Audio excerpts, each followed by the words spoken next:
Chapter 884, Reverse Spirit Passage. Lu Yun's was somewhat shocked by the palace mistress of Ziji Palace's proposal.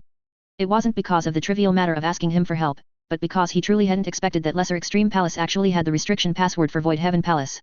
With a restriction password and a direct teleportation array, how had Lesser Extreme Palace not taken the Void Heaven Cauldron all these years? How useless were these people?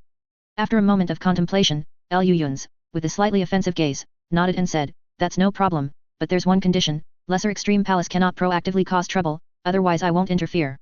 The middle-aged beautiful woman breathed a sigh of relief and said with a smile, "Fellow deist, you worry too much.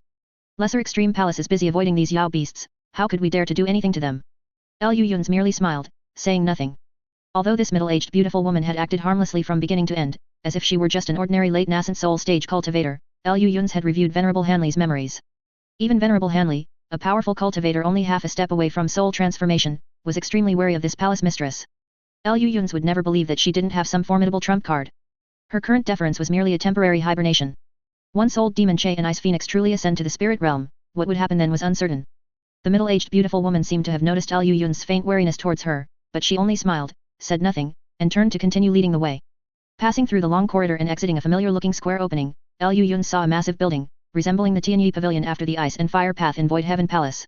As the two arrived at the building's entrance, the middle-aged beautiful woman, holding the azure blue cauldron, raised one hand, and a deep blue ray of light shot out from the azure blue cauldron, sweeping towards the building's main entrance.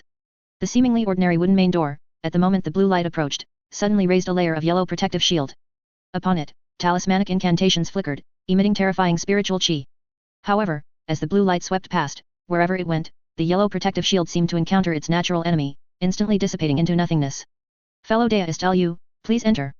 All the treasured ancient texts of our Lesser Extreme Palace are inside," the middle-aged beautiful woman said with a smile, while simultaneously pushing open the door and stepping in first. Lu Yun's chuckled softly before following the middle-aged beautiful woman inside. As soon as he stepped through the door, Lu Yun's felt his eyes brighten, and he found himself in a vast space. Before him was an empty, quiet hall. Aside from a few candle holders for illumination, there was nothing else. Lu Yun's looked around, then suddenly thought of something and subconsciously looked up. A massive transparent light barrier hovered above their heads. Inside the light barrier, streams of light shuttled back and forth, extremely intelligent, some fast, some slow.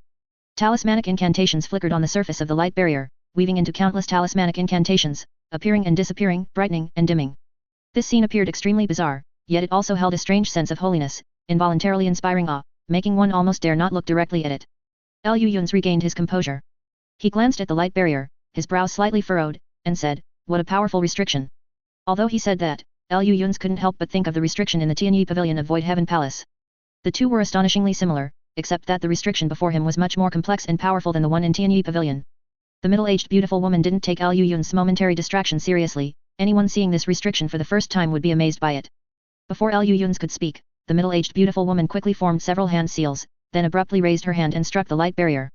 The massive light barrier trembled, and the flickering talismanic incantations on its surface grew even brighter, almost blinding.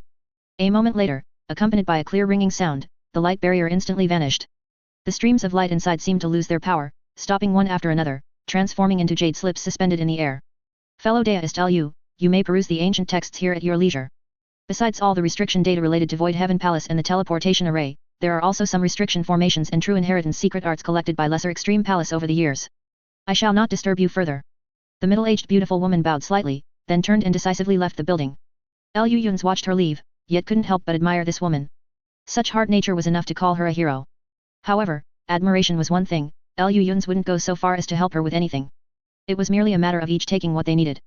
After slowly exhaling, Lu Yun's waved his hand, drew over a jade slip, and sat cross-legged on the ground, carefully reading it.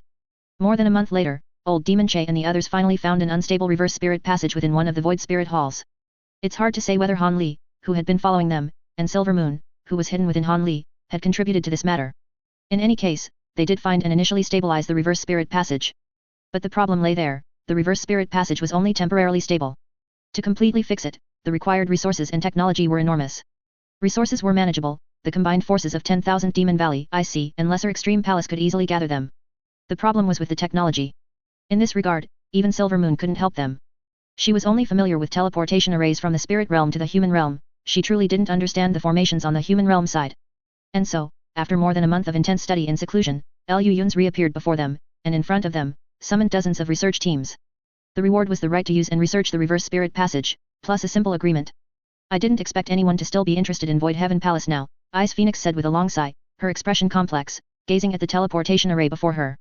Compared to that, I'm actually more curious about something else. How do you know how to control the restrictions inside Void Heaven Palace? Liu Yun stood beside her, unable to resist asking. How do you think I, a direct descendant of an ancient true spirit, ended up in a place like the human realm? Ice Phoenix retorted with a cold sneer. The two were currently in the main hall of Lesser Extreme Palace, looking at the teleportation array before them, which was said to lead directly to Void Heaven Palace but had been ineffective for a long time. Han Li and others were also present. Although Liu Yun's was very reluctant, Han Li had made up his mind and insisted on going along. The ostensible reason was that he didn't trust Liu Yun's and had to see the Void Heaven Cauldron immediately. In reality, Liu Yun strongly suspected this guy wanted to seize an opportunity for revenge. And he was immediately preparing a special Silver Moon Han Li compilation, ready to perish together with this bastard at any moment. Amidst everyone's expectant gazes, as the restrictions were rewritten one by one, the entire teleportation array lit up with a faint white light. Chapter 885, Return to the Void Heaven Palace. Inside a stone room over 30 jong wide, a teleportation array identical to the one inside the Lesser Extreme Palace suddenly lit up with white light. The white light gradually dissipated, and with a whoosh, a group of monsters and demons rushed out from within the teleportation array. Liu Yun slapped the Li turtle aside, then motioned for the Howang bird to stay away from him, his face full of gloom. These scoundrels had been running wild in the Lesser Extreme Palace for over a month, completely feral, and weren't even willing to return to the Spirit Beast pouch. The only thing that made Liu Yun's feel slightly better was that these guys had refused the enticements of the 10,000 Demon Valley and the Ice Sea Demon Beasts without him having to tell them anything. Especially the Howang bird, as far as he knew, the Ice Phoenix had personally made an appearance. As direct descendants of the ancient True Phoenix, the Howang bird and the Ice Phoenix had some connection, though the Howang bird's bloodline wasn't as pure as the Ice Phoenix's. If it cultivated correctly, it wasn't impossible for the Howang bird to achieve the awakening of its innate true spirit talent. Coincidentally, throughout the entire human realm, the Ice Phoenix was the only existence that could help it in this regard. But the Howang bird still refused, likely because it saw through the Ice Phoenix's sinister intention of wanting to recruit a new bodyguard for the Ice Sea Demon Beasts after he left. Or perhaps because the greed revealed by certain Ice Sea Demon Beasts when looking at it made it realize something. In short, it ultimately ran back to Liu Yun's side. Now that everything at the Lesser Extreme Palace was settled, people would naturally contact him regularly regarding the Reverse Spirit Passage, and Old Five had already left many clones there. And Liu Yun's was currently too lazy to divert his attention elsewhere, the Void Heaven Palace alone was enough to keep him busy. While Liu Yun's was still trying to persuade these few guys to return to the Spirit Beast pouch, Han Li had already meticulously scanned the stone wall with his divine thought, and his brow suddenly furrowed. As soon as his divine thought penetrated the stone wall, it was immediately repelled by a powerful force. This clearly indicated a powerful restriction acting upon the wall, which was the most troublesome outcome. Han Li's expression darkened. He suddenly raised his hand, extended a finger, and lightly jabbed at the stone wall in front of him. Immediately, a green light flashed at his fingertip, and a half-chi-long cold radiance appeared in a flash, stabbing into the blue stone. With a puff sound of piercing the air, the cold radiance only penetrated a short distance before being immediately repelled. Han Li remained calm, casually flicking his finger 4 times. Immediately, 3 more streaks of green sword chi struck the other 3 blue stone walls, with the same result. He couldn't help but narrow his eyes, staring silently at the stone wall, a faint blue light flashing deep within his pupils. After a long while, Liu Yun's finally put the spirit beasts back into his spirit beast pouch. He walked up helplessly and asked, "How is it? Did you find a weak point?" Han Li nodded. With a flick of his hand, a golden flying sword shot out, striking an inconspicuous spot on the stone wall in a flash, resulting in a muffled boom. The blue stone wall in front of them actually shattered piece by piece. The scene before the two men suddenly brightened, and they appeared inside an empty hall. Opposite the hall was a stone door carved with strange runes, measuring over 10 jong in length and width, forming a square. It shimmered with a faint white light, clearly indicating that some restriction had been placed upon it. Yet, this stone door was exceptionally familiar to the two men, they recognized it almost instantly. The two couldn't help but exchange a glance, then stepped forward simultaneously, striding straight toward the stone door. Before they even reached the stone door, a golden light flashed in Han Li's hand without a word. A foot-long flying sword appeared in his grasp. With a slight wave, a streak of golden sword chi shot out. With a boom, the surface of the stone door flashed with white light, but it was ultimately cleaved open by the sword chi, splitting into 2 halves and revealing a crossroad paved with blue stone outside. Han Li's figure flickered, and he appeared at the center of the crossroad. After hastily scanning the surroundings, he stood motionless at the intersection. They saw intersecting blue stone passages leading in 4 identical directions, east, south, west, and north. The sides of the passages were lined with tall, thick stone walls, all exactly alike, as if stamped from the same mold. Liu Yun's walked out behind him, looked around, and his eyes immediately lit up. "Can you tell which floor this is?" Liu Yun's quickly asked. Han Li silently shook his head. "I wasn't asking you," Liu Yun said, giving him a look of disdain, and then asked, "Ergu, can you recognize where this place is?" Yen Yu didn't speak, but Liu Yun suspected she was cursing him, because Han Li could barely hold back his laughter.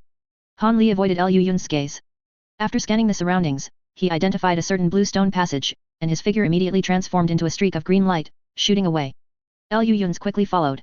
After flying for only the time it takes to drink a cup of tea, the two realized that none of the puppet guards that should have been roaming this tower were visible.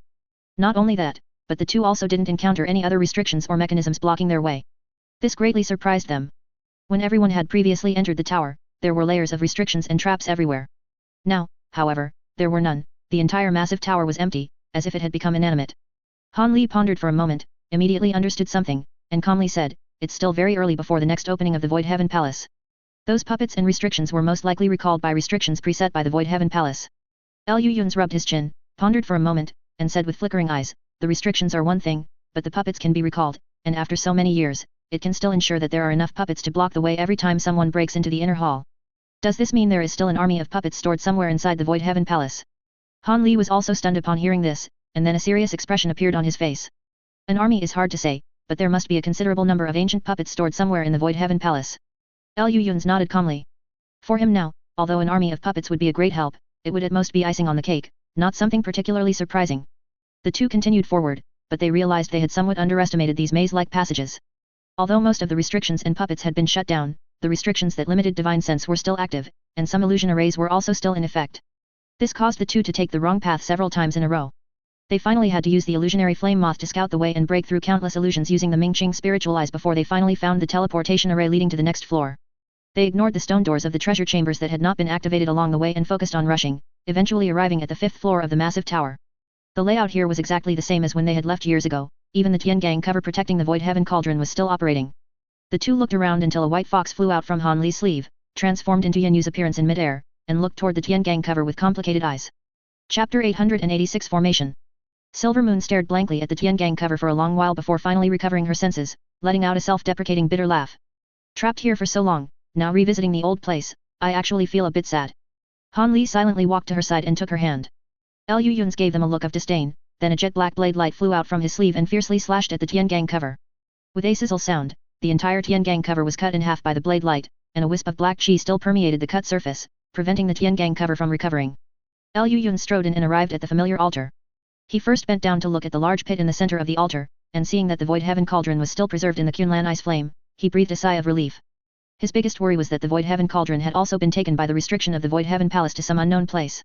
Although theoretically he could also find the Void Heaven Cauldron by manipulating the restriction of the Void Heaven Palace, the methods provided by both the Palace Mistress of Zaiji Palace and Ice Phoenix for manipulating the restriction of the Void Heaven Palace all required the Void Heaven Cauldron as a key.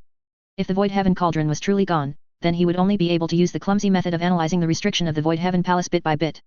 Han Li and Silver Moon also followed at this time, looking down at the bottom of the pit, and their faces immediately showed joy. With a single gesture from Han Li, the remaining Qunlan ice flame below immediately rose, carrying the entire Void Heaven Cauldron with it. It rapidly shrank in the air, quickly becoming palm-sized, and landed in Han Li's palm. The purple Luo extreme fire in his body stirred slightly, easily absorbing the remaining Qunlan ice flame, and he couldn't help but examine the Void Heaven Cauldron from top to bottom. As Han Li's magic power was injected, streaks of light points dispersed from it, projecting into the air and displaying various incantations. It was precisely the heavenly treasure art of the Void Heaven Cauldron. Liu Yun ignored his actions, instead focusing on searching the entire stone platform for clues to control the magic array. Not long after, Liu Yun gradually frowned. There were no traces of a control magic array on the Han Li platform. How is it? Han Li finally moved his gaze from the Void Heaven Cauldron and turned to ask Liu Yun. It's a bit troublesome. It's really as Ice Phoenix said, the control magic array is very cleverly hidden, and it also needs the Void Heaven Cauldron as a medium to be used. Liu Yun rubbed his chin, deep in thought. According to Ice Phoenix, this Void Heaven Cauldron was almost the key to the entire Void Heaven Palace. Whoever controlled the Void Heaven Cauldron could control the Void Heaven Palace. This was a bit difficult to handle. To seal her lips, he had already given the Void Heaven Cauldron to Han Li. And he had other uses for this Void Heaven Palace, so he couldn't give it away. I can only use the clumsy method. Liu Yun sighed deeply, soared into the air, and with a solemn expression, pointed at several places above the altar. Han Li was stunned and quickly flew into the air with Silver Moon. As Liu Yun pointed a few times, several crisp sounds like shattering porcelain immediately came from the Void Realm, and several dazzling white spots appeared in the air. These light spots trembled and rapidly expanded, instantly turning into wheel-sized orbs, as if several scorching white suns were flashing simultaneously in the air, eventually merging into one giant light sphere that slowly rotated. Liu Yun slowly took a deep breath, formed hand seals, and continued to cast spells. His 10 fingers quickly flickered, releasing one spell after another that disappeared into the light sphere. Finally, the giant light sphere let out a huge bang and transformed into more than a dozen snow-white formation flags out of thin air. Each one was 5 or 6 feet long, embroidered with some obscure ancient runes. These formation flags merely spun in the void realm, then transformed into more than a dozen dazzling white rainbows that shot out in all directions, then flashed and disappeared into the ground. Seeing this, Han Li and Silver Moon's eyes flickered continuously, and a hint of realization appeared on their faces at the same time. Just then, the entire Han Li platform let out a booming sound. After a violent tremor, a huge magic array, almost covering the entire stone platform, emerged centered on the altar, with multicolored spiritual light flashing on it incessantly. This is the control formation that Ice Phoenix mentioned. Liu Yun's face showed no joy, instead, he scanned the entire formation with a solemn expression, as if searching for something. Finally, he saw a pattern identical to the Void Heaven Cauldron in the center of the magic array. Liu Yun's gave Han Li a look, and the latter immediately understood, gently pointing at the Void Heaven Cauldron in his palm, causing it to shoot out as a green light.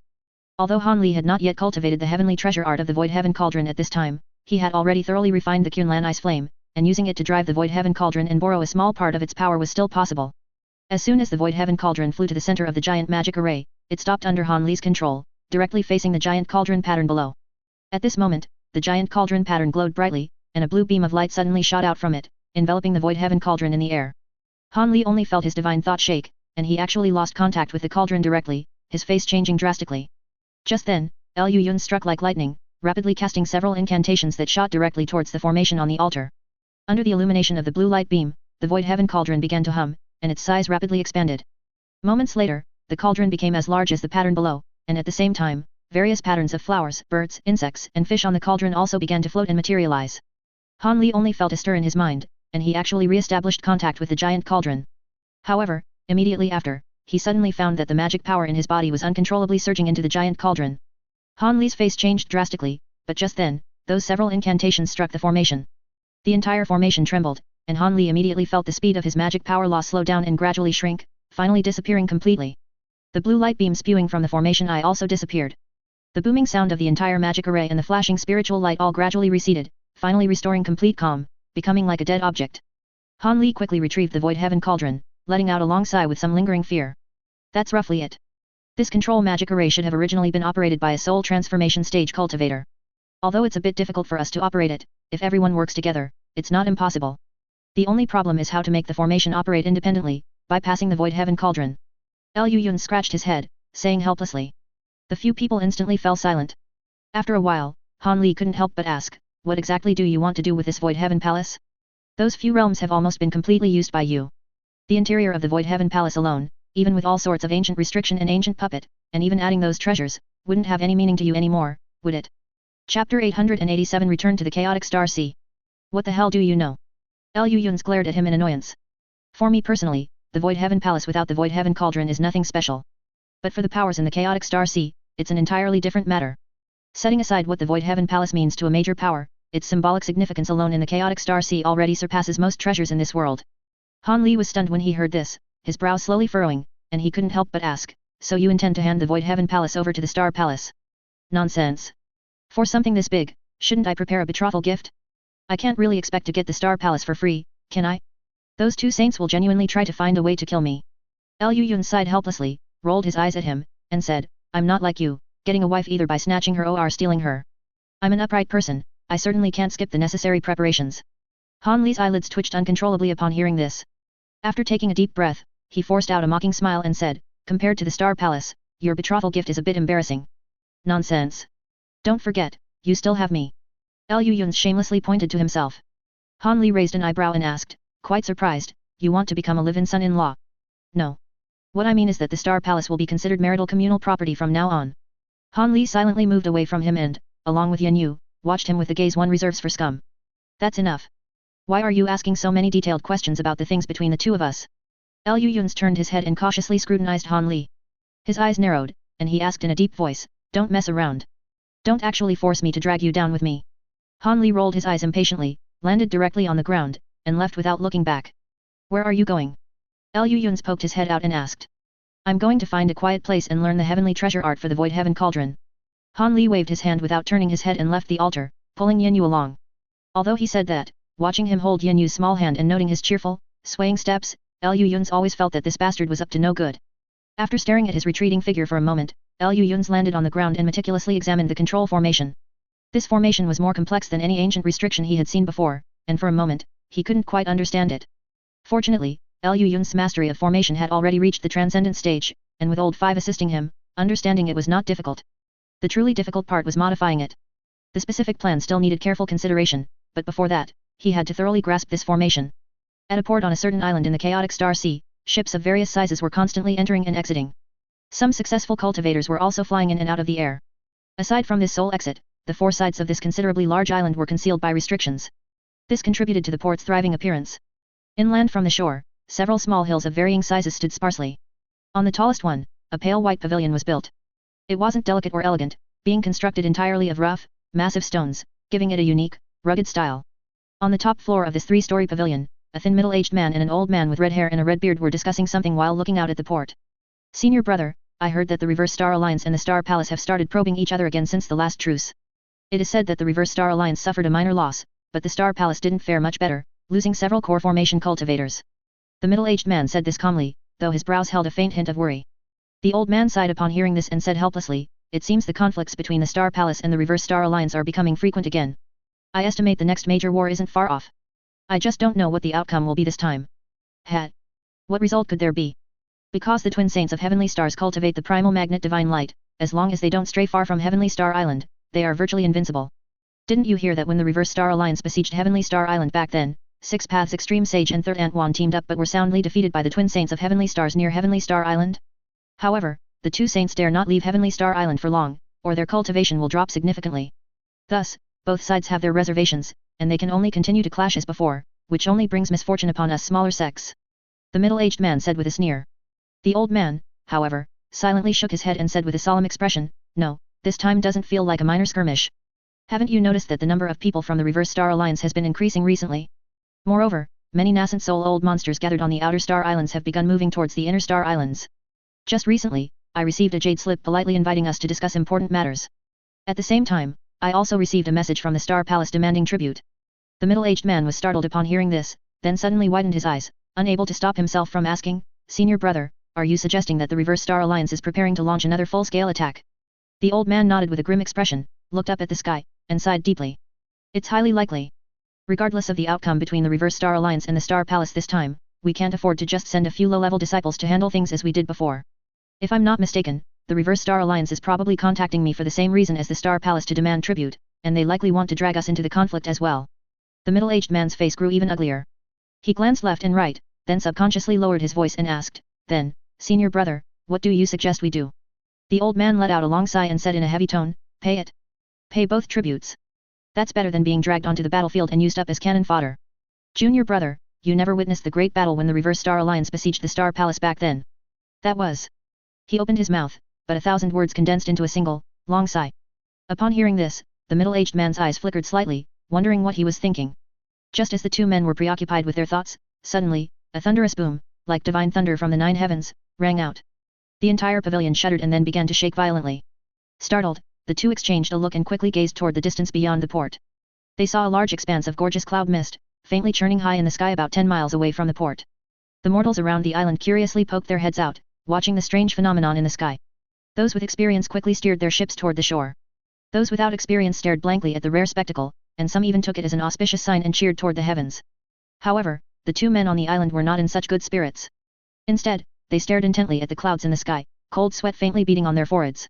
The spiritual pressure emanating from the gorgeous cloud mist was truly astonishing. Even separated by such a great distance, the fluctuations of spiritual chi terrified them, as if some ancient Yao beast was about to descend upon the world. Yet, in the next moment, a blinding white light suddenly illuminated the distant sky, instantly dissipating the colorful clouds into nothingness. Immediately following this, the entire sky began to twist. A massive spiritual pressure, several times stronger than before, suddenly appeared. A pure white structure, resembling the corner of a palace, emerged in the distorted space. It was flawless white, appearing faintly and indistinctly, radiating a faint, soft glow. Chapter 888, Yellow Sand Sect. There is no demonic chi appearing in this heavenly sign, nor any other unusual spiritual chi. Could it be that some exotic treasure is being born? The middle-aged man widened his eyes, staring intently at the palace in the sky, his expression burning with fervor. Hearing this, the old man frowned. Gazing at the massive palace overhead, he suddenly paused and muttered to himself, why does this look so much like the Void Heaven Palace? The middle-aged man was taken aback upon hearing this and subconsciously scrutinized the palace in the air. Only then did he realize that the structure indeed looked very similar to the Void Heaven Palace, except it was much larger and featured many additional buildings, resembling a complete architectural complex. While the two men were stunned, a fiery cloud suddenly rolled in from another direction on the horizon. Its escape lights were incredibly fast, seemingly having noticed the anomaly in the sky and wanting to investigate the revealed palace first. Seeing the momentum of the fiery cloud, the middle-aged man's expression changed slightly. His original intention to fly over immediately shifted, and he changed his mind. However, a hint of chilliness surfaced deep within his pupils. "Junior brother, don't rush." The old man also had a trace of coldness in his eyes.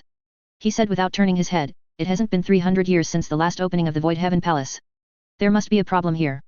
It's fine to let old Devil Hun go up and investigate." Hearing this, the middle-aged man nodded expressionlessly, his eyes fixed firmly on the fiery cloud in the sky. Just as the fiery cloud, with its astonishing momentum, arrived before the palace, a corner of the massive hall half hidden in white light suddenly flashed with five-colored radiance. An incredibly thick, hazy green beam of light shot out, penetrating directly over the great sea.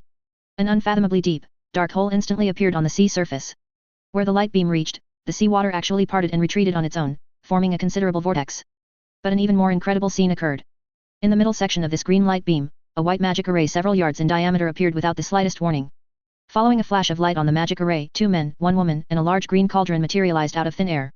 However, the 3 people stood motionless, seemingly temporarily trapped within the light beam and unable to move. By this time, the fiery cloud had already rushed forward. Upon seeing this sight, it paused, appearing somewhat flustered. Simultaneously, an earth-shattering roar came from the white light mass. The massive palace in the sky shook violently, spatial fluctuations immediately erupted, and then, under the blinding white light, the enormous hall strangely vanished into the void realm. The green light beam also flickered wildly a few times before collapsing and disappearing. In the vast sky, only the 2 men, the woman, and the large cauldron remained suspended. The 3 people looked up simultaneously, meeting the gaze emanating from the fiery cloud. With a loud boom, 2 extremely powerful spiritual pressures instantly soared into the sky, causing the entire region's weather to change dramatically. Scram!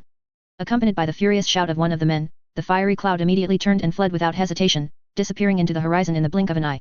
This scene left the middle-aged man and the old man completely stunned where they stood, unable to speak for a long time. Their divine sense clearly sensed that although the woman's cultivation was merely early nascent soul stage, judging by the spiritual pressure that the 2 men had just erupted, they were genuine late nascent soul great cultivators.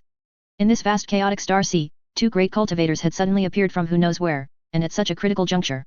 The old man and the middle-aged man exchanged glances, both detecting the bitterness in the other's eyes.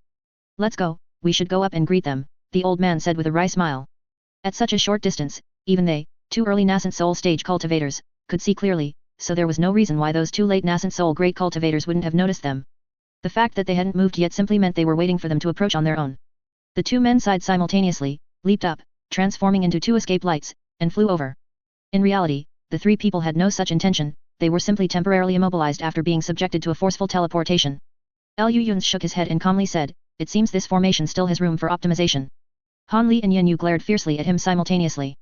"I already told you, couldn't we just activate it normally this time? Why did you insist on using this thing?" Han Li pointed at the massive cauldron in front of the 3 of them and demanded sharply.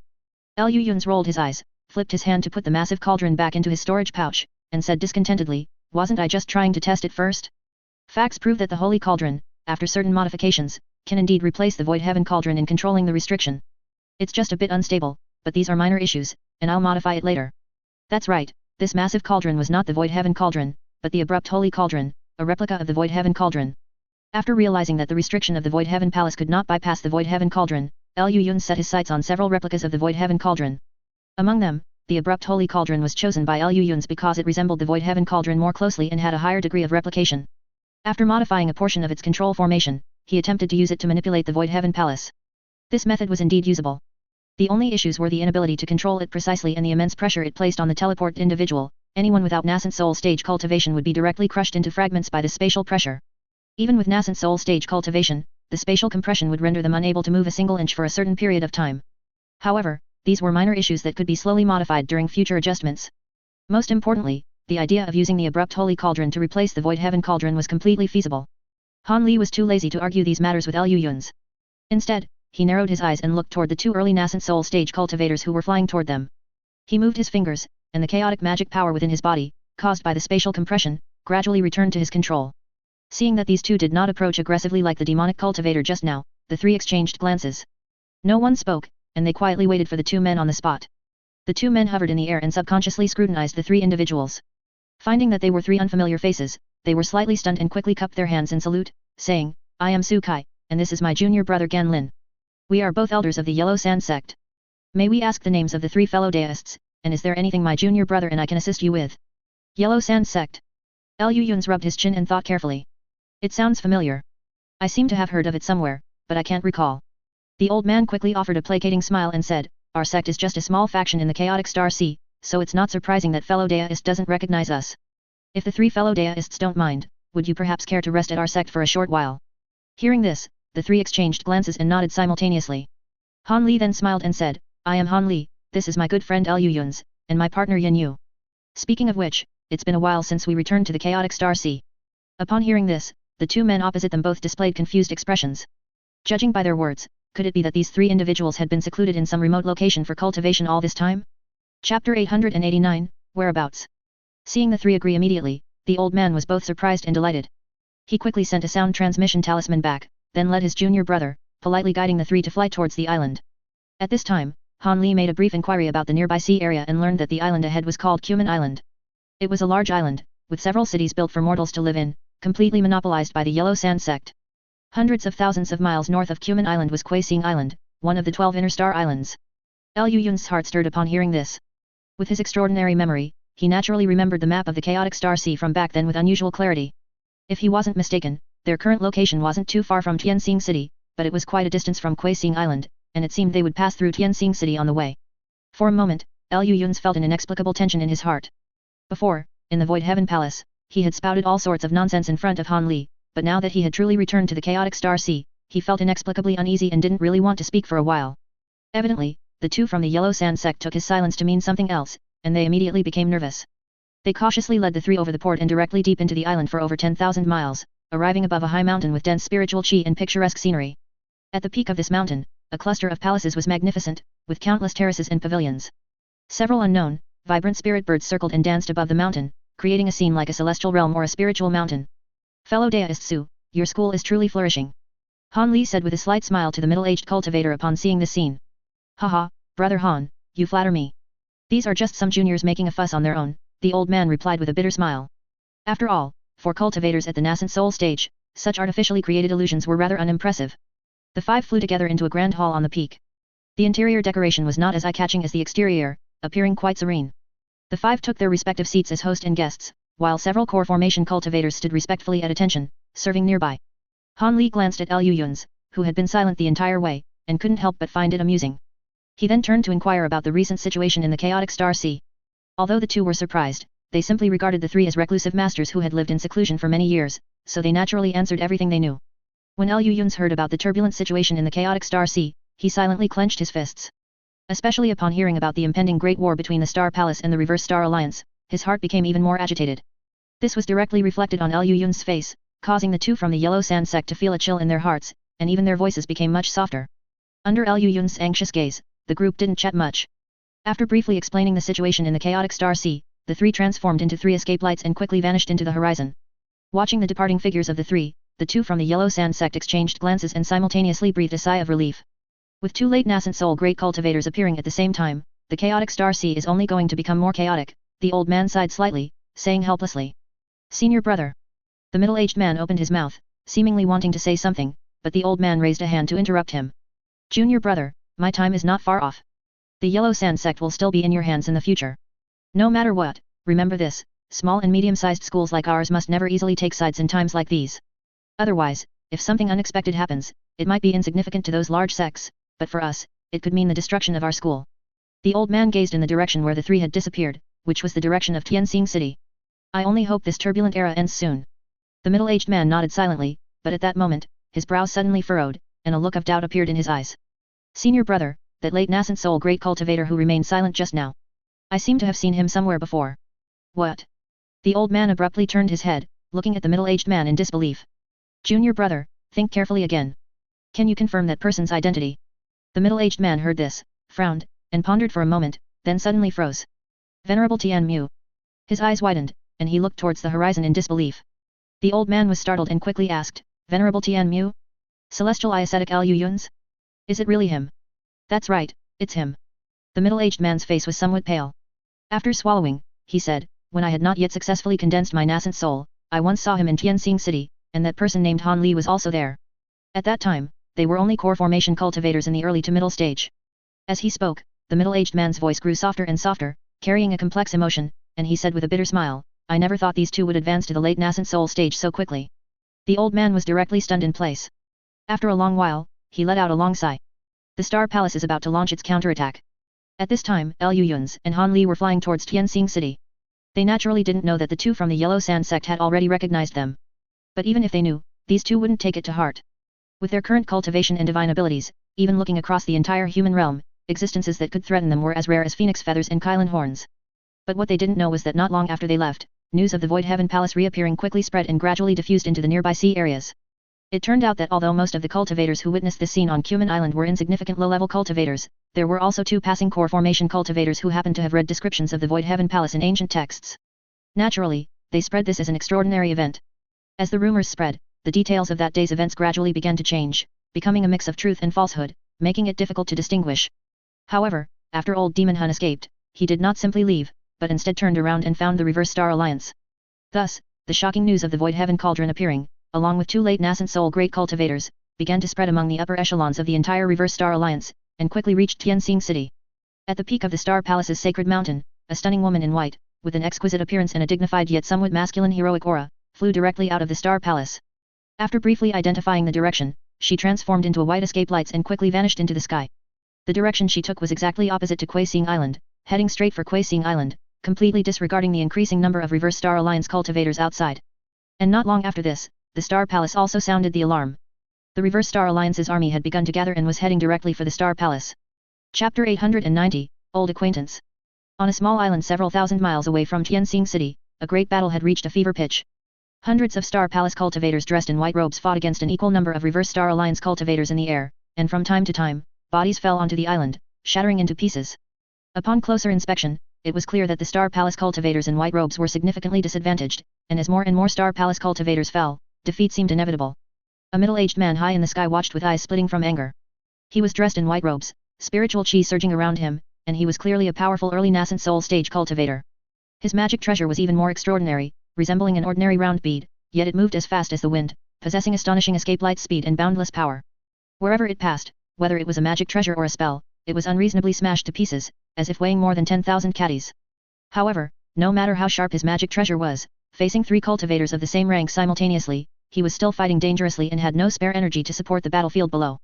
Finally, after more than half of the Star Palace cultivators were killed or injured, the other cultivators could no longer bear the nearly one-sided battle and began to retreat in disorder. The middle-aged man could only watch this scene helplessly. After once again driving his magic treasure to force back an early nascent soul stage elderly man, the middle-aged man's gaze shifted rapidly as he reluctantly considered his escape route. Fellow deist Bai, why be like this? The leading elderly man quickly retreated more than 10 zhang away, stroking his beard and saying with a smile, with fellow deist's divine ability and methods, staying in the Star Palace is truly a waste of talent. Why not join our Reverse Star Alliance? Fellow deist's great name has been heard even by the Six Paths Sovereign Lord. If you join our Reverse Star Alliance, rapid advancement will be just around the corner, which is much better than being a meaningless executive elder in the Star Palace. The middle-aged man did not even glance at him, his gaze moving quickly, attempting to find the blind spot in the trio's encirclement. Seeing that he had been ignored, a cold light flashed in the elderly man's eyes, and his expression instantly turned gloomy. He snorted and said, Fellow deist Bai, now that things have come to this, do you think you can still leave? As soon as he finished speaking, the elderly man and the other two simultaneously flipped their hands, and 3 identical white banners appeared in their grasp. The staffs of these white banners seemed to be made of some kind of white bone, with a strange skull at the top, and faint emerald spiritual chi flickering in its eyes. The banner surface was black tinged with red, looking as if congealed from fresh blood. As soon as they were taken out, the sounds of ghosts wailing and wolves howling echoed all around, drilling straight into the middle-aged man's ears. The middle-aged man's expression finally changed. Such phenomena appeared before the banners were even activated, indicating these 3 bone banners were certainly not ordinary treasures. Startled, he quickly recalled his magic treasure to block in front of him. Seeing his reaction, the elderly man immediately sneered and, along with the other 2, simultaneously raised their bone banners. The 3 skulls simultaneously opened their large mouths, emitting sharp ghostly screams. At the same time, large patches of black clouds dispersed from the bone banners, instantly transforming into countless ferocious evil spirits that rushed straight toward the middle-aged man. The middle-aged man instinctively activated his magic treasure, smashing one evil spirit to pieces. However, in the next second, the evil spirit instantly recovered, as if nothing had happened. This sight startled the middle-aged man, and he instinctively drew back and retreated violently. However, the sky had, at some unknown point, been occupied by dense masses of ferocious evil spirits. The resulting chilling wind even obscured the sky and the sun, making the area resemble the underworld. The middle-aged man looked at the countless ferocious evil spirits and let out a sigh of near despair. It was at this moment that a familiar voice sounded in his ear. Brother Bai. The middle-aged man suddenly opened his eyes, only to see 10,000 rays of colorful light above the sky. Dazzling red lights pierced through the heavy dark clouds, easily tearing the ghostly domain into shreds, causing the ferocious evil spirits to instantly experience soul flying away and spirit scattering. The dark clouds scattered instantly, revealing the figures of two men and a giant, incomparably gorgeous red peacock. Red light burst forth from the red peacock, radiating 10,000 rays of brilliance.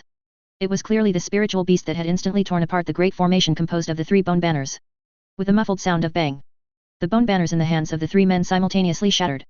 The elderly man, looking distressed, put away the remnants of the bone banners.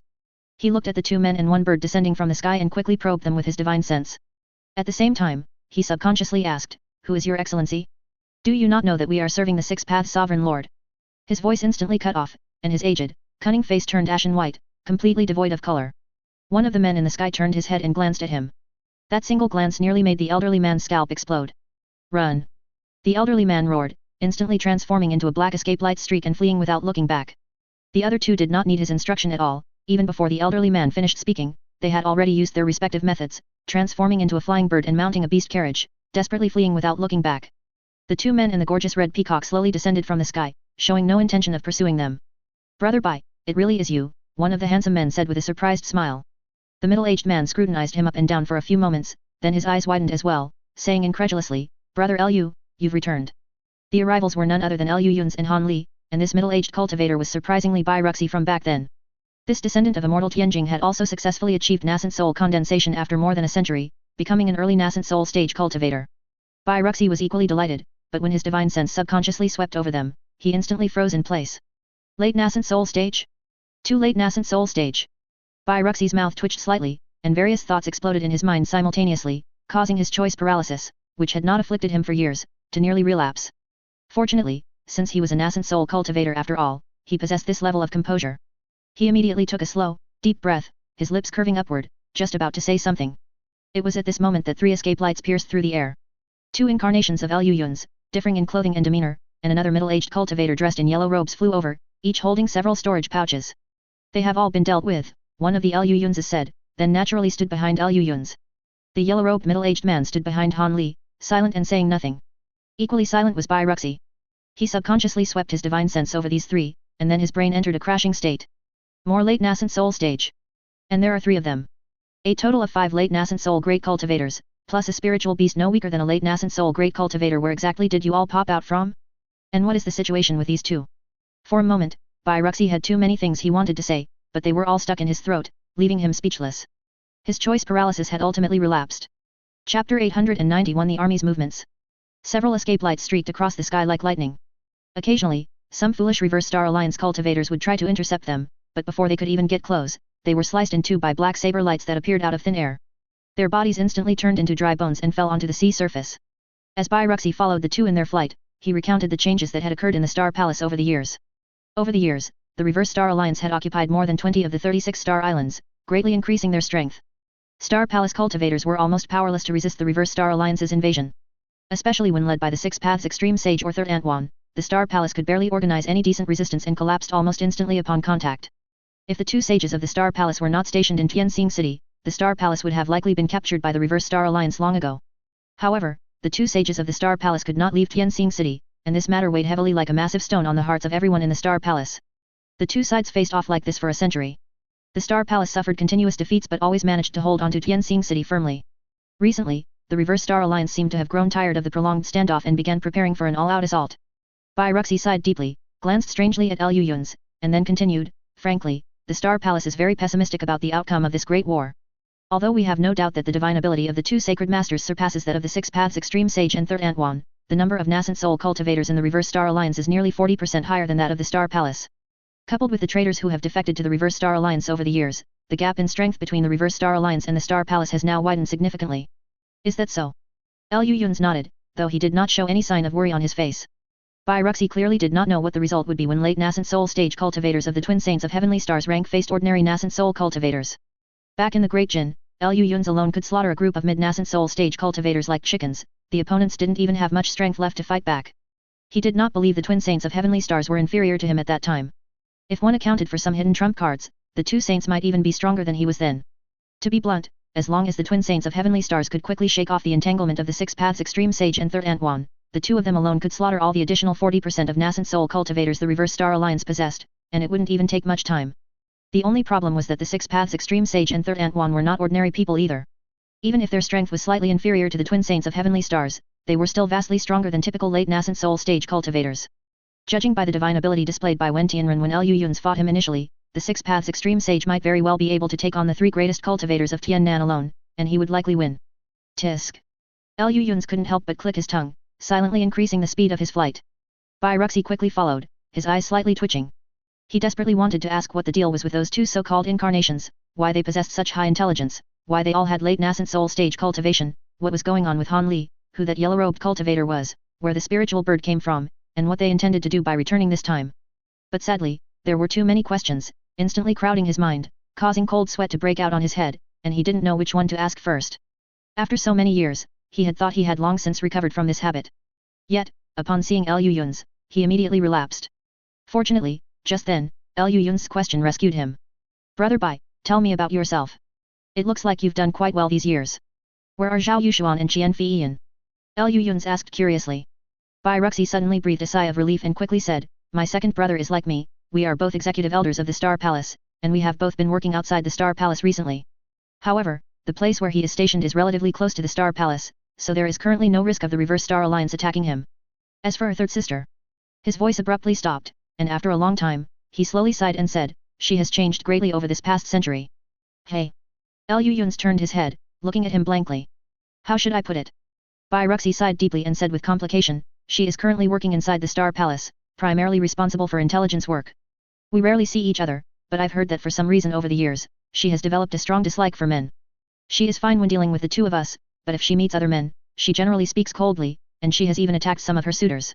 She even replaced all her subordinates with women. Because of this, she had a falling out with some of the Star Palace elders. Fortunately, with the support of us two brothers, no major trouble arose.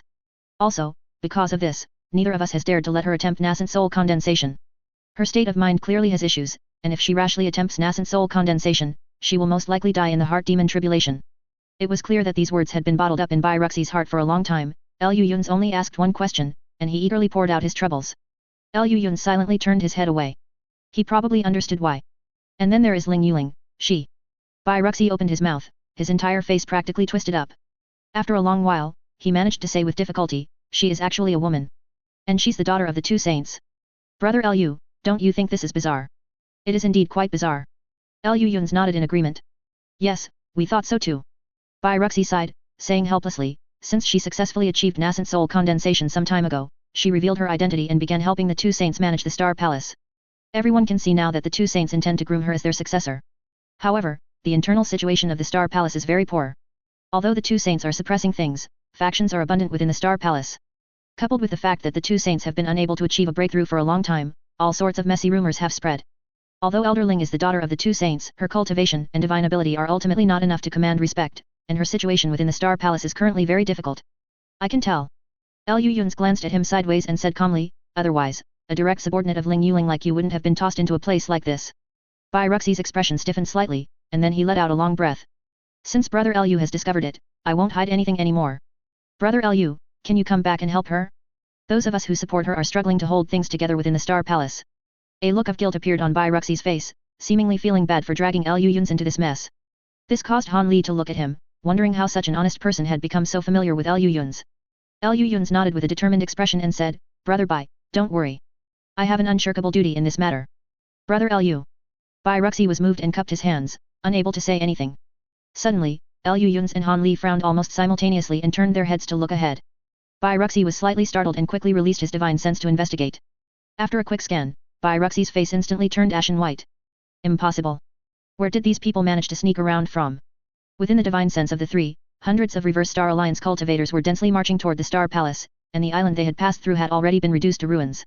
Chapter 892 Golden Tide. This is impossible. Where did they circle around from? Where are the people from Coaxing Island? Bai Ruxi muttered in disbelief. Lu Yun slightly furrowed his brow, and his powerful divine sense instantly spread out, silently sweeping across all the sea areas within a radius of over 400 miles.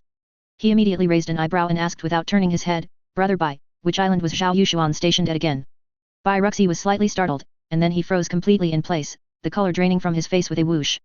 It's on Chenxiang Island, 200 miles away, less than 100 miles from Coaxing Island. Liu Yun's nodded upon hearing this, saying without any change in expression, then that's right. I think I've found him.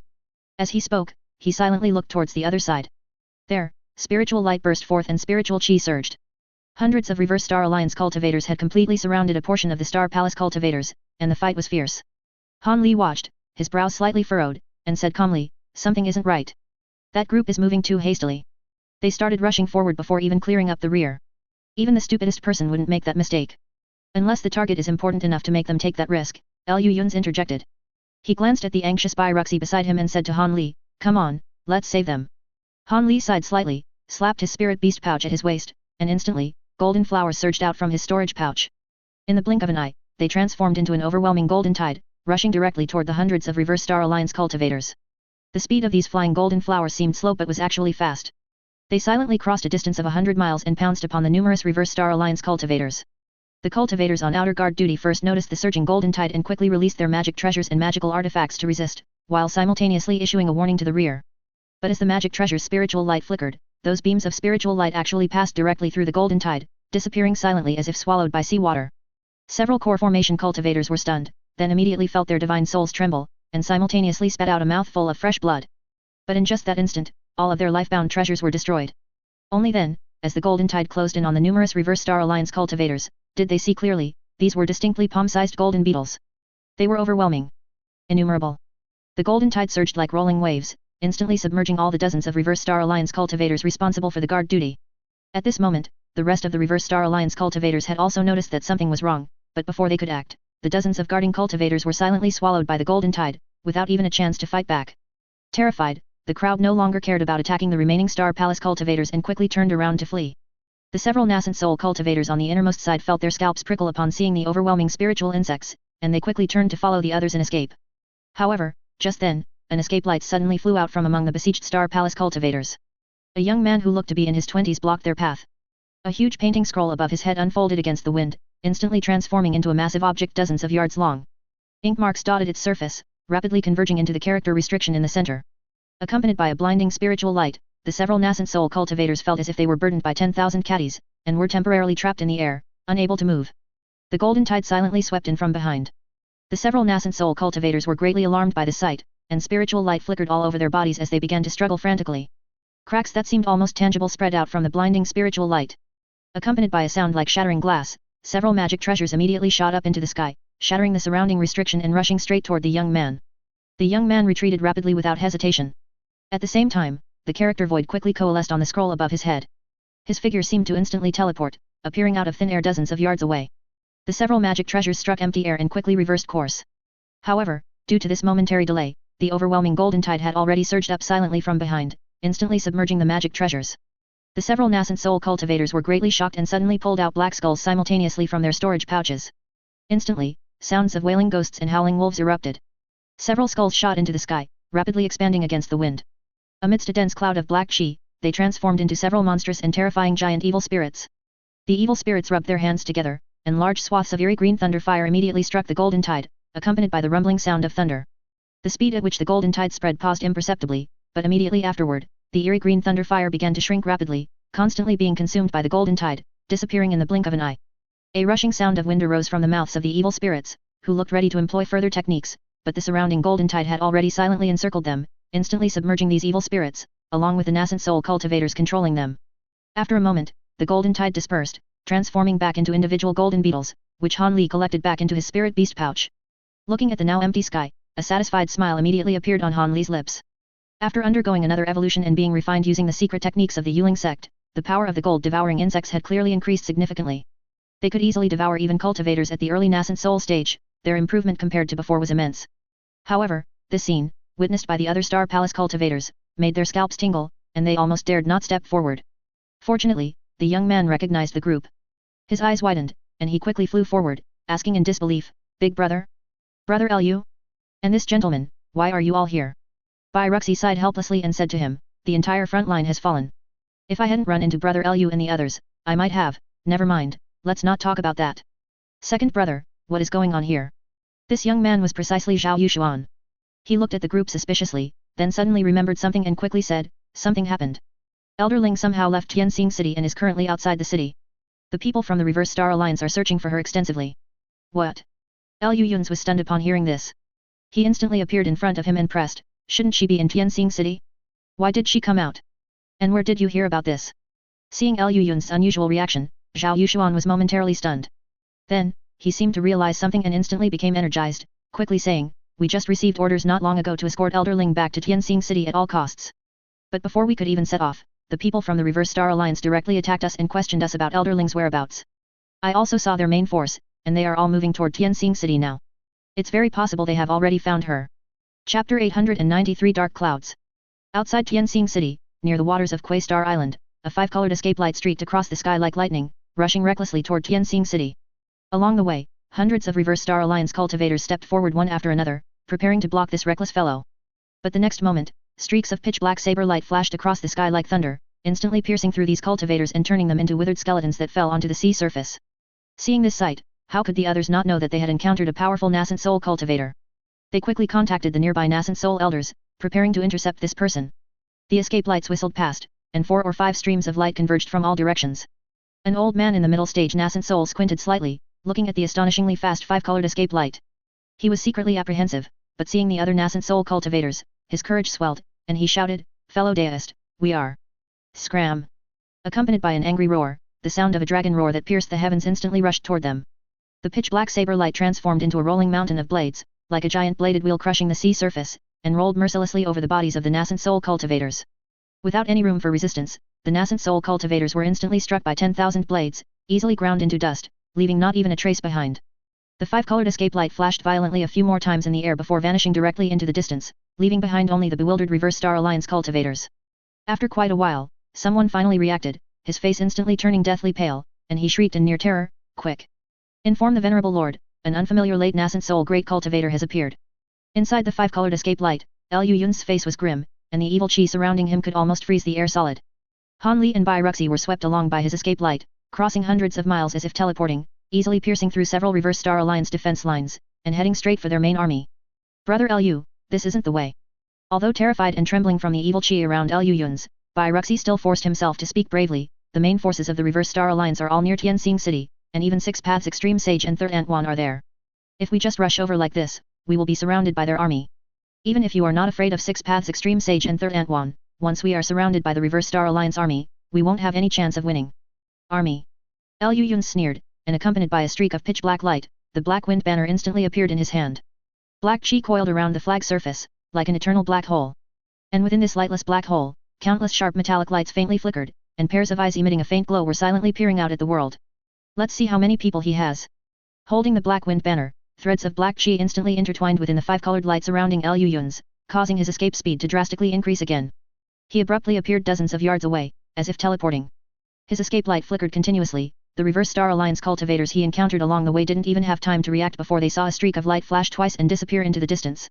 Looking at the dense masses of Reverse Star Alliance cultivators in the sky, Ling Yuling slowly took a deep breath. Surrounding her were dozens of Star Palace cultivators, 3 or 4 of whom possessed early-stage nascent soul cultivation. This level of power was truly too weak to mention when compared to the countless Reverse Star Alliance troops in the sky, especially since Yuling. In the sky, a handsome, mature-looking middle-aged cultivator wearing a black robe stood in the center of the crowd. He merely floated calmly in the air, possessing nothing but a black protective spiritual light, yet he emitted an indescribably strange and evil aura. He gave people the illusion that he alone was more dangerous than the army behind him. Your mother is my biological sister, so you should call me uncle. The middle-aged man sighed deeply and said leisurely, come with me, I promise I won't let you suffer any harm. Ling Yuling smoothed a strand of hair at her temple and said with an unchanging smile, uncle? I've never heard of an uncle in this world who brings an army to visit his niece. Hat. You truly look exactly like your mother. The middle-aged man chuckled softly, his gaze sweeping over the people beside her, and he shook his head helplessly, saying, I've long said that the Star Palace internal structure is utterly corrupt. You, as the young palace mistress, only have these few people by your side. This is truly ridiculous. Hearing this, Ling Yuling only chuckled and said, that has nothing to do with it. I snuck out by myself. Snuck out. Hearing this, the middle-aged cultivator subtly twitched an eyebrow and asked softly, your parents don't know about this? That truly is strange. What matter is worth you taking such a huge risk to sneak out at a time like this? Well. Ling Yuling suddenly turned her head, looked toward the horizon, and a heart-stirring, radiant smile gradually blossomed on her lips. Of course, I came out to find someone. Before she even finished speaking, everyone felt the terrifying evil chi rapidly approaching. They simultaneously looked in the direction Ling Yuling was staring, only to see an endless, rolling black chi roaring toward them like a passing hurricane at the intersection of sea and sky. This black chi submerged the great sea, swallowed the long sky, and, carrying an unstoppable massive aura, devoured everything between heaven and earth. Even from this distance, everyone could still sense the terrifying spiritual chi contained within the black chi. Everyone, set up the formation. The middle-aged cultivator roared. This great shout seemed to employ some secret technique, exploding directly in everyone's ears like thunder, recalling their senses. Thousands of Reverse Star Alliance cultivators quickly rushed out of the crowd, holding formation flags, and rapidly deployed a massive formation hundreds of yards in diameter. However, the next moment, the black chi suddenly accelerated, instantly crossing over 100 miles and arriving before the formation. Only now did everyone realize what kind of behemoth this was. It reached the sky above and connected to the great sea below, boundless and endless. The thousands of cultivators setting up the formation only felt their vision go dark. Besides the rolling black clouds, black as ink, there was nothing else between heaven and earth. Yet, the others clearly witnessed the scene where the formation instantly shattered and the thousands of cultivators were swallowed by the black cloud. Compared to this terrifying black cloud that devoured the world, the massive formation hundreds of yards in diameter was as minuscule as a grain of sand, easily and carelessly crushed by the black cloud. The black cloud came to a halt, but no one, including the black-robed middle-aged man, dared to relax even slightly. Because the black cloud churned in place, and pairs of cold, emotionless eyes silently emerged from the darkness, staring fixedly at them. Chapter 894, Black Wind. Be careful. The middle-aged cultivator's pupils contracted, and he cried out almost subconsciously.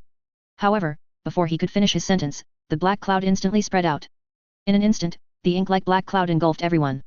In the darkness, strange limbs darted rapidly, like shapeless monsters swimming in a lightless deep sea. The middle-aged cultivator only felt his vision darken. His powerful divine sense instantly failed, as if it were confined within his body, unable to be released in the slightest. Before he could react, a figure suddenly appeared beside him. Six Paths Extreme Sage, is that right? The voice sounded almost right next to his ear. This notorious number one figure of the demonic path in the chaotic star sea instantly reacted.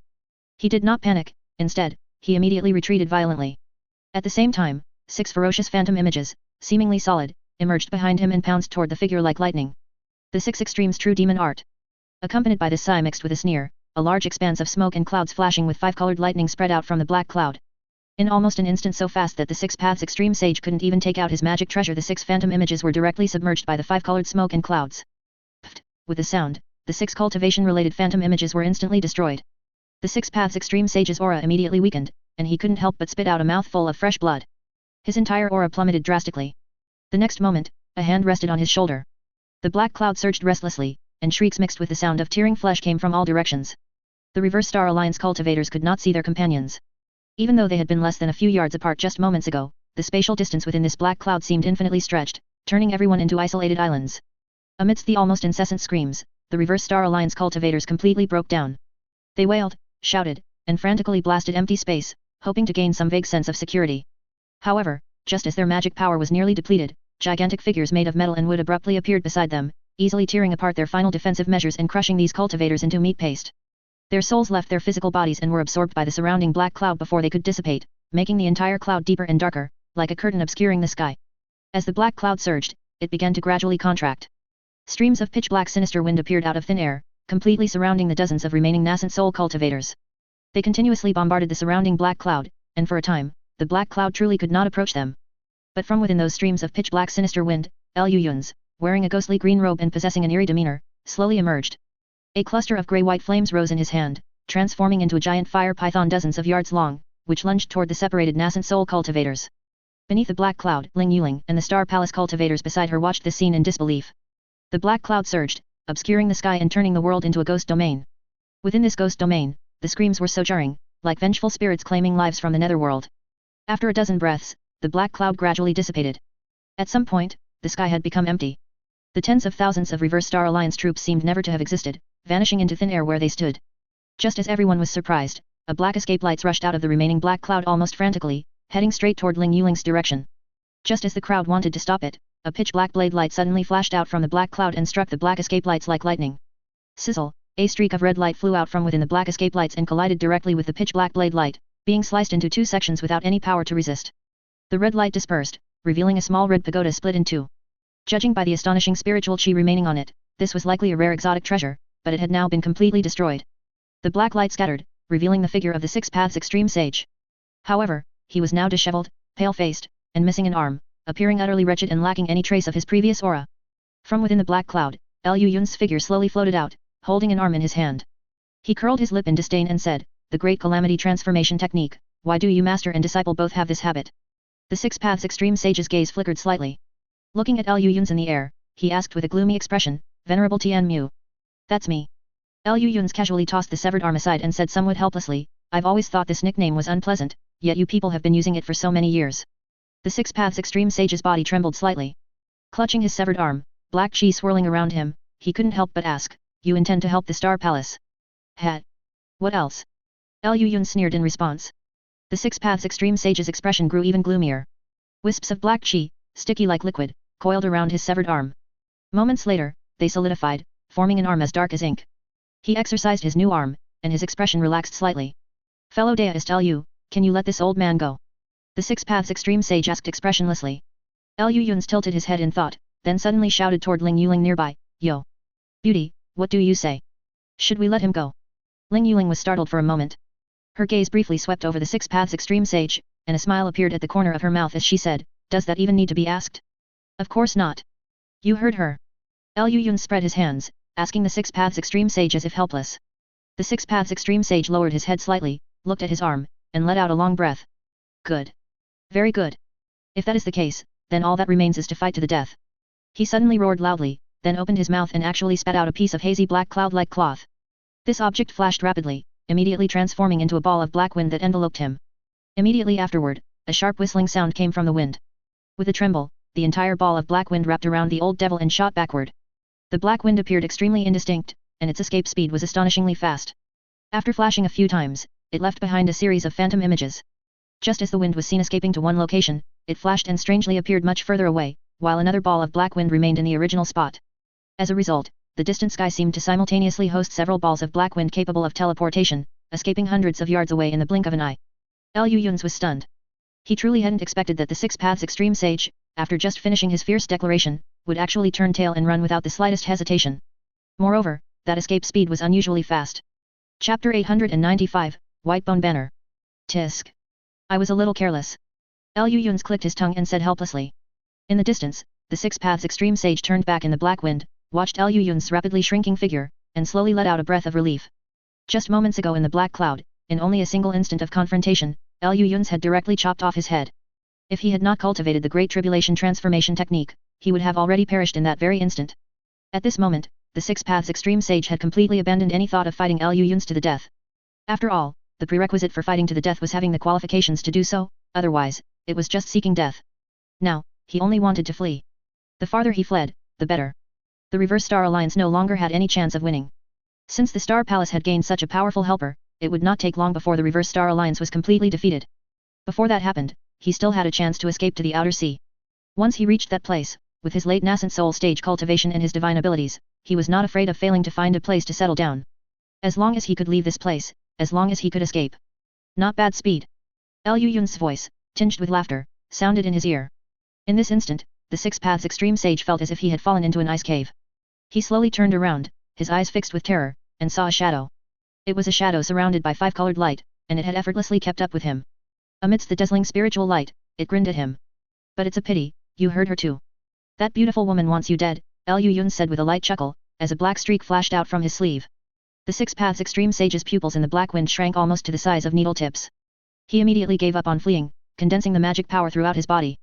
The black wind enveloping him instantly swelled by about half, and simultaneously, he flipped his palm, causing a crimson shield to appear before him. Just as he was about to cast a spell to activate the shield, the black streak had already passed through the protective black wind, pierced through the shield in his hand, and then, with another flash, vanished into thin air again. The crimson shield, along with half an arm, dropped down eerily. The cut surface of the severed arm was smooth and flat, and not even a single drop of blood flowed out. The Six Paths Extreme Sage instantly realized that the true essence throughout his body was surging out uncontrollably. The flesh and blood on his severed arm evaporated instantly, leaving only a section of dry white bone. Without any hesitation, a black flash of chi appeared around the Six Paths Extreme Sage.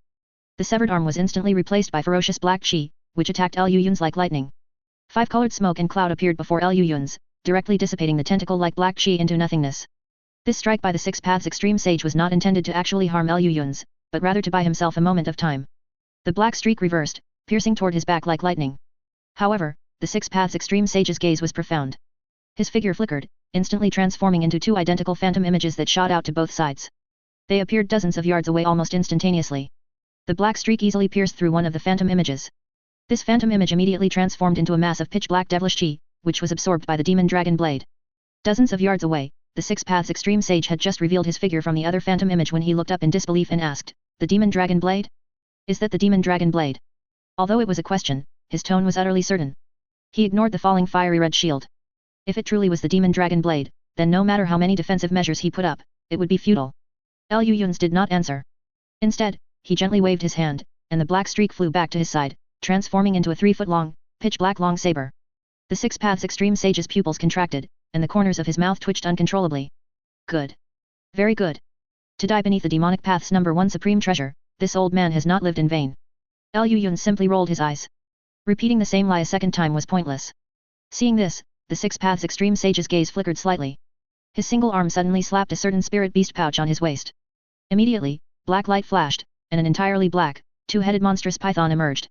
This python was not huge, only about 10 yards long, but its pair of triangular twin heads and the wisps of green chi it spat out all indicated that the snake was extremely venomous. The Six Paths Extreme Sage then opened his mouth wide again, spitting out a mass of black light wrapped around a certain object. After the light mass spun around in the air, it revealed a small, white banner a few inches long.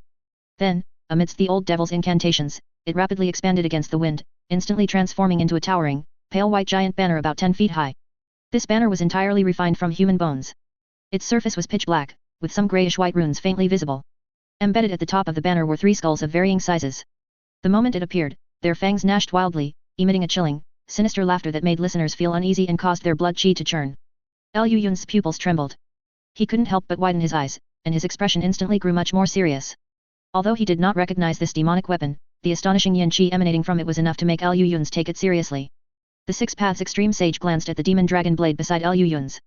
After his expression changed repeatedly, he fiercely gritted his teeth, formed a single-handed incantation, and opened his mouth again. A mass of vital blood immediately sprayed out, vanishing into the giant banner in the blink of an eye. The bone banner hummed loudly. The runes on the banner churned violently, causing countless phantom images of skulls to appear out of thin air near the banner. These phantom images were much smaller, only about the size of a fist, but as they opened their mouths simultaneously, countless strands of black chi sprayed out. They then converged, instantly forming a pitch-black flood dragon. After a brief circle, it shook its head and tail and charged straight toward Liu Yun's. Liu Yun's figure remained still, but the demon dragon blade beside him hummed and instantly shot out, transforming in the air into a 100-yard-long, pitch-black demon dragon, sweeping up vast, ocean-like swaths of pitch-black devilish chi to meet the pitch-black flood dragon. When the two collided, the pitch-black flood dragon was easily dismembered. Before the skull phantom images could flee, the pitch-black devilish chi surrounding the demon dragon swallowed them all, faintly emitting a strange, hair-raising chewing sound. The Six Paths Extreme Sage hurriedly urged the giant banner before him. The bone banner immediately trembled violently, and the 3 skulls at the top laughed strangely, simultaneously opening their mouths and spitting out large amounts of yin chi as black as ink. This yin chi could not impede the demon dragon in the slightest, and was swallowed completely in the blink of an eye. The Six Paths Extreme Sage suddenly pointed at the white bone banner before him. Instantly, the 3 skulls transformed, becoming 3 ferocious, blue-faced, fanged evil spirits several yards tall. At the same time, the 2-headed monstrous snake released by the Six Paths Extreme Sage, having received some unknown command from him, moved its body. Both heads simultaneously sprayed downwards, unleashing torrents of ink-black liquid that instantly turned into rolling poisonous fog, shrouding everything within dozens of yards beneath it. The demon dragon roared past. The 3 evil spirits tried to block it for a moment with bared fangs and brandished claws, but they were instantly dismembered and absorbed. Even the white bone banner's main body was swallowed by the devilish chi. The poisonous fog sprayed by the 2-headed monstrous snake likewise had no effect on the demon dragon. It was easily sliced into 2 halves, turning into a pile of withered bones.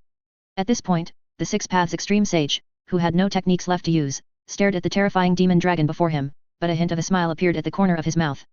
Liu Yun's eyebrows twitched. Seemingly sensing something, he suddenly turned and looked toward the other side. He saw that hundreds of miles away, a mighty army of cultivators was rapidly approaching. Leading the army was a woman in her 30s, flying ahead, radiating the powerful spiritual pressure of a late nascent soul great cultivator. Chapter 896 The Fall of the Six Paths.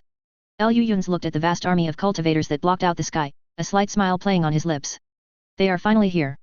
Seeing his expression, the Six Paths Extreme Sage was instantly startled, and his eyes immediately went wide. You knew I had contacted Third Antwan? The Six Paths Extreme Sage asked in disbelief. That's right. Why else? Did you truly believe I couldn't deal with him? Liu Yun shot him a glance, a look of mockery flashing across his lips. The Six Paths Extreme Sage instantly felt the hairs on his neck stand on end. He understood, Liu Yun's wasn't being held up by him, instead, from the very start, he had intended to completely annihilate the Reverse Star Alliance. Without any hesitation, the Six Paths Extreme Sage abruptly turned, transforming into a pitch-black mass of wind that shot away instantly. Fourth brother! Lu Yun's called out without turning his head. In that instant, a strange black radiance appeared in the air, immediately blocking the pitch-black mass of wind. Streams of dark wind blades shot out from the mass of wind, but the moment they touched the strange black radiance, they vanished, as if they had been swallowed whole. Greatly alarmed, the Six Paths Extreme Sage suddenly produced a strange hammer in his hand, carrying shimmering blue demonic fire, and smashed it down onto the strange black radiance. The black radiance instantly expanded, directly sweeping the Six Paths Extreme Sage into its depths. The Six Paths Extreme Sage felt as if the heavens and earth had flipped before his eyes, and he found himself inside a strange, ink-black space. Spatial treasure. The Six Paths Extreme Sage's heart sank, and he hurriedly prepared to pull out a new treasure from his storage pouch. But just at that moment, a pitch-black spectral hand pierced straight through his chest. The Six Paths Extreme Sage suddenly halted, lowering his head to look in disbelief. Liquid-like, grey-white demonic fire burned on the pitch-black spectral hand, effortlessly piercing through the black wind transformed by his magic treasure and his protective spiritual light. Most crucially, for reasons unknown, his powerful divine sense, characteristic of the late nascent soul stage, had absolutely no effect. He hadn't detected the enemy behind him in the slightest. Without giving Six Paths time for regret, the liquid-like grey-white demonic fire suddenly erupted, reducing his body to ash, leaving only a 3-inch-long, pitch-black nascent soul, which fourth brother snatched into his hand. After smiling at this foremost figure of the demonic path in the chaotic star sea, fourth brother struck him with several restrictions, forcibly plunging him into a deep slumber. On the other side, third Aunt Wan watched her old rival suddenly turn and flee, only to be instantly swallowed by a black radiance. Alarm bells rang wildly in her heart, and she subconsciously halted her escape lights. However, she was still a step too slow. Accompanied by a bright blood light, a translucent black-red shadow stepped out from Lu Yun's body, manifesting as Lu Yun's number 3, clad in pitch-black battle armor and possessing a cold, murderous aura. Third brother waved a hand, and a massive black radiance suddenly burst forth in the sky. A huge square structure appeared above his head out of thin air. It was precisely the 10,000-year tomb. The members of the Reverse Star Alliance watched as the gigantic structure rapidly deformed, and figures flew out from it, carrying heaven-shaking corpse chi that lined up into a formation in the sky. The rising pitch-black corpse chi even formed a dense dark cloud that covered the sky, resembling a twisted, deformed ghost face laughing menacingly at the members of the Reverse Star Alliance.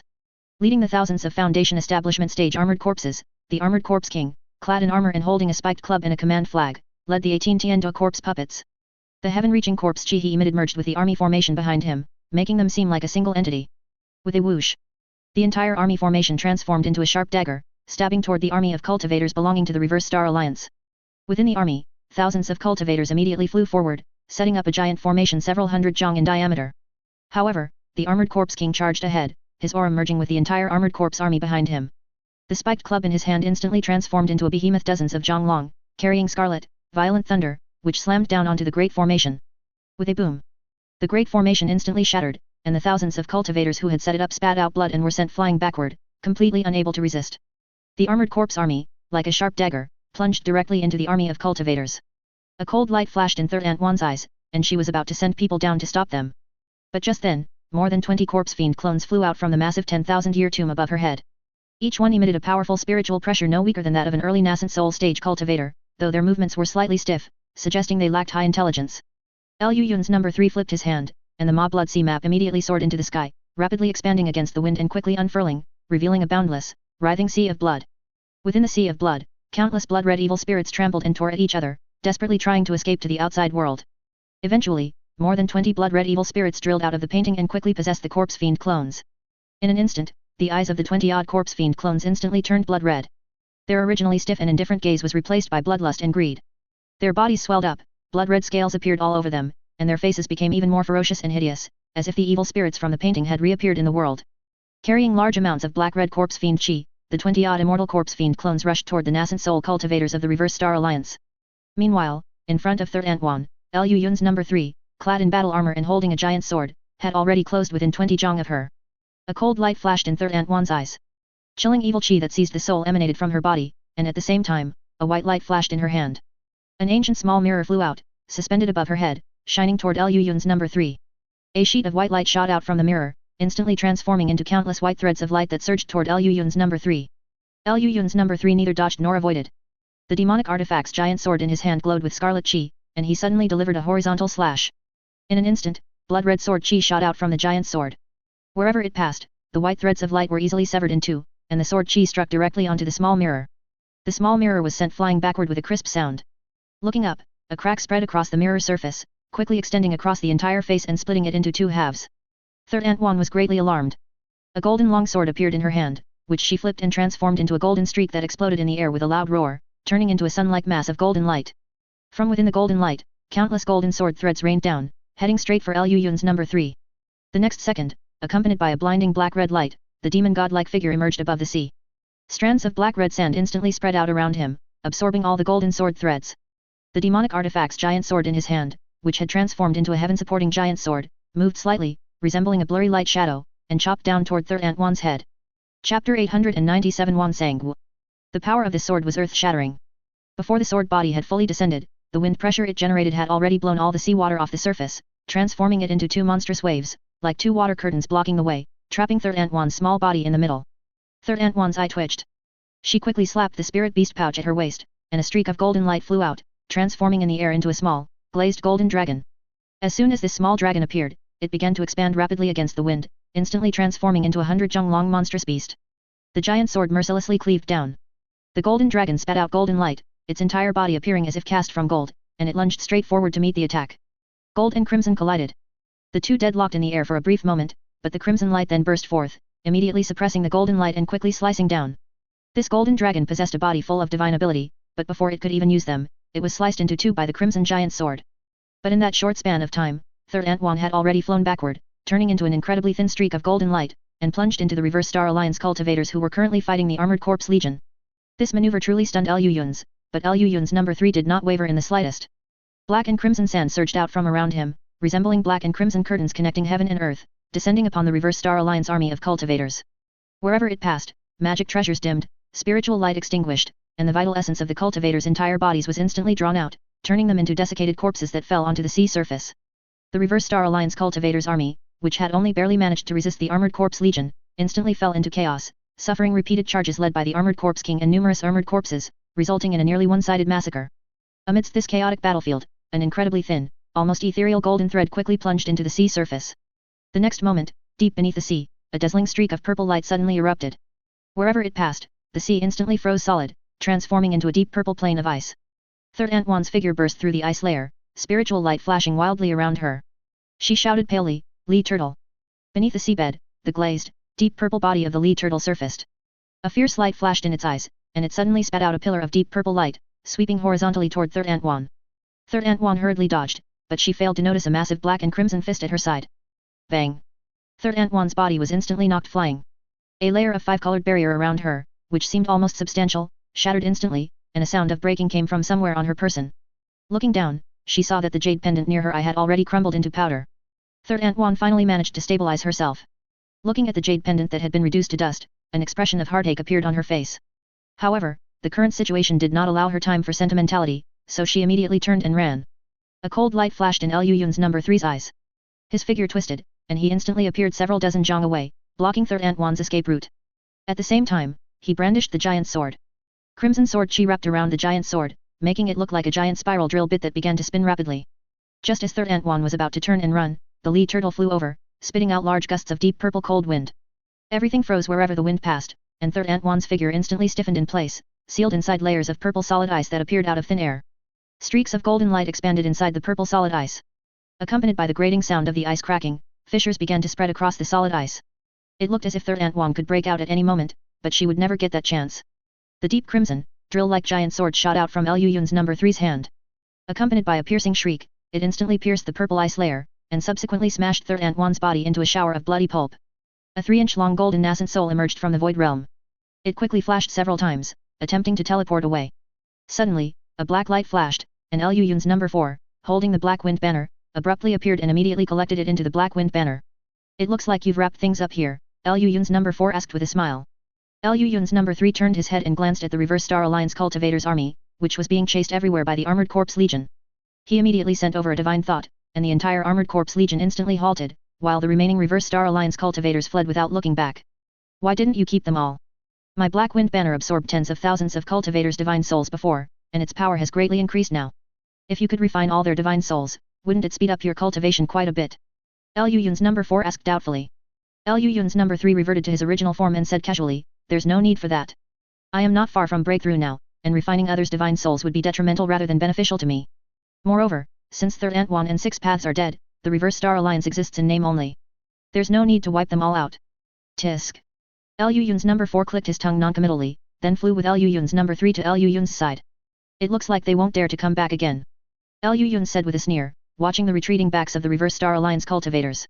We don't need to rush that, Liu Yun's number 4 said, rubbing his chin and scanning Liu Yun's up and down. He asked with a smile, but what about you? Have you figured out what you should say to Ling Yuling? Don't be like last time, where you didn't know what to say even as you were leaving. The smile on Liu Yun's face instantly froze. He glared at him irritably, waved his hand to recall them all, and remained floating in the air, mentally simulating the upcoming scene of meeting Ling Yuling and silently phrasing his words. After quite a while, Liu Yun still felt uneasy, as if he had forgotten something important. He couldn't help but frown deeply, reviewing everything that had happened during this period in his mind. Holy shit! Liu Yun suddenly realized. Han Li and Silver Moon were still over there, along with Ling Yuling. He couldn't worry about anything else and quickly transformed into a streak of 5-colored escape light, vanishing from the spot. This distance was nothing to him. In the space of a few breaths, he had already glimpsed the figures of the group from afar. He happened to see Han Li chatting happily with Ling Yuling. In that instant, Liu Yun suddenly felt his heart skip a beat. His escape light's speed increased by 30%, and he instantly appeared before the group. Han Li glanced at him, a faint smile playing on his lips, which made Liu Yun feel extremely anxious. He quickly turned his head to look at Ling Yuling. She floated in the air, wearing a white dress. A light application of makeup made her peerlessly beautiful face look even more enchanting. She looked at Liu Yun with a radiant smile, the corners of her eyes slightly upturned, carrying unconcealed joy.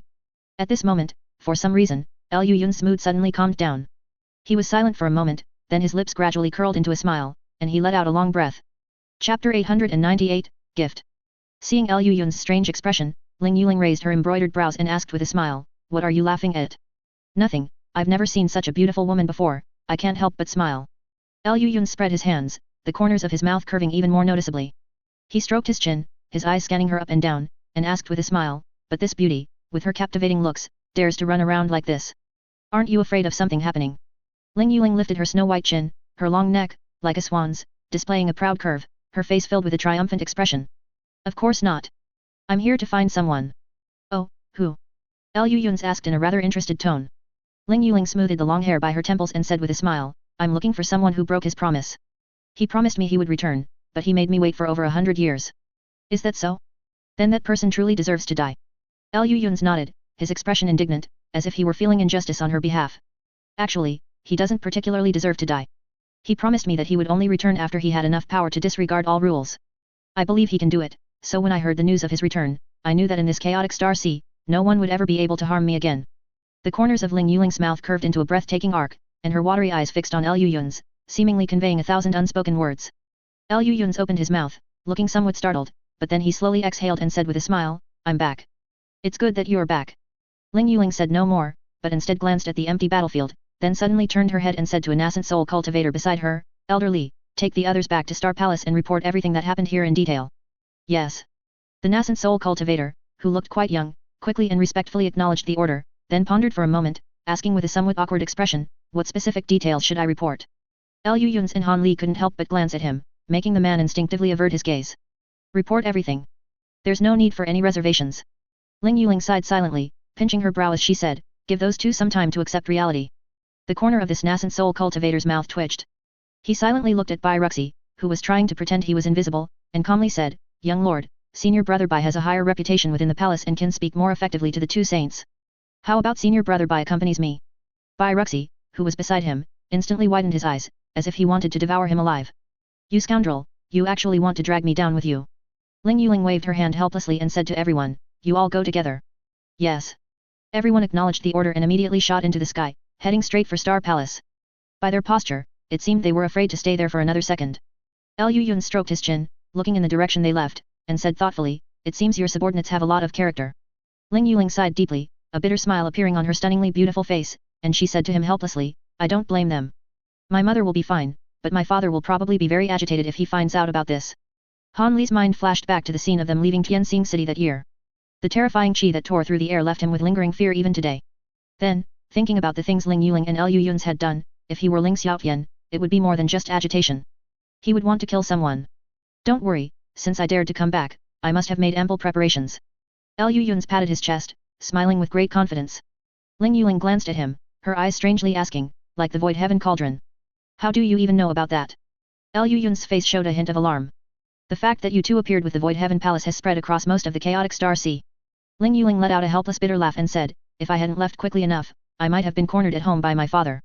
Liu Yun's was silent for a moment, then once again showed that confident expression, proudly puffing out his chest, and said with a firm tone, don't worry, it's even better than that. Under Ling Yuling's puzzled gaze, Liu Yun's put his hands on his hips and said triumphantly, I moved the entire Void Heaven Palace here. Ling Yuling fell silent, as if there were 1,000 words she wanted to ask, but they were all stuck in her throat. After a long while, she weakly pressed her temples and exhaled, I won't ask you how you did it. She had known for a long time that this guy was good at stirring up trouble, but she hadn't expected that after more than 100 years, he would have evolved to such an extent. The Void Heaven Palace, for the chaotic Star Sea, is far more than just a secret realm for trials. In a sense, Star Palace has been able to dominate the chaotic Star Sea for so many years, not only because of its own formidable strength, but also because they gained partial control over the Void Heaven Palace before anyone else. Over the years, the research alone on a portion of the ancient restriction within the Void Heaven Palace has greatly benefited Star Palace, and controlling some of these restrictions has allowed Star Palace to find the best way to indirectly suppress the righteous and demonic factions. This is only the practical benefit. In a symbolic sense, Star Palace, by controlling a portion of the Void Heaven Palace, has also invisibly established its legitimate status, which continues to this day. The only problem is that the Void Heaven Palace appears once every 300 years, and Star Palace cannot change this. And now, Liu Yun's has brought the entire Void Heaven Palace back. Just thinking about the potential consequences of this matter made Ling Yuling's temples throb, pushing the thought of her parents' reaction to this news to the back of her mind.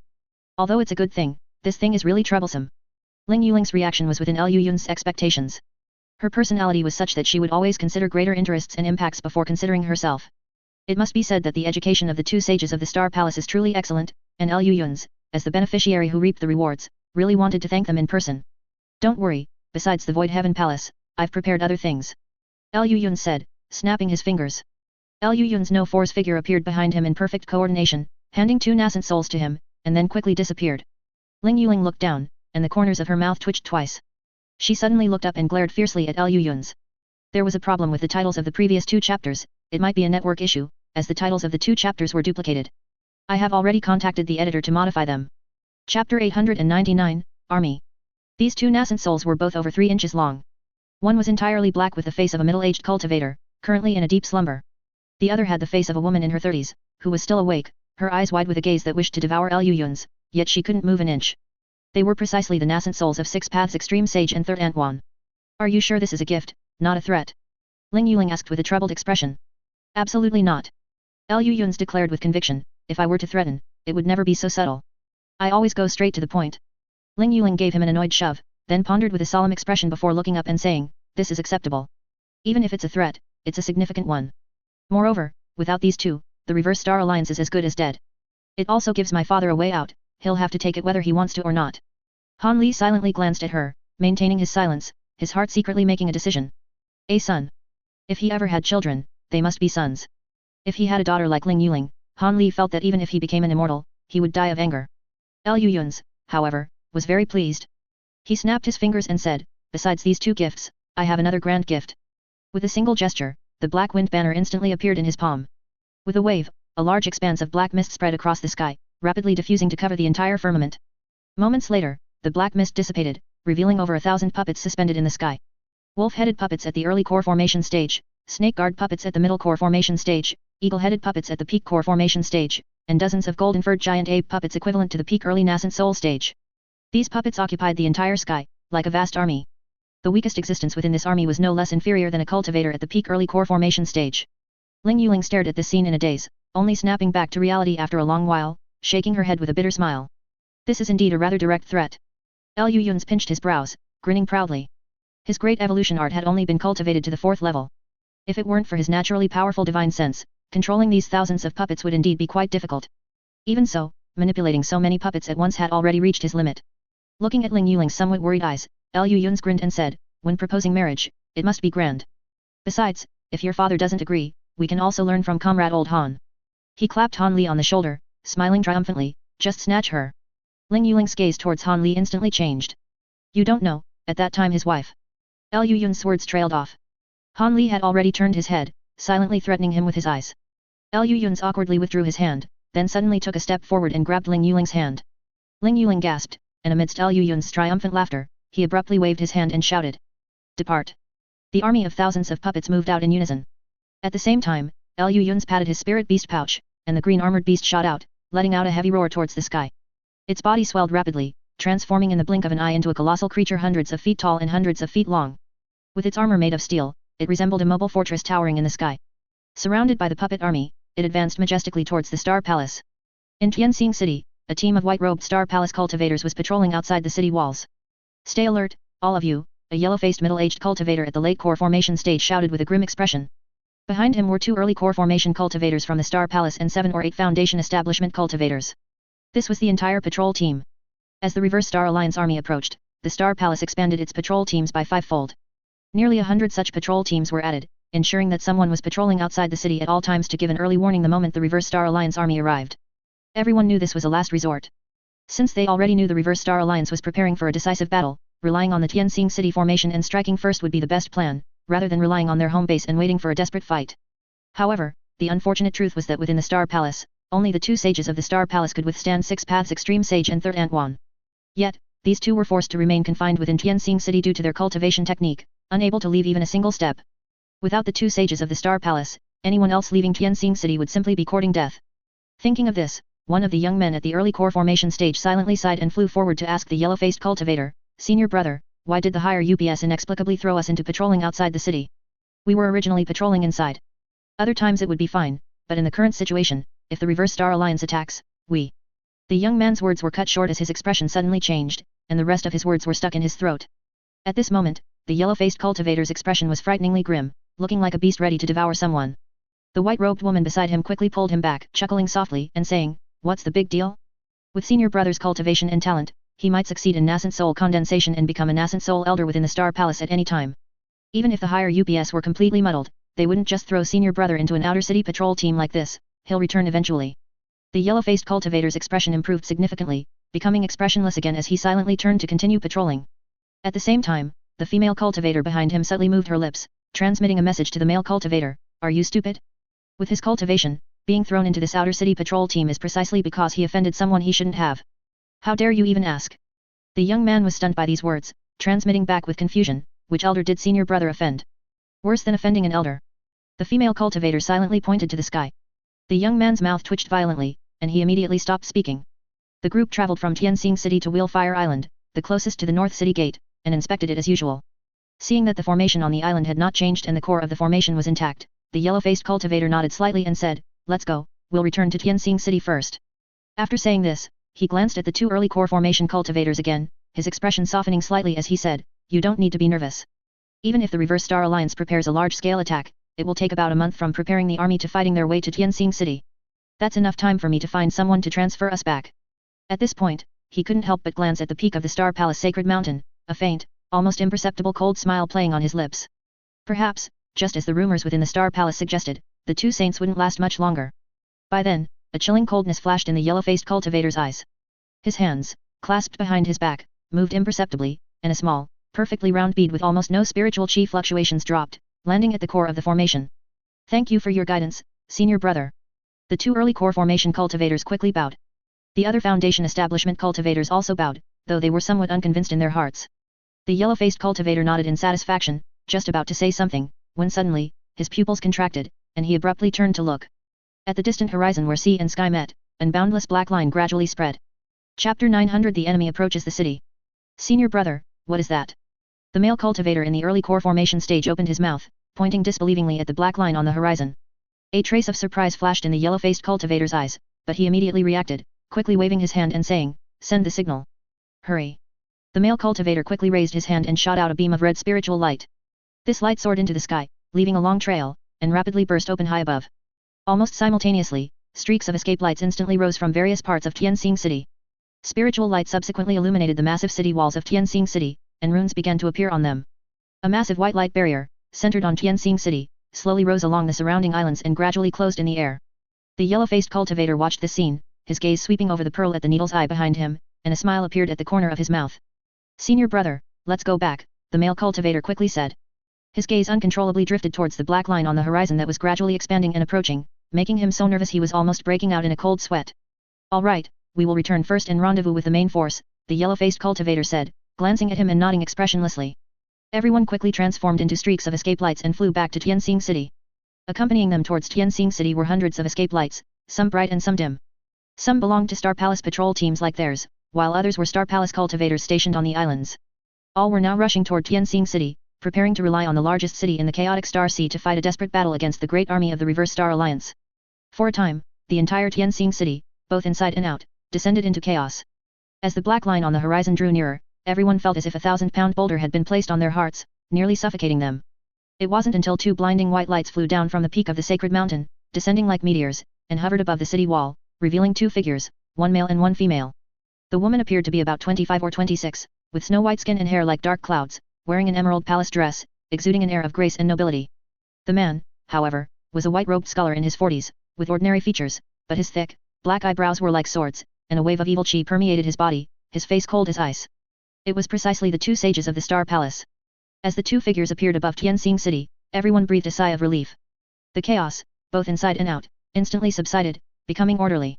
Squads of Star Palace cultivators calmed down, flew to their designated positions, and prepared their magic treasures, magical artifacts, and formation-setting tools. The entire sky above Tianxing City was instantly filled with a buzzing sound caused by the vibration of spiritual qi. The 2 sages of the Star Palace. To this day, they remained the symbol of faith for the Star Palace and the representation of invincibility in the chaotic Star Sea. As long as these 2 were present, Tianxing City would never fall. Watching this scene, Wenqing sighed almost imperceptibly. She glanced at the grim-faced Ling Xiaotian beside her and helplessly chose silence. Not far from the pair, Bai Ruxi and several nascent soul cultivators stood side by side, exchanging covert glances, all appearing somewhat nervous and uneasy. After a while, the black line on the horizon grew closer, and they could vaguely discern a massive, fortress-like entity seemingly constructed of steel. Around that fortress, eerie and terrifying black shadows were circling. Even from such a distance, the people inside Tianxing City could feel the astonishing aura that could practically crush one's heart, as well as the terrifying spiritual pressure formed by the combined force of over 1,000 core formation and higher cultivators. Wenqing and Ling Xiaotian watched this scene in silence, their eyes calm and their expressions indifferent, showing no sign of nervousness. Just then, under the sidelong glances of Bai Ruxi and the others, more than 10 streaks of escape lights shot out from the Star Palace and hovered around the 2 sages of the Star Palace. Lord Sage, give the order. A rigid-faced, burly old man said in a deep voice. The others remained silent, but spiritual chi burst forth from their bodies, indicating they were ready. There is no need to rush. We will wait and see, Ling Xiaotian said without turning his head. Let's see what tricks he intends to play. The surrounding people were startled upon hearing this, and they couldn't help but look at each other, all appearing somewhat confused. Bai Ruxi and the others kept their heads lowered, remaining silent throughout. And just then, the army on the horizon had already approached within several hundred miles of Tianxing City. At this distance, everyone could clearly see that the fortress-like steel behemoth was actually a massive ox, armored all over and hundreds of yards long. This giant ox traversed the sky, auspicious clouds naturally forming beneath its 4 hooves, supporting its massive frame as it ran forward rapidly at a speed utterly inconsistent with its size. The strange shadows around the giant ox were eerie-looking puppets, each one emitting the terrifying spiritual pressure of a core formation stage or higher cultivator. These puppets. Several Star Palace elders stared intently at the puppets for a few seconds, their pupils immediately contracting. They had either presided over the Void Heaven Palace or read related materials, so they naturally recognized that these were clearly the ancient puppets from within the Void Heaven Palace. However, the sheer quantity was simply beyond everyone's imagination. The entire puppet army stopped 100 miles outside Tianxing City. Only then did the crowd realize that there were actually a few people standing atop the giant ox's head. Lord Sage, this is... The burly old man widened his eyes, staring blankly at Ling Yuling atop the giant ox's head for a few moments, then turned to look at the expressionless 2 sages of the Star Palace, involuntarily twitching his mouth and letting out a silent, bitter laugh. Although he didn't know exactly what had happened, seeing the demeanor of the 2 sages of the Star Palace, how could he not understand that this whole spectacle was likely orchestrated by them? Sure enough, after Ling Xiaotian glanced at him, he flicked his hand and threw out a jade slip, which flew into the old man's hand. Elder Gu, inside the jade slip is a list of personnel who secretly colluded with the Reverse Star Alliance and attempted to transmit information to them. Arrest them according to this list. Meeting Ling Xiaoshan's stern gaze, the burly old man couldn't help but let out a bitter, helpless laugh, and immediately nodded in assent. He knew very well that besides those who genuinely conspired with the Reverse Star Alliance, the list certainly included some innocent Star Palace cultivators. These people might not have committed any actual offense, perhaps they had simply chosen the wrong side when Ling Yuling appeared, or perhaps they were just a bit restless normally. In short, the time had come to settle accounts with those whom the 2 saints had been forced to tolerate during the confrontation with the Reverse Star Alliance. As streaks of escape lights flew out, Star Palace cultivators, some surprised, some terrified, and some even attempting to flee, were easily captured before they could react. The 2 sages of the Star Palace watched this scene indifferently, then turned their heads to look at the puppet army 100 miles away, slightly relaxing. Let's go. We shall meet this venerable Tian Mu, Ling Xiaotian said coldly, leaping up and transforming into a streak of white escape light, heading straight for Lu Yun's and the others. Wenqing smiled helplessly, then turned to look at the Star Palace elders, her gaze turning cold once more. Chapter 901 Standoff. Outside Tianxing City, Liu Yun's watched the chaos within the city from afar. He couldn't help but rub his chin in confusion, turning to Ling Yuling and asking, "What's going on in the city? Why such a large formation?" He was only here to negotiate. The two saints couldn't possibly think he intended to start a fight, could they? Ling Yuling rolled her eyes at him, frowned in thought for a moment, and then, letting out a small breath, said, "The Reverse Star Alliance is probably finished, so there's no need to keep the unstable elements within the Star Palace anymore." Upon hearing this, Liu Yun's immediately understood. He shook his head helplessly and said, "So, I ended up serving as a whetstone for the two elders. What else? Did you really think such a large formation was meant to guard against you?" Ling Yuling retorted irritably. Just then, two bright escape lights flew out from within the restriction of Tianxing City. These two escape lights arrived in front of Liu Yun's and the others almost instantly, their speed incredibly fast. Looking at the two familiar faces, Liu Yun's wisely let go of Ling Yuling's hand, stepped forward to bow, and said with a smile, "Two palace masters, long time no see. I thought you two wouldn't be able to leave Tianxing City." "Leaving for a short period is still fine," Ling Xiaotian said coolly, his gaze sweeping over him and Han Li before nodding slightly. "To think that after only a mere century, two core formation cultivators have become late nascent soul great cultivators just like us. This world truly leaves us increasingly perplexed." Wen Qing also smiled and said, "When we heard that two cultivators appeared along with the Void Heaven Palace, we guessed it was you two. Once Yu Ling left without saying goodbye, we were basically certain. If I'm not mistaken, these puppets were obtained from the Void Heaven Palace, right?" Han Li understood the hidden meaning in their words. He couldn't help but glance at Liu Yun's, taking two small steps back to indicate he had nothing to do with it. "That's right, the Void Heaven Palace is already under our control," Liu Yun's admitted naturally. At the same time, the Black Wind banner appeared in his hand, and a massive palace phantom image flashed across its surface before disappearing. This was naturally not the real Void Heaven Palace, but merely a wisp of an illusion intercepted from the Void Heaven Palace after controlling its formation, yet the meaning was the same. The Void Heaven Palace had been completely mastered by him. Hearing this, the two saints exchanged glances. Wen Qing's expression remained normal, but Ling Xiaoshan's face grew gloomier. "What is the meaning of this?" Ling Xiaotian asked, pointing at the surrounding puppet army. "Do you intend to start a war directly with the Star Palace?" Liu Yun's mouth twitched, just about to say something. Just then, Ling Yuling suddenly stepped forward and stood beside him. "Of course not. He merely wants to prove his strength," Ling Yuling said, looking at Ling Xiaotian with a determined gaze. "What strength?" "The strength to attack the Star Palace." Ling Xiaotian sneered in response. Ling Yuling slowly took a deep breath and said calmly, "The strength to become the next holy master." As soon as these words were spoken, the entire sky fell silent. Perhaps even Ling Xiaotian hadn't expected Ling Yuling to dare speak so plainly. Even Liu Yun's was momentarily stunned, but he quickly recovered, took Ling Yuling's hand, and calmly looked at the pair. At this moment, anything more said would be superfluous. Wen Qing reached out and patted the stunned Ling Xiaotian, then smiled and said, "Whether he can become the next holy master is not something you can decide so casually, nor can we decide it just like this. Besides, having the future holy master surround Tianxing City with an army is ultimately bad optics. Put these puppets away first, and we can discuss this further. Or do you intend to force a decision from the two of us right here?"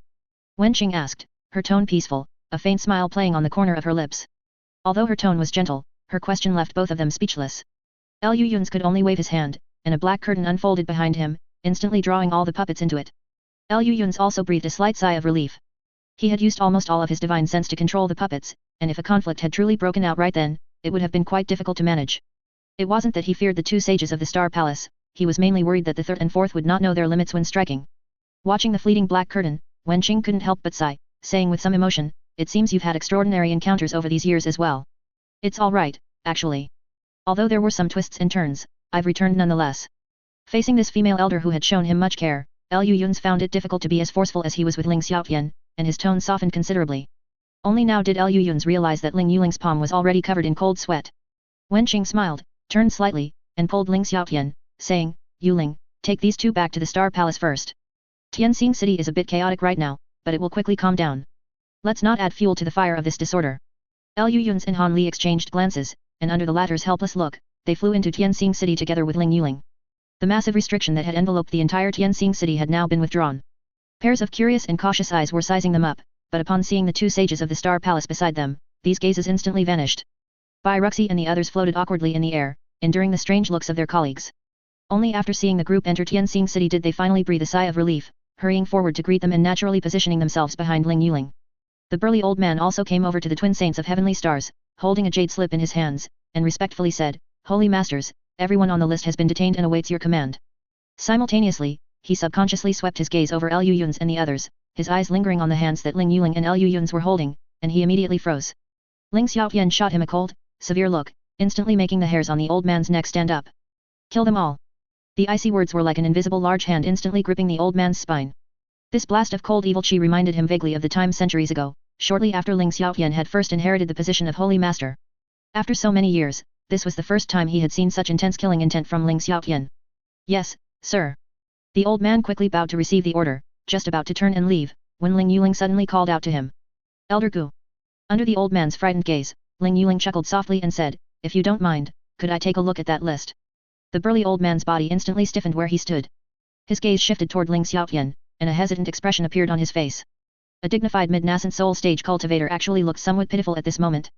Chapter 902 Wenqing. Chapter 902, Wenqing. On the top floor of the Star Palace Holy Mountain, Han Li curiously surveyed his surroundings, seeing that everything seemed to be made of flawless white jade, exquisite and magnificent, emitting a faint glow. It was actually another structure similar to the Void Heaven Palace. However, this residence of the successive Star Palace Holy Masters was slightly more opulent and slightly less imbued with immortal spirit chi compared to the Void Heaven Palace. Many areas had clearly been modified, and it was unknown whether they were built this way originally or if successive Holy Masters had reconstructed them. The two sages of the Star Palace were not here at the moment. After escorting the group to the top floor of the Holy Mountain, the two saints immediately turned and left. It was understandable that the chaos caused by capturing so many Star Palace cultivators at once, many of whom held important internal positions within the Star Palace, could not be quelled in a short time. The two saints were needed to stabilize the situation. Not to mention, there was the matter of the Reverse Star Alliance disbanding. This event was too significant. The two sages of the Star Palace dared not blindly trust the words of the masses and insisted on sending people out to investigate. They would likely have results by tonight. With the destruction of the Reverse Star Alliance, how should its affiliated small and medium schools be dealt with? How should the escaped stragglers be captured? How should those schools that previously yielded to circumstances or opportunistically switched allegiance be classified? All sorts of messy affairs piled up together. Just thinking about it made Han Li's scalp tingle. No wonder the two sages of the Star Palace didn't look particularly happy. However, it shouldn't just be because of these things. Han Li's gaze silently shifted a few inches. In another part of the hall, Ling Yuling was holding a jade slip, seriously looking at the list inside. Liu Yun's was sitting beside her, and since no one was paying attention to him, he had boredly released his green armored beast and was telling a stand-up comedy routine there. Judging by the green armored beast's expression, Han Li suspected it had reached its limit of tolerance and might kick him at any moment. For some reason, Han Li was a little worried about Ling Xiaoshan's blood pressure. Liu Yun's was amusing himself there. Seeing that no one had responded to him after talking for a long time, he finally stopped speaking just before the green armored beast might devour its master, and he sighed silently. I'm telling you to, can you pay attention to me? Han Li pretended not to hear anything. Ling Yuling held the jade slip, reading intently, and didn't even spare him a glance. Liu Yun's couldn't help but sigh again. He stroked the green armored beast's chin, a thoughtful expression appearing on his face. Speaking of which, although the green armored beast had always been designated as his mount, upon closer thought, among all his spirit beasts, the green armored beast had been with him the longest. Yet, up until now, Qing Li, Li Turtle, Hao Bird, and the other spirit beasts had all progressed to extremely high levels, and their cultivation continued to rise, but the green armored beast's cultivation had stagnated for a long time. This was certainly not because Liu Yun's had withheld the green armored beast's food.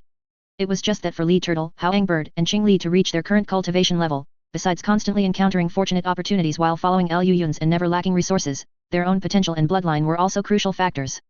A powerful bloodline was enough to support them in going further, but the green armored beast was different. As an ancient giant beast that normally only reached rank 6 upon adulthood, growing to rank 8 was already hitting the ceiling for its species. If it wanted to achieve another breakthrough, it would be much harder than Qing Li's breakthrough to the late stage of form transformation. Liu Yun's gaze lowered slightly, and he sighed silently. Just then, Ling Yuling also put down the jade slip in her hand and let out a long breath. Just as I thought, father and mother truly planned to clean up the entire Star Palace from top to bottom, including some parasites they were forced to tolerate due to circumstances. This will undoubtedly offend many people, so they don't want us standing in the spotlight right now. Ling Yuling smiled lightly with relief, then continued, once the actual situation regarding the Reverse Star Alliance is reported back, they will almost certainly make their move. It's best if we stay here until it's over. Liu Yun's widened his eyes in surprise, then quickly reviewed the recent events in his mind. He smiled and said, I didn't expect those two to be so decisive. They have always been like this. It's just that because of the Reverse Star Alliance over the years, they had no choice but to tolerate certain individuals. Ling Yuling sighed, speaking with a hint of helplessness. So we're just going to stay here the whole time? Liu Yun's asked, sounding eager to move. Having not returned to Tianxing City for so many years, he really wanted to look around. If we go out now, we will only cause trouble for the two of them, Ling Yuling said helplessly. That's not necessarily true. A teasing voice suddenly came from the doorway. Wenqing walked into the hall. Her gaze swept over the three of them, and she chuckled, saying, wouldn't it have been nice if you had been this obedient before? Ling Yuling quickly stood up and took a few steps to greet her, asking, Mother, what is the situation outside? Where is father? Wenqing reached out and helped smooth her slightly messy hair, speaking softly, "Don't worry, we haven't reached the point where we need you to worry. Mere small fry won't be able to cause any major waves." Although Wenqing's tone was gentle, the iron-blooded intent revealed in her words made the other two men look sideways in admiration. "It's just that the plan might have to be postponed a little," Wenqing sighed, looking at Liu Yun's and Han Li. She said, "Gentlemen, after more than 100 years apart, I never expected both of you to advance to the late nascent soul stage. It seems we truly are getting old, and it's time to make some room for the younger generation. Mother." A look of panic appeared in Ling Yuling's eyes. Wenqing patted the back of her hand, signaling her to relax. Liu Yun's, meanwhile, performed a respectful bow, his expression becoming much more solemn. "Aunt Wen, things were too rushed earlier, and I failed to properly greet you. Please don't take offense." Liu Yun's remembered very clearly how much care Wenqing had given him back then. If Wenqing hadn't unhesitatingly supported him several times, given Liu Yun's personality, he probably would have died in the chaotic star sea long ago.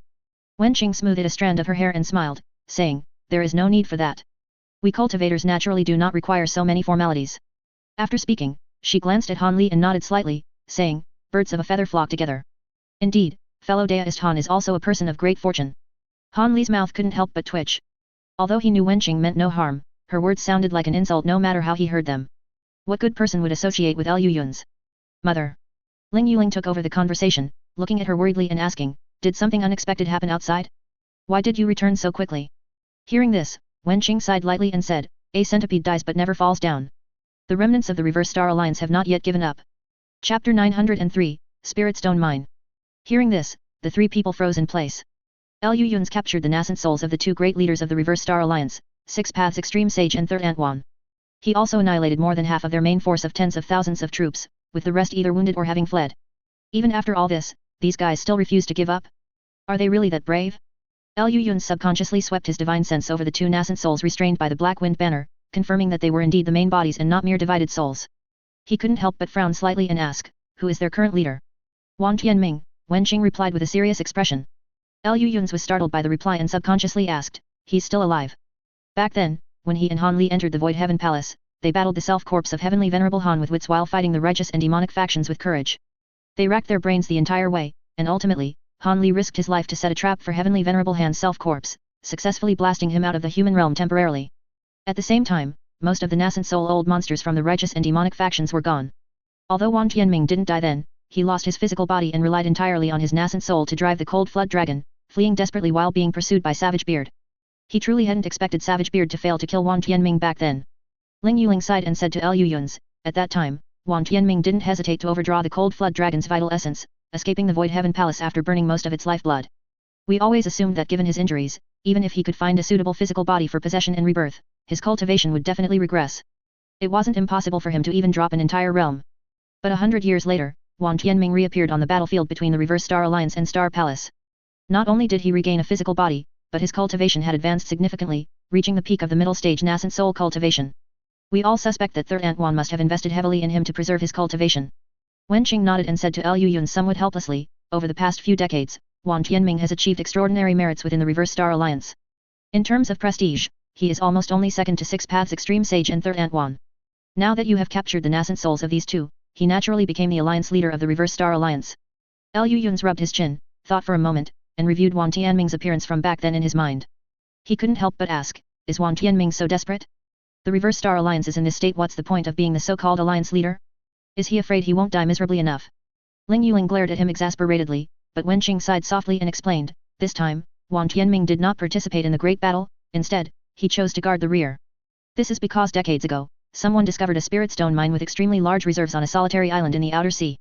It contains many high-level spirit stones, and this island happens to be within the Reverse Star Alliance's sphere of influence. Because Wang Tianming holds an extremely high position within the Reverse Star Alliance, he was given the task of guarding this solitary island. Up until now, more than half of the low and middle stage cultivators in the Reverse Star Alliance have chosen to surrender. However, the vast majority of the remaining high-level cultivators have rushed to the outer sea and reorganized the Reverse Star Alliance directly on that solitary island. We suspect that besides the large quantity of high-level spirit stones on that island, something else must have appeared, causing Wang Tianming to be willing to take such a huge risk to continue occupying the position of alliance leader of the Reverse Star Alliance. High-level spirit stones. Han Li's heart stirred slightly. He wasn't a rich person like Liu Yun's, who owned a small interface. Unfortunately, one of his trump cards, the late nascent soul stage puppet, was a major consumer of high-level spirit stones. Han Li hadn't dared to let it fight continuously during the previous few engagements, and even so, it had consumed most of the high-level spirit stones he possessed. And now, a high-level spirit stone mine had actually appeared in the chaotic star sea. This thing had been extinct in the human realm since the ancient era. High-level spirit stone mine. Liu Yun's rubbed his chin, pondering for a moment. High-level spirit stones were relatively rare even within his small interface. Most were obtained in small quantities while developing spiritual veins. Although the yield was much greater than the spirit stone mines outside, it wasn't as exaggerated as an entire high-level spirit stone mine. Presumably, in terms of spiritual chi density alone, that spirit stone mine might even surpass his own small interface. And judging by Wen Qing's meaning, Wang Tianming seemed to have been guarding that mining vein for a long time. Could it be that Wang Tianming believes he can use the abundant spiritual chi inside this mining vein to break through his current bottleneck and reach the late nascent soul stage realm? He must be overthinking things, right? Even if he could, would he, having just advanced to the late nascent soul stage, be stronger than Six Paths Extreme Sage and Third Ant Wan? Liu Yun's couldn't figure it out no matter how hard he tried, so he could only sigh and ask, he just inherited the position of Alliance Leader of the Reverse Star Alliance. He hasn't done anything else. Wen Qing shook his head with a solemn expression and said in a deep voice, according to our spies, Wang Tianming hasn't appeared in front of other Reverse Star Alliance cultivators for 10 years. Even major events like inheriting the position of Alliance Leader of the Reverse Star Alliance were announced to others through his disciple. Given the current situation, no one is contesting him. Liu Yun's rubbed his chin in confusion and couldn't help but ask, what is he aiming for?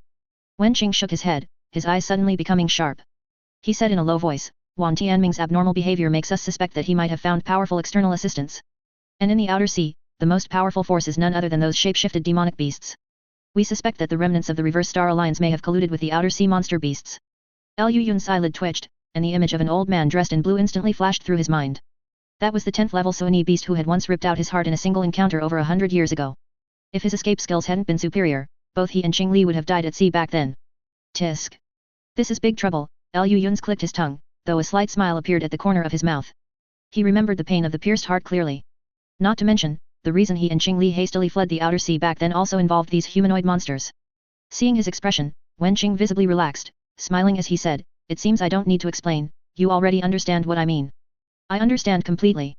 Since the two of you cannot leave Tianxing City, I am the most suitable person to go and investigate.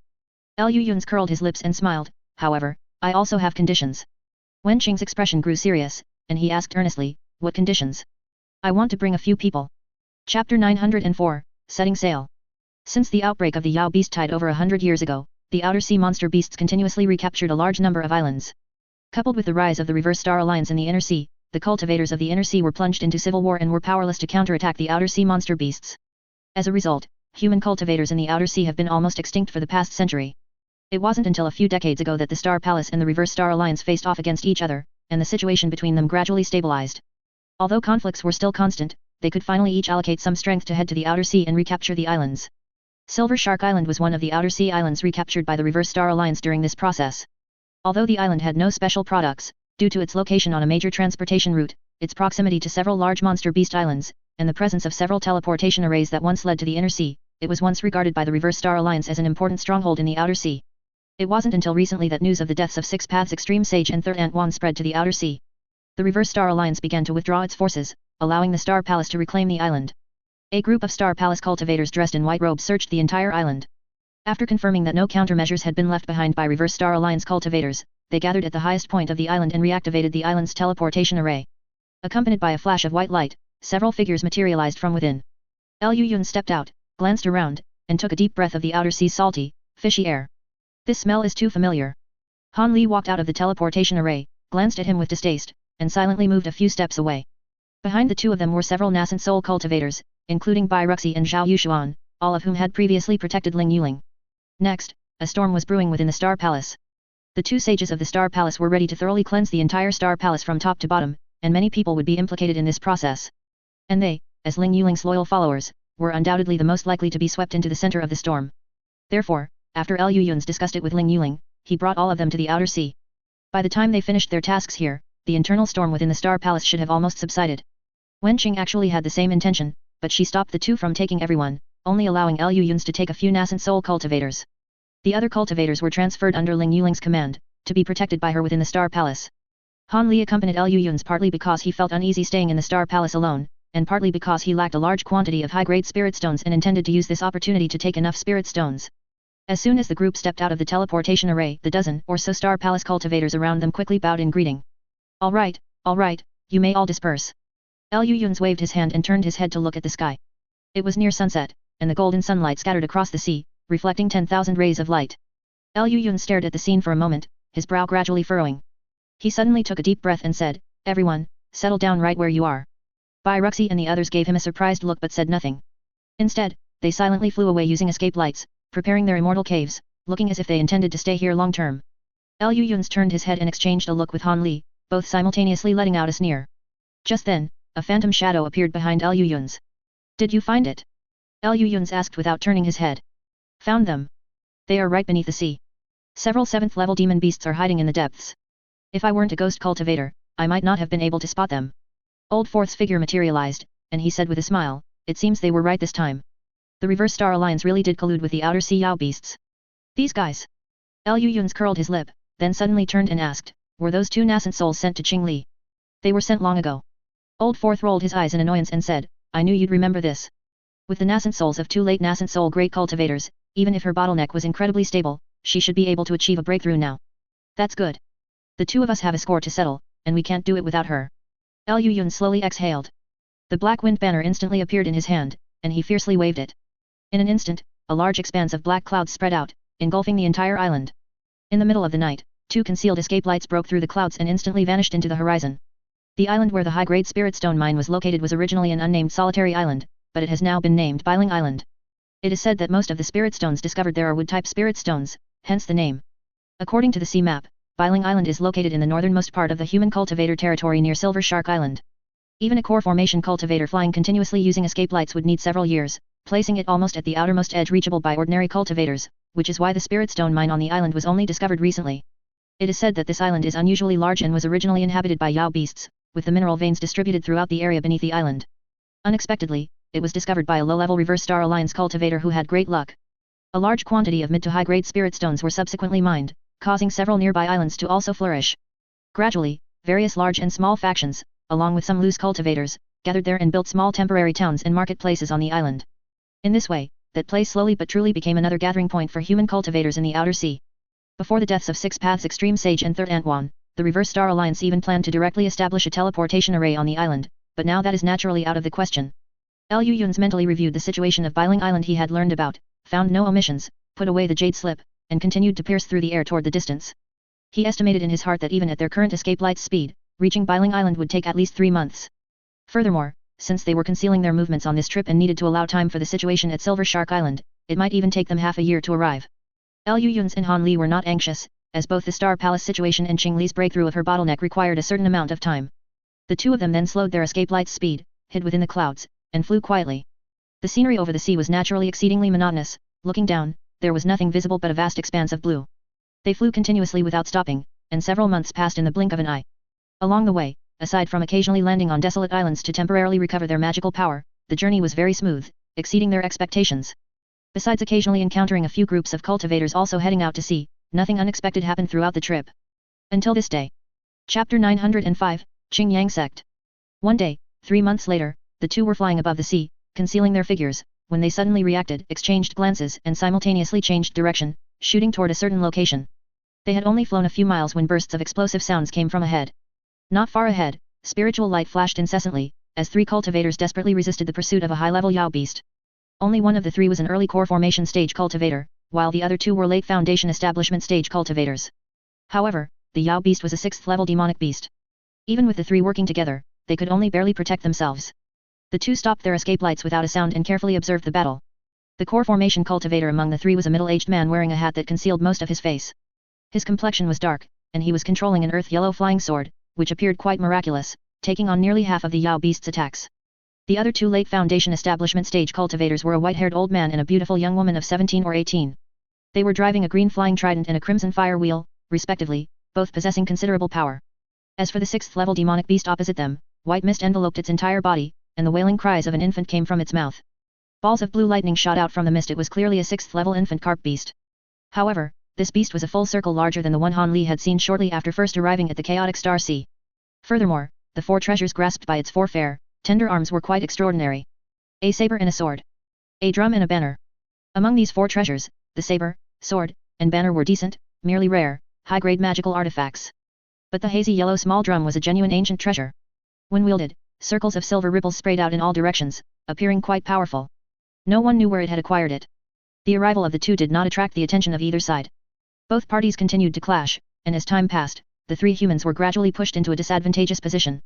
After a while, the infant carp beast, which had advanced to the peak of the 6th level, suddenly let out a strange cry from its mouth. In an instant, 100 bolts of lightning erupted from the water mist, and over 100 blue lightning spheres simultaneously shot toward the three cultivators fighting it. It, however, shot out from the water mist and plummeted toward the sea surface below like a shooting star. Under the assault of so many lightning spheres, the three cultivators were thrown into a panic and were completely unable to take any defensive measures against the infant carp beast's actions. The next moment, large amounts of seawater were directly churned up by the Yao beast, transforming into a massive 100-Zhonghai wave that swept toward the three cultivators. The three cultivators were already flustered by the continuous assault of the lightning spheres. Seeing this scene, their faces immediately turned pale, devoid of any color. Just as the three thought their lives were about to end there, a golden light suddenly shot out, instantly piercing through the giant wave. The wave instantly dispersed, revealing the infant carp beast's massive form. The golden light merely circled the Yao beast a few times, and large clouds of bloody mist scattered from mid-air. The beast was instantly sliced into 7 or 8 pieces, and its primordial spirit, before it could even escape, was annihilated by the sword light. The remains of the corpse fell directly, and Han Li revealed his figure, grasping toward the distant void realm with one hand. A section of the Yao beast's remains bizarrely burst open. A blue sphere and a yellow small drum shot out amidst the flying flesh and blood, transforming into one blue and one yellow streak of light, breaking through the air. Clenching his 5 fingers, Han Li easily drew the infant carp beast's demonic core and the ancient treasure small drum into his hand. He glanced casually at the demonic core, his eyes showing no sign of surprise. With the death of the Yao beast, the 100 or so lightning spheres that were fiercely attacking the three cultivators instantly flashed and dissipated. The three immediately breathed a sigh of relief, and the look in their eyes as they regarded Han Li became respectful awe. Although they had been too busy to clone themselves just now, they had clearly witnessed Han Li destroying the 6th level demonic beast with a mere wave of his hand. How could they not realize that this was clearly a nascent soul stage senior? However, this place was already deep within the outer sea. Although high-level cultivators like Han Li were still rare, the group was not entirely unfamiliar with encountering them. Thus, despite their surprise, they did not panic. The three hastily put away their magic treasures and magical artifacts and floated toward him. Before they even got close, the hat-wearing man leading them bowed deeply. Junior Chenjing, a disciple of the Qingyang sect, greets Senior. Thank you, Senior, for your assistance. Otherwise, we juniors would have been entangled by this Yao beast for a long time and found it truly difficult to escape. May Junior ask Senior's honored name. As the man spoke, he secretly scrutinized Han Li, his brow furrowing slightly. Qingyang sect. Han Li was startled upon hearing this, a trace of surprise appearing on his face. Liu Yun's, hidden nearby, was also stunned. The Qingyang sect was a prominent demonic path power within the Reverse Star Alliance. Haven't they already contracted their defensive line? Why would there still be people from the Reverse Star Alliance appearing on the sea? Are you people from the Reverse Star Alliance? Han Li asked with a cold tone.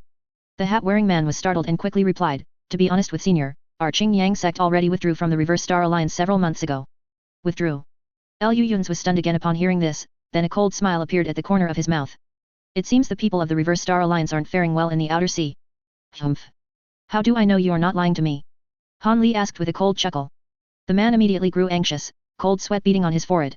After his eyes flickered slightly, he suddenly said, if Senior is willing to trust me, I am willing to present Senior with a sea chart of the area near Biling Island. Oh. You have a sea chart on you. Han Li's lips curled up, and he asked as if he were very interested. The hat-wearing man offered a wry smile and said, to be honest with Senior, our Qingyang sect was previously one of the forces responsible for guarding Biling Island. However, we later offended Wang Tianming and were deliberately targeted by him, so we simply withdrew from the Reverse Star Alliance. As he spoke, an unconcealable look of resentment appeared on the hat-wearing man's face. It was obvious that what they had encountered was definitely not as simple as merely being deliberately targeted. Otherwise, how could the Qingyang sect, a major faction, allow one early core formation stage cultivator and two late foundation establishment stage cultivators to venture out to sea alone? Han Li hovered in the air, contemplating carefully for a moment, then suddenly extended a hand and said, I don't know if what you said is true or false, nor do I care. However, your sea chart had better be genuine, because if I find out you dared to deceive me. Han Li did not finish the sentence, but the hat-wearing man's face was already covered in cold sweat. He quickly nodded and said, Senior, please rest assured, I understand.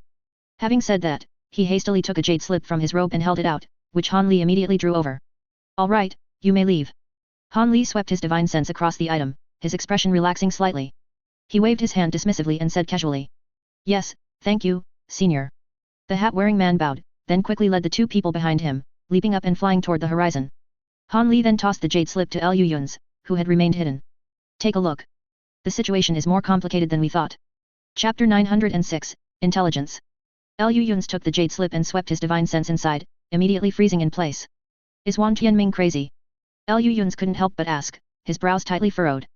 The jade slip contained a map of the sea within several thousand miles around Biling Island, which was incredibly detailed, even marking the distribution of various forces within it. It was this distribution map of the various forces, along with the appended remarks, that allowed the two of them to see the hidden clues. Several islands around Biling Island were originally managed by several major sects within the Reverse Star Alliance. Because of the large amount of high-grade spirit stones produced on Biling Island, they were exceptionally prosperous and developed. Even in this outer sea, they contributed a considerable amount of spirit stones to the major forces, making them one of the largest sources of income within the Reverse Star Alliance. However, after the defeat of Six Paths Extreme Sage and Third Ant Wan Tianming issued a decision to shrink the defense line. Not only did he concentrate all remaining forces of the Reverse Star Alliance on Biling Island, but he also forcibly ordered several major sects to abandon their guarded islands and focus all their power on Biling Island. It's easy to imagine how anyone in the already restless Reverse Star Alliance would obey his orders. Leaving aside the cultivators who were tied to the Reverse Star Alliance's war chariot and couldn't get off, for these large sects, after the deaths of Six Paths Extreme Sage and Third Ant Wan, whether to continue staying in the Reverse Star Alliance was an uncertain matter. After all, given their size, even if Star Palace regained control of the chaotic Star Sea, they couldn't possibly kill them all. As long as they were willing to pay a certain price, they could still coexist peacefully with Star Palace. However, this price might be too heavy, possibly even causing their sects to never recover and become second or third-rate small schools. But even so, they could still survive.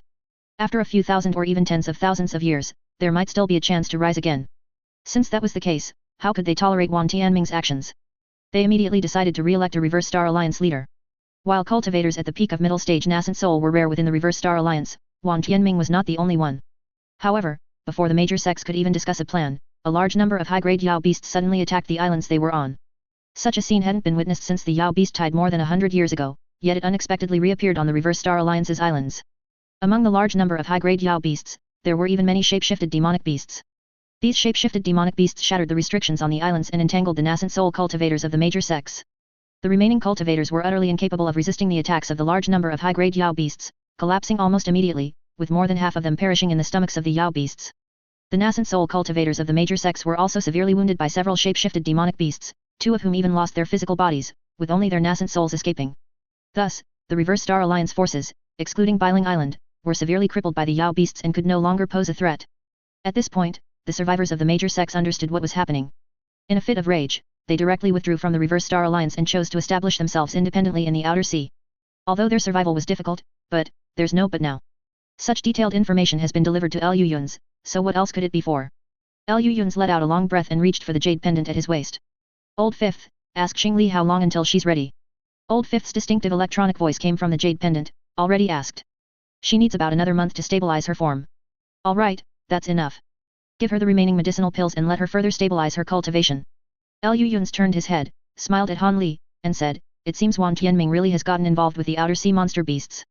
Han Li frowned upon hearing this and couldn't help but ask, haven't outer sea monster beasts always been irreconcilable with human cultivators? Why would they suddenly cooperate with people from the Reverse Star Alliance? Who knows? Maybe Wan Tianming has some leverage, or perhaps they need someone to help them infiltrate the inner sea. There are many possibilities. Lu Yun's waved his hand casually, then narrowed his eyes slightly, stroking his chin as he said, but this makes things interesting. Besides the remnants of the Reverse Star Alliance, we'll also have to face those shape-shifted demonic beasts. Han Li frowned slightly.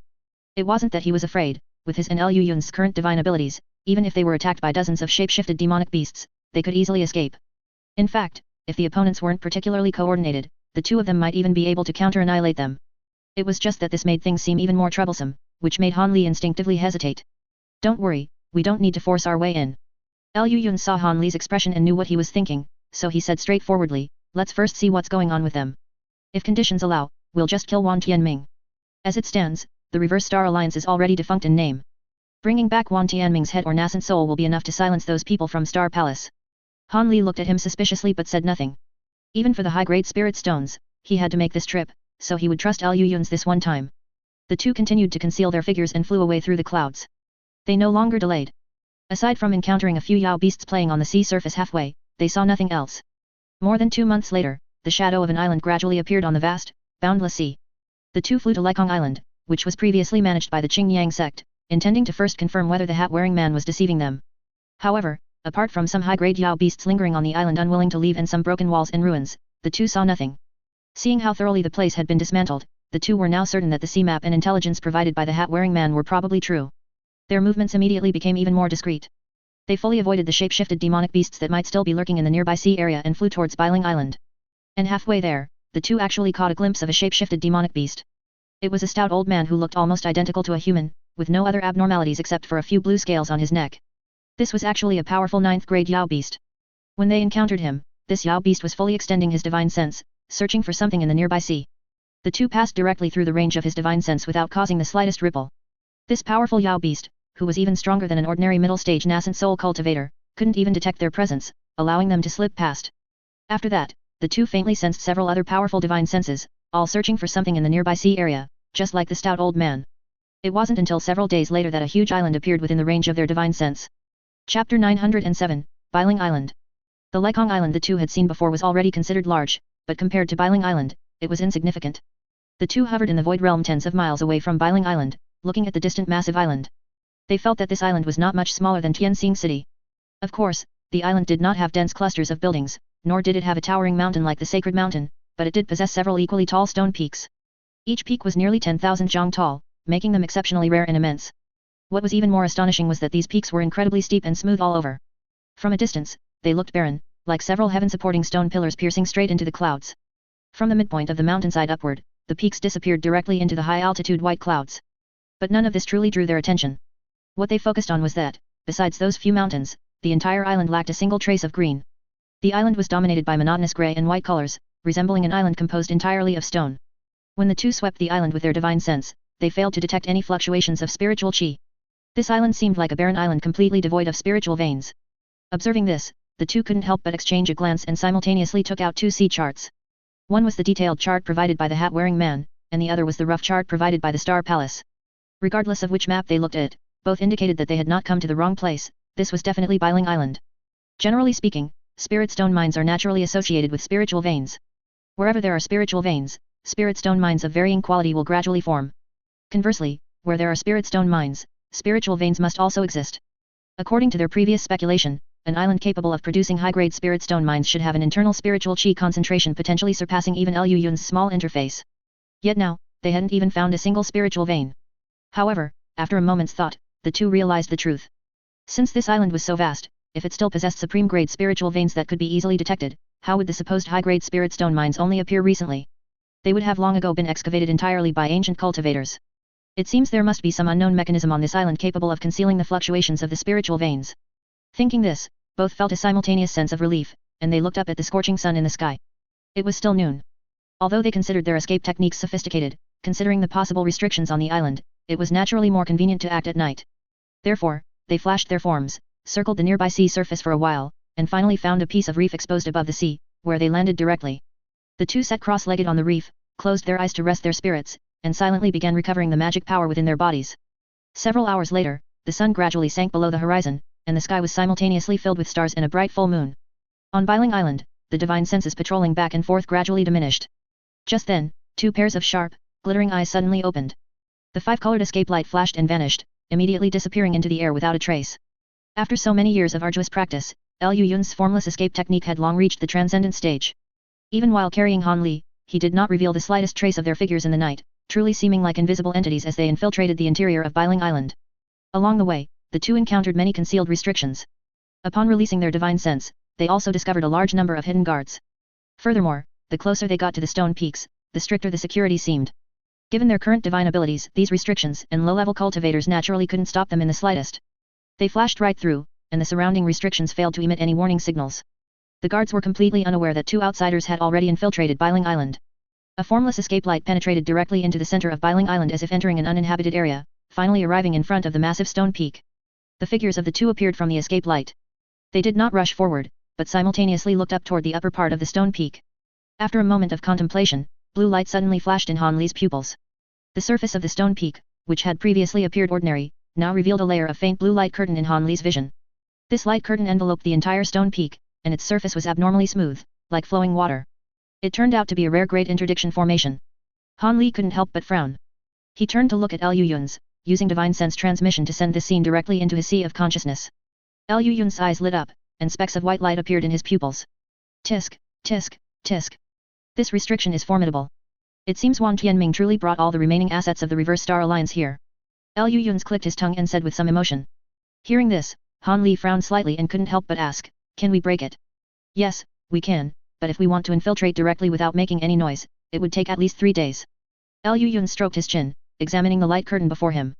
This great formation appears to be composed of several combined top-tier great interdiction formations. The formations are interconnected and mutually reinforcing, making the difficulty of breaking this type of formation extraordinarily high. Han Li nodded upon hearing this and subconsciously asked, then what should we do? Simple. Sneaking in silently is a bit difficult, but if we make a little noise, it's doable. As Liu Yun spoke, he flipped his hand, and the black wind banner instantly appeared in his palm. Even the most complex great interdiction formation is still a normal human realm formation, it has no resistance against spatial cutting. The only issue is that the exposed spatial fluctuations might be detected by others. Liu Yun's extended the black wind banner toward the light curtain before them. Old Han, keep watch. If anyone notices, kill them immediately. Han Li glared at him irritably, and a pair of faint golden wings instantly unfolded behind him. With a flip of his wrist, the four-flame fan was already in his palm. Just as Liu Yun's black wind banner was about to touch the light curtain, he suddenly frowned, and the movement of his hand stopped immediately. Han Li was also startled and turned his head to look behind them. Lights were flashing on the distant horizon, and several escape lights immediately shot toward them, heading straight for the stone peak. Liu Yun's immediately executed the formless escape technique, concealing his and Han Li's figures. A moment later, these escape lights arrived in front of the stone peak, and the light receded, revealing 3 people. Leading them was a disheveled white-haired cultivator. His face looked unusually young, yet he possessed the cultivation of the middle-stage nascent soul. The 2 people behind him bore some resemblance to the white-haired man, but their faces were pale and bloodless, devoid of any expression. Their thin white robes swayed in the night wind, appearing somewhat sinister. Liu Yun's and Han Li stood aside, frowning as they looked at the 2 people behind the white-haired cultivator. When their powerful divine sense swept over the figures, the hidden corpse chi within the 2 individuals was immediately exposed. Yin Sha Blood Corpse. Chapter 908, Yin Sha Blood Corpse. The white-haired cultivator seemed very familiar with the restriction outside the stone peak. He stopped directly in front of the blue light barrier, raised his hand, and a fiery red sound transmission talisman shot into the light barrier. Not long after, the blue light barrier suddenly flickered with a glow, and amidst a roar, a crack slowly appeared. The few people shot in one after another without a word, and then the light barrier quickly closed as before. No one noticed that 2 faint shadows followed closely behind the last white-robed man, also flashing inside. Not even the white-haired cultivator detected anything unusual. Inside the blue light barrier, several cultivators with respectful expressions stood in front of the white-haired man.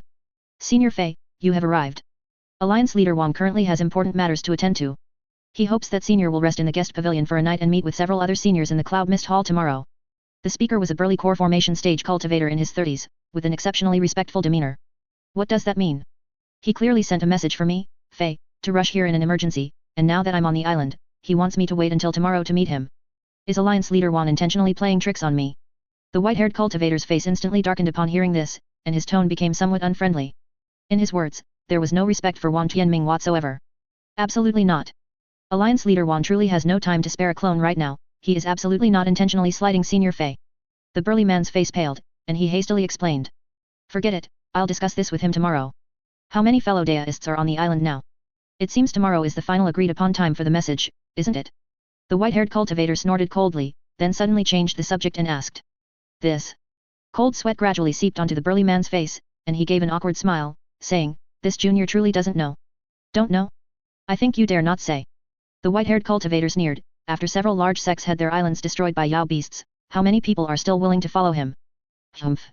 If it weren't for this spiritual vein, I, Fei, would have left long ago. The burly man bowed and scraped, his face full of fawning expressions, but he dared not utter a single word. Seeing this scene, the white-haired man sneered, just as he was about to give an order.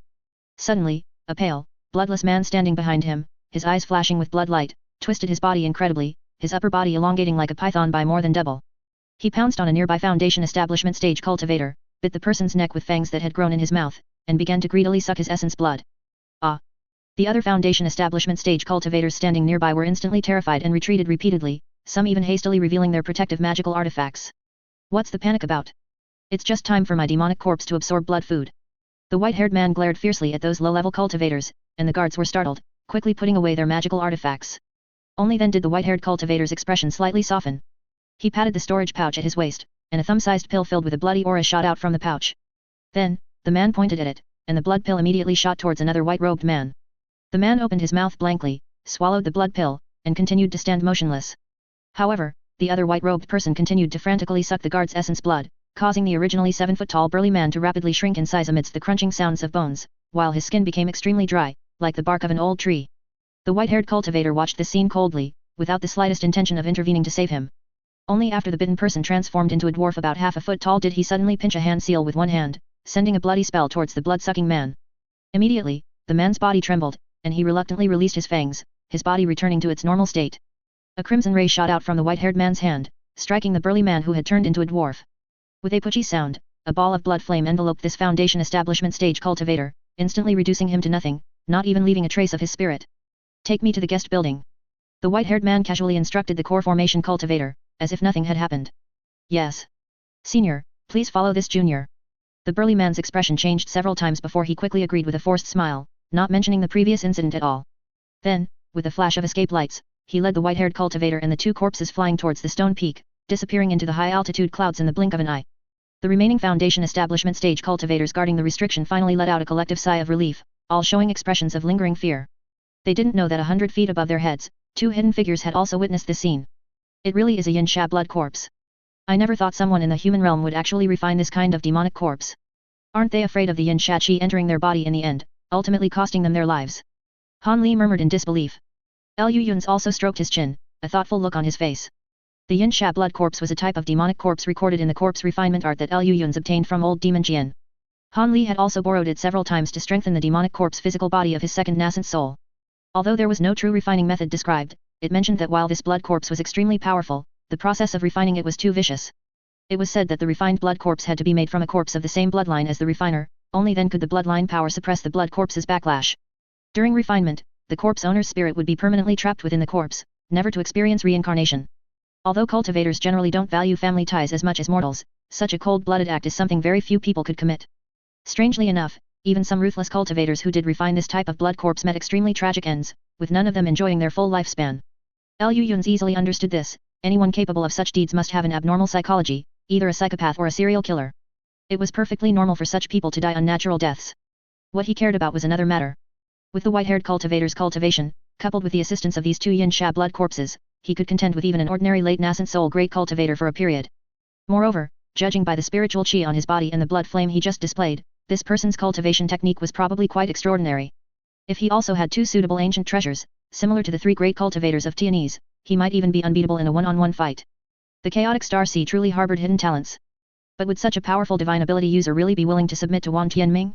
Not to mention that Wang Tianming had not yet broken through his bottleneck. Even if he did break through and advance to the late nascent soul stage, he might not be this person's opponent before he could stabilize his cultivation. How did Wang Tianming persuade this person? Chapter 909, Spiritual Vein. Without time to think carefully, the two flew directly toward the peak of the stone mountain. The top of the stone peak was very wide, but there were few buildings. Aside from a few solitary halls and towers, the area was mostly empty. This was not surprising. Although there were many high-level cultivators on the island, there were almost no low-level cultivators below the Foundation Establishment stage. Therefore, the total number of cultivators in the Reverse Star Alliance on the island was only 8 or 900. This was already the entirety of the force Wang Tianming was able to gather. While this many cultivators above Foundation Establishment could still be considered a formidable force, compared to the Reverse Star Alliance that had once been able to organize an army of tens of thousands of cultivators, they seemed far too desolate now. Even the nascent soul cultivators stationed here were reduced to just a few individuals. It could be described as utterly miserable. The two concealed their figures and did not stop, silently arriving near a massive tower. This tower looked quite imposing, standing 5 stories tall, and widening progressively from top to bottom. The lowest level covered an area of several hundred zhang, resembling a conical stone pagoda. However, it was entirely built from a strange, pitch-black stone, emitting a black-grey yin qi, giving off a gloomy feeling. The two frowned slightly in confusion as they looked at the stone pagoda. Suddenly, Liu Yun swung his single hand toward the void realm in front of him. A pitch-black blade beam slashed down. Wherever it passed, the yin qi churned and automatically parted, creating a passage. Without hesitation, the two twisted their bodies, transforming into 2 streams of escape lights that shot inside. Who is it? The moment the two figures entered the tower gate, an angry shout of surprise rang out, and a dark light flew directly toward them. Hidden within it was faintly the figure of a middle-aged cultivator. The two glanced at the man and continued forward without paying him any mind. The cultivator in the dark light frowned and raised a hand, about to release a magic treasure. Just then, Liu Yun's, without raising his head, flicked his sleeve upwards. A pitch-black blade beam shot out, flashed, and then vanished mid-flight. The cultivator in the dark light was greatly startled. He quickly formed hand seals and chanted an incantation, attempting to unleash some divine ability, but it was too late. A black flash appeared in mid-air, and the blade beam somehow materialized above his head, sweeping down like lightning. A miserable scream rang out. The cultivator was instantly sliced into 2 halves, his physical body immediately turning into withered bones, and not even his nascent soul managed to escape. Only then did Liu Yun's glance over. With a single hand sign, the pitch-black blade beam immediately transformed into the demon dragon blade, landing in his hand and emitting an extremely sentient groan. Since absorbing the divided soul of the Yuan Sha Saint ancestor, not only had the power of the demon dragon blade clearly risen to a new level, but its sentience had also significantly increased. Even some of its divine abilities had undergone qualitative changes. Regarding this, Lu Yun's had once asked Jian Yu. Her answer was that she had only heard of this strange demonic path magic treasure while in the human realm, and in the spirit realm, there was no trace of such a magic treasure existing. Lu Yun's was astonished upon hearing this. In his view, the demon dragon blade was incredibly useful, grew rapidly, and completely countered ancient demons. In the hands of someone who knew how to use it, it was definitely no worse than an ordinary heaven-reaching spirit treasure. Such a useful magic treasure was lost in the human realm due to limitations in materials. But the spirit realm should not have this kind of problem. Yet the fact was, the spirit realm simply did not have the demon dragon blade magic treasure. Even though they were also facing invasion from the demon realm. After much thought, Lu Yun's could only come up with one possibility: this type of magic treasure, the demon dragon blade, was likely created by ancient cultivators of the human realm specifically to counter ancient demons. Only this possibility could explain why the spirit realm had no information about the demon dragon blade, while it held the great reputation of being the demonic path's foremost supreme treasure in the human realm. If this was the case, then the changes occurring in the demon dragon blade should all be beneficial, as slaying ancient demons was highly likely the purpose for which this magic treasure was created. In comparison, its divine ability to quickly dissolve a cultivator's physical body and primordial spirit seemed more like a degraded version of absorbing ancient demons. While Lu Yun's was pondering, his movement did not stop. He followed Han Li and charged directly into the depths of the tower. To their surprise, apart from the early nascent soul stage cultivator, they failed to find anyone else in the tower. The entire structure was empty, as if only that one nascent soul cultivator had been left behind. Both of them looked thoughtful simultaneously. Suddenly remembering something, they quickly swept their divine sense underground. In an instant, the two exchanged glances, and a faint smile appeared on the corner of both their mouths. Lu Yun's placed his hand on Han Li's shoulder. The two instantly transformed into a ball of yellow light and dropped straight toward the ground. The ball of yellow light immediately sank into the hard floor, integrating directly into it, like a fish entering the sea. Protected by the earth evasion technique, the two drilled down over 10 zhang. Suddenly, a layer of hazy grey light screen and a pitch-black stone wall appeared ahead. Han Li didn't hesitate. With a flash of purple flame from his single hand, he sliced across the light screen. With a tearing sound, a small crack appeared in the grey light screen. The yellow light the two had transformed into flashed, strangely turning into a golden thread that shot through the crack, which was only about half a chi wide. When the two stepped onto a clean, tidy stone staircase, they were already inside a descending stone staircase passage, surrounded on all sides by smooth black stone. The two scanned their surroundings and instinctively released their divine sense, intending to explore further down the passage. Unexpectedly, as their divine sense traveled down several dozen zhang, it was immediately rebounded by an invisible force. This caught them both off guard. Given the strength of their current divine sense, they weren't necessarily much weaker than some spirit transformation old monsters. A restriction capable of blocking divine sense of this magnitude would be an absolute rarity in the human realm. Yet, they had unexpectedly encountered one here. This piqued Lu Yun's curiosity, and he immediately led Han Li flying downward. The length of this stone staircase greatly exceeded their expectations. They flew down several hundred zhang, yet still hadn't reached the bottom. It was like a bottomless pit. But after they drifted down a short distance further, a burst of vigorous spiritual chi suddenly rushed toward them. The two stopped instinctively. Lu Yun's took a deep breath, activating his spirit-gathering physique completely, and the surrounding spiritual chi immediately surged into him. This was indeed extremely pure spiritual chi, far superior to ordinary supreme-grade spiritual veins. Even the several spiritual veins in Lu Yun's small interface were slightly inferior, only the spiritual chi in Ling Miao Garden could surpass this place. But what kind of place was Ling Miao Garden? It was a small interface between the human realm and the spirit realm. Even during the ancient era, it was a true paradise and blessed land. From this, it was clear that the spiritual vein before them was likely one of the most top-tier spiritual veins, even when compared to those of the ancient era. I'm so stuck writing that my brain is about to collapse. These 2 chapters will serve as a transition, please allow me to properly organize my thoughts. Chapter 910, The Death of Wang Tianming. Lu Yun's expression changed several times. He suddenly turned to meet Han Li's gaze, and their figures flickered simultaneously, shooting back more than 10 zhang. As a result, just a few steps away, the spiritual chi on the stone steps above instantly vanished. It really is like this. A sharp glint flashed in Lu Yun's eyes. He swept his gaze around, then suddenly raised a hand without any warning. A spiral-shaped 5-colored smoke cloud emerged from his palm and instantly landed on the stone wall. Lightning flashed within the 5-colored smoke cloud. The black stones melted like tofu as the 5-colored smoke cloud enveloped them, easily dissolving a large chunk. A moment later, the 5-colored smoke cloud gradually dispersed, revealing a pale green stone behind the black stone wall. Han Li, standing nearby, beckoned with one hand, directly pulling a large piece of blue stone towards him. He held it in his hand and lowered his head, gazing at it for a moment. This blue stone looked no different from ordinary blue stone. There wasn't even a trace of spiritual chi on it, it was just a common stone. Han Li raised his eyebrows and exerted force with his 5 fingers.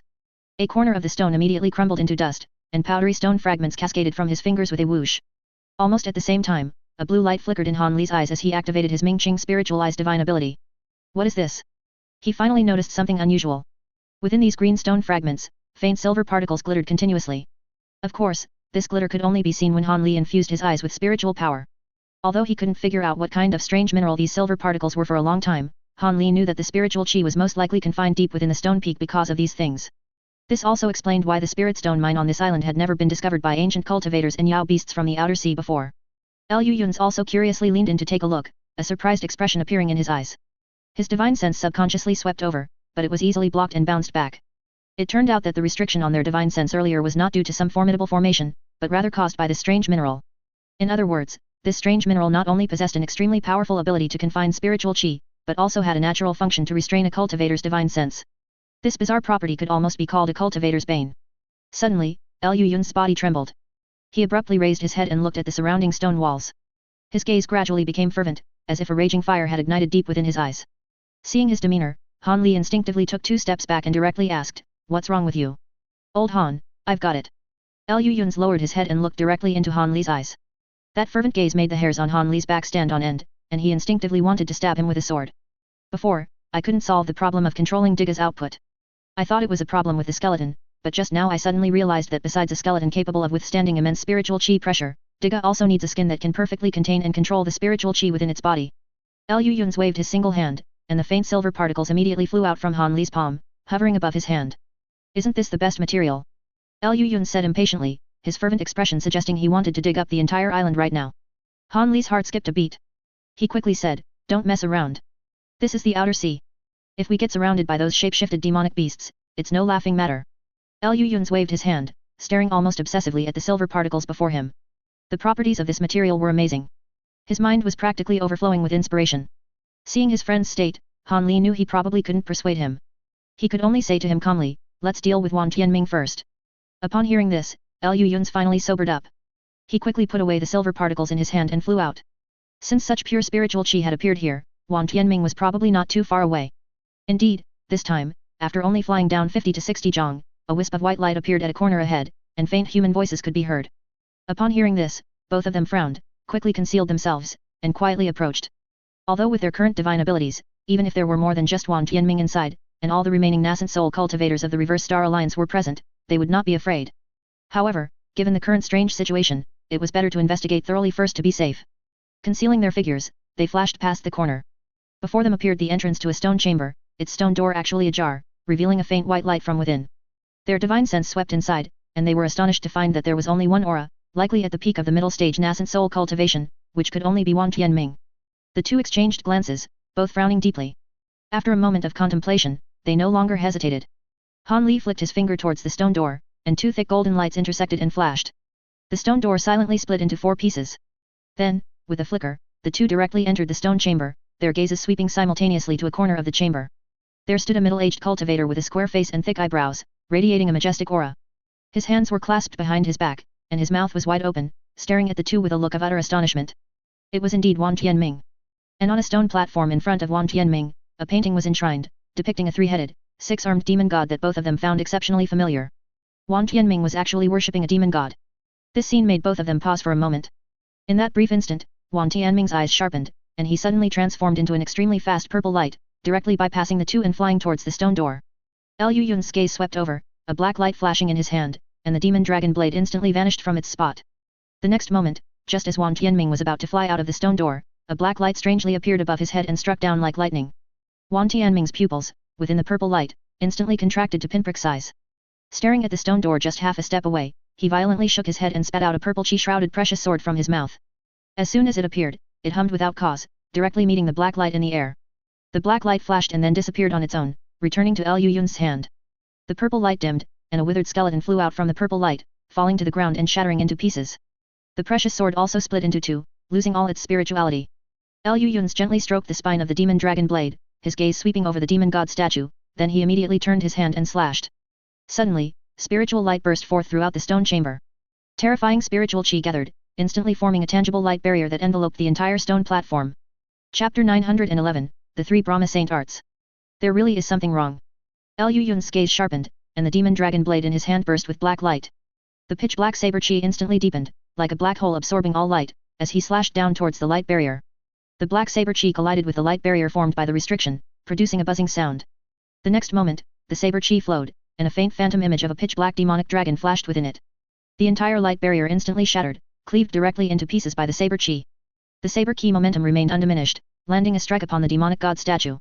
The entire demonic god statue was instantly torn in half, and a wisp of pitch-black demonic fire surprisingly appeared out of thin air, instantly burning the image to ashes. From the remnants, 2 copper pieces clattered out. The surrounding spiritual chi instantly dispersed, as if nothing had happened, leaving only the 2 copper pieces on the stone platform silently reminding them of the recent events. Liu Yun's took a deep breath, put away the demon dragon blade, and with a single hand motion, drew the 2 copper pieces toward him. White light flickered in his eyes as he examined them closely. This is a Brahma Saint true fragment. Han Li, who had been watching, slightly frowned and subconsciously asked, "What is a Brahma Saint true fragment?" While examining the copper pieces, Liu Yun's explained without turning his head, "The Brahma Saint true fragment is a sacred artifact passed down through generations by the outer Siya race.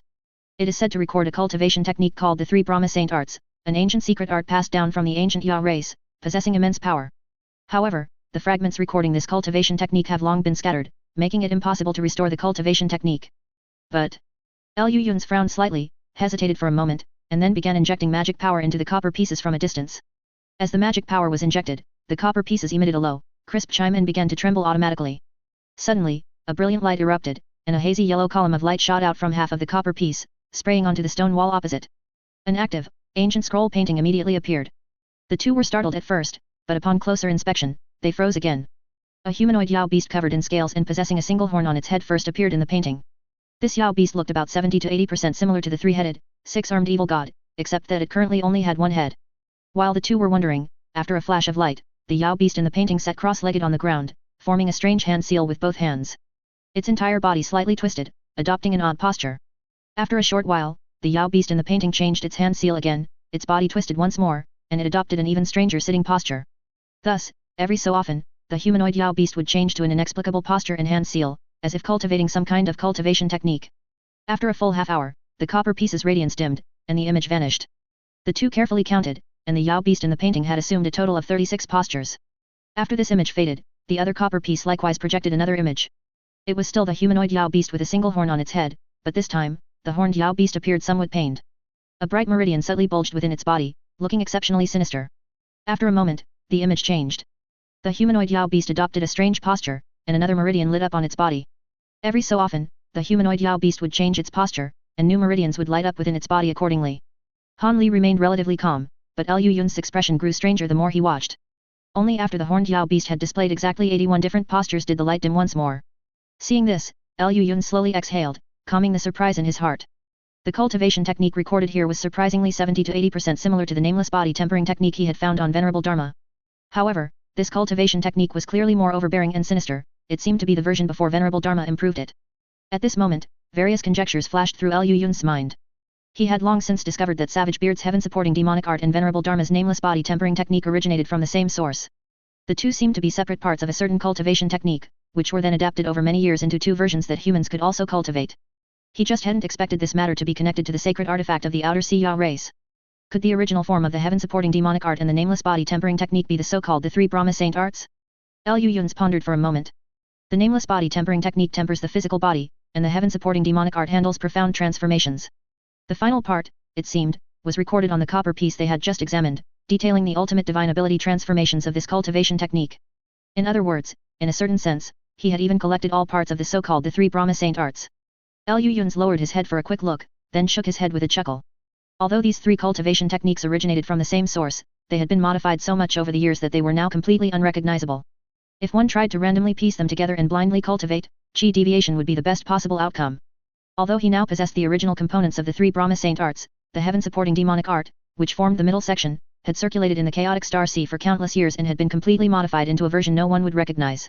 Under these circumstances, even if he wanted to reverse engineer the original cultivation technique content based on the heaven-supporting demonic art, it would require a considerable amount of time and immeasurable energy. Furthermore, even if he managed to deduce it, it might not be suitable for third brother. After all, refined corpse and Yao beasts are fundamentally different, and they cannot be simply categorized together just because their physical bodies are equally powerful. Thinking of this, Liu Yun sighed silently. But Han Li, standing nearby, felt his eyes brighten slightly. For some unknown reason, the moment these two images appeared, Han Li felt a very special sensation, as if these items were inherently meant to belong to him. This feeling was profound and mysterious, almost illogical, yet Han Li clearly sensed it and developed an inexpressible desire in his heart. To use a classic phrase, it was probably, "This item is fated for me." Han Li slowly took a deep breath, his gaze becoming deep and calm. He was not the kind of person who couldn't control his inner desires, even if the feeling was intense. Han Li knew it wasn't the right moment, so he immediately suppressed the thought deep within his heart. Liu Yun's flipped his hand, put away the 2 copper pieces, and stored them in his storage pouch. Just as he was about to leave with Wan Tianming's remains, his steps suddenly halted. A sacred artifact of the outer sea Ya race, Liu Yun's murmured to himself. A flash of lightning seemed to cross his mind, and he instantly understood something.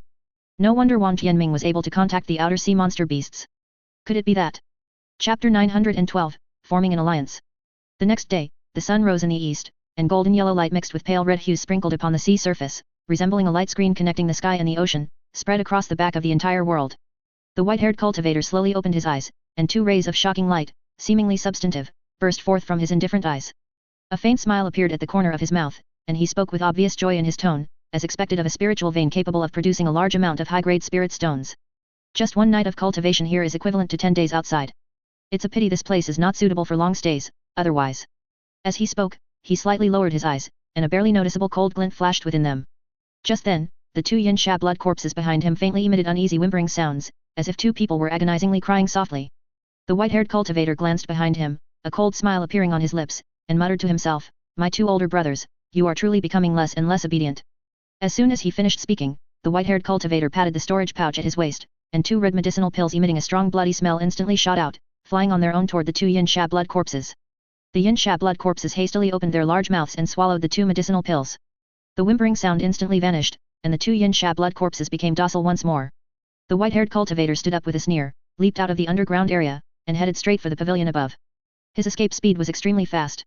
Carrying the 2 yin sha blood corpses behind him, he transformed into 3 streaks of blood light and flew straight out of the underground. After briefly discerning the direction in the air, he headed directly toward the mountain peak on the other side. At the summit of this mountain peak, a plaza had clearly been artificially carved out, but there weren't many people present at the moment, only a huge pavilion standing in the center of the plaza, radiating a strong sense of presence. The white-haired cultivator glanced at the pavilion, flew directly to the top floor, and released a streak of firelight with one hand, passing straight through the blue light shield covering the pavilion in front of him. After a moment, the blue light shield opened on its own. A middle-core formation stage middle-aged cultivator bowed slightly and said with a respectful expression, "Greetings, Senior Fei. All the other seniors have already arrived." "That fast?" The white-haired cultivator frowned slightly. He didn't expect the core formation cultivator to answer him, and after asking the question, he walked into the depths of the pavilion on his own. Passing through a narrow, long corridor, the white-haired cultivator arrived in a spacious hall. At this time, more than 20 nascent soul cultivators were sparsely seated in the hall. Most were early nascent soul stage, with only a handful of mid-nascent soul stage cultivators like himself. Seeing this scene, a mocking smile appeared at the corner of the white-haired cultivator's mouth. He found a chair and sat down on his own, showing no intention of greeting anyone else. The others glanced at him, their eyes lingering particularly on the yin sha blood corpses behind him for a moment. Almost everyone showed obvious apprehension in their eyes and quickly looked away. After the white-haired cultivator took his seat, the entire hall was automatically sealed by a restriction. Everyone looked at each other, revealing clear signs of unease, but having no choice, they could only wait anxiously. After a long while, just as some people were about to lose patience, everyone saw a skinny old man wearing a daoist robe walk out from the other side. "Heavenly Fate Child!" Someone in the crowd couldn't help but exclaim. Upon hearing this name, the entire hall instantly fell silent. Even the arrogant white-haired cultivator showed clear surprise on his face. It seems everyone here knows this old daoist, and those who don't have at least heard his name, so this old daoist won't waste any more words with you. Heavenly Fate Child nodded slightly and said with a solemn expression, "Last night, someone infiltrated Senior Brother Wan's secluded cultivation chamber and murdered him." "What?" Upon hearing this, several people immediately stood up uncontrollably, their faces filled with panic. This was the Reverse Star Alliance's last major base, and Wan Tianming was also the Reverse Star Alliance's alliance leader. If someone could sneak in here and murder Wan Tianming without being discovered by anyone, it meant that person could easily kill any one of them. The complexions of the many life-cherishing nascent soul old monsters were now extremely poor. If it weren't for the formidable reputation of Heavenly Fate Child before them, they probably would have left long ago. Even though they hadn't left yet, everyone was already forming calculations in their minds. Those who remained in the Reverse Star Alliance until now simply believed that even if the Reverse Star Alliance was in decline, it was still a behemoth. As the saying goes, it's good to rely on a big tree for shade. In a dangerous place like the Outer Sea, having a stable major base and backing was quite beneficial. The Star Palace wouldn't necessarily send a large army to blockade them in the Outer Sea. But the situation was different now. If the Reverse Star Alliance couldn't even protect its own alliance leader, then these people had no reason to stay. If worst came to worst, being a loose cultivator in the outer sea wasn't bad, after all, with their cultivation level, they could live freely anywhere. Heavenly Fate Child's gaze swept over the crowd. They were all centuries-old geezers, how could their inner thoughts be hidden from him? He immediately sighed slightly and said to everyone, some of you fellow deists should already know that the purpose of summoning everyone here this time is to discuss forming an alliance with the outer sea monster beasts. Although our Reverse Star Alliance has lost the two alliance leaders, Six Paths Extreme Sage and Third Antwan, if we can gain the assistance of the outer sea shape-shifted demonic beasts, then we still have hope of fighting our way back into the inner sea. As soon as his voice fell, a scornful sneer came from below the platform. The white-haired cultivator looked at Heavenly Fate Child's aged face, curled his lip, and sneered, forming an alliance with outer sea monster beasts? I can't believe you even thought of that. Yao beasts and us human cultivators are inherently irreconcilable. To them, there is no distinction between the Star Palace and the Reverse Star Alliance, only damned human cultivators. If Six Paths Extreme Sage and Third Antwan were still here, perhaps we could pretend to cooperate with these shape-shifted demonic beasts, but now, it would be a blessing if those Yao beasts didn't just swallow our nascent souls directly. Hearing these words, many people nodded slightly, clearly agreeing strongly with what the white-haired cultivator had said. Heavenly Fate Child wasn't angry upon hearing this, he merely nodded and said, fellow deist Faye has a point. However, what if we weren't trying to form an alliance with the entire outer sea monster beasts, but rather with a specific Yao beast clan? The white-haired cultivator frowned slightly upon hearing this, saying with some displeasure, Heavenly Fate Child, stop speaking in riddles. Just say what you mean directly. Heavenly Fate Child smiled and said to everyone, our target for this alliance is not the entire Yao race of the outer sea, nor is it the famously mighty 10,000 Jiangxi King clan, but the Flood Dragon clan, whose power is not much inferior to theirs. Chapter 913, The Plan. As soon as Heavenly Fate Child spoke, the entire hall erupted in an uproar. The nascent soul old monsters looked at each other, seeing the unease in each other's eyes. The white-haired cultivator spoke bluntly, Heavenly Fate Child, who doesn't know that the Flood Dragon clan has always been arrogant, and their malice towards us human cultivators is almost the strongest among the heaven and earth spirit beast clans in the sea. You want to ally with them? Aren't you afraid of being bitten back? Heavenly Fate Child smiled bitterly and nodded, saying helplessly to everyone, things have come to this, so I won't hide it from you fellow deists anymore. The Reverse Star Alliance has been operating in the outer sea for so long, and not long ago, they finally got some news about the outer sea monster beasts clans. It is said that the Grand Elder of the 10,000 Jiangxi King clan, the 10th level peak Old Suani beast, is nearing its end and will soon pass away. For so many years, the Suani beasts have been able to suppress the Flood Dragon clan because they had one more 10th level elder than them. And now, that old Suani beast might pass away at any moment. When that happens, the remaining 10th level Suani beast will be isolated and unable to support itself, and the always proud Flood Dragon clan will surely rebel. For this, Senior Brother Wan has prepared a gift for the Flood Dragon clan that they cannot refuse. The legendary sacred item of the Outer Sea Yao race, the Brahma Saint True Fragment. At this point, Heavenly Fate Child paused slightly, his gaze sweeping over everyone present, and he chuckled, for the Outer Sea monster beasts, this Brahma Saint True Fragment is the legacy treasure of the entire Yao race, but many years ago, it was scattered into many pieces and could no longer be reassembled. We happen to know that the Flood Dragon clan and the Suani Beast clan each hold one Brahma Saint True Fragment. Another Brahma Saint True Fragment's whereabouts were unknown, but not long ago, one of our core formation cultivators in the Reverse Star Alliance accidentally discovered it in the ruins of an ancient cultivators. In addition, about 100 years ago, around the time the Flood Dragon clan caused trouble, a middle core formation stage cultivator killed a 7th level Suani Beast and discovered a Brahma Saint True Fragment on it that should have belonged to the Suani Beast clan. We spent a lot of money to buy this item. This way, our Reverse Star Alliance now has two Brahma Saint True Fragments, and with the one in the Flood Dragon clan's possession, this long-lost sacred item of the Yao race can be reunited. For the Flood Dragon clan, who are preparing to rebel, the symbolic meaning of this Brahma Saint True Fragment far outweighs its practical significance. If their Flood Dragon clan can gather this sacred item of the Yao race, their prestige among the Outer Sea Yao race will rapidly ascend, even directly surpassing the Suani Beast clan. Many Yao Beast clans that were originally wavering will also join the Flood Dragon clan's forces because of this.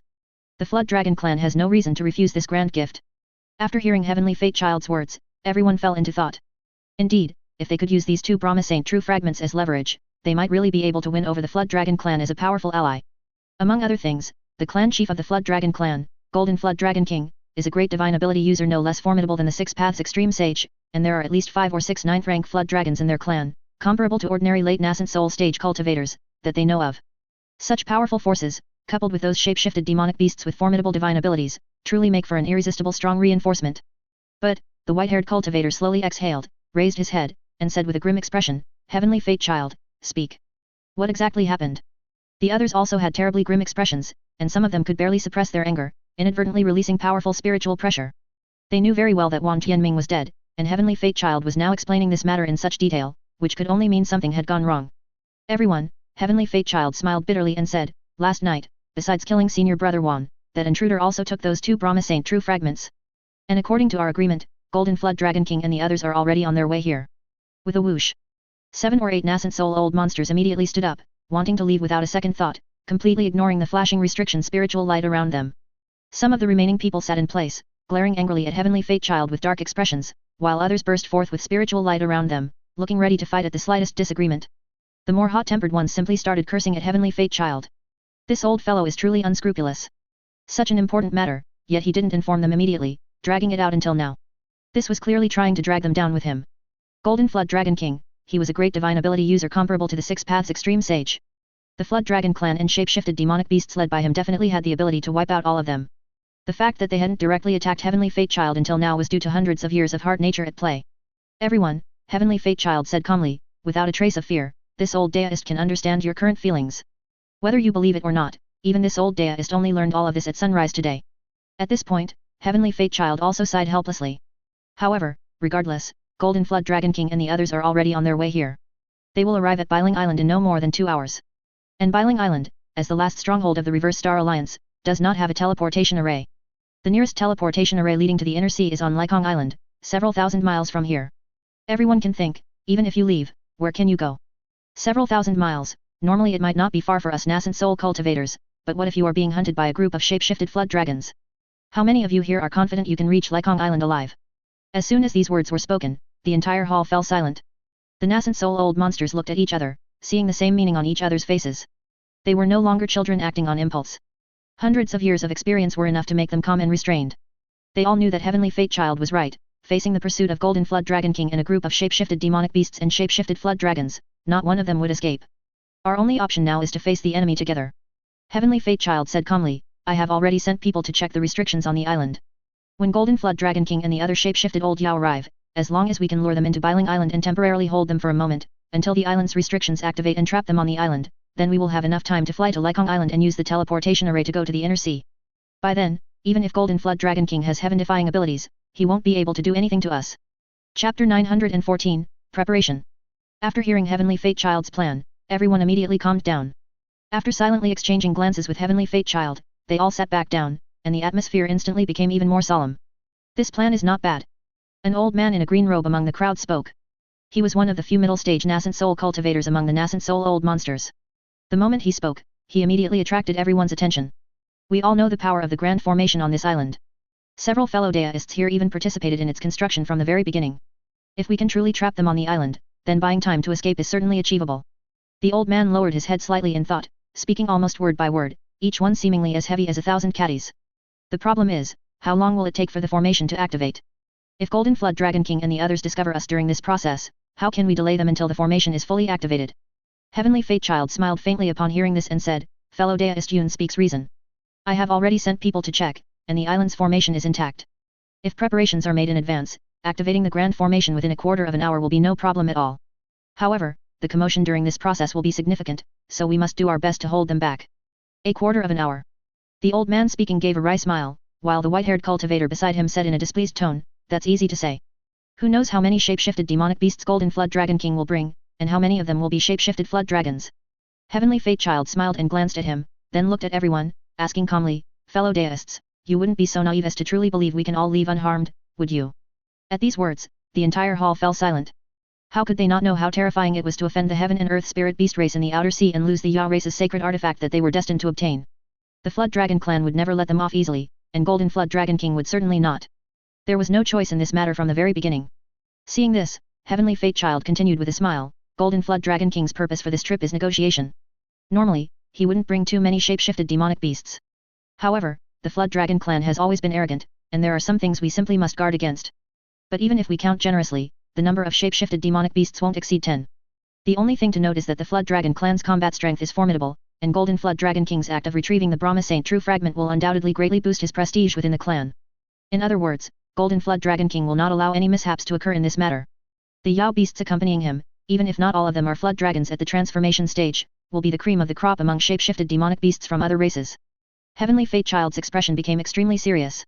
He slowly took a deep breath and said to everyone, For a quarter of an hour, we must give our all. Only by holding them back can we have a glimmer of hope. Everyone, this is no longer the time for you to harbor selfish thoughts. If we ourselves cannot unite, then we can only wait to have our nascent souls devoured by these demonic creatures. The white-haired cultivator was uncharacteristically silent for a moment upon hearing this, then he looked up and asked in a deep voice, shape-shifted flood dragons, shape-shifted demonic beasts, these can be compensated for by numbers, and holding them back for a short time is not a problem. But what about Golden Flood Dragon King? He is not an opponent that can be held back by sheer numbers. Heavenly Fate Child smiled and nodded, then his gaze sharpened, and a long sword in a round mirror abruptly appeared in his palm. Upon seeing these two items, someone in the crowd immediately exclaimed, Azure Moon Treasure Mirror. Purple Luo Divine Sword. Heavenly Fate Child nodded, slowly exhaling, fellow Deist Fae, among all the fellow Deists present, only the two of us together have a chance to hold back Golden Flood Dragon King. Now, this old Deist has brought out the two great treasures of our sect. I hope to advance and retreat with fellow Deist Fae, and together resist the foreign enemy. His words were utterly sincere, yet under the dazzling spiritual light of the two treasures, they seemed to carry a hint of coercion. The white-haired cultivator's expression was somewhat ugly, but after pondering for a moment, he still coldly nodded and said, so be it. A quarter of an hour should be enough. Heavenly Fate Child breathed a sigh of relief, put away the two treasures, and smiled as he called everyone to discuss the details of how to face the enemy later. No one noticed that two faint shadows leaned against the edge of the hall, having observed them for a long time. I was wondering before what Wang Tianming used to persuade the outer sea monster beasts. Liu Yun smiled and nodded, saying, it seems the Reverse Star Alliance has been contemplating this for quite some time. Han Li's face, however, showed no surprise. Instead, he said naturally, this is normal. Shape-shifted demonic beasts are not wild beasts, they have long since gained sentience. While their actions may still retain an aspect of beasts, most of the time, they are not much different from humans. With leverage in hand, shape-shifted demonic beasts are indeed good allies. Hat. Liu Yun chuckled, reaching for the jade pendant at his waist and saying, notify Qing Li to get ready, the show is about to begin. After saying this, Liu Yun turned his head, his gaze seemingly piercing through the restriction spiritual light covering the entire hall, through the thick stone walls outside, and straight towards the dozen or so escape lights 1,000 li away. Within the foremost escape light, a terrifying, human-shaped flood dragon with a dragon's head and human body, entirely golden, looked towards Biling Island. The corners of its mouth split, revealing a chilling smile filled with evil chi.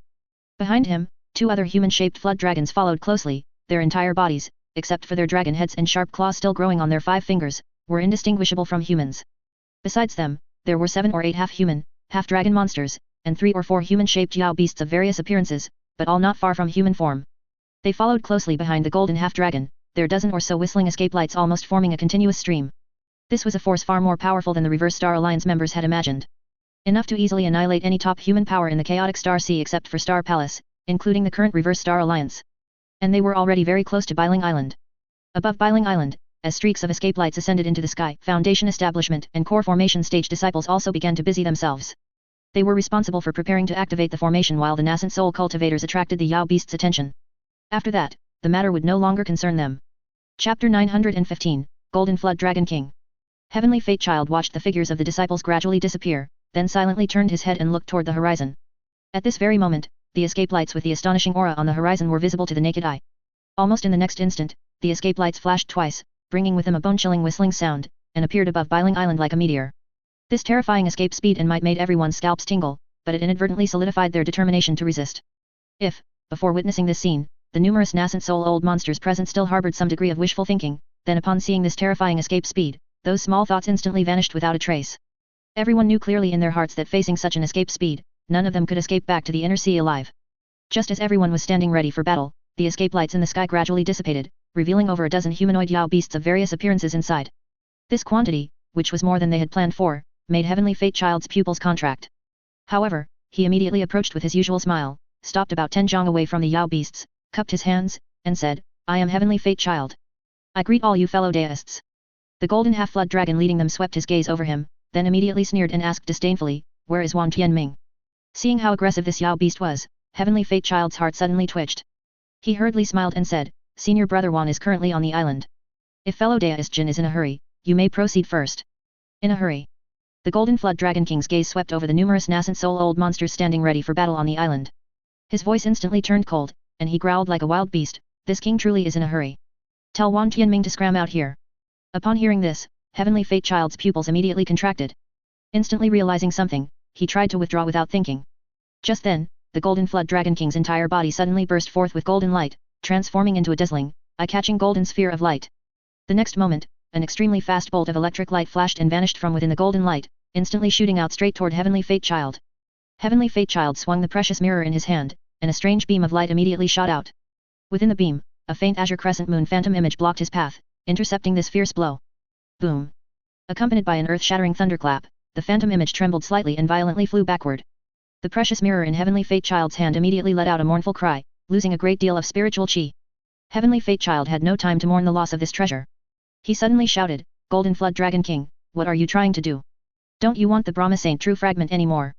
"Ha ha ha, Brahma Saint True Fragment?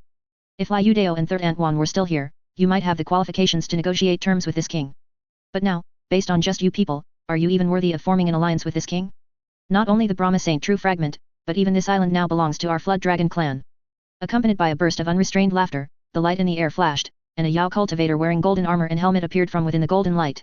This Yao beast had the head of a dragon and the body of a human. He was holding a golden long spear in one hand, upon which silver arcs shimmered and coiled, with a faint, slender electric serpent swimming erratically along the shaft. It was clearly not an ordinary treasure. As for the golden armor, it was composed of golden scales, each piece faintly displaying subtle runes on its surface, emitting a strange demonic chi. As soon as the Golden Flood Dragon King reappeared, a pair of dragon eyes shot out dazzling brilliant light. An extremely powerful divine thought instantly enveloped the entire stone peak. At the same time, he flicked his hands, and two streaks of golden light transformed into golden rings, leaving trails of after-images as they shot straight toward Heavenly Fate Child.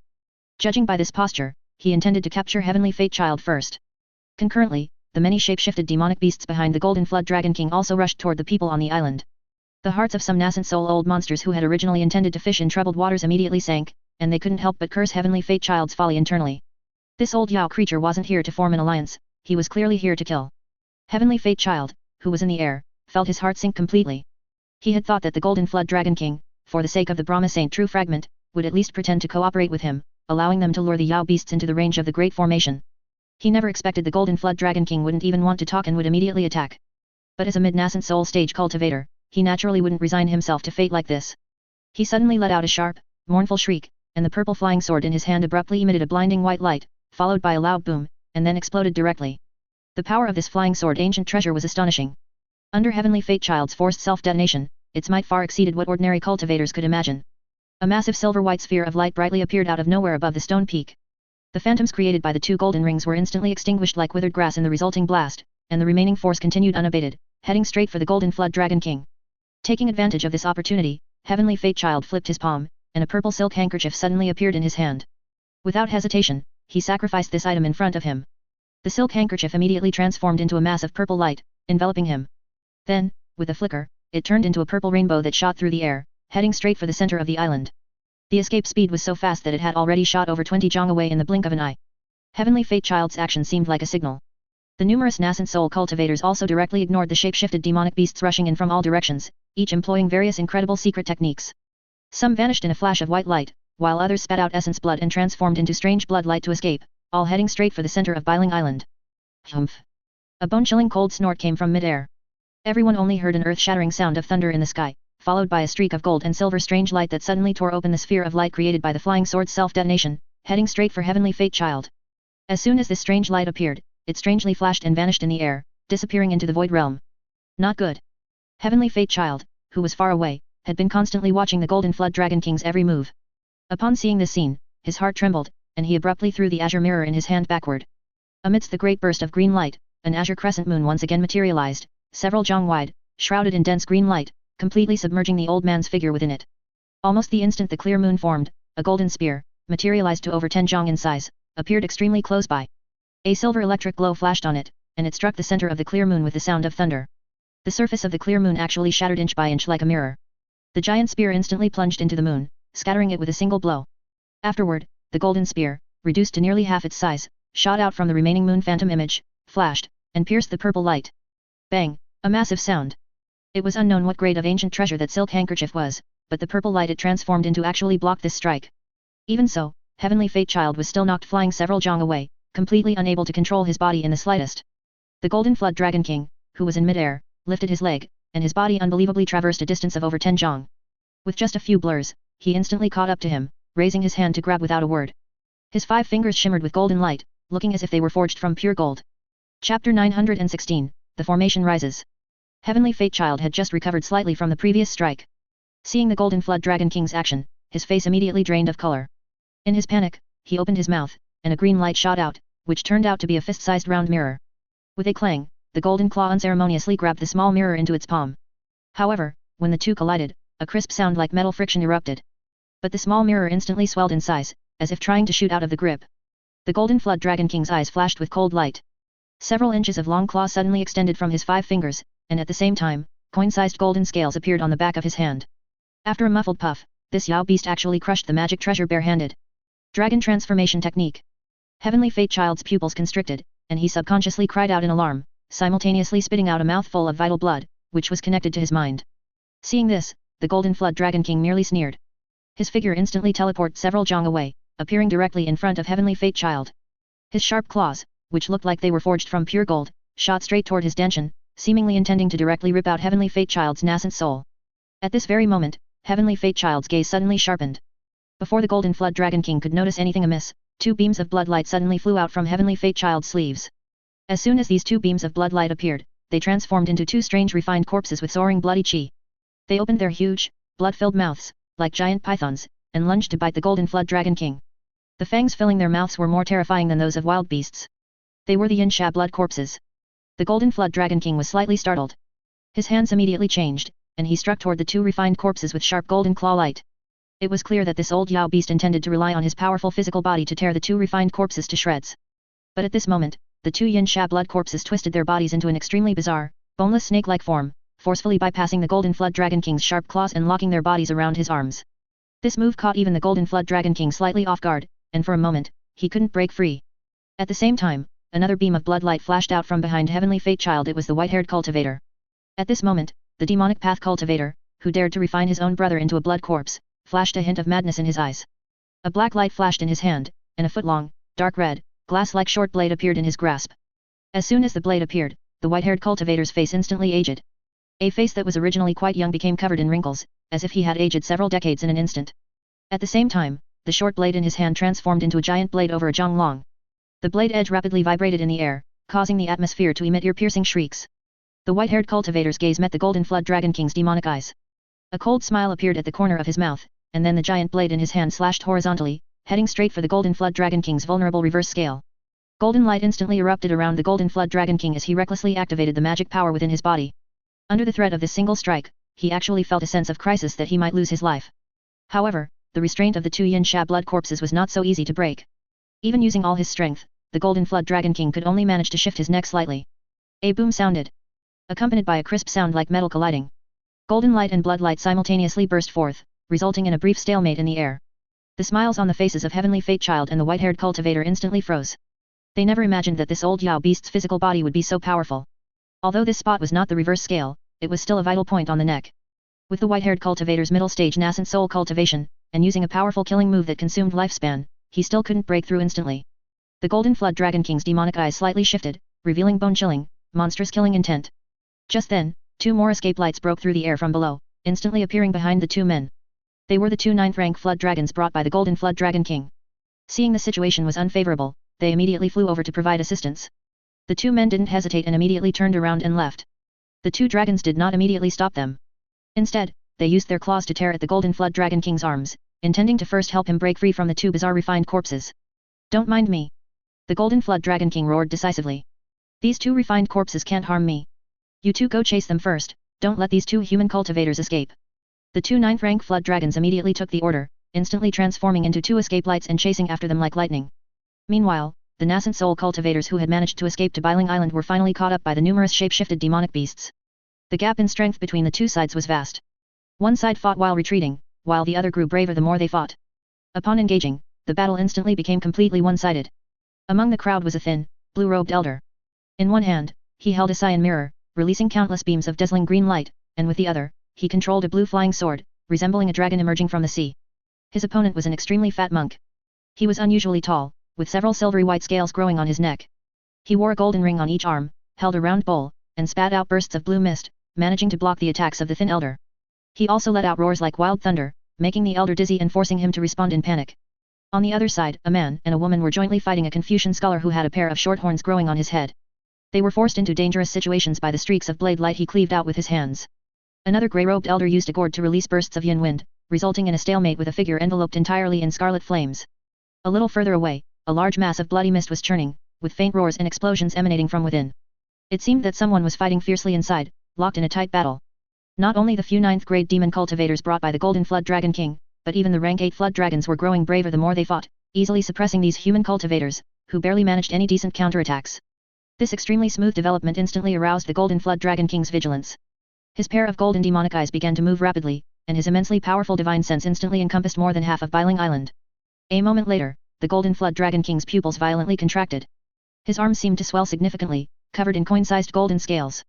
His strength immediately surged, and he forcefully tore the Yin-Sha blood corpses on his arms into two halves.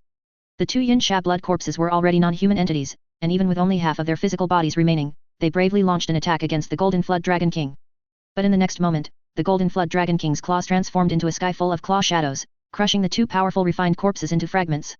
However, during this brief delay, a massive transparent light barrier had already risen around Biling Island, encompassing the entire island. Everyone and every Yao beast on the island revealed expressions of shock. The nascent soul old monsters, in particular, were utterly horrified. They had been deceived by Heavenly Fate Child. Chapter 917, Divine Might. Outside Biling Island, watching the light barrier instantly rise and envelop the entire Biling Island, Heavenly Fate Child immediately breathed a sigh of relief. He smiled and said to the white-haired cultivator beside him, "Fellow Deist Fei, it seems this plan was successful." The white-haired cultivator glanced at him and said indifferently, "Of course it would be successful. After all, who would have thought that the renowned Righteous Path's Heavenly Fate Child could come up with such a brilliant idea of using everyone's lives to cover his own retreat?" Heavenly Fate Child smiled faintly, completely unconcerned by the sarcasm in the white-haired cultivator's words. He merely said with a smile, "This old Deist had no choice. After all, the fellow Deists in the Alliance have too many distracting thoughts. If I didn't give them a false timeline, I'm afraid they would have thought about how to escape before the time even arrived. Even now, weren't none of those fellow Deists on the island willing to truly exert themselves earlier?" The old Deist smiled smugly, his narrowed eyes glancing at the white-haired cultivator, then he chuckled and said, "Besides, when this old Deist discussed this matter with fellow Deist Fei earlier, didn't you also agree?" "Humph. If I hadn't agreed, you probably would have directly attacked me, wouldn't you?" The white-haired cultivator retorted with a cold laugh, cautiously widening the distance between himself and Heavenly Fate Child. "Why be so wary, fellow Deist? In this outer sea, you and I should put aside our prejudices and join forces against the enemy." Heavenly Fate Child stroked his beard and said with a smile, "After all, though this restriction is sturdy and can trap the Golden Flood Dragon King for a period, no one knows if the Golden Flood Dragon King truly only brought these Yao cultivators. For safety's sake, it's best for us to join forces until we reach the inner sea." The white-haired cultivator, however, merely sneered and shook his head, saying, "No need. It's too dangerous to be with an old Deist like you. I'd rather deal with those Yao cultivators. Farewell." Before his words finished, the white-haired cultivator transformed into a blood-colored shadow and shot out. A cold glint flashed in Heavenly Fate Child's eyes, and his hand tightened abruptly, but he still did nothing. But at this moment, the sea surface suddenly surged with wind and clouds. An extremely violent demonic chi burst forth from beneath the sea, instantly transforming into a colossal grey-white pillar of light that pierced the heavens and earth, soaring straight into the 9 heavens. At this instant, all humans and Yao beasts inside and outside Biling Island heard a prolonged dragon's roar, as if from primordial antiquity. Before the white-haired cultivator could fly much further, he saw an indeterminate colored chaos lightning bolt shoot out from the grey-white pillar of light, carrying the characteristic roar of thunder, and strike him with a sizzle. This mid-nascent soul stage cultivator, renowned and possessing extraordinary divine abilities, instantly turned into dust, leaving no trace behind. The next moment, the grey-white pillar of light gradually dimmed, revealing azure scales, sharp claws, a head resembling an azure dragon, and a pair of 5-colored dragon horns like those of a true dragon. This was a dragon-shaped monstrous beast, over 300 jong long, connecting heaven and earth, like a gaze from an ancient azure dragon peering into the present world. Heavenly Fate Child was utterly stunned. His divine sense subconsciously swept over the giant beast, and the terrifying spiritual pressure that followed nearly crushed him onto the sea surface. 10th level Flood Dragon. This is impossible. Heavenly Fate Child muttered in dismay. What's going on? Didn't they say that among the Flood Dragon clan, there was only the Golden Flood Dragon King who was a 10th level Flood Dragon? What's with this atavistic Flood Dragon? In a daze, he met the eyes of the azure dragon giant beast, a pair of cold, indifferent eyes, like those of a deity, bearing an empty and majestic disregard for all things. It just looked at Heavenly Fate Child, unmoving. On Biling Island, Lu Yun's, hidden from view, let out a long sigh. This guy forgot his lines. Han Li almost couldn't control his expression. Fortunately, forgetting lines wasn't a problem, there was someone specifically to remind him. With the tremor of a certain scale on its neck, the azure dragon-like giant beast instantly reacted, opening its massive mouth. The 5-colored lightning on its dragon horns flared, and it spewed out an incredibly thick chaos lightning pillar from its maw. At this moment, heaven and earth changed color. The vast and majestic lightning briefly obscured even the sun's light, almost instantly turning the fleeing Heavenly Fate Child into dust and directly striking the Great Formation of Biling Island. The entire Great Formation began to rapidly decompose, refine, and be penetrated, quickly becoming covered in spider web-like cracks, like shattered glass. Seeing that this speed was not fast enough, a third eye suddenly opened in the center of the giant beast's brow, shooting out a thick azure spiritual light. Every part of the great formation illuminated by the spiritual light rapidly turned into jade, then was pierced through by the chaos lightning. In just over a dozen breaths, this great formation, which even the Golden Flood Dragon King found somewhat helpless against, was forcibly penetrated by the Azure Dragon giant beast, leaving behind an incredibly terrifying large hole. All the Yao cultivators on the island stood frozen, gazing up at the Azure Dragon-like monstrous beast as it descended like a deity. Before the eyes of the Yao, it transformed into a woman with 5 colored dragon horns on her head, clad in form-fitting armor, with an enchanting appearance and sharp eyes. The woman slightly raised her chin, her captivating azure eyes sweeping over the Yao. At this instant, all the Yao cultivators felt an instinctive urge to submit. The Golden Flood Dragon King immediately frowned, his demonic chi erupting, and he shouted sternly, "Who are you?" As a 10th level Flood Dragon, he was the only Yao cultivator present who wasn't intimidated by the woman's aura, but this made him deeply uneasy. Other Yao cultivators couldn't sense it, but how could he not? That strange pressure just now was clearly their Flood Dragon clan's dragon's might. That was the bloodline power that only Flood Dragons with extremely profound Dragon clan bloodline could awaken. And the dragon's might of this unknown 10th level Flood Dragon before him was actually more profound than his own. How could this not make the Golden Flood Dragon King extremely wary? Cough. This venerable one's name is Qing Li. Qing Li slightly lowered her head, her Azure Flood Dragon eyes sweeping over the Golden Flood Dragon King's figure, then slowly descending to the same level as him in the air. Previously, due to some matters, I temporarily left the chaotic Star Sea. Now that I have returned home, I inadvertently learned that the Flood Dragon clan intends to scheme for the Brahma Saint True Fragment, so I specifically came to lend you all a hand. Humph. The Golden Flood Dragon King grunted uncomfortably, his gaze subtly sweeping over the other Flood Dragons, and indeed he found wavering expressions on their faces. The Yao beast race inherently respects strength. In this regard, they are even more straightforward than humans. And as a fellow 10th level Flood Dragon, Qing Li, with her first move, displayed terrifying strength capable of crushing the Golden Flood Dragon King. This was enough to make the entire Flood Dragon clan, along with their affiliated groups, seriously consider where to stand. For a time, a severe sense of crisis actually arose in the Golden Flood Dragon King's heart, a feeling even more terrifying than the blood-stained blade held to his neck. Chapter 918, The Informant. You're here to help us seize the Brahma Saint True Fragment. The Golden Flood Dragon King's gaze swept over Qing Li a few times, then his pupils slightly constricted, his eyes instantly fixing on her pair of dragon horns. A rare treasure. Absolutely a rare treasure. Only now did he clearly see that the 5-colored chaos divine lightning seemed to be erupting from these dragon horns. In an instant, a hint of greed flashed in the Golden Flood Dragon King's eyes, quickly replaced by a warm smile. He nodded and said, "It seems that even though you haven't been in the chaotic Star Sea for many years, your information is still very well informed." The Golden Flood Dragon King smiled outwardly, but in his heart, he was pondering how to deal with this mysteriously appearing 10th level Flood Dragon. If a junior of the Flood Dragon clan could advance to the 10th grade, the Golden Flood Dragon King would undoubtedly be ecstatic. After all, even now, despite the Flood Dragon clan having made all sorts of preparations, the 10,000 Jiangxi King clan was still the Suoni Beast clan. Their 2 10th level Suoni Beasts were simply too much stronger than the Flood Dragon clan. So, even someone as arrogant as he could only endure, silently waiting for the day that old Suoni Beast would reach its natural end. But if another 10th level Flood Dragon appeared within the clan, that would be completely different. The Flood Dragon clan would no longer need to fear the Suoni Beast clan. Things that were previously constrained could now be done immediately. Perhaps even that 10th level old Suoni Beast might voluntarily cede the position of the 10,000 Jiangxi King clan to preserve its own bloodline. However, if this 10th level Flood Dragon appeared out of nowhere, and its divine ability surpassed his own, that would not be a good thing. Not to mention any conspiracy behind this matter, the mere division that the Flood Dragon clan would suffer because of it was unbearable for the Golden Flood Dragon King. The king of the Flood Dragon clan could only be him, and the clan chief of the 10,000 Jiangxi King clan could only be him. He had worked hard for so many years, not to pave the way for others. Thinking of this, the cold light in the Golden Flood Dragon King's eyes grew stronger. Qing Li, however, seemed completely unaware of his malice and spoke to herself, "That's not it. I just wanted to come to Bailing Island to get some high-grade spirit stones. But when I arrived, I found that a human cultivator was secretly hiding a sacred artifact of our Yao race. So I took action and eliminated that human cultivator. Later, I heard the human cultivators on this island talking about setting a trap for you, and I felt uneasy, so I stayed." Qing Li's dialogue skills could not be said to be non-existent, only that they were muddled. If it weren't for her expressionless, poker face being too intimidating, probably no one would believe these words. The Golden Flood Dragon King naturally didn't believe her, but out of caution, he asked one more question, "So Wang Tianming died by your hand?" "That's right," Qing Li admitted directly.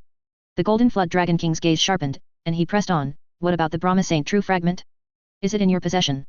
Qing Li didn't speak. Instead, she flipped her hand, and 2 strange copper fragments immediately emerged from her palm, suspended motionless in the air. The Golden Flood Dragon King's gaze instantly froze, and even the other Yao race's eyes were drawn to these 2 seemingly unremarkable copper fragments, unable to help but exclaim in surprise. "It really is the Brahma Saint True Fragment?" 1/9th rank Flood Dragon couldn't help but murmur to himself. He had personally seen the Brahma Saint True Fragment within the Flood Dragon clan, so he naturally recognized this sacred artifact of the Yao race. For a moment, a look of ecstatic joy appeared on his ferocious and evil Flood Dragon head. The Golden Flood Dragon King's heart, however, sank sharply. Even a junior who had followed him for countless years behaved this way. If Qingli returned to Dragon Island with the Brahma Saint True Fragment, would there still be a place for him in the clan? For a moment, the Golden Flood Dragon King's killing intent surged. But he had no solution. Even from just that fleeting glimpse, the Golden Flood Dragon King was certain that in a direct confrontation, he was no match for Qingli. Qingli, however, didn't have as many internal struggles. Seeing that the surrounding old Yao beasts showed no signs of suspicion, she secretly breathed a sigh of relief. Then, she feigned 2 coughs, raised her chin, and proudly said, "It has been a long time since I returned to the ancestral land. This lord wishes to return to Dragon Island to worship the ancestors. May I ask if the clan chief would permit it?" The Golden Flood Dragon King's face twitched violently. In the sky, Liu Yun's and Han Li, who had remained hidden, also let out long sighs. How is this a negotiating tone? This is clearly a threat. Forget it, let's just leave it at that. With her intelligence, I shouldn't have had too many expectations from the start, Liu Yun said helplessly, covering his eyes. Han Li's mouth also twitched. Then, with his arms crossed over his chest, he silently sighed, this is also good. That initial appearance was too overbearing. If her aura were to weaken now, it would instead arouse suspicion. This attitude actually fits a proud and highly talented young flood dragon quite well. As it turned out, Han Li was right. Facing Qingli's aggressive attitude, none of the surrounding shape-shifted demonic beasts showed any unusual expressions. Instead, each of them looked completely unsurprised. Even the Golden Flood Dragon King, after his initial momentary loss of composure, quickly regained his composure, adopting the demeanor of an elder, and said with a smile, naturally. You have rendered such great service to the Flood Dragon clan. During the ancestral worship, there should be a seat for you on Dragon Island. Upon hearing this, the expressions of several shape-shifted flood dragons around them became somewhat peculiar. It seemed they hadn't expected the Golden Flood Dragon King to become so agreeable. Qingli also nodded and said, then I thank the clan chief. When are we leaving? Less than half a sentence later, this fellow finally revealed her true colors. Fortunately, the numerous Yao beasts did not become suspicious. At most, they just thought that although this female flood dragon had achieved the late-stage shape-shifted cultivation at a young age, her emotions seemed unstable, and her mental state might have some issues. In fact, even the Golden Flood Dragon King, who harbored the most malicious suspicions towards Qingli among the Yao beasts, only thought she wanted to usurp his power. The possibility that this fellow might be a spy sent by some human cultivator to probe their Yao race's secret techniques, which had been passed down for countless years, simply never occurred to him. What kind of genius could send a 10th level flood dragon to the ancestral land of the Flood Dragon clan to be an undercover agent? The Golden Flood Dragon King gave Qingli a deep look, then turned around and let out a long roar that pierced through metal and stone. In an instant, more than 10 escape lights burst out from beneath the island. Within the escape lights, dazed core formation and foundation establishment disciples exploded into clumps of blood mist in the air, from which illusory shadows flew out and converged upon the many Yao cultivators. Unbeknownst to anyone, the entire island had already been filled with the Golden Flood Dragon King's divided souls. Go. Return to the ancestral land. The Golden Flood Dragon King roared, instantly transforming into a gigantic, golden flood dragon and plunging beneath the sea surface. Chapter 919, The Great Purge. Watching Qingli and the many Yao race cultivators disappear between the sea and sky, Liu Yun's finally let out a slow sigh of relief and said with a smile to Han Li beside him, that's it. Now we just need to wait for Qingli to send back the 3 Brahma Saint arts. Hearing this, Han Li couldn't help but give him a strange look. After hesitating for a moment, he still couldn't help asking, are you really that confident in letting Qingli go? Liu Yun's was stunned by this and subconsciously asked in return, yeah, what's wrong? The corner of Han Li's mouth twitched slightly. After taking a slow, deep breath, he said helplessly to him, Qingli is a 10th level flood dragon now, her true divine ability is definitely above that of the Golden Flood Dragon King, and she is much younger than him. In other words, if nothing unexpected happens on this trip, she will sooner or later become the clan chief of the Outer Sea Flood Dragon clan. Are you really that confident? Will she really come back to find you instead of just staying on Dragon Island? Sometimes Han Li truly couldn't tell if this guy was just simple-minded or if he had a screw loose. For such a big matter, he didn't even leave behind a single countermeasure. If she wants to stay on Dragon Island, then let her stay there, Liu Yun said casually, spreading his hands. Han Li's face was filled with bewilderment. Even if she stays on Dragon Island, that doesn't mean we're going our separate ways, right? We can just contact each other if anything comes up. It's not like I can't function without her, Liu Yun said calmly, his tone devoid of any forced or bravado-filled thoughts.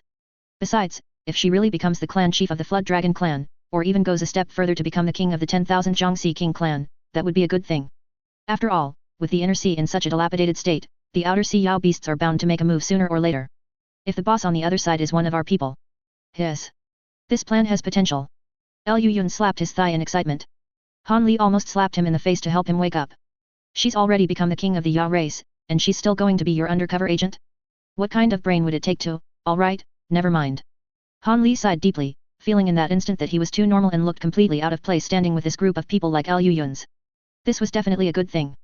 Regardless, Wang Tianming is dead now, and the Reverse Star Alliance, is also completely gone. Liu Yun's exhaled slowly and looked up, his gaze slightly fixed, as if crossing more than half of the chaotic star sea to meet a pair of expectant eyes.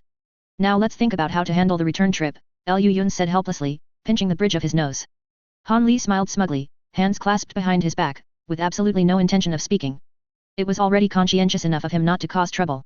Did he really expect him to help? Seeing Han Li's attitude, Liu Yun knew he wouldn't get any decent advice, so he could only sigh helplessly and fly off in the direction of Laikong Island. On the other side, inside the holy mountain of Tianxing City, a brutal great purge was underway.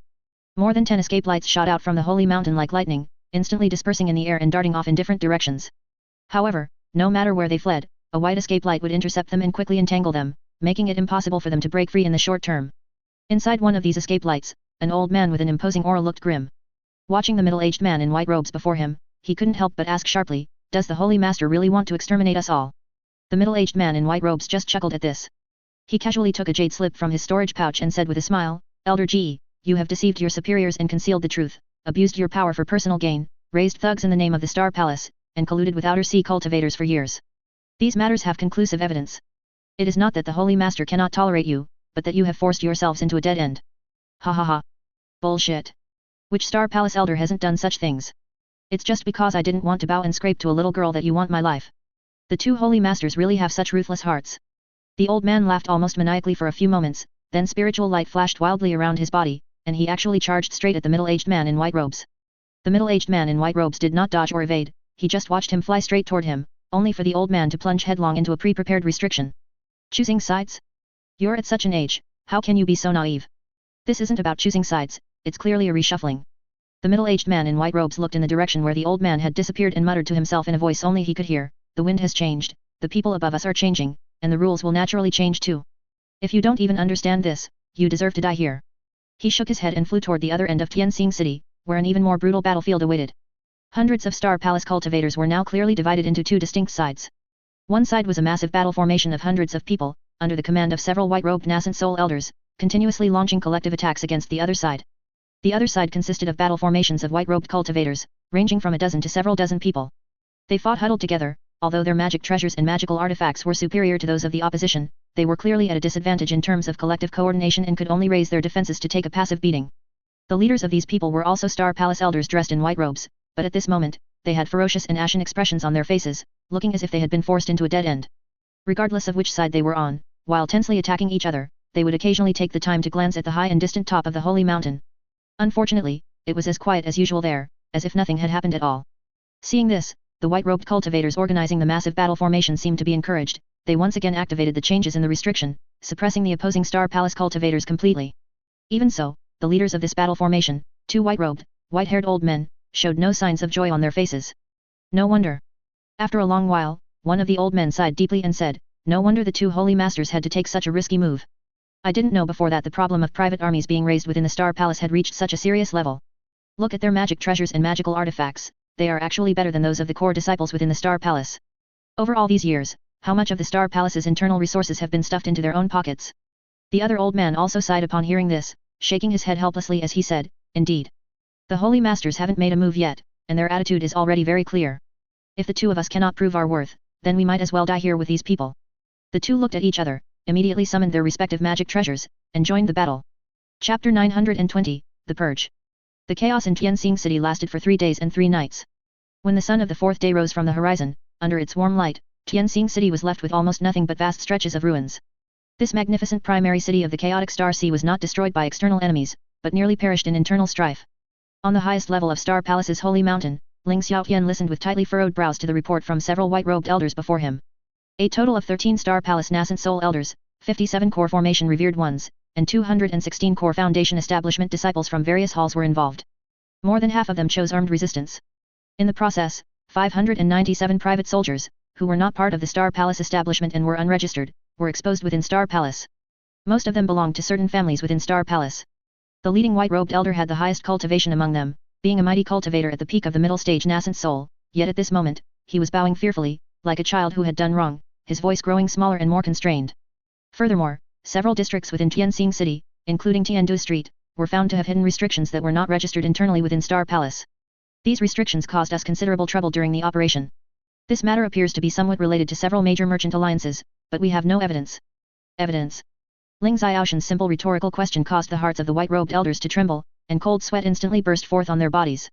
At this moment, they no longer seemed like the powerful nascent soul cultivators who could summon wind and rain, but rather like insignificant mortals facing a terrifying natural disaster. In Tianxing City, some people secretly raise private armies behind Star Palace's back, others demarcate territories, dividing Tianxing City into their private property. Some even dare to strike and injure people when facing a Star Palace token. Ling Xiaoshan's deep, cold voice carried an indescribable, bone-chilling evil qi that rushed toward them, like sharp daggers piercing their chests. Things have already reached this point, and you still want evidence. Ling Xiaotian slowly stood up. He walked up to the white-robed elder, looking down at the aged face. His gaze swept over the others, every one of their faces was aged and weary.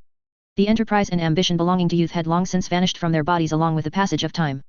This was the current state of Star Palace, vast, decaying, and aging, like the corpse of a massive beast rotting away. Ling Xiaotian slowly inhaled a mouthful of foul air and said with an icy tone, "It seems you have all forgotten that this is Tianxing City, this is the chaotic Star Sea. You want evidence? Star Palace's word is evidence. Everyone involved in this matter, whether they are individuals or powers, regardless of their background or capability, seize them all. If they dare to resist, kill them without mercy." Ling Xiaotian gently patted the white-robed elder's shoulder, yet the pressure made the elder's shoulders slump, nearly causing him to fall to the ground. "Gentlemen, you have half a day left. If my wife and I still need to intervene after half a day, things will look very bad for everyone. We obey." The white-robed elders fled the palace as if running for their lives. Ling Xiaotian watched them leave, then turned around alone, looking down upon the entirety of Tianxing City. After a moment, a strong gust of wind suddenly rose behind him. Ling Xiaotian did not turn around until a slender, jade-like hand, as white as a scallion stalk, rested on his arm. "Is Yu Ling all right?" Ling Xiaotian asked without turning his head. Wen Qing smiled silently, leaning gently against him. She chuckled and said, "This child is much smarter than we imagined. She won't cause trouble at a time like this. When everything is mostly settled, that is when she should appear." Humph. If she were truly that smart, she should have chosen an easily controllable partner for herself. Ling Xiaoshan's face darkened, and he couldn't help but coldly snort. Wen Qing shook her head, finding it rather amusing, and said to him helplessly, "Sai, you've been sitting high up for too long. You've gotten used to the feeling of everything revolving around you. You need to consider, you want Yu Ling's partner to be strong enough to be her reliance, yet you also want him to be easily controlled by Yu Ling. Is that truly possible?" Ling Xiaotian kept a gloomy face and remained silent. "Yu Ling is very clever, and her talent is high. Her future achievements will definitely surpass ours," Wen Qing continued with a smile. "We can't control her for her entire life. As parents, all we can do is this current matter." "That's right." Ling Xiaotian remained silent for a long time before slowly exhaling a breath. A hint of a smile finally appeared on his gloomy, icy face. He pressed down on Wen Qing's hand and chuckled, saying, "We can only do this much, leave Yu Ling and the others a cleaner world." Wen Qing leaned against him, remaining silent for a long time. Accompanied by a blinding white light, Liu Yun's and Han Li appeared somewhere inside Tianxing City. Ling Yuling, having somehow changed into a neutral Star Palace white robe, stood waiting not far from the teleportation array. Upon seeing the two appear, she immediately let out a sigh of relief. "You're finally back." Ling Yuling exhaled deeply. "How did it go? What is the situation with the Reverse Star Alliance?" "The Reverse Star Alliance is gone, and Wan Tianming is dead too." Liu Yun shrugged nonchalantly. Ling Yuling's expression instantly froze for a moment. She blinked several times before suddenly realizing the implication. That was truly fast. Liu Yun looked at her with some confusion, as she didn't seem particularly happy. "Your timing for returning isn't very good." Ling Yuling sighed and said softly, "They are currently arresting people outside under the pretext of being Reverse Star Alliance spies. You two had better not show your faces right now." "Arresting people?" Liu Yun raised his head in confusion. His powerful divine sense instantly spread out, passing through the surrounding buildings, reaching beyond the holy mountain, encompassing more than half of Tianxing City. The blinding, dazzling spiritual light of the spells made him freeze instantly. The corner of his mouth couldn't help but twitch slightly as he said, "You guys are really ruthless toward your own people." Ling Yuling rolled her eyes charmingly, turned around, waved to the two of them, and headed straight for the depths of the holy mountain. "The situation outside will end soon, but before that, my parents want me to show you something." Liu Yun and Han Li exchanged a confused glance, then quickly followed. The three passed through a hidden small door and entered a narrow, long passage. The entire passage was made of pristine white jade, smooth as a mirror, appearing spotless. Chapter 921, Bestowing the Mountain. The three walked through a long passage for about 2 or 3 hours, then turned a corner and finally stopped. At the end of the passage, a huge emerald green jade gate appeared, covered with colorful restriction talismans that were now shimmering. "This is..." Han Li already had a general idea, but still asked. Ling Yuling sighed softly without turning her head, saying helplessly, "This is where my parents usually cultivate, and also where the primordial magnetic divine mountain is sealed." "Indeed." Han Li nodded, letting out a long breath. He then looked at the surrounding jade walls shimmering with various restriction spiritual lights and couldn't help but ask, This place is already close to the core of the sacred mountain, isn't it? To place the primordial magnetic divine mountain in such a place. Is this mountain really so terrifying that it makes you so fearful? Ling Yuling gave a bitter smile upon hearing this, turning to the two and saying, terrifying doesn't even begin to describe it.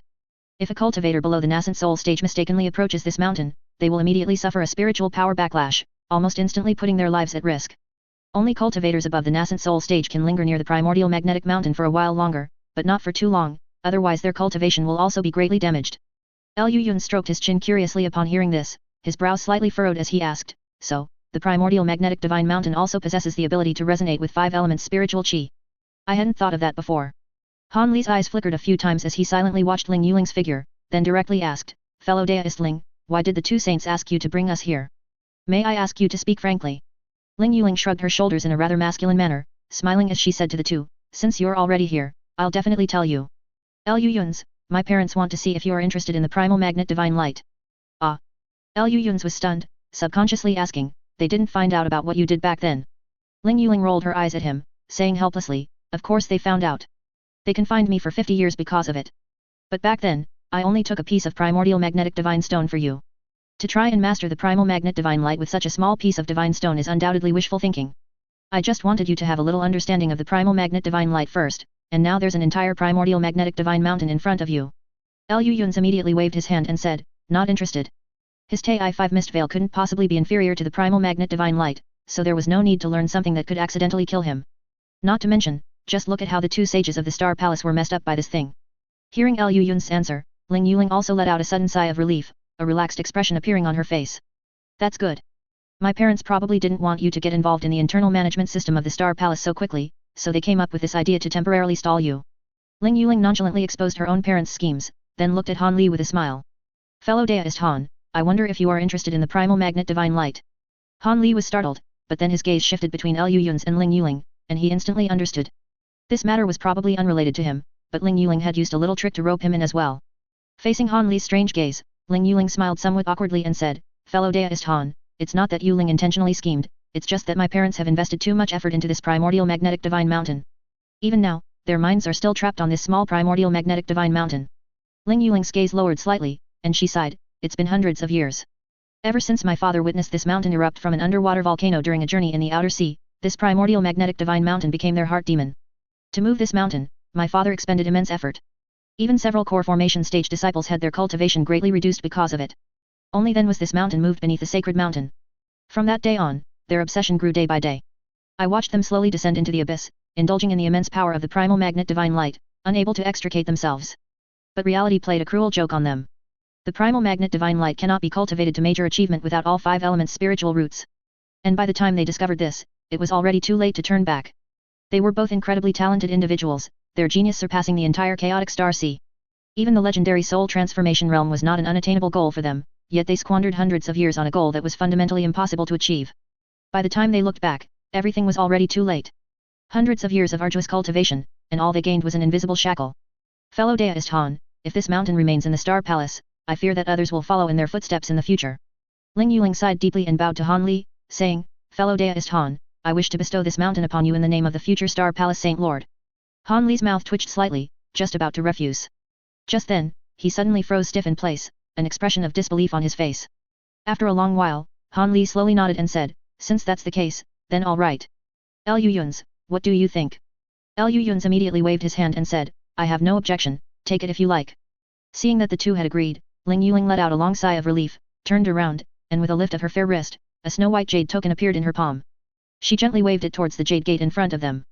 Immediately, a burst of white ethereal light threads shot out from the jade token, sweeping away the restriction talismans on the jade gate. The originally calm and silent jade gate suddenly trembled violently, then let out a low hum, and the entire jade gate began to shake. A solemn expression appeared on her face as she suddenly opened her mouth and spat out a blue jade hook. This hook was extraordinarily miraculous. With a single movement, it transformed into a blue rainbow dancing up and down, protecting Ling Yuling within it. Only then did she turn to look at the two, her expression serious as she said. Only magic treasures that do not contain the 5 elements are least affected by this primordial magnetic mountain. I know you two possess great divine abilities, but you must still be careful when entering the gate later. The two nodded simultaneously, one had surging black chi appearing around him, while the other was enveloped in a large expanse of 5-colored smoke and clouds that submerged his figure. Ling Yuling then raised a hand, offering the jade token into mid-air, and a few melodious incantations slowly emerged from her mouth. The jade token trembled, and pieces of runes of various colors flew from its surface, directly disappearing into the emerald green jade gate. Chapter 922, Primordial Magnetic Divine Mountain. The jade door, which had been humming, suddenly fell silent, and then slowly opened from the inside out. A milky white light was revealed within the doorway, suggesting that the space inside was quite large. The instant the jade door opened, the three of them simultaneously felt a hair-raising, strange sensation rush toward them. Just as their hearts trembled, the pure spiritual chi within their bodies suddenly stirred, surging wildly through their meridians like wild horses. Fortunately, they had anticipated this. The five-colored smoke clouds on Liu Yun's body surface slowly writhed, and in an instant, he forcibly suppressed this runaway spiritual chi, restoring calm within his body once more. Although Han Li's expression remained unchanged, he hurriedly and silently circulated the Qing Yuan sword art to suppress the agitated spiritual chi within his body. At the same time, he could not help but feel a sense of shock in his heart. This was only because the two of them had been prepared. If they had not been prepared, even with their current cultivation realms, they would have suffered a significant setback. One could only imagine the consequences for an ordinary cultivator approaching this mountain. Thinking of this, Liu Yun hurriedly glanced at Ling Yuling beside him. Although she had the jade hook protecting her, her blood and chi had churned just now, and a pink flush had stained her jade-like face, diluting the heroic air not possessed by ordinary women and making her appear extremely charming and moving for a moment. Liu Yun stared blankly for a moment, but after a short while, the expression on Ling Yuling's face returned to normal, and she lifted her foot and walked into the jade door. The two men naturally followed her slowly. Behind the door was a cave of astonishing size, nearly 1,000 zhang wide, and the cave itself was over 100 zhang high. The four walls were built of unknown blue stones, embedded with some moonstones that flickered with a milky white light. But none of this attracted them in the slightest, their gazes were completely fixed on a small mountain in the center. Actually, to call it a small mountain was perhaps inaccurate, it would be more precise to say it was just a boulder of overly massive volume. This stone was 50 or 60 zhang high, pointed at the top and thick at the bottom. From a distance, it indeed looked like a mini mountain peak that had been shrunk several times over. However, this mountain was pitch black and looked completely unremarkable. It was truly impossible to associate it with the legendary Primordial Magnetic Divine Mountain, it looked more like a giant ironstone mountain. Is this the Primordial Magnetic Divine Mountain? Han Li stopped just inside the jade door, squinting his eyes as he examined the small mountain, and asked subconsciously. Meanwhile, Liu Yun stood on the other side of the jade door, and the five-colored smoke clouds around him seemed to be interfered with by something, emitting crackling sounds. The five-colored lightning within was agitated, seemingly on the verge of breaking free from the shackles of the five-colored smoke clouds. Liu Yun hurriedly and silently circulated his magical power, looking at the Tai-5 mist veil with some surprise. This powerful divine ability, which used the cultivation method of the primal magnet divine light to forcibly unify the five elements divine thunder, had once triggered a strange celestial phenomenon akin to a heaven-reaching spirit treasure when it first came into being. However, since then, although this divine ability's performance was strong, it seemed to be a bit lacking compared to that terrifying celestial phenomenon.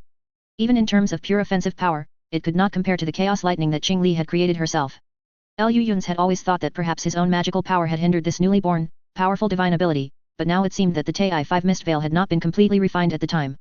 Even across such a long distance, Liu Yun could feel a faint sense of yearning emanating from within the Tai-5 mist veil at this moment. Primal magnet divine light. He seemed to have focused too much on the five elements divine thunder, to the point of neglecting this powerful divine ability that forcibly unified the five elements divine thunder. Liu Yun secretly clenched his fists, he seemed to know what he should do next. Ling Yuling looked at Liu Yun with concern. Seeing that the five-colored smoke clouds around him fluctuated for an instant and then calmed down on their own, she was not in a hurry to ask. She just walked a few more steps forward before she had to stop. This mountain was originally grey-white, but after my parents refined a small half of it, I don't know why it turned into what you see before you, Ling Yuling explained helplessly to Han Li. With her level of cultivation, she could only walk this far at most. Liu Yun and Han Li stood in place for a good while, carefully observing it, before stepping forward, passing Ling Yuling, and slowly walking toward the mountain. As they approached step by step, both of them could feel that the five elements power emitted by this mountain was significantly stronger, causing the spiritual chi within their bodies to stir again. However, since the two of them had been prepared, this bit of five elements power could not do anything to them. After circulating their magical power a few more times, they were safe and sound. In the blink of an eye, the two had walked to the front of the Black Mountain. Han Li walked with his hands behind his back, pacing around the mountain. In his slightly narrowed eyes, a blue light flickered incessantly, as if he wanted to see through this primordial magnetic divine mountain completely, inside and out. The Mingqing spiritual eyes, which had always been quite effective, disappointed Han Li this time. He poured all his magical power into his eyes, but all he could see was a pitch-black expanse. He could not penetrate the mountain at all, let alone study its structure. As for scanning with his divine thought, it had no effect whatsoever. Before his divine thought could even get close to the mountain, it was forcibly twisted and blocked by the five elements power. Meanwhile, Liu Yun slowed his pace, thought for a moment with a contemplative expression, and suddenly stepped forward a few paces, stroking the Black Mountain with one hand. To his surprise, the place his 5 fingers touched was warm and cool like jade, which was completely different from the impression its appearance gave. The 5-colored smoke clouds on his body surface slowly vibrated along with it. After a burst of rapid flickering, suddenly, the five-colored lightning that had been flashing incessantly within seemed to have found a certain frequency and, for the first time, unified. Frequency, so that's what it is. Liu Yun's was stunned at first, and then he showed an expression of wild joy.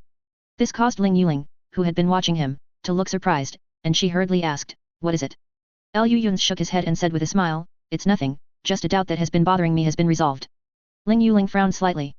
She did not continue to ask, but instead looked at Han Li and asked, "Fellow Daoist Han, if you truly intend to cultivate the primal magnet divine light, how do you plan to deal with this mountain?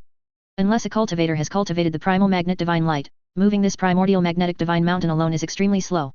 If you want to take this mountain away, I am afraid that no matter how profound your magical power is, fellow Daoist, you will not be able to travel far. Back then, my father had also cultivated the first few layers of the primal magnet divine light, and only then, with the assistance of the disciples in the palace, was he able to transport this mountain from the outer sea back to the Star Palace. However, it still took a full 10 years. For others, the time consumed would only be longer. There is no need to worry about that, Han Li said, waving his hand. Not to mention Liu Yun's teleportation technology, even if he just borrowed Liu Yun's Black Wind Banner, he could easily bring this primordial magnetic divine mountain back to the heavenly south. However, before that, he still had some things to deal with first. Chapter 923, Pill Spiritual Root. Before that, let's wait a while. Just then, Liu Yun suddenly spoke. I have some conjectures that need the primordial magnetic divine mountain's help to verify. Old Han, what about you? He asked Han Li. Han Li shrugged and said casually, I also need to wait, I have some things to do. Ling Yuling looked at Liu Yun's, then at Han Li, her brows furrowing slightly as she asked in a deep voice, what are you trying to do? Hearing the change in her tone, Liu Yun's quickly turned his head and said, I'm not trying to learn the primal magnet divine light, I already have something better. I just need this primordial magnetic divine mountain to help complete the final refinement. As he spoke, he extended one hand, and the five-colored smoke clouds around him immediately gathered in his palm, quickly forming a five-colored vortex that slowly rose from his palm. The constantly flickering five-colored lightning inside had now quieted down, like wisps of flowing light, rotating and fusing within the vortex, gradually emitting a peculiar spiritual pressure. Just by watching for a moment, Ling Yuling actually had the illusion that the magical power within her body was uncontrollably circulating rapidly, as if it would burst out of her body and merge into this five-colored vortex at any moment. Ling Yuling quickly guarded her mind and stabilized the magical power within her body. Opening her eyes again, Ling Yuling's eyes were filled with shock. Just that small vortex earlier had given her the illusion of facing the primordial magnetic divine mountain directly. Liu Yun's quickly dispersed the surrounding vortex, exposing himself to the influence of the primordial magnetic divine mountain. The magical power within his body began to stir uncontrollably, but in the next moment, streaks of five-colored light permeated from his body, carrying that peculiar spiritual pressure, strenuously suppressing the restless magical power within.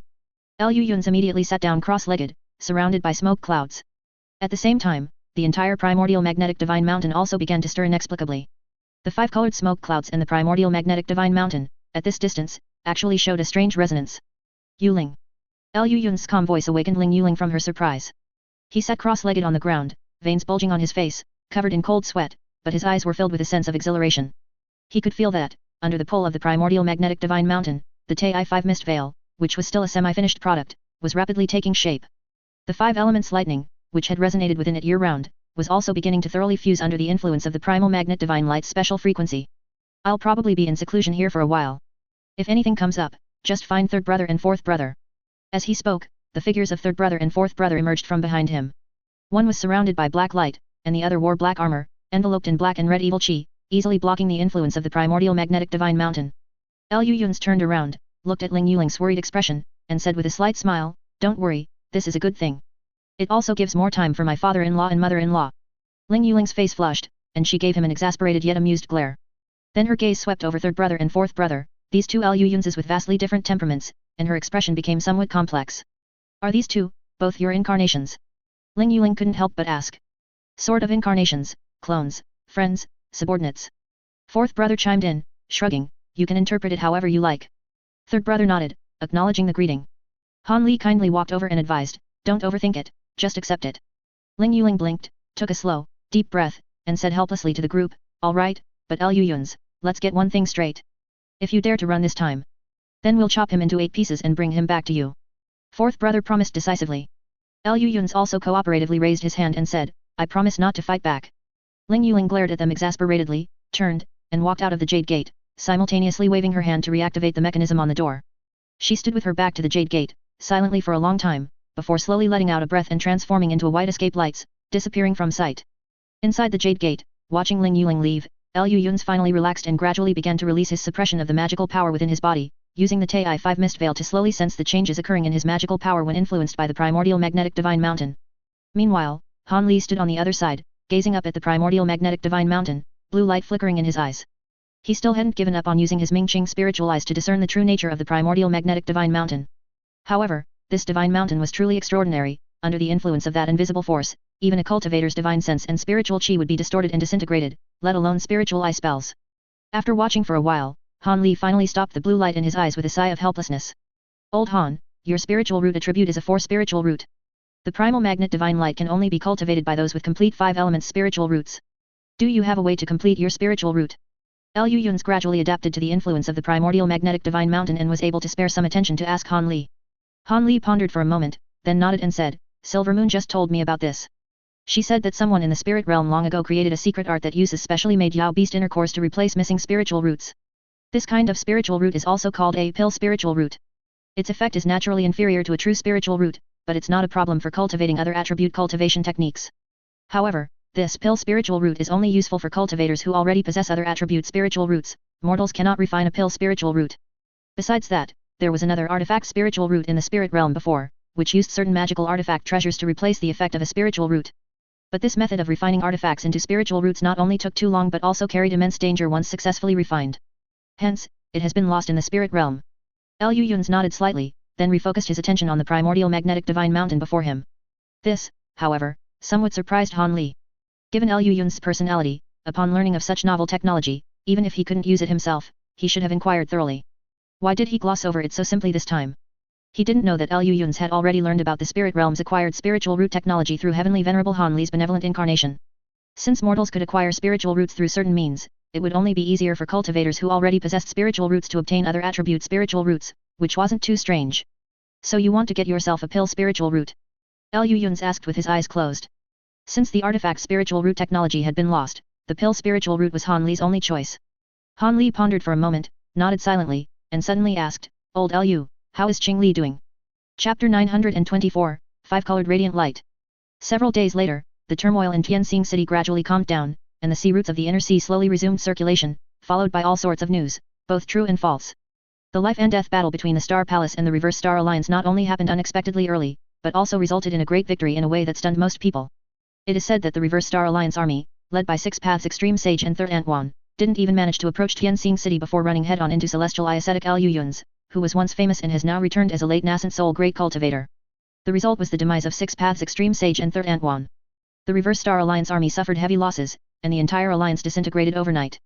The remaining people either vanished without a trace or fled to the outer sea, no longer possessing their former glory. Initially, naturally, no one would believe such an outrageous piece of news. They were more willing to believe that the primal magnet divine light of the twin saints of heavenly stars had finally reached major achievement, allowing them to unexpectedly charge out of Tianxing City and utterly defeat the entire Reverse Star Alliance.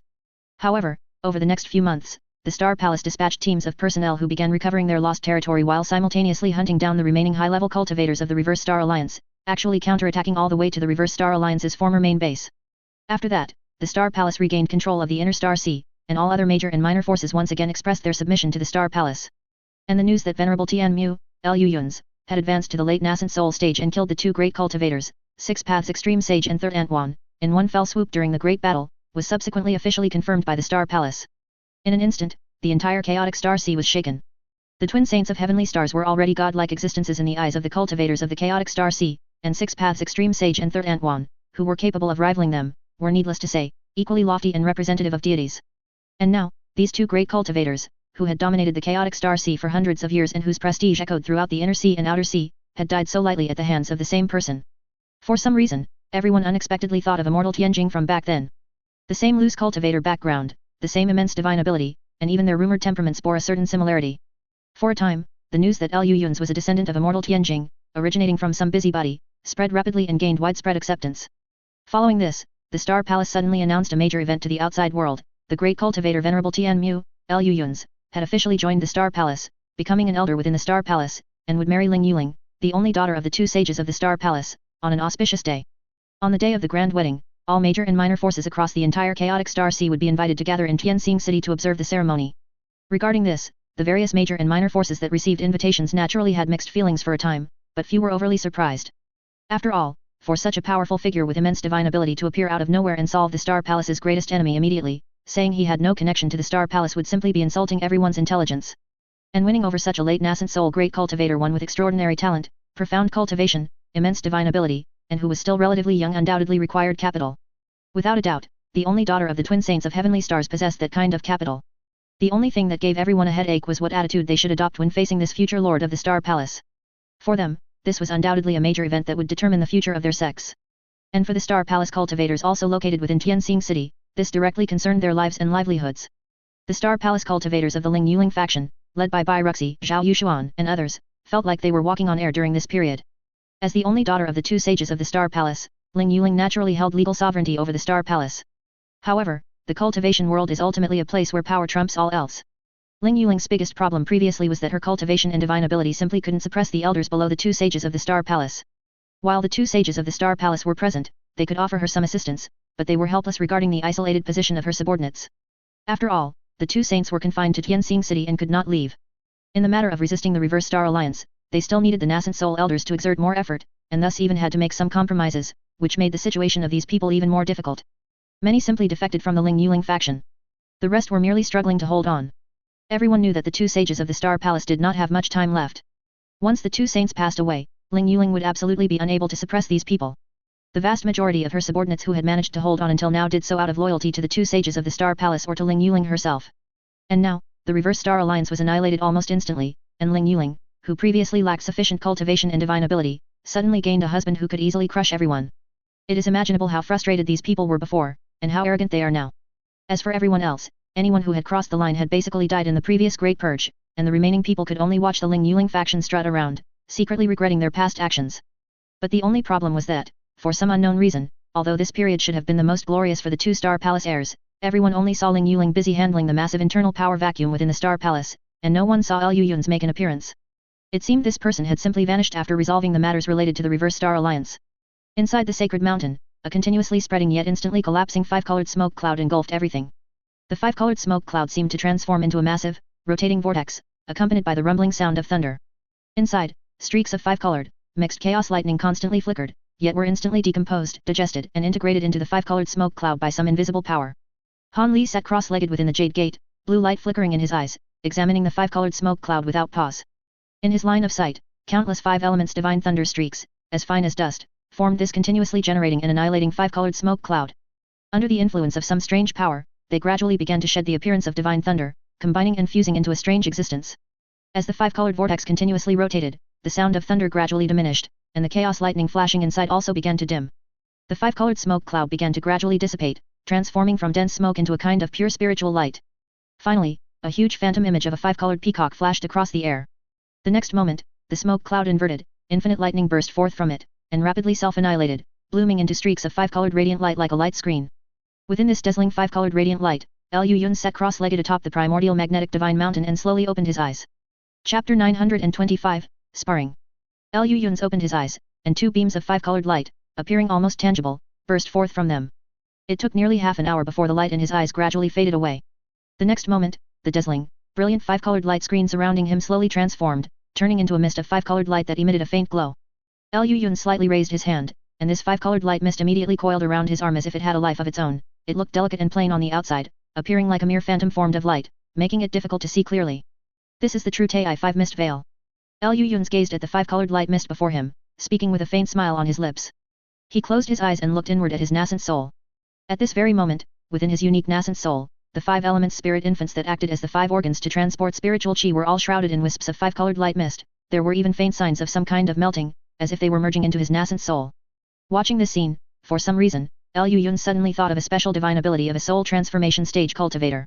Dissolving the nascent soul, dispersing it throughout the body, and merging it into the limbs and bones. That was truly forming when gathered, and turning into chi when dispersed, completely freeing oneself from all the weaknesses of a nascent soul from then on. And now, under the influence of the Tai-5 mist veil, the five elements spirit infants within Liu Yun's body had actually developed some of the characteristics that only a nascent soul cultivator possessed. Liu Yun's had a vague feeling that when he truly advanced to the soul transformation stage, perhaps these five elements spirit infants and the Tai-5 mist veil would completely merge into his own nascent soul. This would bring him a huge surprise. After exhaling a long breath, Liu Yun opened his eyes again and looked at Han Li, eager to try. He did not speak, but Han Li already understood his meaning. Shall we try? Let's try. With just these two short words, the two smiled at each other, and the next moment they appeared instantly in mid-air. Liu Yun's waved his hand without looking back, and a large expanse of five-colored light mist immediately coiled around the primordial magnetic divine mountain, instantly sealing off the primal magnet divine light on it to prevent it from interfering with this spar. This casual scene made Han Li's pupil shrink slightly, and immediately after, a continuous sound of dragon roars rang out from his sleeve. Beams of golden light streamed out from his sleeve one after another, dividing from 1 into 2, from 2 into 4 in mid-air. In the blink of an eye, they turned into hundreds of golden sword lights, surging toward Liu Yun's like a violent storm. Liu Yun's did not dodge or evade, a relaxed smile hanging on the corners of his lips. The five-colored light mist filled the air around him, and with one hand extended, he made a slight grabbing motion forward. Han Li instantly felt that all his flying swords had lost control, pinned in mid-air by an invisible, powerful force, and the magic power within his body was running wild, nearly bursting out of his body. Han Li hurriedly circulated the Qing Yuan sword art rapidly to forcibly stabilize the magic power in his body. At this moment, Liu Yun's casually gestured with one hand, and the hundreds of sword lights were instantly dispelled, transforming back into the 72 green bamboo bee cloud swords, which were then squeezed into a ball by Liu Yun's from a distance. Feeling the eeriness of the five-colored light mist in his opponent's hand, the corners of Han Li's mouth couldn't help but twitch slightly. He suddenly formed a hand seal and shouted loudly, "Rise!" With a boom, an incredibly thick, pale golden arc of electricity suddenly shot out from the 72 green bamboo bee cloud swords, heading straight for Liu Yun's. At such a short distance, for the evil warding divine thunder, it was no different from teleportation, arriving almost instantly above Liu Yun's head. However, the moment this aggressive pale golden thunder entered the range of the five-colored light mist around Liu Yun's, it instantly wilted. It began to shrink rapidly, visible to the naked eye, and was easily taken by Liu Yun's into his hand and crushed. Han Li slapped the storage pouch at his waist again, and a crimson cauldron immediately flew out, its size expanding wildly in the air, transforming into a behemoth over 10 zhang tall. The next moment, accompanied by a spout of fire-red light, the cauldron lid flew off, and countless crimson fire crows swarmed out from within, each breathing fire as they rushed toward Liu Yun's. Liu Yun's turned his wrist, and before the countless fire crows could reach within a zhang of his body, they decomposed and dissipated into thin air. There was no look of surprise on Han Li's face. He flicked his large sleeve, and two beams of spiritual light flew out, transforming in midair into a large cauldron 3 or 4 zhang wide and a small emerald green ruler over a foot long. These were none other than the two heaven-reaching spirit treasures, the Void Heaven Cauldron and the 8 Spirit Ruler. Han Li pointed with one hand, and a clear ringing sound suddenly erupted from the Void Heaven Cauldron, the lid flew off, and a large expanse of cyan rosy light sprayed out, sweeping toward Liu Yun's. At the same time, Han Li grabbed the 8 Spirit Ruler, and the sound of obscure, difficult to understand incantations echoed all around. A silver white lotus suddenly appeared above Liu Yun's head, covering downward and spraying out a large expanse of 7-colored Buddha light. Liu Yun's figure was shrouded in the Buddha light, and he instantly felt as if 10,000 caddies were pressing down on him, unable to move for a moment. Seeing that this method outside the 5 elements was effective, Han Li's spirits lifted. He hurriedly urged the Void Heaven Cauldron in front of him again, and the cyan rosy light sprayed out immediately became even denser.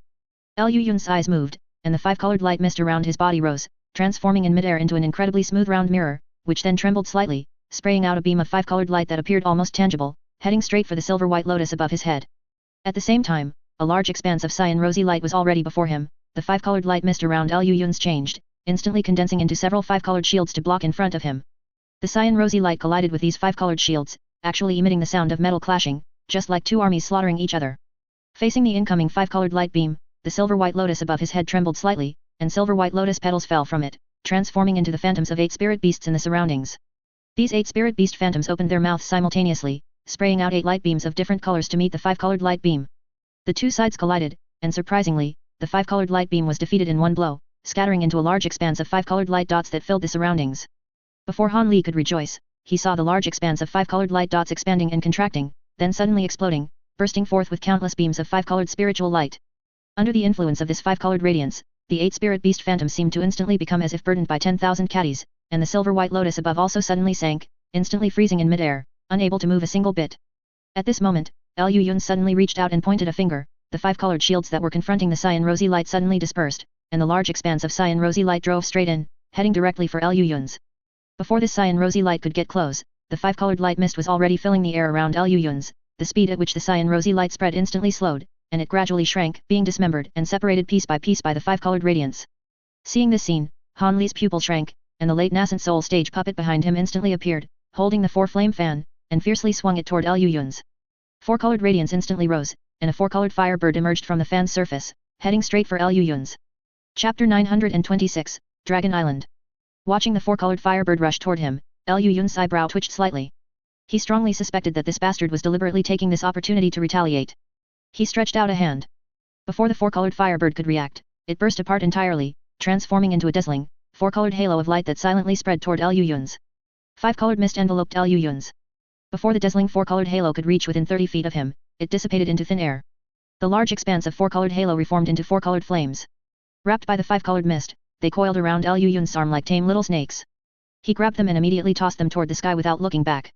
The four-colored flames suddenly erupted, instantly engulfing the already precarious silver-white lotus. The 8 spirit beast phantom images dissipated accordingly. After a tremor, the silver-white lotus's 7-colored Buddhist light abruptly extinguished, and it was enveloped by a large expanse of 5-colored mist. Han Li felt the 8 spirit ruler in his hand tremble slightly, instantly losing control over the silver-white lotus. He quickly pointed at the void heaven cauldron in front of him. In an instant, large swathes of azure light threads shot out from it. Liu Yun's remained still. The 5-colored mist surrounding him suddenly transformed into numerous threads of 5-colored light, which tangled with the azure light threads. The two sides pulled and cut at each other, resulting in a momentary stalemate. In the next moment, the 5-colored halo suddenly erupted. Wherever it passed, the large swathes of azure light threads were decomposed inch by inch. Immediately, the 5-colored halo shone brightly, radiating boundless light like the rising sun in the east. Under this 5-colored halo, Han Li felt the magic power within his body surge uncontrollably. The void heaven cauldron in front of him also emitted a struggling hum, becoming uncontrollable, and even showing signs of flying out of Han Li's grasp and plunging into the 5-colored halo opposite him. Startled, Han Li quickly circulated the Qing Yuan sword art frantically, forcibly suppressing the restless spiritual qi within his body, and simultaneously used the heavenly treasure art to stabilize the agitated void heaven cauldron. And just in that brief moment, the 5-colored halo gradually extinguished. Liu Yun's floated in midair, holding a silver-white lotus that had shrunk countless times. Looking at this silver-white lotus, which was completely suppressed by the 5-colored halo, his face was filled with pleasant surprise. The Tai-5 Mist Veil's ability to restrain the power of the 5 elements far exceeded his expectations. Its performance against non-5 elements powers was also remarkable, even managing to forcibly suppress a heaven-reaching spirit treasure that only contained partial 5 elements energy. Han Li also raised his head, his gaze toward the silver-white lotus complex. He knew very well that this was only a sparring match, vastly different from a real fight. However, the strength of Liu Yun's new divine ability could still be seen from this. If the description of the primal magnet divine light restraining all 5 elements under heaven was somewhat exaggerated, then Liu Yun's Tai-5 Mist Veil was literally restraining all 5 elements under heaven. Even the 4-flame fan in the void heaven cauldron could not escape this restraint. Han Li truly could not imagine what 5 elements item Liu Yun's couldn't defeat now. The two of them landed on the ground and turned to look at the primordial magnetic divine mountain behind them. Han Li's gaze had become intensely fervent.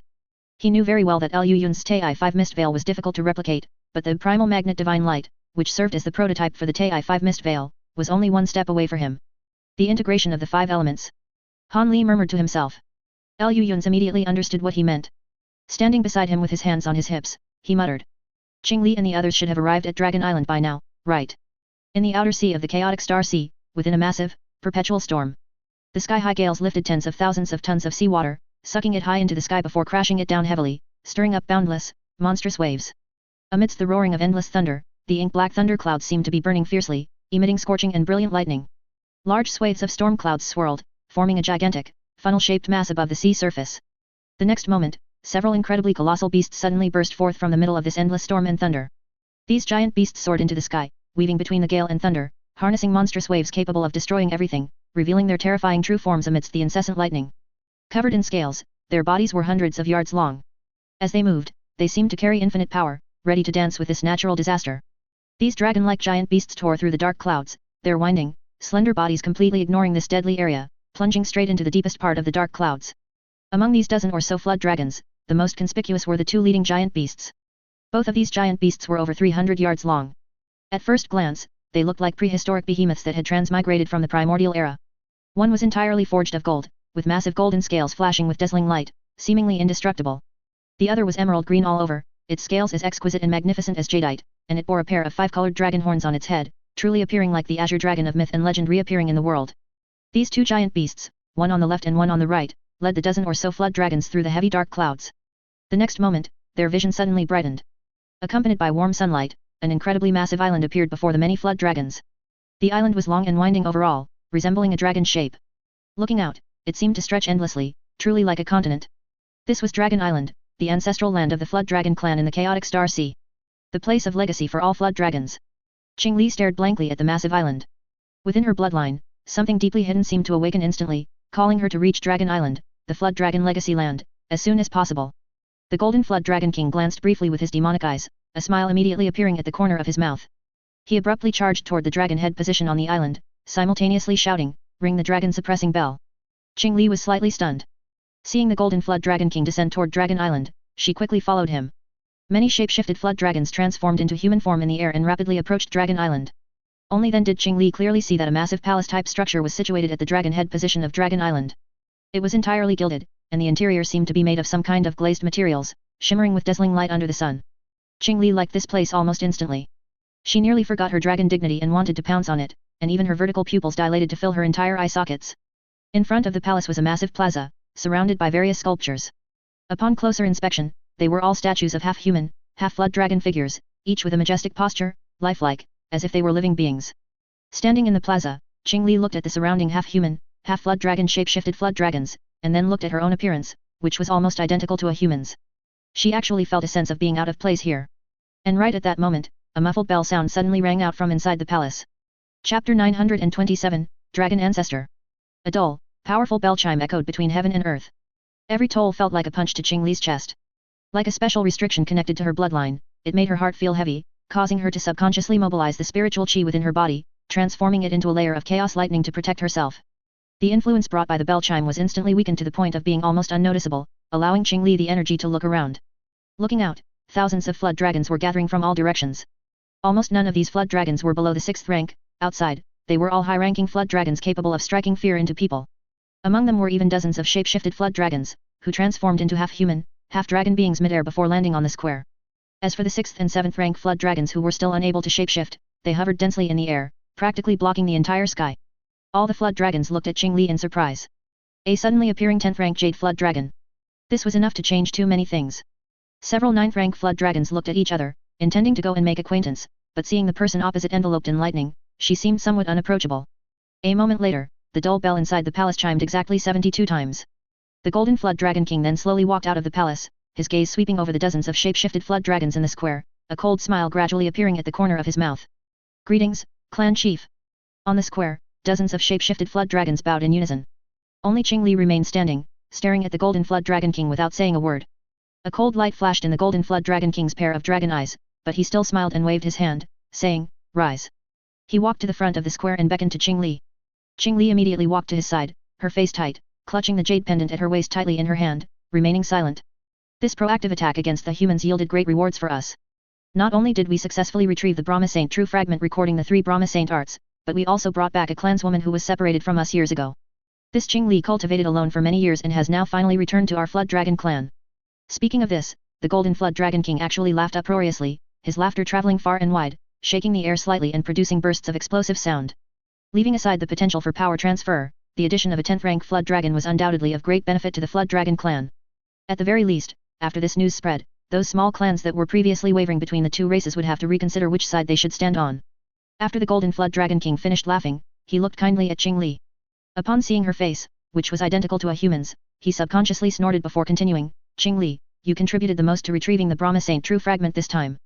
Is there anything you desire?" Qing Li glanced at him, thought for a moment, and said, "I don't particularly want anything else, but I hope to be able to look at the complete the 3 Brahma Saint arts." The Golden Flood Dragon King was stunned upon hearing this, feeling even more displeased with her internally, but on the surface, he earnestly advised, "Qing Li, although the 3 Brahma Saint arts is famous, its legacy to this day is mainly due to its symbolic meaning. Its true divine ability might not necessarily compare to our Flood Dragon clan's dragon transformation art." Qing Li nodded slightly and continued, "What the clan chief says is very true, but I am simply too curious about the 3 Brahma Saint arts. Now that the Brahma Saint True Fragment has been gathered again after many years, I truly cannot restrain myself and wish to catch a glimpse of the true appearance of this legendary divine cultivation technique." Hearing this, the many shape-shifted flood dragons in the square, besides internally finding this jade flood dragon's words quite impolite, also couldn't help but develop intense curiosity about this rumored Ya race saint cultivation technique. For a cultivation technique to be listed as a legacy item by the ancient Ya race, it couldn't be too bad. As for the Flood Dragon clan's dragon transformation art, while it is indeed powerful, given the long lifespan of the Flood Dragon clan, cultivating other cultivation techniques concurrently is not uncommon. It's just that there are very few cultivation techniques that can be favored by shape-shifted level flood dragons. The Golden Flood Dragon King also heavily exhaled. Seeing Qing Li's eager eyes, he narrowed his own slightly, slowly nodded, and said, "All right, follow me." After saying this, he didn't look at the reactions of the other flood dragons, he simply turned and walked towards the interior of the palace. Qing Li quickly followed, leaving all the other flood dragons behind. The two entered the palace, passed through a massive foyer that seemed designed for some kind of giant, and stepped into a brilliant golden corridor. Inside the corridor, the glass-like material seemed even more translucent, resembling a work of art sculpted from golden crystal. Qingli followed behind the Golden Flood Dragon King, her gaze flickering between bright and dim. One hand tightly clutched the jade pendant at her waist, lost in thought. They silently passed through the long corridor and reached a slightly dim room in the depths. Unlike the materials of the palace, this small room seemed to be made of some kind of metal. Its surface was rough and heavy, sealed by two massive bronze doors, like a city wall. The Golden Flood Dragon King placed his hands on the door and exerted force with both arms. The massive bronze door, weighing at least 10,000 tons, was slowly pushed open by him, revealing a gigantic golden dragon statue inside. Qingli subconsciously walked in with the Golden Flood Dragon King, discovering it was a very spacious area, almost empty except for the several hundred zhang tall golden dragon statue standing in the center. Qingli slowly raised her head. For some reason, the golden dragon statue gave her the feeling of a living creature. It seemed to be lowering its head, scrutinizing this descendant from untold millennia later. It wasn't until the Golden Flood Dragon King stepped forward and retrieved a small jade box from beneath the dragon statue that Qingli finally woke up from this strange state. Don't be nervous, this is normal. The first time I saw the dragon ancestor's statue back then, I was just like you. Holding the jade box, the Golden Flood Dragon King's face revealed a hint of reminiscence. Dragon ancestor? Qingli subconsciously questioned. That's right. It is said that this is the statue of the dragon ancestor from the human realm back then, and it is the source of the bloodline for all flood dragons in the chaotic star sea. The Golden Flood Dragon King nodded and handed the jade box to Qingli. Inside here is the Flood Dragon clan's Brahma Saint True Fragment. Back then, our Flood Dragon clan was a major outer sea clan, equal to the Suani Beast clan. Otherwise, we wouldn't have been qualified to preserve this Brahma Saint True Fragment alongside the Suani Beast clan. It's just that after so many years, things inevitably feel a bit desolate. The Golden Flood Dragon King sighed, speaking with some melancholy. Qingli accepted the jade box, and a flash of five-colored lightning instantly appeared and vanished in her hand, dissolving the restriction on the jade box immediately. This understated scene caused the Golden Flood Dragon King's pupils to contract slightly as he silently pondered other matters. At this moment, Qingli had already opened the jade box. Chapter 928, Killing Intent. Inside the jade box lay a strange copper fragment. It contained no trace of spiritual qi, appearing to be just an ordinary small copper piece. However, Qingli's gaze suddenly became solemn. She opened her mouth and spat out two identical copper fragments, which fell into the jade box alongside the first. Instantly, the three copper fragments, placed together, began to tremble slightly, as if activating some special restriction. Under the eager gazes of Qingli and the Golden Flood Dragon King, the three copper fragments slowly floated up. Then, accompanied by a flash of white light, a light screen shot out from them, manifesting a humanoid Yao creature with a single horn in the air. This creature first displayed one bizarre movement after another, accompanied by bright flashing meridians indicating the circulation of Dharma power. Then, it abruptly formed hand seals, its body rapidly expanding, transforming into 3 heads and 6 arms, and began unleashing terrifying divine abilities one after another. The Golden Flood Dragon King and Qingli watched without blinking, afraid of missing any detail. After nearly half an hour, the single-horned Yao demon in the light screen finally stopped moving and vanished into thin air. As for the 3 Brahma Saint True Fragments, they seemed to have exhausted all their internal power in one go, dropping directly back into the jade box, devoid of any extraordinary characteristics. Qingli slowly exhaled, closed the jade box, and rubbed her temples, saying, "Is this the 3 Brahma Saint arts?" Although the light screen just now didn't display much visually, it actually recorded every trace of spiritual chi flow and every subtle change in the meridians. It was, in essence, a complete and obscure top-tier cultivation technique. Memorizing so much information in one go had completely exhausted Qingli. That's right. This is the 3 Brahma Saint arts. The Golden Flood Dragon King's voice trembled with excitement.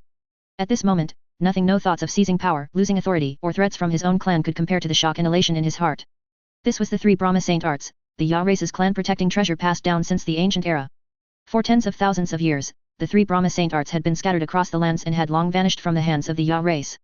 The remaining Brahma Saint True Fragments were, for the Ya race, merely old artifacts representing past glory, holding no actual significance. But now, the 3 Brahma Saint arts had reappeared in the hands of him, the Golden Flood Dragon King. That alone wasn't the most important thing, what mattered was that the 3 Brahma Saint arts truly lived up to its title as the Ya race's clan-protecting treasure. Just by observing the display in the image, the Golden Flood Dragon King could imagine how terrifying the might of these divine abilities was. Once he mastered the 3 Brahma Saint arts, why would he fear anything, let alone that old Suani beast whose lifespan was nearing its end? Even if those 2 10th-level Suani beasts attacked him together, what did he have to fear? What did this mean? What did this signify? Just thinking about it made the Golden Flood Dragon King tremble all over with excitement. If he hadn't been mindful that Qingli was still in front of him, he would have long since burst into uncontrollable laughter. But immediately after, seeing Qingli's slightly disdainful and fatigued expression, the Golden Flood Dragon King instantly calmed down. Besides himself, the young Flood Dragon standing before him, whose divine ability methods surpassed his own, had also seen the 3 Brahma Saint arts. In an instant, the killing intent in the Golden Flood Dragon King's heart began to boil uncontrollably. Before today, his thoughts regarding this young Flood Dragon were mixed, both good and bad. But now, after personally witnessing the terrifying might of the 3 Brahma Saint arts, the killing intent in the Golden Flood Dragon King's heart was unprecedentedly pure. The old Soani beast's lifespan limit was approaching, and once he mastered the 3 Brahma Saint arts, that young 10th level Soani beast would definitely not be his opponent. In that case, keeping Qingli seemed useless, she would only invite disaster upon himself. The Golden Flood Dragon King possessed the hard nature of a tyrant. The malicious thoughts he had always suppressed rapidly surfaced at a speed no one could have anticipated, especially after personally witnessing the 3 Brahma Saint arts. Qingli seemed to sense something and instantly opened her eyes. Above her 5-colored dragon horns, streaks of chaos lightning mixed with pure dragon might, immediately combining to form a terrifying, supreme pressure around her, as if mountains and seas had inverted, and the earth was about to collapse. The Golden Flood Dragon King subconsciously took a step back. Immediately afterward, an indescribable sense of frustration and shame arose in his heart, like 2 venomous snakes gnawing at his dignity. The Golden Flood Dragon King gritted his teeth, instinctively wanting to glare back, only to see Qingli silently handing the jade box over.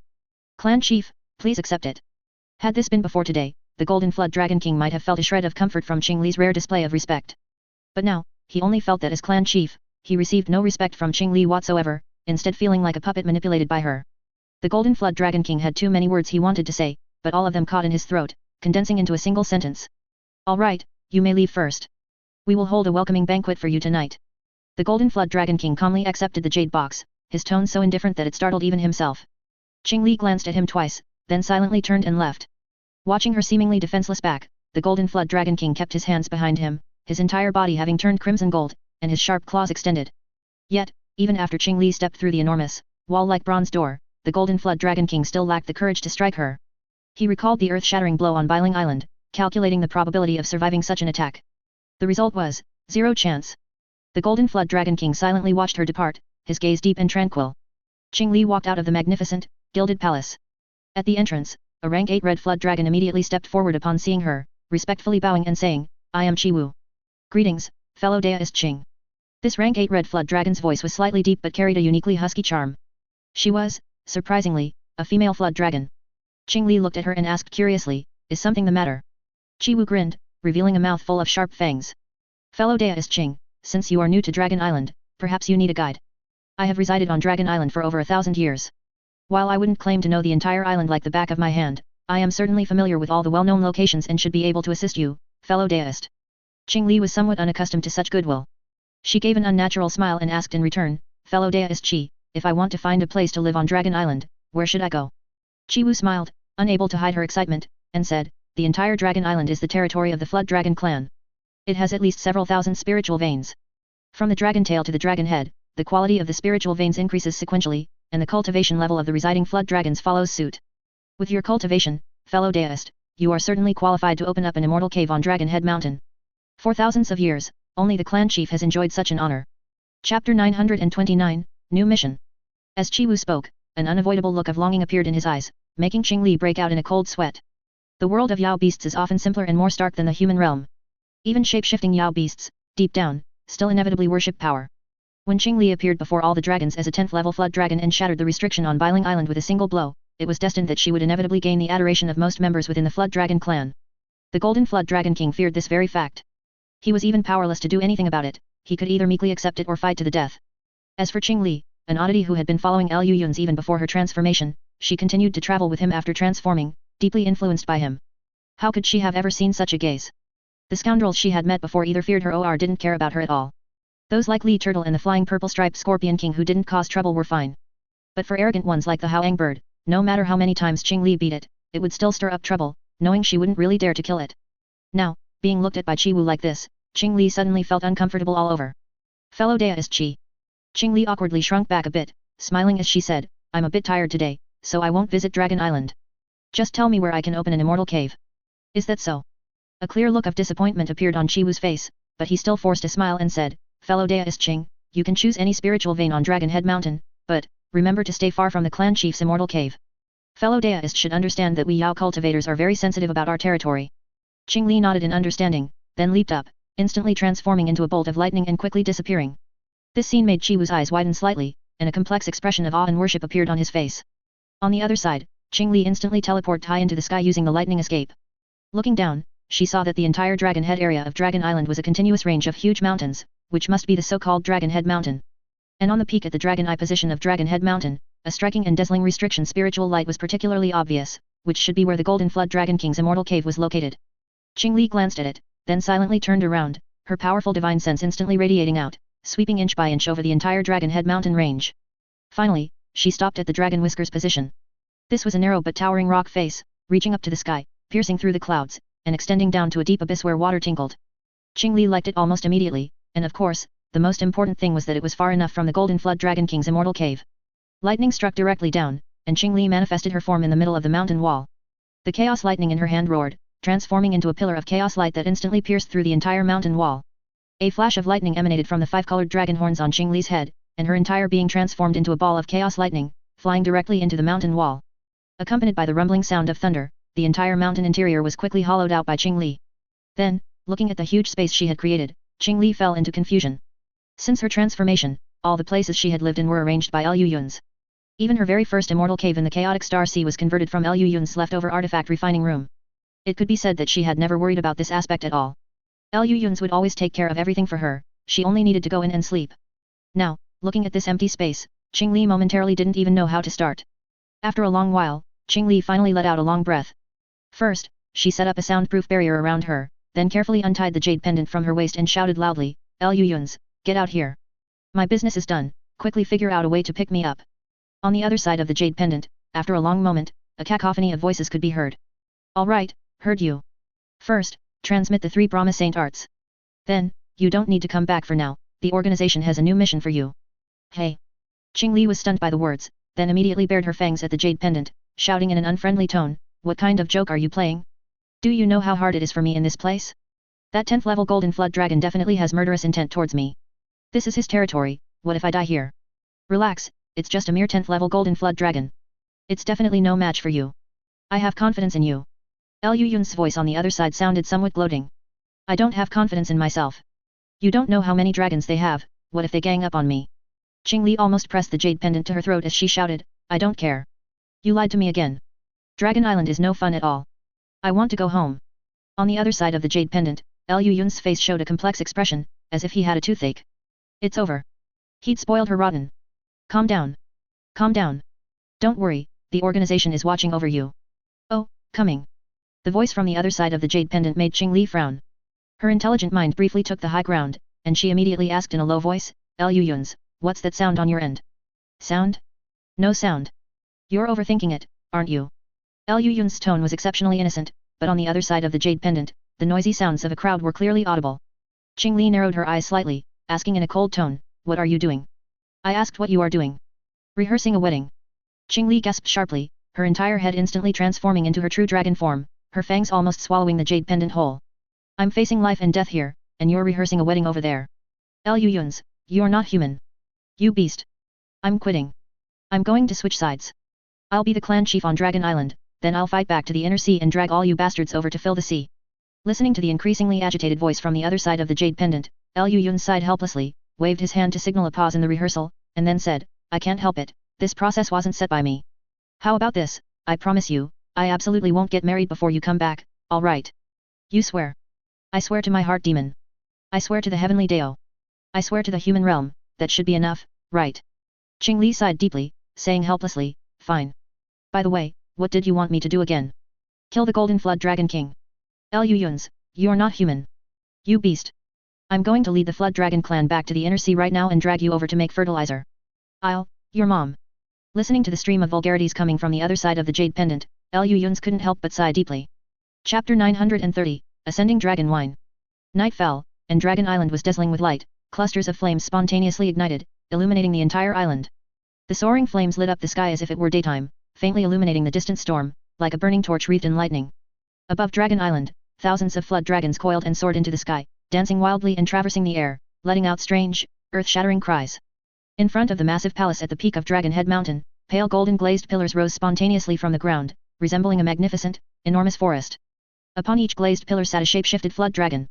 Some took human form, sitting cross-legged on the pillar, while others simply revealed their original form, coiling around the pillar like engraved dragons, letting out high-pitched cries. Among the many glazed pillars, on the highest one, the Golden Flood Dragon King held a wine jar emitting a peculiar fragrance and toasted the sky from afar. A moment later, a green light descended, revealing Qing Li's somewhat out-of-place human figure on another glazed pillar. Although she wished she could curse him out and drag out Liu Yun's ancestors for a thorough thrashing, after careful consideration, Qing Li decided to just stick to the job. Primarily, it was because she couldn't win, and while the idea of unifying the Flood Dragon clan and fighting back to the Inner Sea sounded exciting, upon closer thought, the plan was too unreliable and the possibility of success was genuinely low. It was better for her to finish the job quickly and go home to be a slacker. As always, Qing Li chose the path of the ultimate slacker out of countless options. Faced with Qing Li's arrival, the many Flood Dragons present seemed extremely excited. Quite a few were impatient to introduce themselves, eager to get close and observe the only second 10th level Flood Dragon to appear in several millennia. Given the eyesight of the Flood Dragons present, they naturally saw at a glance that Qing Li was quite young among the Flood Dragons. And this was undoubtedly good news. As heaven and earth spirit beasts, Flood Dragons possess lifespans so long they could make humans weep with envy. But even so, they still face a great limit. Once the great limit arrives, Flood Dragons, like humans, can only accept their fate obediently. Whether it is Yao beasts or humans, the life and death of one or two peak existences largely determines the rise and fall of a major power. The Suani beast clan has been able to dominate the outer sea for so many years relying on the two 10th level Suani beasts within the clan, and the reason they have fallen into their current awkward situation is entirely because the old Suani beast's great limit is fast approaching. From this, it is clear what the lifespan of a peak existence means within a spirit beast clan. Qing Li's existence can be said to have ignited the passion of all members of the Flood Dragon clan. The Golden Flood Dragon King might be significantly younger than the old Suani beast, but this does not prevent him from also beginning to enter his twilight years. But Qing Li is different, she is still young, and younger than the 10th level existences of other heaven and earth spirit beast clans. This means that for at least tens of thousands, or even hundreds of thousands of years, the Flood Dragon clan will continue its dominance, and it is entirely possible that they will dominate the outer sea, just like the Suani beast clan, elevating the status of their race to the peak since the ancient era. How could the numerous shape-shifted Flood Dragons not be excited by this? Qing Li found it somewhat difficult to handle the enthusiasm of the many Flood Dragons. She vaguely saw that the Golden Flood Dragon King, sitting alone on the glazed pillar, was growing darker in expression and didn't seem very happy. Qing Li's eyes flickered slightly, and after a brief thought, she stepped aside from the Flood Dragons and flew toward the Golden Flood Dragon King. Clan Chief. Qing Li thought for a moment, her lips curving slightly as she flashed what she believed was a very friendly smile at the Golden Flood Dragon King.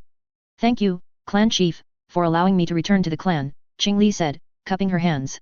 The Golden Flood Dragon King scanned her up and down, his lips curling slightly to reveal a mouth full of fangs. He said, "It's nothing. Every member of our race is precious, especially a genius like you who advanced to the shape-shifted late stage at such a young age. It's just that your appearance doesn't look much like one of ours." He pointed to his own hideous and ferocious Flood Dragon head, grinning as he said, "We, the Flood Dragon clan, as heaven and earth spirit beasts, are countless times stronger than humans. Although we choose to shapeshift because the human body is more suitable for cultivation, there's no need for the head to be exactly like a human's. Our Flood Dragon clan's original appearance is much better looking. Child, you've probably been mingling in the human world for too long. It doesn't matter, you can change it back during this time." Qing Li's lips twitched uncontrollably.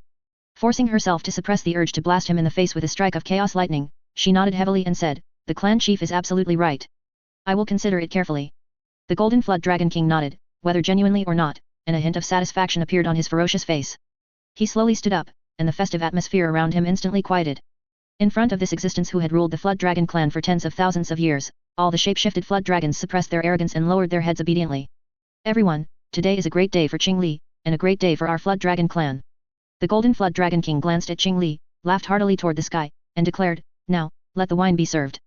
With a fierce wave of his hand, dozens of 6th and 7th rank Flood Dragons of various types immediately flew out of the palace.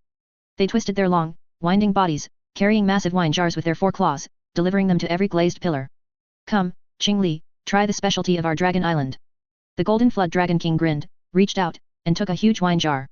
He slapped the seal open, and immediately, a strange aroma that even Flood Dragons could not resist wafted out and quickly entered Qing Li's nostrils.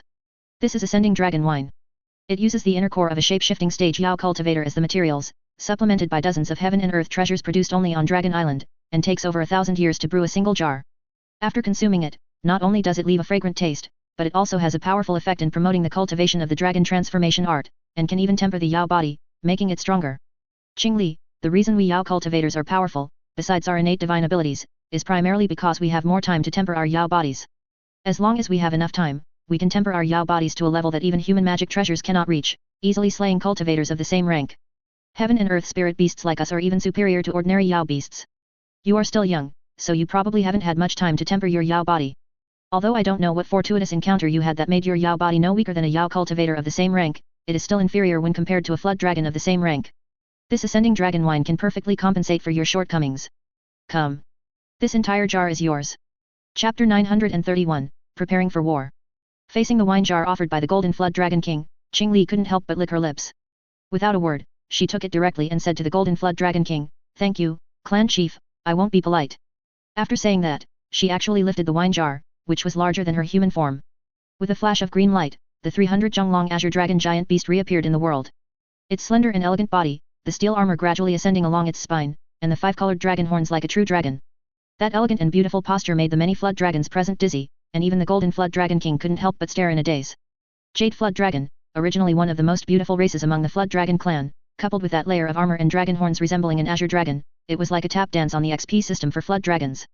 When Qingli revealed her true form earlier, the terrifying spiritual pressure made many flood dragons subconsciously ignore her stunningly beautiful appearance.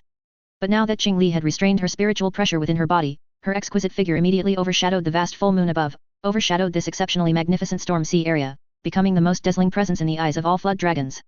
She compared the wine jar, which seemed a bit small compared to her original form, and directly threw it into the air. Powerful spiritual energy instantly locked it in the air and slowly tilted it, drawing a stunningly beautiful liquid arc under the moonlight. Qingli stretched her winding and slender body, opening her mouth under the moonlight. The translucent, pale golden liquid flowed down from the air, straight into Qingli's throat. Flood dragons worship the moon, drinking the heaven and earth ambrosia.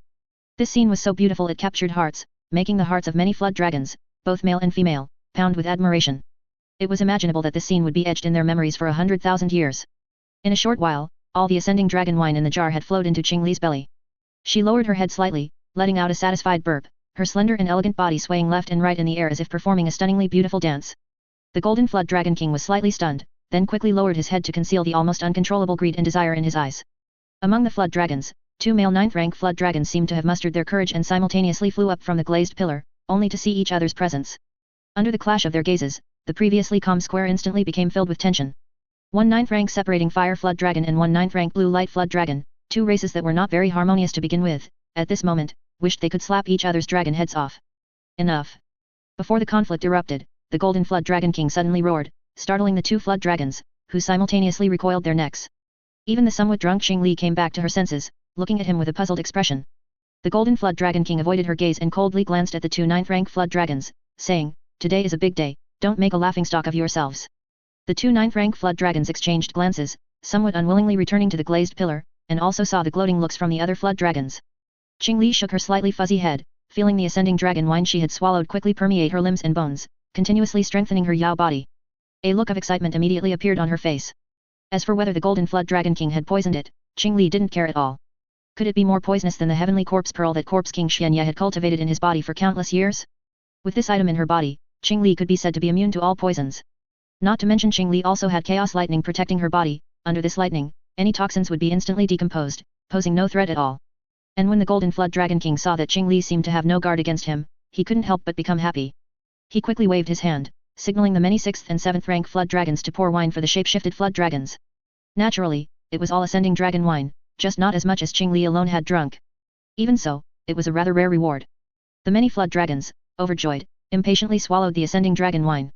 This scene not only lacked the liveliness and order that a banquet should have but also had a strange, ambiguous feeling, as if beasts were awkwardly imitating humans. Qingli didn't care. She found the nearest glazed pillar and coiled herself comfortably on it, letting out a satisfied burp. After the flood dragons drank the ascending dragon wine, the golden flood dragon king also nodded in satisfaction. Instead of impatiently drinking the ascending dragon wine like the other flood dragons, he smiled and said, "Taking advantage of this auspicious day, I want to announce something. From today onwards, Qingli will be the vice-clan chief of our flood dragon clan. She will assist me in managing the entire flood dragon clan, and if anything happens to me in the future, Qingli will be the next clan chief." As he spoke, the golden flood dragon king's eyes inadvertently scanned the expressions of all the flood dragons. Upon hearing the golden flood dragon king's major announcement, the many flood dragons immediately showed various expressions, some were unsurprised, some were astonished, and some were thoughtful. The golden flood dragon king remembered all the flood dragons' reactions until one 9th rank green light flood dragon asked, "The clan chief is in his prime, why discuss the next clan chief?" The golden flood dragon king laughed twice upon hearing this and said, "This is necessary, as you all must already know. Just today, our flood dragon clan has gathered the Ya race's legacy treasure, the Brahma Saint True Fragment." Indeed, the many flood dragons showed no surprise. Even the most reclusive shape-shifted flood dragons had learned of this major event within half a day, and also knew that Qingli had brought back those 2 Brahma Saint True Fragments. Such a grand event is enough to comfort the souls of our Ya race ancestors who perished in the ancient era. However, the Suani Beast clan may not think so. They probably won't allow us to grow too powerful and threaten their rule over the 10,000 Jiangxi King clan. Everyone, prepare yourselves. I estimate that old Suani will likely eliminate our Flood Dragon clan, this major threat to the 10,000 Jiangxi King clan, before his time comes. The Golden Flood Dragon King said with a cold laugh. This time, all the Flood Dragons present showed surprised expressions, followed by unconcealed excitement. The Flood Dragon clan had always been arrogant, how could they willingly submit to the Suoni Beast clan? They hadn't made a move before simply because the two 10th level Suoni Beasts had too obvious an advantage. Although the Flood Dragon clan was arrogant, they weren't fools and wouldn't fight a losing battle. But now, they also had two 10th level Flood Dragons. As fellow Dragon Veins and Heaven and Earth Spirit Beasts. How could Flood Dragons fear Suoni Beasts when they were of the same rank? They had waited too long for this battle. Chapter 932, Ambush. No matter how excited the many Flood Dragons present were, it was impossible for them to attack the Suoni Beast clan's old lair tonight. The banquet still had to be held. Although the ascending dragon wine was limited in quantity, another spirit wine called Azure Dragon Wine was plentiful. This spirit wine seemed to be brewed on Dragon Island using the demon cores of several 6th and 7th level demon beasts as main materials, supplemented by more than a dozen heaven and earth treasures. For ordinary core formation cultivators or 6th and 7th rank Flood Dragons, drinking this spirit wine had a slight marrow cleansing effect and could stimulate the true essence within the body, also aiding in breaking through bottlenecks to some extent. But for these shape-shifted Flood Dragons, the only purpose of this spirit wine was to satisfy their cravings and provide a feeling similar to humans getting drunk. The Flood Dragons drank heartily, and as time passed, almost all of them uncontrollably reverted to their true forms. Flood Dragons, each at least 100 jong long, lay sprawled on the plaza, their continuous low roars enough to terrify any human cultivator. Although Qing Li had profound cultivation, she had accepted almost every drink offered at the banquet, mingling with the many Flood Dragons, so she drank the most. At this moment, she appeared somewhat tipsy, only managing to avoid the embarrassment of reverting to her true form by relying on her cultivation. It was at this time that the Golden Flood Dragon King, who had remained sober, walked over. He still maintained his half-human, half-dragon form, holding a wine jar with a benevolent smile, which made Qing Li subconsciously force the alcohol out of her body, staring at him with a serious expression. The Golden Flood Dragon King was momentarily stunned, then shook his head with a bitter smile and said, "Don't be nervous. Since you've returned to the clan, you've returned home. At home, you don't need to worry about anyone harming you." Qing Li grinned, completely dismissing his words. The Golden Flood Dragon King didn't press the matter, merely smiled and said, "Tomorrow morning, you will accompany me. There are some things only the Flood Dragon clan chief should know, and I need to brief you first." Qing Li was slightly startled upon hearing this, then quickly nodded and said with a chuckle, "Thank you, clan chief, for your guidance." The two 10th level Flood Dragons exchanged smiles, their expressions filled with benevolence and friendliness. The banquet continued all night. As the sun rose, the Flood Dragons gradually sobered up and staggered back to their immortal caves. Qing Li and the Golden Flood Dragon King, however, silently flew out of Dragon Island, passed through the storms surrounding Dragon Island, and headed deeper into the chaotic Star Sea. Above the chaotic Star Sea, two escape lights, one azure and one golden, brightly streaked across the sea surface, showing no intention of concealing their presence. For ordinary cultivators or Yao beasts, doing so would undoubtedly be courting death. After all, there were countless Yao beasts in the sea, and once caught in an encirclement, even the strongest cultivation would inevitably lead to a hasty retreat. But these two escape lights openly traversed the sea, yet not a single Yao beast appeared. On the contrary, wherever the two escape lights passed, all Yao beasts within 100 li radius fled in panic, as if encountering a natural predator. Within the escape lights were precisely the Golden Flood Dragon King and Qing Li, two 10th level Flood Dragons. Qing Li looked at the increasingly desolate and remote sea around them, and couldn't help but turn her head and say, "This place is truly remote enough. If fellow Daoist Jin hadn't brought me here, I would never have imagined that the legendary dragon scale fruit actually grows here." The Golden Flood Dragon King smiled upon hearing this, and said calmly, "This old man also discovered this tree by chance back then. Since then, I have come to collect its fruits punctually every 10 odd years. This fruit is described as miraculous in some human texts, even claiming that consuming it can lead to daytime ascension. However, in the eyes of high-level cultivators, it has always been considered useless, believing that our Flood Dragon clan only likes to eat this for pleasure. But who knew that although this spirit fruit is not as magical as described in human texts, frequent consumption can transform the physical body and grant immense strength. It's just that if one doesn't consume it regularly, they naturally won't discover its profound mysteries. This fruit is extremely rare in the world, and human cultivators have even less opportunity to learn about it. Speaking of which, this old man has been consuming this fruit for several centuries, and as fellow Daoist Qing can clearly see, the effects are profound. The only pity is that this fruit is extremely difficult to transplant, and this old man knows nothing about it, which is why I can only leave it here. If fellow Daoist Qing has the opportunity in the future, you might want to consult more ancient texts. If you ever find a way to transplant this fruit tree and bring it back to Dragon Island, that would be a great boon for the Flood Dragon clan. After all, according to legend, although each consumption of this fruit has a minuscule and almost imperceptible effect on the body's transformation, if consumed daily and accumulated over time, it can transform the physical body to a formidable realm comparable to that of a true dragon. Of course, while theoretically possible, it is practically impossible to achieve. Even if all the dragon scale fruit trees in the world were gathered together, they wouldn't be enough for one person to consume so lavishly. But even so, this single dragon scale fruit tree is extremely precious to our Flood Dragon clan and cannot be easily overlooked. The Golden Flood Dragon King explained in great detail to Qing Li, adopting the demeanor of an elder caring for a junior. Qing Li nodded calmly, smiling as she said, "Of course, clan chief, please rest assured. Qing Li will do her best. The two flood dragons exchanged smiles, the atmosphere so harmonious it was almost sickening. The two 10th level flood dragons flew extremely fast. Before long, they faintly saw an unnamed desolate island appear on the horizon. They accelerated their escape lights again, arriving above the desolate island in the blink of an eye. Neither flood dragon descended rashly. The golden flood dragon king opened his mouth and actually spat out a golden, glistening orb. He grabbed the orb with one hand, gently pressed it against his forehead, and solemnly closed his eyes. As time passed, the orb's glow intensified, and a hint of strain appeared on the golden flood dragon king's face.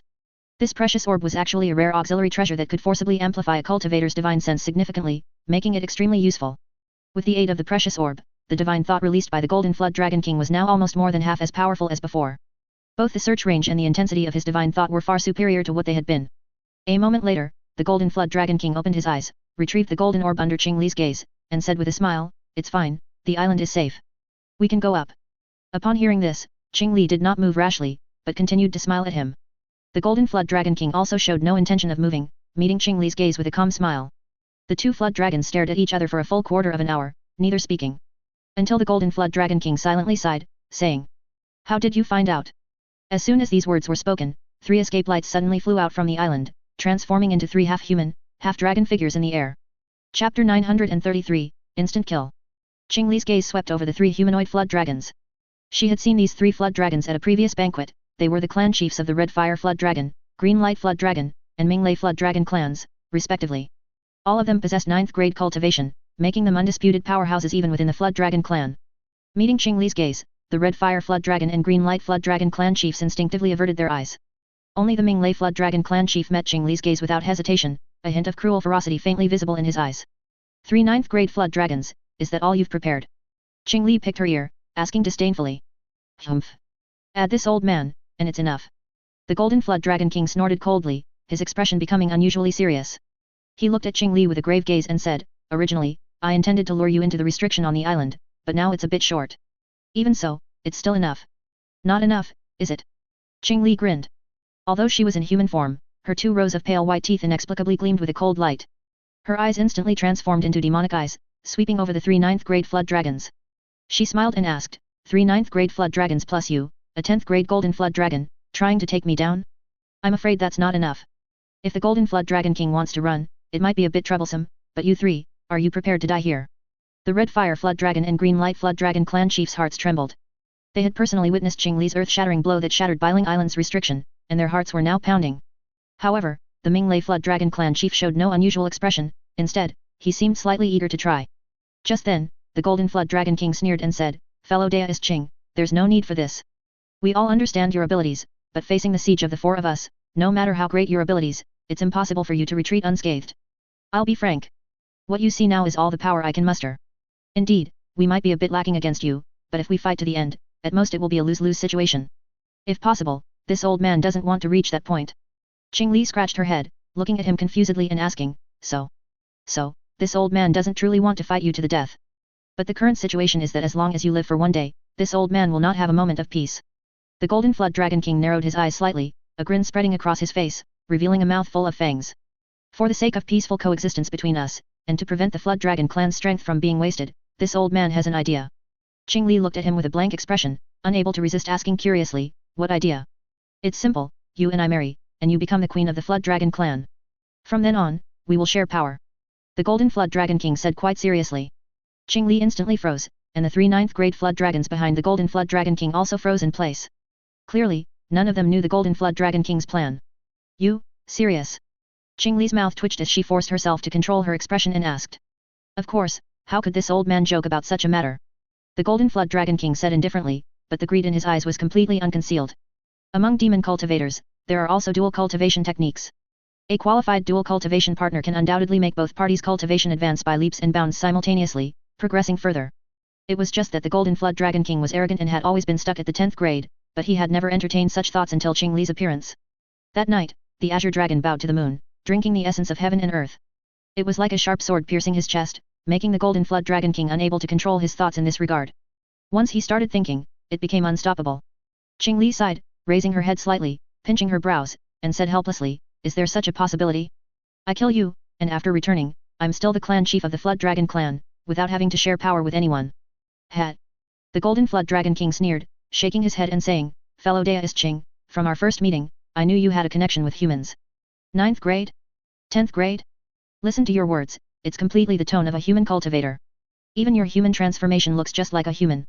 Do you really think this old man can't tell? This old man just didn't want to bother. Becoming this old man's dual cultivation partner and sharing power is this old man's bottom line. Besides that, this old man cannot hand over the position of Flood Dragon Clan Chief to a fellow clan member who has intricate ties with human cultivators. Then there's nothing more to say. Qingli raised her head, 5-colored dragon horns on her head flashing with lightning, bringing forth a violent dragon might that instantly drew rolling thunderclouds, causing the heavens and earth to change color and the sun and moon to lose their light. Let's fight. Qingli sneered, and a chaos lightning bolt suddenly blasted out, heading straight for the Golden Flood Dragon King. The Golden Flood Dragon King transformed, his golden robe suddenly glowing with a layer of lustrous golden light, instantly morphing into a resplendent golden battle armor. At the same time, the old demon's head emitted dazzling spiritual light, then golden scales appeared on his cheeks, and a stiff tail suddenly appeared behind him. This Demon King was indeed alert, instantly transforming his body into his half-human, half-flood dragon combat form. His right hand swiftly turned in the void realm, and a golden spear appeared amidst flashing silver arcs. Then, without hesitation, he threw it with force. The spear vanished in a flash amidst thunderous roars, appearing before the chaos lightning in the next moment. With a boom, accompanied by deafening thunder, silver lightning suddenly lit up in front of the chaos lightning, but it was swallowed by the chaos lightning the next moment, directly turning into nothingness. And seizing this brief moment, the 3 9th grade flood dragons behind the Golden Flood Dragon King had already pounced forward like lightning. The Minglei Flood Dragon Clan Chief was the fastest, almost turning into a bolt of lightning, instantly arriving before Qingli. A Flood Dragon Claw, carrying bright lightning, came straight for Qingli's face. He was also proficient in the art of thunder escape. Qingli's gaze was calm, she neither dodged nor avoided. 5 scales suddenly emerged from the back of her head. Immediately after, 5 white figures flew out from behind Qingli, charging directly towards the Minglei Flood Dragon Clan Chief. At such a close distance, the Minglei Flood Dragon Clan Chief only had time to conjure silver electric arcs, attempting to obstruct them. But these 5 white figures seemed like intangible beings, directly ignoring the dazzling lightning and passing through them like phantoms, drilling into the Minglei Flood Dragon Clan Chief's body. The Minglei Flood Dragon Clan Chief was greatly alarmed, feeling his vital essence and blood gush out wildly, completely losing control of his body. Ah! The Minglei Flood Dragon Clan Chief roared, his body instantly transforming into a 200-jung flood dragon body, but this massive form instantly became a skeletal dried corpse. Only a silver demon core passed through his skull, turning into a silver light and flying out. Before it could escape, the silver light was caught in a green flood dragon claw. Chapter 934, Fighting Dragons. Qingli sneered at the 3 flood dragons. With a swift movement of her hands, she instantly extracted the essence soul of the Thunder Roar Flood Dragon Clan Chief and put away both the demon core and the essence soul. At the same time, 5 illusory white shadows flew out from the dried corpse of the Thunder Roar Flood Dragon, transforming into 5 white human figures behind Qingli. The pairs of greedy and tyrannical eyes chilled the hearts of the 2 9th-rank flood dragons, until the Golden Flood Dragon King snorted coldly and said dismissively, as expected, you have been following humans lately. These 5 evil demons were clearly refined using top-tier demonic path secret techniques. To possess such devil heads, I suppose your master's identity is also extraordinary. The Golden Flood Dragon King's mouth was full of mockery, and under his seemingly confident demeanor, the 2 9th-rank flood dragons also calmed down. A sweep of divine sense revealed the early nascent soul stage cultivation of the 5 Sun CO Hearts demon. Even with the addition of a body integration secret technique, this level of cultivation would, at most, be equivalent to a late nascent soul great cultivator. And neither of the 2 9th-rank flood dragons was inferior to an ordinary great cultivator. If the Thunder Roar Flood Dragon Clan Chief hadn't been too hasty just now, leading to him being ambushed by the 5 Sun CO Hearts demon, he wouldn't have been drained of his essence blood and died so easily. After realizing this point, the gaze of the 3 flood dragons once again turned dangerous. Qingli merely sneered, completely ignoring the Golden Flood Dragon King's verbal provocation. She waved her hand behind her, and the 5 white shadows instantly vanished from the spot. The 2 9th-rank flood dragons were startled and immediately became vigilant. The next moment, the 5 white shadows appeared out of thin air less than 10 jong away from the Crimson Fire Flood Dragon Clan leader. They tumbled in the air, transforming into 5 ghastly white skeletons, each spitting out grey-white devilish chi, covering the Crimson Fire Flood Dragon Clan leader overhead. A fierce light flashed in the Crimson Fire Flood Dragon Clan leader's eyes. Patches of fiery clouds instantly appeared around his body, surging up fiercely to meet the grey-white devilish chi in the air. At the same time, the Golden Flood Dragon King let out a low roar, golden light burst forth around his body, and scales that seemed to be forged from gold immediately appeared. He exerted the dragon transformation art with all his might, pushing his physical body to the extreme in a short amount of time. Then, the Golden Flood Dragon King moved his foot, crossing a distance of dozens of jong as if teleporting, and appeared directly in front of Qingli. The Golden Flood Dragon King knew very well that in a clash of divine abilities, he was definitely not Qingli's match. His only hope of victory was close quarters combat, relying on his superior and powerful physical body to severely wound Qingli in the shortest time possible. Qingli had already made preparations. Almost simultaneously, intense lightning suddenly erupted from her 5-colored dragon horns, stirring up streams of chaos lightning and instantly transforming the Tenjong area around her into an earth-shattering, vast sea of thunder. The Golden Flood Dragon King was careless and actually charged directly into the sea of thunder. Streams of chaos lightning struck his golden armor. It was unknown what kind of treasure this armor was, but under the bombardment of the chaos lightning, it did not instantly disintegrate. Instead, it supported him until he reached Qing Li, where a dragon claw, seemingly forged from gold, struck towards Qing Li's face. Lightning burst forth around Qing Li's body, and spiritual runes emerged on the plates of her armor. Astonishingly, every single azure armor plate was a jade talisman. It was unknown how long Qing Li had been preparing in secret, but at this moment, she directly activated the power of hundreds of jade talismans on her body. A five-colored light barrier, flowing with thousands of runes, immediately appeared around her. When the Golden Flood Dragon King clawed down, it was as if he had hit a wall of bronze and iron. Not only did he fail to pierce it even slightly, but he was also immediately knocked back more than 10 zhong by the force of the rebound, and his dragon claw was instantly covered in blood. The surrounding chaos lightning roared simultaneously and surged towards the Golden Flood Dragon King. At this critical moment, a trace of viciousness flashed in the Golden Flood Dragon King's eyes. Golden light burst forth around his body, and he coldly uttered a single phrase. Explode. At this instant, the armor on the Golden Flood Dragon King's body instantly burst open. It transformed into a golden halo, silently blooming in the air, resisting the bombardment of the chaos lightning. At the same time, Qing Li instantly felt her body sink. Looking down, she saw that the Azure Light Flood Dragon clan leader had arrived beneath her at some unknown point. He held an azure treasure mirror and shook it slightly toward Qing Li. Streams of azure rosy light burst forth from within, silently enveloping her. Qing Li did not move. The third eye on her brow suddenly opened, and a streak of azure spiritual light immediately shot out.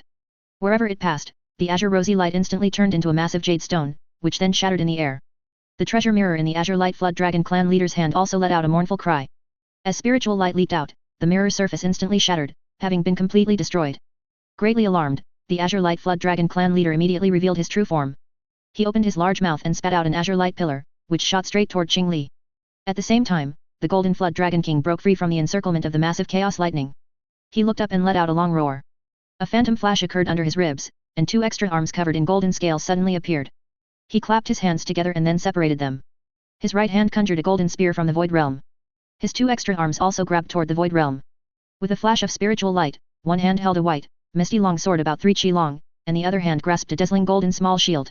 The shield surface was covered with coin-sized scales, looking as if it were refined from the Golden Flood Dragon King's own scales. The only hand this demon had free was forming hand seals with 5 fingers, seemingly performing some secret technique. When Qing Li saw the scene, the secret techniques recorded in the Brahma Saint True Fragment instantly flashed through her mind. The Flood Dragon clan had possessed that Brahma Saint True Fragment for so many years. Even if the cultivation technique on it was incomplete, it was enough for the Golden Flood Dragon King to comprehend some divine abilities from it. Qing Li's expression instantly became much more solemn. With a movement of her finger, the light barrier around her body instantly transformed into a 5-colored light shield, blocking the attack of the azure light pillar. At the same time, the hand seals of the Golden Flood Dragon King stopped. He opened his mouth and spat out a golden light pillar as thick as a bowl. His figure moved again, and his 3 armed hands raised their weapons simultaneously, shooting toward Qing Li with a trail of after-images. The third eye on Qing Li's brow flashed with spiritual light, directly turning the golden light pillar into jade stone. Then, she waved her hands again, and 2 chaos lightning pillars shot out, heading straight for the Azure Light Flood Dragon clan leader and the Golden Flood Dragon King below. Seeing his divine ability broken, the Golden Flood Dragon King, who was closely following and pouncing, also felt a chill in his heart, but his figure did not stop at all. The arm that had grown under his ribs suddenly waved. Golden light flashed, and the dragon scale shield was sacrificed first, instantly turning into a thick light curtain that protected his body. At the same time, his other 2 hands waved continuously. The white sword light and golden spear radiance instantly transformed into streams of light filling the sky, attacking the chaos lightning pillar like a torrential storm. It was unknown what kind of treasures the golden spear and the white long sword were. Not only were they exceptionally sharp, but they were also completely unafraid of the terrifying power of the chaos lightning pillar. After the golden and white net of light enveloped it, they actually managed to forcefully block the chaos lightning pillar. Chapter 935, Slaying 3 Demons. Qing Li couldn't help but be surprised. Just then, the Azure Light Flood Dragon clan leader's body rapidly shrank, instantly transforming into a half-human, half-dragon form. Then, using some unknown escape technique, he turned into a faint azure shadow. After circling once, he suddenly crossed a distance of 30 to 40 feet, bypassing the bombardment of the chaos lightning pillar, and arrived near her from the side. A pair of azure sharp claws slashed down, accompanied by a loud tearing sound. Countless green light burst forth from the demon's body, dense like arrows. At the same time, as the 2 sharp claws waved, countless claw shadows appeared, instantly enveloping Qing Li under layers of attack.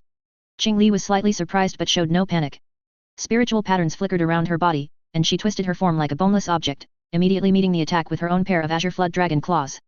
With a chi-la sound, Both the massive net formed by the countless claw shadows and the densely packed green light were instantly pierced by Qing Li's pair of claws, which were shimmering with faint spiritual patterns. The Azure Light Flood Dragon clan leader couldn't dodge in time. The moment a trace of shock appeared on his face, those Flood Dragon claws had already arrived before his eyes in a strange manner. The demon once again used an escape technique, transforming completely into a faint azure shadow, intending to flee backward. But at such a close distance, no matter how miraculous his escape technique was, how could it be faster than the instantaneous speed of lightning evasion? The Azure Light Flood Dragon clan leader only saw a flash of lightning, and Qing Li's figure instantly appeared before him. Streaks of five-colored spiritual patterns spread out from her armor, and as she waved her Flood Dragon claws, they stirred up countless claw shadows, instantly drowning the azure shadow. In almost an instant, this faint azure shadow was torn to shreds. A streak of azure light attempted to flee, but under the bombardment of the chaos lightning, it disintegrated in midair, revealing a shimmering azure demon core. Qing Li grabbed the demon core in her hand, opened her mouth, and inhaled, directly sucking out its essence soul and temporarily storing it in her abdomen. Just as the two dragons decided the victor, the Golden Flood Dragon King, after blocking the chaos lightning pillar, rushed to Qing Li's side.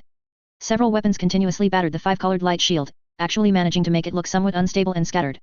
Suddenly, a miserable scream came from the sky nearby. The Golden Flood Dragon King subconsciously looked back, only to see the massive figure of the Crimson Fire Flood Dragon clan leader falling from the fire cloud that obscured the sky. Behind him was a giant skeleton, 7 to 8 feet tall. This skeleton, wielding dual blades, was surrounded by five-colored lightning.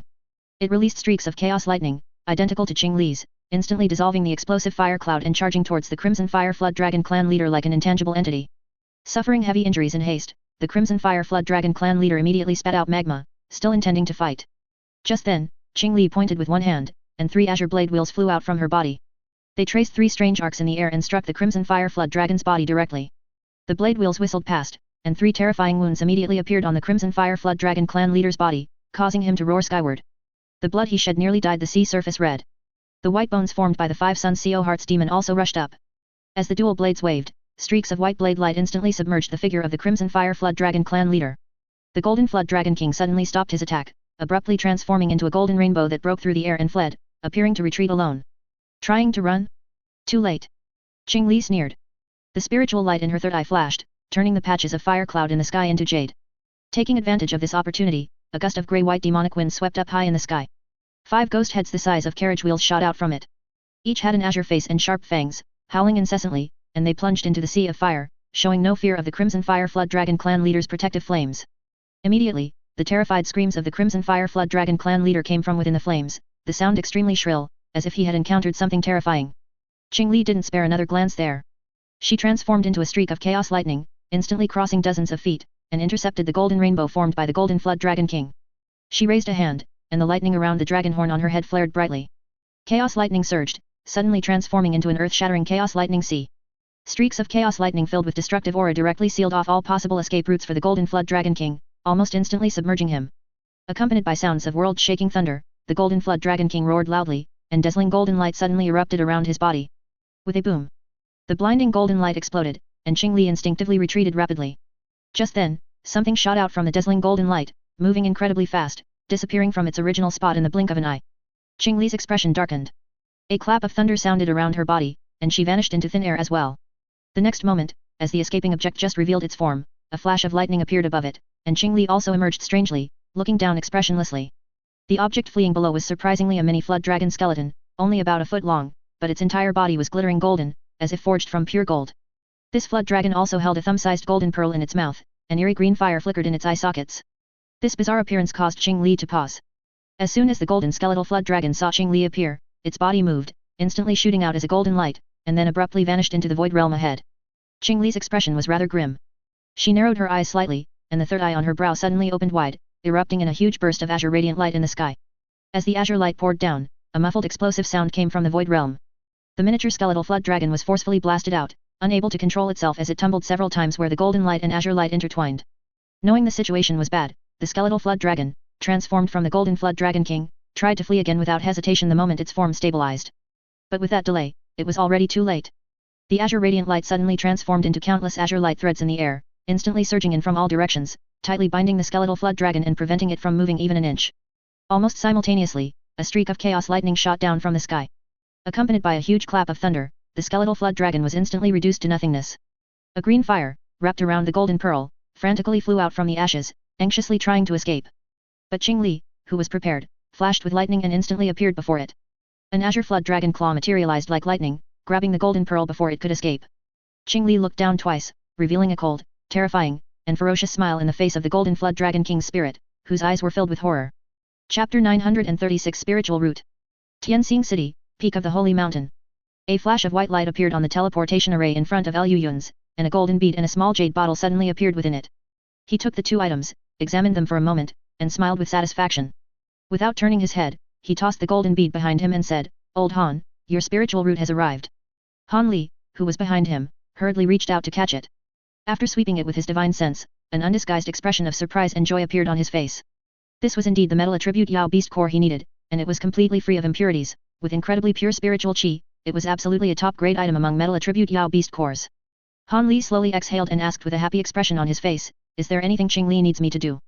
He was very clear about how much risk Qingli had taken to help him obtain this Yao Beast Core while staying on Dragon Island in the Outer Sea. Even without considering that, just this 10th level Flood Dragon Core was one of the top treasures in the human realm. It was something that could not be bought even with money. If Qingli had kept this Yao Beast Core for herself, even if it couldn't help her advance further to the soul transformation stage, it would still have greatly increased her magic power and saved her a vast amount of time and arduous cultivation. Han Li was a reasonable person, and he had always been very generous in this regard. Liu Yun's just waved his hand without turning his head and said, "Actually, it's nothing much, she wants you to help her plant a tree." "No problem." Han Li readily agreed. Perhaps because they were in the Star Palace, Liu Yun's did not make his words too explicit. The meaning of these words was actually that Qingli wanted him to help accelerate the growth of a tree. Presumably, it would be helpful to her cultivation, so Han Li naturally would not refuse. Liu Yun's nodded, relayed this message to Qingli using Old 5, and then picked up the jade bottle on the side. Inside it was a treasure not inferior to the 10th level Golden Flood Dragon Yao Beast Core, the soul essence of a 10th level Golden Flood Dragon. Although Liu Yun's demand for Yao Beast soul essences was not as great after developing the soul imprint technique, the soul essence of a 10th level Flood Dragon still had various uses, and if used well, it could even greatly increase his strength. Just as the two were delighted, a flash of white light suddenly appeared outside the hall, and a beautiful woman with the temperament of an iceberg, radiating a soul-captivating evil chi from her whole body, with eyes like sharp blades, suddenly walked in from outside the hall. The woman glanced at the two of them, stood at a distance of 10 zhang, and said in a cold tone, "The young lord asked me to come over and ask, has the time been set?" This voice was as cold as ice. It was hard to imagine that a core formation peak stage cultivator would speak to two late nascent soul great cultivators in such a way. Liu Yun's and Han Li looked at each other, both showing helpless expressions.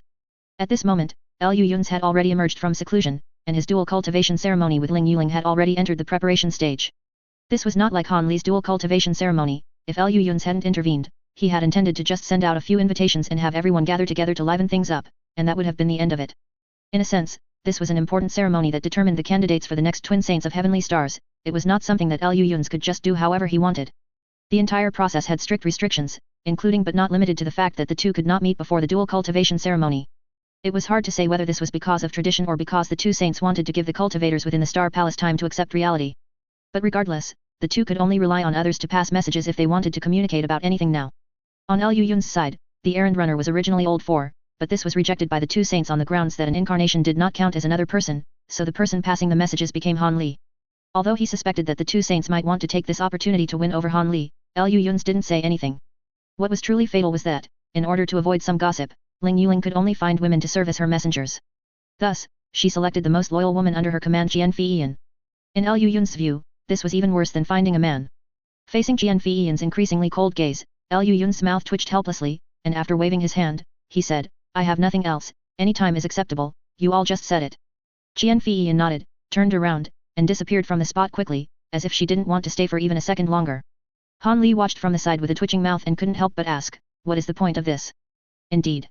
Liu Yun's nodded in agreement and said, "I'm just feeling awkward at most, this girl is about to go crazy, right?" Han Li shook his head helplessly. He didn't want to know about the messy business between these people, but he happened to know it anyway, which was something that couldn't be helped. Liu Yun sat where he was, and after a while, as if suddenly remembering something, he muttered to himself in a daze, "Come to think of it, I'm getting married." Han Li was stunned upon hearing this, then the corner of his eye twitched slightly, and he couldn't help but ask, "You're only realizing this now?" "That's not it." Liu Yun scratched his chin and immediately fell into deep thought. Before today, he had always been busy with completely refining the Tai 5 Mist Veil, and busy with helping Qingli obtain the 3 Brahma Saint Arts and the Golden Flood Dragon King Yao Beast Core. Now that he had suddenly relaxed and everything had been resolved, his wedding date no longer needed to be delayed due to various reasons. He was suddenly about to face the biggest event of his life. Yes. It feels like I was a child yesterday, and today I've suddenly grown up. Liu Yun said with great emotion. Yes, a child over 300 years old. Han Li sneered and said dismissively. Someone like you who didn't have a childhood wouldn't understand. Liu Yun's waved his hand impatiently, then suddenly frowned in a daze. Old Han, do you think I should set up a spirit tablet or something for my master here in the chaotic Star Sea? Han Li was a bit stunned. For some reason, the figures of his parents, younger sister, older brother and others suddenly flashed through his mind. The last time he saw what they looked like seemed to be over 100 years ago, when he went to see the portraits of the Han family and drank with the descendants of the Han family for a night. Should he also take Nangongwan and go back to take a look? The two were each lost in their own thoughts, as if they had suddenly returned to their youth. At that time, their parents and elders were all still there, but now, they had all started their own families. 300 years of time flashed by, like a phantom, and in the blink of an eye, it had already been left behind by the two of them. Leave one, Ling Yuling will agree to it too. Han Li nodded and said with a complex smile. Good. Let's leave one. Liu Yun's nodded, and a smile appeared on his face. For some reason, as soon as he saw Liu Yun smiling, Han Li thought about how after the twin saints of heavenly stars reached their limit, the ruler of the chaotic Star Sea would become such a thing. For no apparent reason, Han Li suddenly felt infinite sympathy for the cultivators of the chaotic Star Sea. Chapter 937, Dual Cultivation Ceremony. As streaks of escape lights cut across the sky, the nascent Star Palace declared its sovereignty over the entire chaotic Star Sea, and at the same time, brought another momentous piece of news. Celestial Ascetic Liu Yun's was about to hold a dual cultivation ceremony with Ling Yuling, the sole daughter of the twin saints of heavenly stars, and specially invited sects of all sizes from the entire chaotic Star Sea to attend the ceremony. The various forces, large and small, who received the invitations were not particularly surprised. Instead, they felt a sense of why only now. With the Reverse Star Alliance having just disbanded and the Star Palace having just emerged from internal strife, the various forces in the chaotic Star Sea were actually waiting to see if the Star Palace still possessed the powerful strength it once had, dominating the entire chaotic Star Sea. The Star Palace's response to this was this invitation. The two names on it were enough to dispel any remaining wishful thinking, fluke mentality, in everyone's hearts, telling them that the Star Palace was still the Star Palace, and at least for the next 1,000 years, the Star Palace would remain the undisputed dominator of the entire chaotic Star Sea. Naturally, no major or minor force dared to refuse the invitation. Even individual nascent soul old monsters who couldn't attend in person due to reasons like seclusion specifically instructed their disciples to prepare extremely rare congratulatory gifts. Under the eager anticipation of the entire chaotic Star Sea, the couple's dual cultivation ceremony officially commenced on the Star Palace's sacred mountain. Tens of thousands of cultivators gathered in Tianxing City, watching a huge beast carriage, pulled by a pair of azure auspicious beasts, descend from the towering sacred mountain that reached into the clouds. On the beast carriage, a perfect couple stood side by side, their 5 fingers intertwined. The man was handsome and elegant, with a face like polished jade, while the woman's skin was like congealed fat, and her appearance was stunningly beautiful. Anyone who saw them would sincerely praise them as a match made in heaven, a perfect pairing of talent and beauty. They had to praise them. In the sky, the two sages of the Star Palace were watching them. Although their eyes were not looking at them, but rather gazing at the couple on the beast carriage, passing through the entire Tianxing City. However, no one wanted to test the divine sense range of two late nascent soul great cultivators at this moment. Ling Xiaotian and Wenqing hovered in the air. They should have remained on the sacred mountain, waiting for the newlywed couple to display themselves to the forces of the entire chaotic Star Sea, then return to the top floor of the sacred mountain to offer tea and pay respects to them. However, if the current two sages of the Star Palace truly wished to act on a whim, no one could stop them, especially at this moment when the Star Palace's two sages' dominance had reached its peak, and the will of the Star Palace's sacred lord already transcended everything. They watched the perfect couple, seeing them ride the beast carriage through the entire Tianxing City, watching the genuine smiles on their faces. The couple, who had been together for hundreds of years, watched quietly for a long, long time, without a word. After an unknown amount of time, Ling Xiaotian finally heard Wenqing say with a smile. Yuling, this child, is luckier than us. Ling Xiaotian subconsciously wanted to retort, but upon seeing Wenqing's peculiar gaze, he swallowed all his words. How did the two of them get together? Ling Xiaotian still remembered that day when he brought the severely injured Wenqing back to the Star Palace, and after discovering Wenqing's spiritual root aptitude, he proposed to her. This wasn't due to some cliché love at first sight, but simply because he, at the time, needed a dual cultivation partner whose spiritual root aptitude could keep up with his own, and also needed the support of the Wen family, one of the largest families in the chaotic Star Sea at that time. Only then would he have a chance to become the dominator of the Star Palace. And Wenqing? She agreed without hesitation. At that time, she had just been ambushed by her elder brother and nearly perished. Her heart was filled with anger and hatred, and Ling Xiaotian could give her support and the ability to seek revenge, which was enough. The two individuals, each with their own ulterior motives yet implicitly understanding each other, thus became dual cultivation partners, and in the days to come, became the renowned two sages of the Star Palace. Did they ever regret it? Were they ever disappointed? Perhaps, perhaps not. Hundreds of years are too long, enough to dilute love and hate into faint ripples. When did a subtle change occur in their relationship? Probably when the child named Ling Yuling was born. It's somewhat incredible to think that just a tiny ball of flesh gradually transformed two extremely rational collaborators into true family over hundreds of years. When the role of parents gradually overshadowed the glory of the twin saints of heavenly stars, the high and mighty gods began to possess human emotions. Ling Xiaotian was initially dissatisfied. His attitude towards this dual cultivation ceremony was the same as his own dual cultivation ceremony hundreds of years ago, merely a reluctant compromise. The compromise was for power and interests. The current Star Palace needed a powerful and young late nascent soul great cultivator, nothing more. But now, looking at the genuine smile on Ling Yuling's face on the beast carriage, Ling Xiaotian finally let out a slow breath. That perpetually cold and stern face finally showed a hint of gentle smile. You're right, Ling Xiaotian said gently, Yuling is luckier than us. Wen Qing smiled along. She let out a long breath and looked up at the sky. Her elder brother, for the position of family head, had attempted to kill his overly talented younger sister. Her husband, facing his companion of hundreds of years, was equally filled with wariness and suspicion. Behind hundreds of years of glory lay a loneliness and sorrow that could not be spoken to anyone. Fortunately, her daughter ultimately did not follow her old path. The twin saints of heavenly stars floated in the air, watching the beast carriage gradually recede, silent for a very long time. This dual cultivation ceremony lasted for a full 7 days. During this time, the sky over the entire Tianxing city was largely covered by various colorful auspicious glows. On the sacred mountain, all restrictions were fully activated, with real and illusory pavilions and towers appearing faintly amidst the clouds in rosy dawn, rosy glow, resembling a celestial realm. Lu Yun's and Ling Yuling toured outside for a full 7 days. For the first 2 days, their spirits were quite good, but by the later days, except for Ling Yuling who could still persevere, the light in Lu Yun's eyes had already faded. Although the Star Palace cultivators and the various forces of the chaotic Star Sea had exerted themselves to the utmost to curry favor with the couple, piling up all sorts of exceptionally precious gifts into a small mountain, and various blessing spells and restrictions made the entire Tianxing city extremely lively, it was truly the most grand ceremony in the chaotic Star Sea for hundreds of years. That being said, a 7-day tour still exhausted the two of them considerably. It wasn't until 7 days later that the dual cultivation ceremony finally concluded, and the cultivators who came to congratulate them finally began to depart in groups. The Star Palace took this opportunity to re-establish its status as the dominator of the chaotic Star Sea. The various major forces also received the Star Palace's promise not to bring up old grievances, which could be called a joyous occasion for both hosts and guests. The only regrettable thing was that as soon as the dual cultivation ceremony ended, Celestial Ascetic Lu Yun's, one of the future 2 sages of the Star Palace, once again entered seclusion, no longer meeting outsiders. Chapter 938, The Great Army Sets Off. Deep within the Star Palace's sacred mountain, under the drafting of several puppet people, a massive teleportation array was gradually taking shape. Lu Yun's and the others stood to the side, none of them missing. Even Qing Li, who had originally planned to sneak back and take over as the clan chief of the Flood Dragon clan immediately after attending the dual cultivation ceremony, was standing here, looking solemnly at the teleportation array before them. Lu Yun's didn't want to leave just like that. He had originally intended to stay in the chaotic Star Sea for a bit longer. On one hand, it was to spend more time with Ling Yuling, on the other, he had an idea he wanted to experiment with using the Star Palace's resources. However, a message brought by Fifth Brother shattered all his plans. Something happened in Tianese. As the teleportation array was completed, a flash of white light instantly flared up.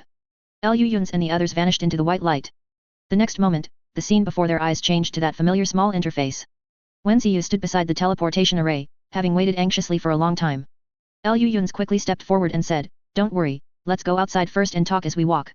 Wen Ziyu suddenly sighed in relief and quickly began telling everyone what had happened during this period.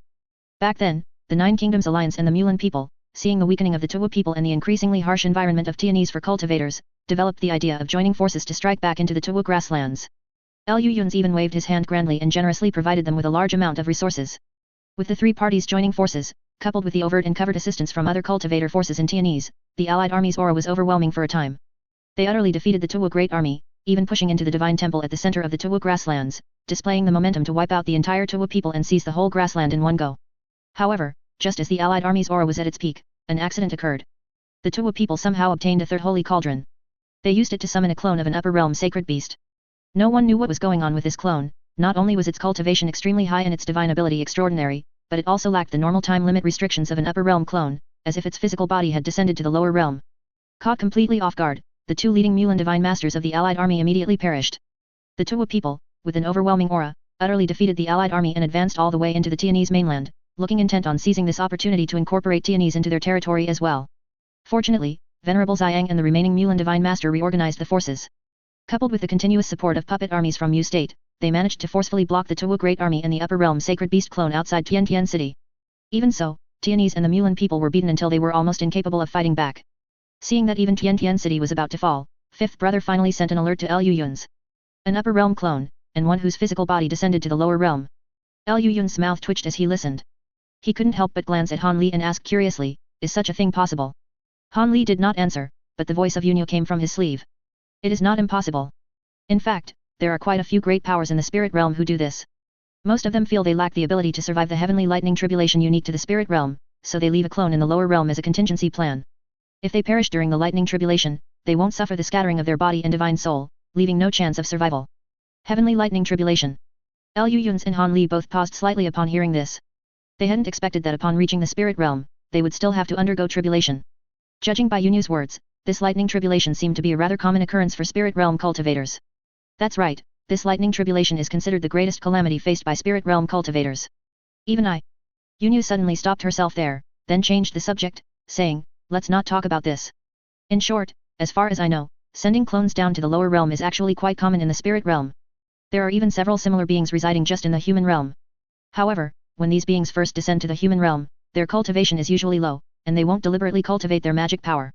After all, they came to the lower realm precisely to avoid the spirit realm's lightning tribulation. If they cultivate to the point where they are forced to ascend, it would defeat their original purpose. So generally speaking, these beings are very low-key and won't easily attract attention. In terms of cultivation, they usually only reach the nascent soul stage at most, and will definitely not advance any further. But this Tuwa sacred beast is clearly abnormal. Not only did it possess such powerful cultivation immediately upon descending, but its actions are also so high profile, making it seem utterly unlike a contingency plan left by an upper realm great power. Liu Yun's rubbed his chin, exchanged a look with Han Li, and sighed slightly, saying, regardless of what his problem is, they've already come knocking on our door, so we can't ignore them. By the way, what's the deal with their holy cauldron? Are these things being mass-produced? Han Li also sighed helplessly, then glanced at Liu Yun's and slightly furrowed his brow. He felt that Liu Yun's reaction seemed a little off. It was somewhat too calm, as if he had already prepared for this. Everyone briefly rested in the small interface, and then returned to Tianese via the teleportation array. As soon as Han Li appeared, his divine sense picked up a powerful spiritual pressure. He seemed to realize something and slowly raised his head to look at the sky. He saw that the entire sky above U State was covered with massive warships, each hundreds of feet long. Bright restriction spiritual light flickered on every warship, subtle streams of light flashing, clearly indicating that they were covered by more than one layer of defensive restrictions. A massive cannon barrel pierced the hull of the ship, taking up nearly half the warship. Runes flickered along the sides of the hull. Upon closer inspection, one could find traces of Mulan spiritual arts on them, suggesting they were modified using the Mulan People's Spirit Art Grand Array. These warships numbered in the hundreds, densely covering the sky. Surrounding the warships were numerous small flying boats, packed with armored puppet people and flying puppets. Looking out, it resembled a second layer of sky, blocking the sun's light and emitting a terrifying and astonishing spiritual pressure. Not enough time, Liu Yun's muttered to himself, looking dissatisfied, under Han Li's horrified gaze. Forget it. Pass the order, full deployment. Reinforced Tiantian City. Following Liu Yun's command, the entire fleet mobilized.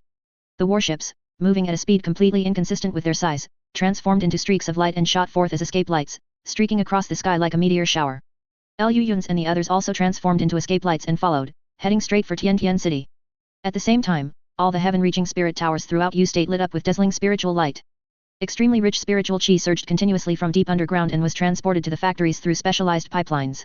The assembly lines operated at full power. Soul imprints were copied one by one and stamped onto countless puppets. This was a war machine that had been fully prepared long ago. Chapter 939, Tuwa Sacred Beast. Outside Tiantian City, Tianese. The famous Shang Yuan Light Extinguishing Formation was operating at full power, supported by numerous Tianese and Mulan cultivators. It unleashed terrifying light beams saturated with destructive chi, raining down upon the great army outside the city. Such terrifying attacks should rationally force even a late nascent soul stage grand cultivator to retreat far away. However, in the eyes of everyone present, the Tuwa people outside the city seemed utterly deranged, completely disregarding their own lives and using their physical bodies to meet the destructive light beams head-on. It was difficult for everyone to imagine what had turned them into this state. If these Tuwa people had truly lost their minds and become beast-like entities, they would have been easier to deal with. Unfortunately, that was not the case at all.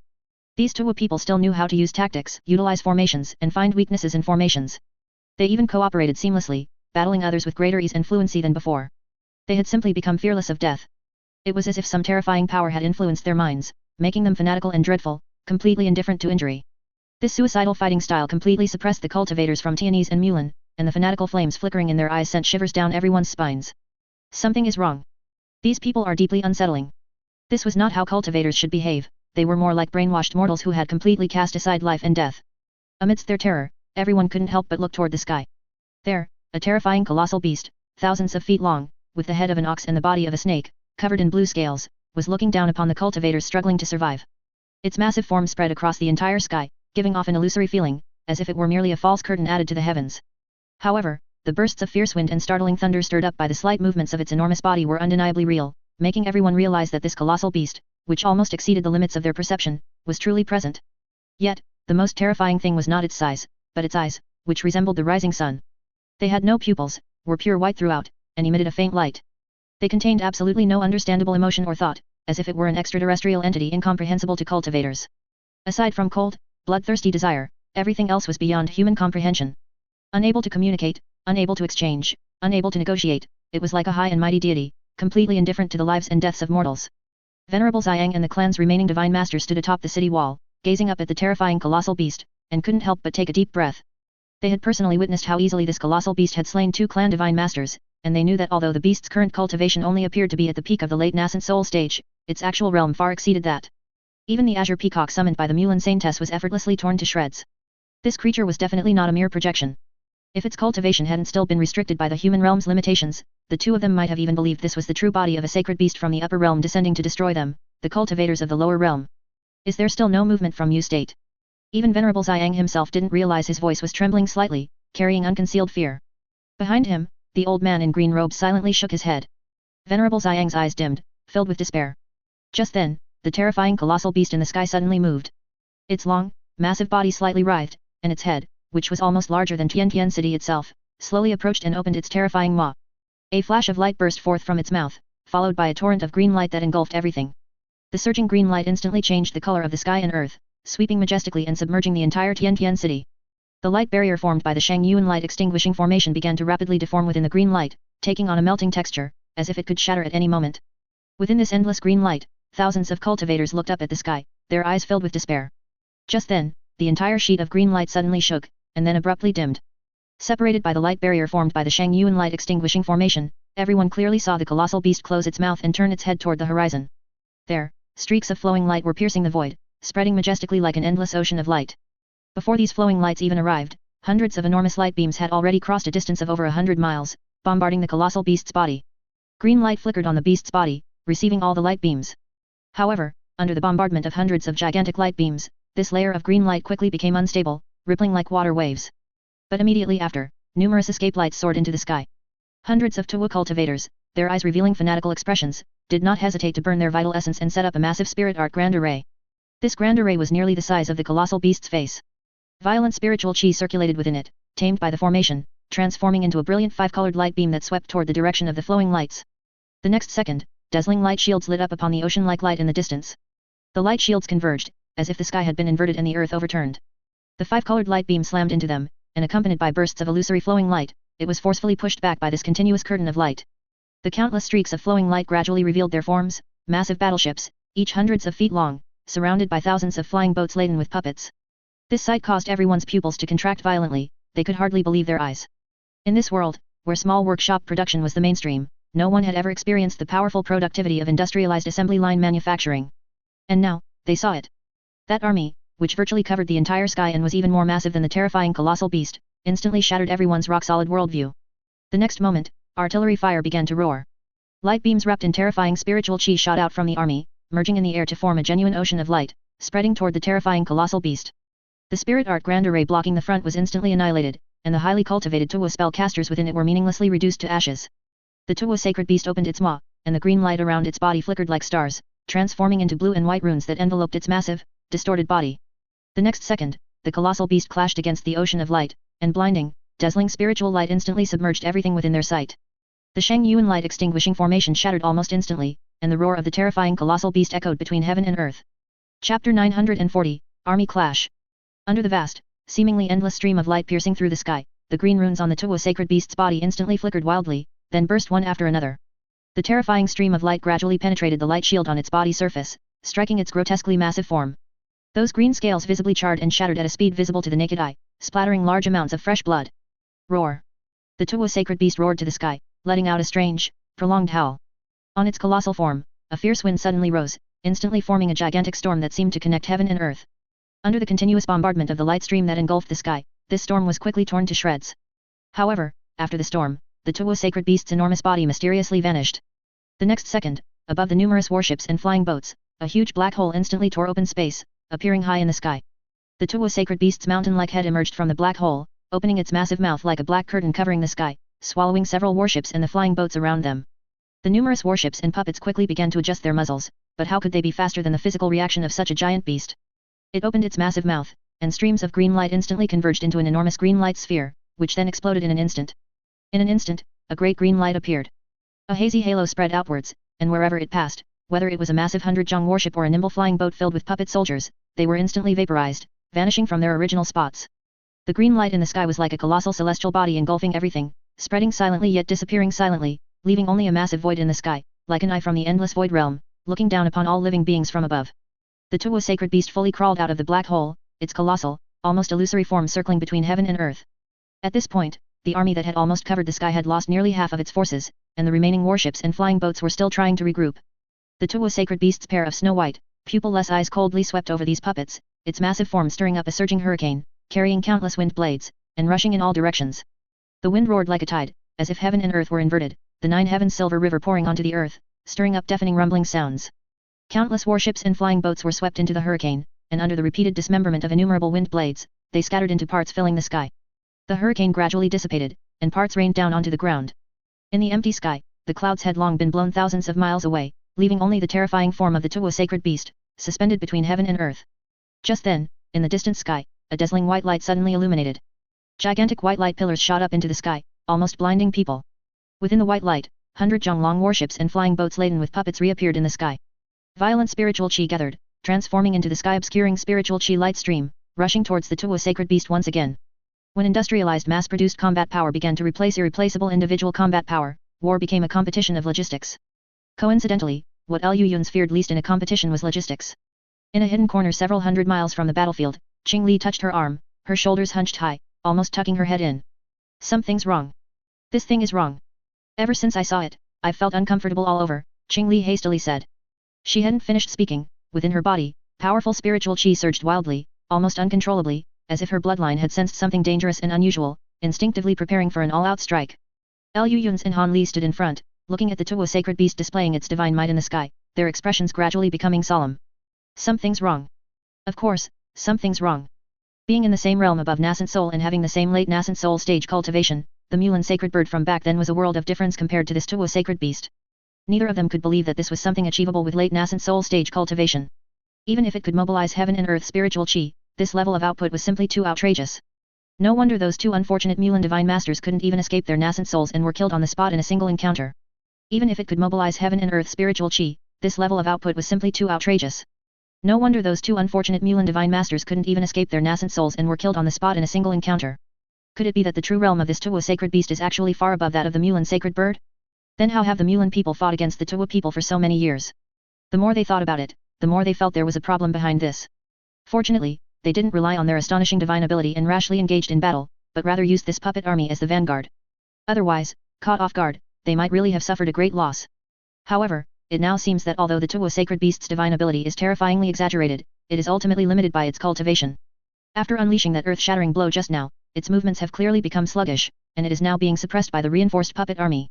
Although it occasionally retaliates, facing the almost endless puppet army in the white light, it still appears overwhelmed. Its scales continuously regenerate only to shatter again, and the splattering fresh blood is like a rain of blood, drenching the earth in a crimson color.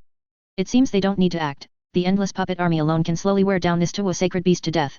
However, just as the Tuo sacred beast was completely suppressed by this puppet army, suddenly, a fierce wind rose. This colossal sacred beast abruptly looked up, and its ox horns directly tore open space, revealing a huge black hole. The Tuo sacred beast directly drilled into the black hole, vanishing from its spot. Liu Yun's frowned deeply, turned his head, and exchanged a glance with Han Li, both nodding simultaneously. They had actually anticipated this situation. That ancient demon had made a brief appearance on Kunwu Mountain back then completely vanished without a trace, never to be found again. They knew very well that he wouldn't just disappear like that, he must be hiding in some secluded corner, preparing to reappear and deliver a fatal, unexpected blow to them. And when he appeared, it would mean that he was fully prepared. Liu Yun's waved his hand, and the mighty puppet army set off again, heading straight for the grassland. He wanted to see with his own eyes how this Tuo sacred beast appeared in the human realm and if it had any connection to the ancient demon. Unless this matter was clarified, Liu Yun's could not rest assured. Han Li, however, fell into deep thought. He looked at Liu Yun's figure, his brows gradually furrowing, as if he had remembered something important. Chapter 941, Netherworld. In Han Li's view, Liu Yun's often resembled a naive and unrestrained child. He possessed everything, so he cared for nothing, acting recklessly, following his whims. Yet, he had enough capability to bear the consequences of his willfulness, making him even more audacious. And the ancient demon, or rather, a version of himself who had endured countless hardships to reach the peak, was like a deep-thinking, sinister old man. He was greedy, stubborn, rational, patient, he possessed almost every quality a successful person could have. He never disliked waiting and never did anything unnecessary. If he made a move, it meant he had absolute certainty. A child against an old man, perhaps the former's talent and luck could win him once, twice, or even 10 or 100 times. But in the end, the old man would always win the most crucial time. Only those who laugh last laugh best. Han Li understood this, because he was such a person. Gazing at Liu Yun's somewhat anxious back, Han Li couldn't help but begin to ponder. If he were the ancient demon, and if this matter concerned him, then what was it for? A distraction? Impossible. Liu Yun's hadn't even found the ancient demon's trace. Exposing himself so rashly didn't seem like his style. A trap? Somewhat, but the possibility was too low. He had no reason not to know that Liu Yun's specialty was puppet arts, not to mention his own presence. Liu Yun's wasn't so easily provoked now. And a trap could only be used once. Once it failed, there would be no next time. If that's the case, what could it be? Han Li's thoughts raced, trying to put himself in the ancient demon's perspective, considering what he would do if he wanted to deal with Liu Yun's. Surprisingly, once his mind opened up, he instantly felt a vastness of possibilities. Various inspirations surged forth like bamboo shoots after rain, as if these ideas had existed for a long time, but Han Li had simply never thought them through. Liu Yun's. Han Li suddenly called out to him. Under Liu Yun's puzzled gaze, he said with a grave expression, "Something's wrong, don't rush. Call all the troops back." Liu Yun's face was filled with confusion, still somewhat slow to react. Han Li sighed, his tone frighteningly serious, making Liu Yun's involuntarily become solemn. He hasn't shown up directly because he hasn't figured out your trump cards yet, and he lacks the confidence to face you alone. After all these years, it's impossible for him to have done nothing, he must be trying to strengthen himself somewhere. What he fears most is you continuing to grow stronger, to the point where he can't deal with you. Han Li pointed at Liu Yun's glabella, saying with a wry smile, "You are very smart, but you have too many thoughts, making it difficult to focus on one point. Once someone sets fires everywhere, you can't help but think and act. Your energy will be tied up, your cultivation will stagnate, and your mind will gradually be filled with constant challenges. He's trying to stop you from advancing further, at least to delay you for a while." The more Han Li described, the clearer his thoughts became, and his expression grew heavier. He is getting stronger, and he only needs some time.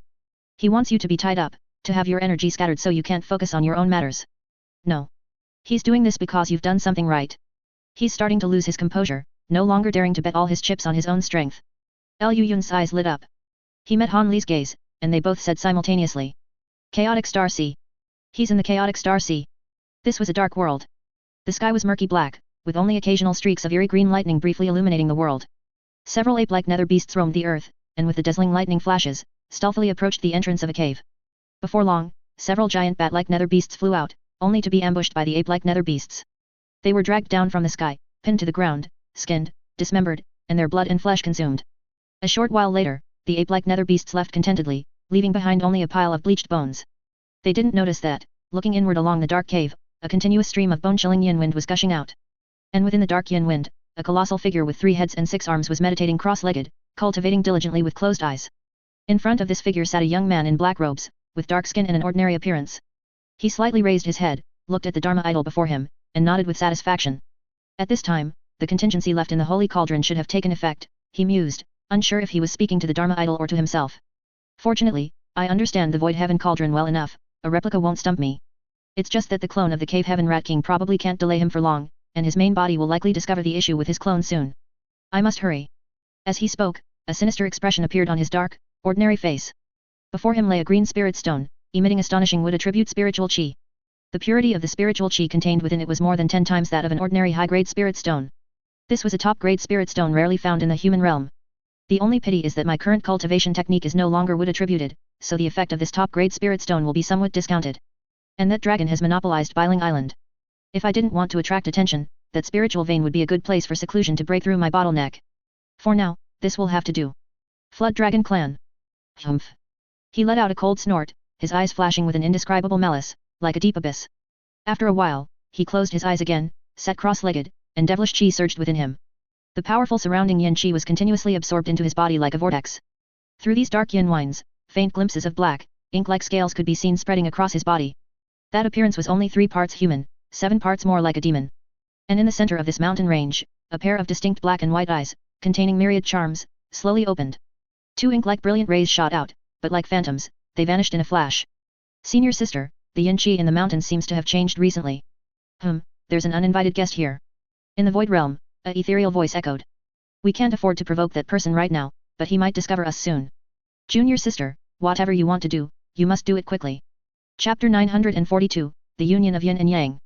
After realizing something was amiss, Lu Yun's and the others immediately returned to the chaotic star sea via the teleportation array, leaving everything in Tianese and the grasslands to Han Li and Old Five. Although they knew that this unusual Tuo sacred beast was likely a pawn thrown out by the ancient demon, its inherent immense threat still existed and could not be ignored. Old Five began to rapidly deploy troops, sending countless reconnaissance puppets across the entire Tianese and grassland territories, aided by numerous soul imprints, conducting a carpet search over this vast area. Simultaneously, the teleportation hub battleship in the army was reactivated, ready to teleport the entire army to any location the puppets reached, preparing to mobilize immediately upon discovering the Tuo sacred beast and eliminate this unstable factor as quickly as possible. The cultivators in Tianese and the grasslands had many complaints about this matter, but according to Lu Yun's, their greatest virtue was knowing how to adapt. When the muzzles of those giant cannons were aimed at them, whether they were Tianese people, Mulan people, or Tuo people, they instantly became enthusiastic, friendly, peaceful, and gentle, with far-sighted vision, and capable of singing and dancing. They wholeheartedly approved of Lu Yun's decision, vowing to cooperate fully with the army's actions to completely eradicate that Tuo sacred beast. Centuries of accumulation finally gave Lu Yun's the ability to make these bastards shut up. And now, he had returned to the chaotic star sea.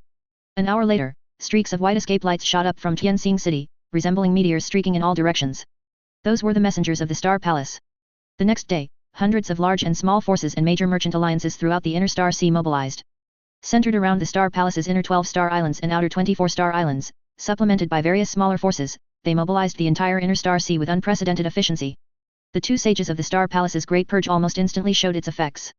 Wherever the Star Palace's orders reached, no one dared to feign compliance while secretly disobeying. Under the same command, they quickly spread their spies throughout the entire inner star sea. On the other side, accompanied by the unique white light of the teleportation array, Qing Li brought the flying purple-striped Scorpion King to the outer sea. Previously, in her rush to attend Lu Yun's dual cultivation ceremony, Qing Li hadn't even properly handled the Golden Flood Dragon King's aftermath. In her opinion, once the mission was over, that troublesome matter should be concluded.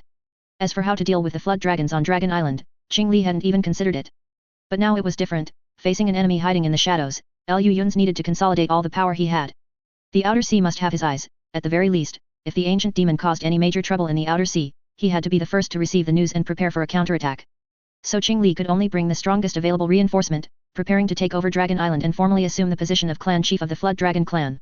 If necessary, she even needed to seize the position of the 10,000 Jiangxi King clan from the Suani Beast clan. If anyone during this process clung to the Golden Flood Dragon King's matter, had any opinions about her as the new clan chief, or if a conflict with the Suani Beast clan resulted in a stalemate, then it would be the flying purple-striped Scorpion King's turn to act. According to Lu Yun's, the clan chief of the 10,000 Jiangxi King clan, who was also the recognized king of the Ya race among the outer sea demonic beasts, could, if necessary, consume his vital essence and, through a treasure called the Myriad Demon Token, issue commands to the entire Ya race of the outer sea. Moreover, neither low-level Yao beasts that had not yet shapeshifted nor high-level Yao beasts that had successfully shapeshifted could refuse this command. Although the coerciveness of this command was limited, shapeshifted demonic beasts had many ways to circumvent its restrictions, and it also seemed to have a certain limit on its usage. But if he could obtain the Myriad Demon Token, it would mean that the entire chaotic star sea would be covered with his eyes. Lu Yun's didn't believe that this bastard could really hide that well. He wouldn't be able to find him even then. While the entire chaotic star sea was mobilized, Lu Yun's himself never appeared. He was not in the chaotic star sea, not in Tianese, and not even in the small interface. Currently, Lu Yun's was in Ling Miao Garden, staring blankly at the small bottle before him. This was the Yin Yang bottle, a surveillance spirit treasure of the North Night Minor Extreme Palace. It was originally just an ordinary imitation heaven-piercing spirit treasure, but because the object it imitated possessed extraordinary divine ability and was a very special Yin and Yang attribute spirit treasure, it was extremely difficult to deal with. And back then, when Lu Yun's confronted this Yin Yang bottle, he had in his hand an imitation heaven-piercing spirit treasure that also possessed the Yin and Yang attribute, a pair of nameless black and white scissors. However, these scissors did not seem to be a complete imitation heaven-piercing spirit treasure, but rather an unsuccessful half-finished product. Even so, the two imitation heaven-piercing spirit treasures, both with Yin and Yang attributes, produced some kind of resonance. The black and white scissors flew into the Yin-Yang bottle, and the two treasures began a long process of assimilation. It wasn't until Lu Yun's first refined the Tai-5 mist veil that he inadvertently came into contact with the five elements law of heaven and earth, and a slight resonance occurred with the Yin and Yang law within the Yin-Yang bottle. Lu Yun's also used this to stabilize this powerful divine ability, and now, the Yin-Yang bottle, fused with the black and white scissors, still seemed to be undergoing some subtle changes. There was naturally a reason why he took out this treasure at such a time. He knew very well that whatever the ancient demon was planning in the dark, he needed time. Coincidentally, Lu Yun's and Han Li also needed time. They needed to integrate all their divine abilities, raise their cultivation, consolidate their forces, and try to break through their bottleneck to advance to the soul transformation stage. This was a silent confrontation spanning thousands of miles, a race against time. Whoever could first achieve a leap in strength, whoever could first find the other, would win. On Han Li's side, Lu Yun's had already moved the primordial magnetic divine mountain for him. With the help of the primal magnet divine light and a secret art provided by the two sages of the Star Palace that uses the power of the 5 elements to increase the chance of advancing to the soul transformation stage, Han Li also had a high probability of successfully advancing. In addition, Lu Yun's had once discovered in Venerable Han Li's memories a secret art that uses the power of 5 types of cold flames to increase the chance of advancing to the soul transformation stage. Although Lu Yun's didn't need it, it was very suitable for Han Li. He had secretly gone to the North Night Minor Extreme Palace to seek help from the Palace Mistress of Ziji Palace and the level 10 Ice Phoenix guarding there.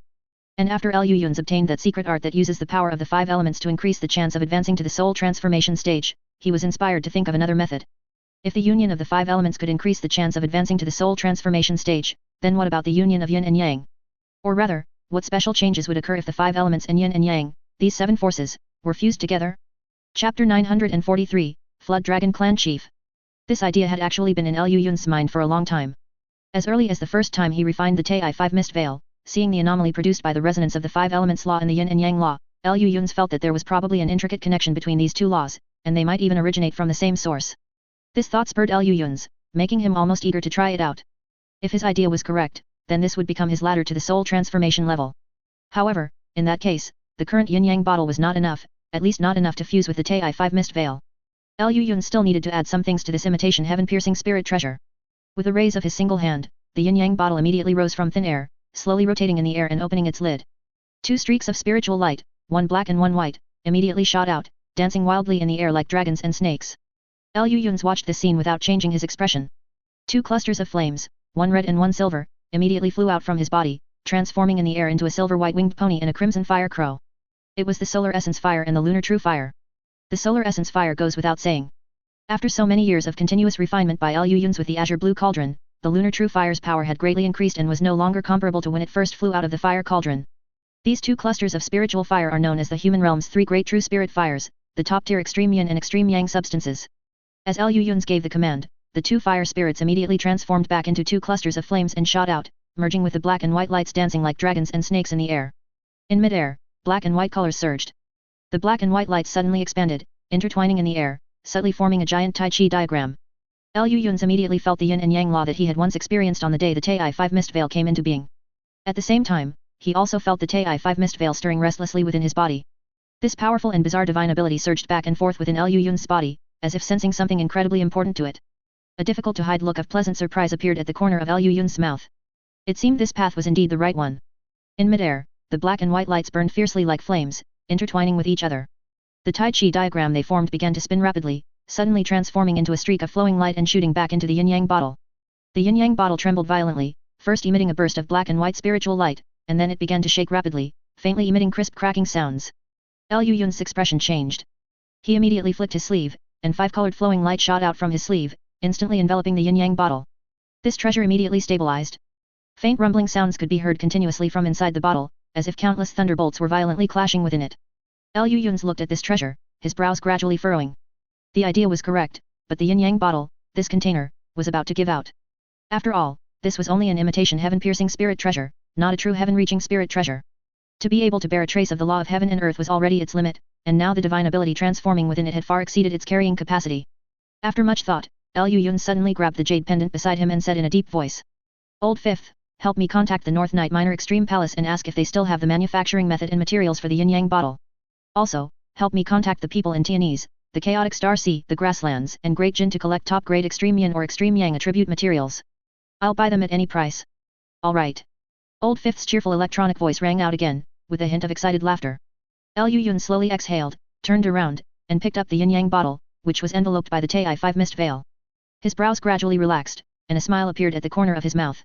In any case, since the idea was correct, that was a good thing. The subsequent repair work would be relatively simple and could even be handed over to the research institute in Yu country. Now, all he needed was time. Time, hey. Lu Yun's let out a long sigh, looking up at the sky, lost in thought for a long time. Meanwhile, on Dragon Island in the Outer Sea, Qing Li held the Golden Flood Dragon King's skull and sat inside the palace, on a dragon throne that seemed to be made of pure gold. That was the dragon throne the Golden Flood Dragon King had made for himself, representing the supreme status of the Flood Dragon clan chief. And now, his skull was thrown on the ground by Qing Li, trampled underfoot. It was as lowly as dirt. Qingli looked at the shape-shifted flood dragons before her, each with a different expression, and said calmly, "The Golden Flood Dragon King lured me to a deserted island, attempting to ambush me with the clan chiefs of the Minglei, Qingguang, and Shuo clans. I killed them all. Therefore, from today onwards, I am the clan chief of the Flood Dragon clan. If anyone has a different opinion, they may step forward." Below the dragon throne, there was silence. Qingli frowned slightly, then turned to look at the flying purple-striped Scorpion King sleeping on the ground beside her, and then said, "You don't need to mind it. This is just a good friend of mine and will not interfere with the internal affairs of our Flood Dragon clan." The many shape-shifted flood dragons looked at each other. A 9th rank Luo flood dragon swallowed, just about to speak, when he saw 8 dark eyes fixed on him, and a glossy black scorpion stinger slightly raised, subtly pointing in his direction. "Please speak," Qingli said with a smile. The Golden Flood Dragon King was jealous of the capable. It was entirely his own fault to meet such an end. This 9th rank Luo flood dragon said righteously, "Fellow Daist Qing, becoming the clan chief is truly what everyone desires. The entire separating Fire Flood Dragon clan pledges loyalty to the clan chief." As he spoke, the other few 9th rank flood dragons were momentarily stunned, then, as if afraid of falling behind, they all spoke out in allegiance. Qingli nodded in satisfaction, slowly stood up from the dragon throne, and looked back with a hint of disdain, saying, "Tomorrow, replace this thing with one made of jadeite for me." "Yes, Your Excellency." The many shape-shifted flood dragons dared not hesitate for a moment and quickly bowed their heads in response. "Very good. Now, let's talk about serious matters." Qingli nodded, then fell silent for a moment. Only after a jade pendant at her waist flashed did she continue, "The Flood Dragon clan are descendants of true dragons, blessed by heaven and earth, uniquely favored. But for so many years, they have been completely suppressed by the Suoni Beast clan, even acknowledging their status as the 10,000 Jiangxi King clan. This is entirely due to the former clan chief, the Golden Flood Dragon King, being too weak. I don't believe it. Are we, the Flood Dragon clan, really weaker than their Suoni Beast clan?"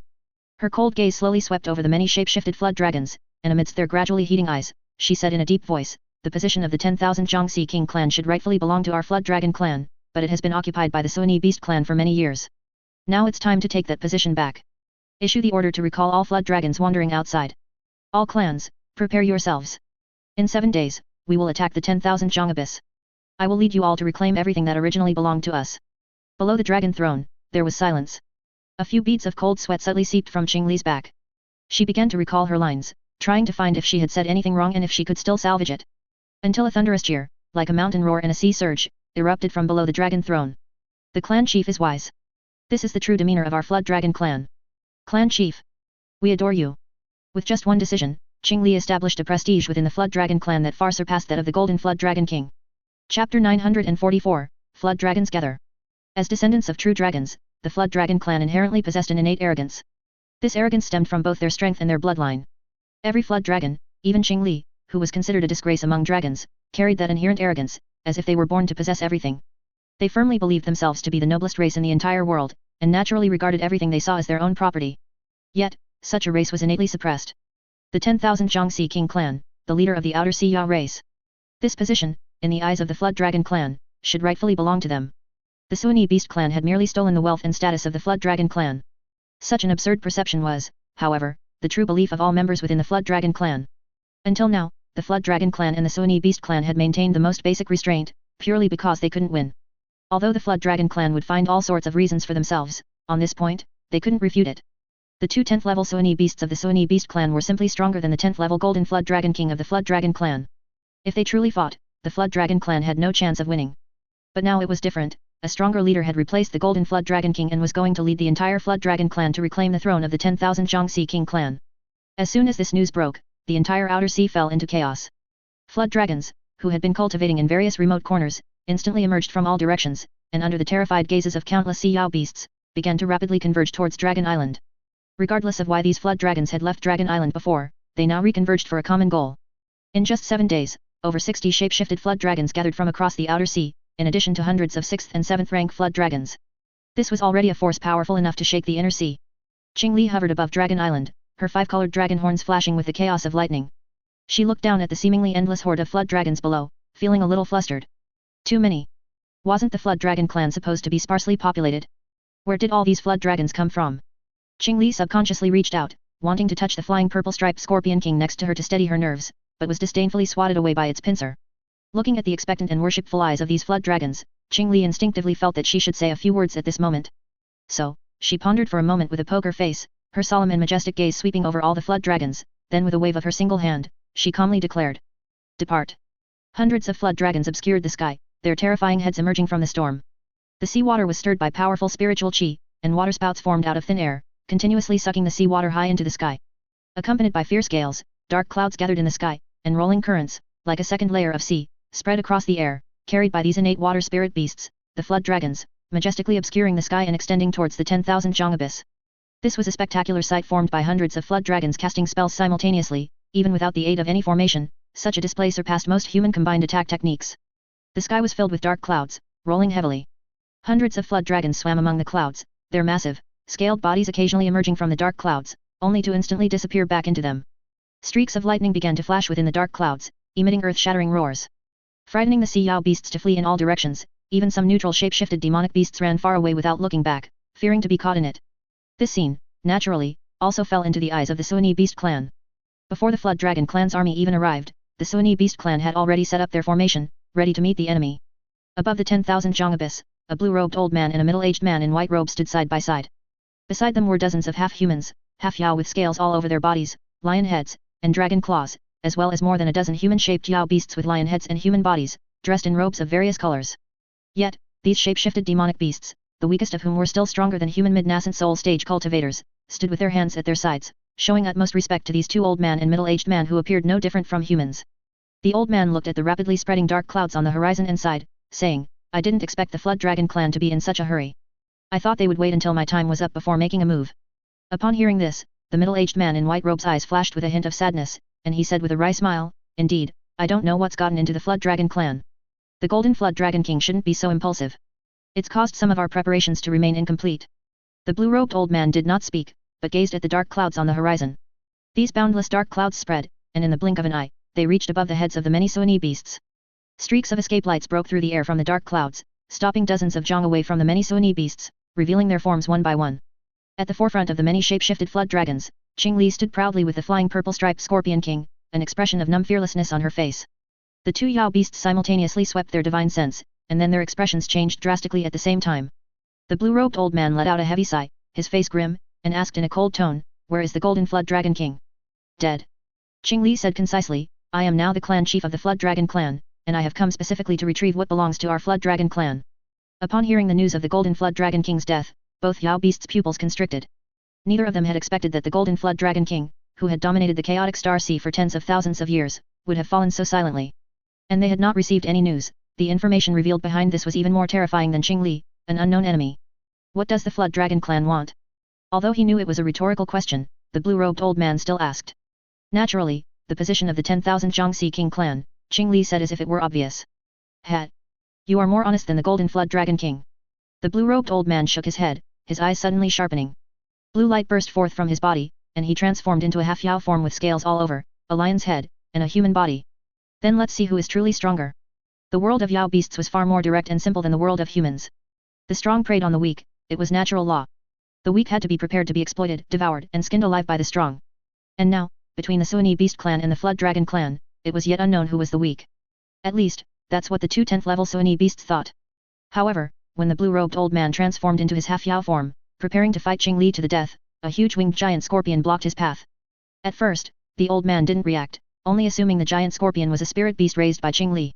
But the next moment, when he clearly saw the appearance of the giant scorpion, his pupils instantly shrunk to the size of a needle tip. Chapter 945, Victory Decided. Flying Purple-Striped Scorpion King. The blue-robed old man roared in a mix of shock and fury, his figure vanishing instantly from his spot. The next moment, he reappeared dozens of feet away, his eyes filled with extreme terror. As a heaven and earth spirit beast that had lived almost continuously since ancient times, this old Suani beast was already well-traveled and knowledgeable. He not only knew about the flying purple-striped scorpion, an ancient vicious insect, but had even seen it with his own eyes. That was a long time ago, when he had not yet shape-shifted. He personally witnessed a 9th-level Suani beast, a powerful Yao beast even stronger than a human realm late nascent soul great cultivator, being surrounded, attacked, and devoured by two flying purple-striped scorpions. In the blink of an eye, he was eaten clean.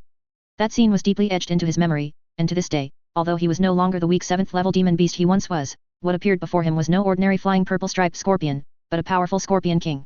This kind of vicious insect should almost never appear in the human realm.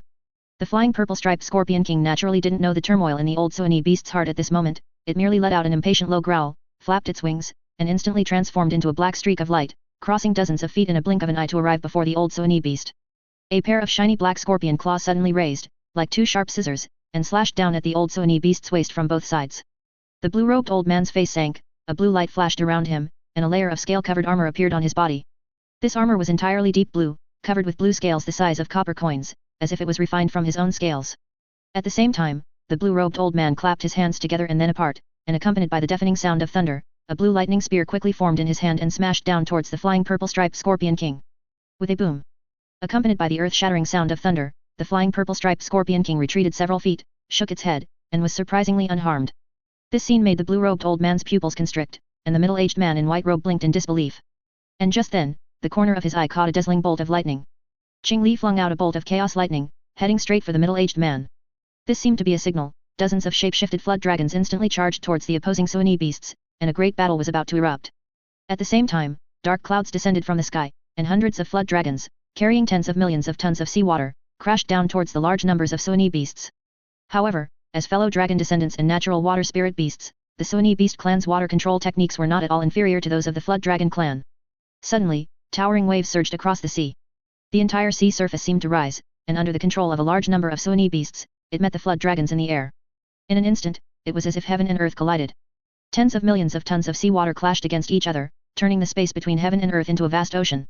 Countless undercurrents surged within it, and hundreds of flood dragons and Suoni beasts stretched their huge bodies in the ocean, fighting each other in the most primitive way. Claw against claw, fang against fang. Under this beast-like slaughter, large amounts of blood mixed with shredded flesh turned this vast ocean into a crimson sea of blood. And above the ocean, countless feet above the clouds, Qing Li casually disintegrated a white cloud, her entire body flickering with lightning. Accompanied by a roar, bolts of chaos lightning struck out in all directions, like a lightning purgatory. The boundless cloud mist that enveloped her instantly disintegrated, revealing the middle-aged man in white robe, who had already transformed into a half-Yao beast form, inside. At this moment, the middle-aged man had a lion's head and a human body, was entirely snow-white, wore heavy armor that was white with gold accents, and held a large flag. As he waved it, clouds surged, manifesting countless various Yao beasts that charged towards Qing Li. However, in the face of Qing Li's chaos lightning, these manifested Yao beasts were disintegrated and rendered formless before they even had a chance to display any divine abilities. Seeing the bolts of chaos lightning, carrying an irresistible aura, heading straight for him, the middle-aged man's flag in his hand suddenly changed, transforming into a white javelin. He twisted his waist and stepped forward, using all his strength to hurl the javelin at Qing Li. Under the terrifying immense strength of a 10th level heaven and earth spirit beast, the javelin instantly blurred, appearing before Qing Li in a flash. A piercing, sharp explosion only then resounded between heaven and earth. Qing Li did not dodge or evade, her third eye between her brows suddenly opened, and a green spiritual light shot out with it.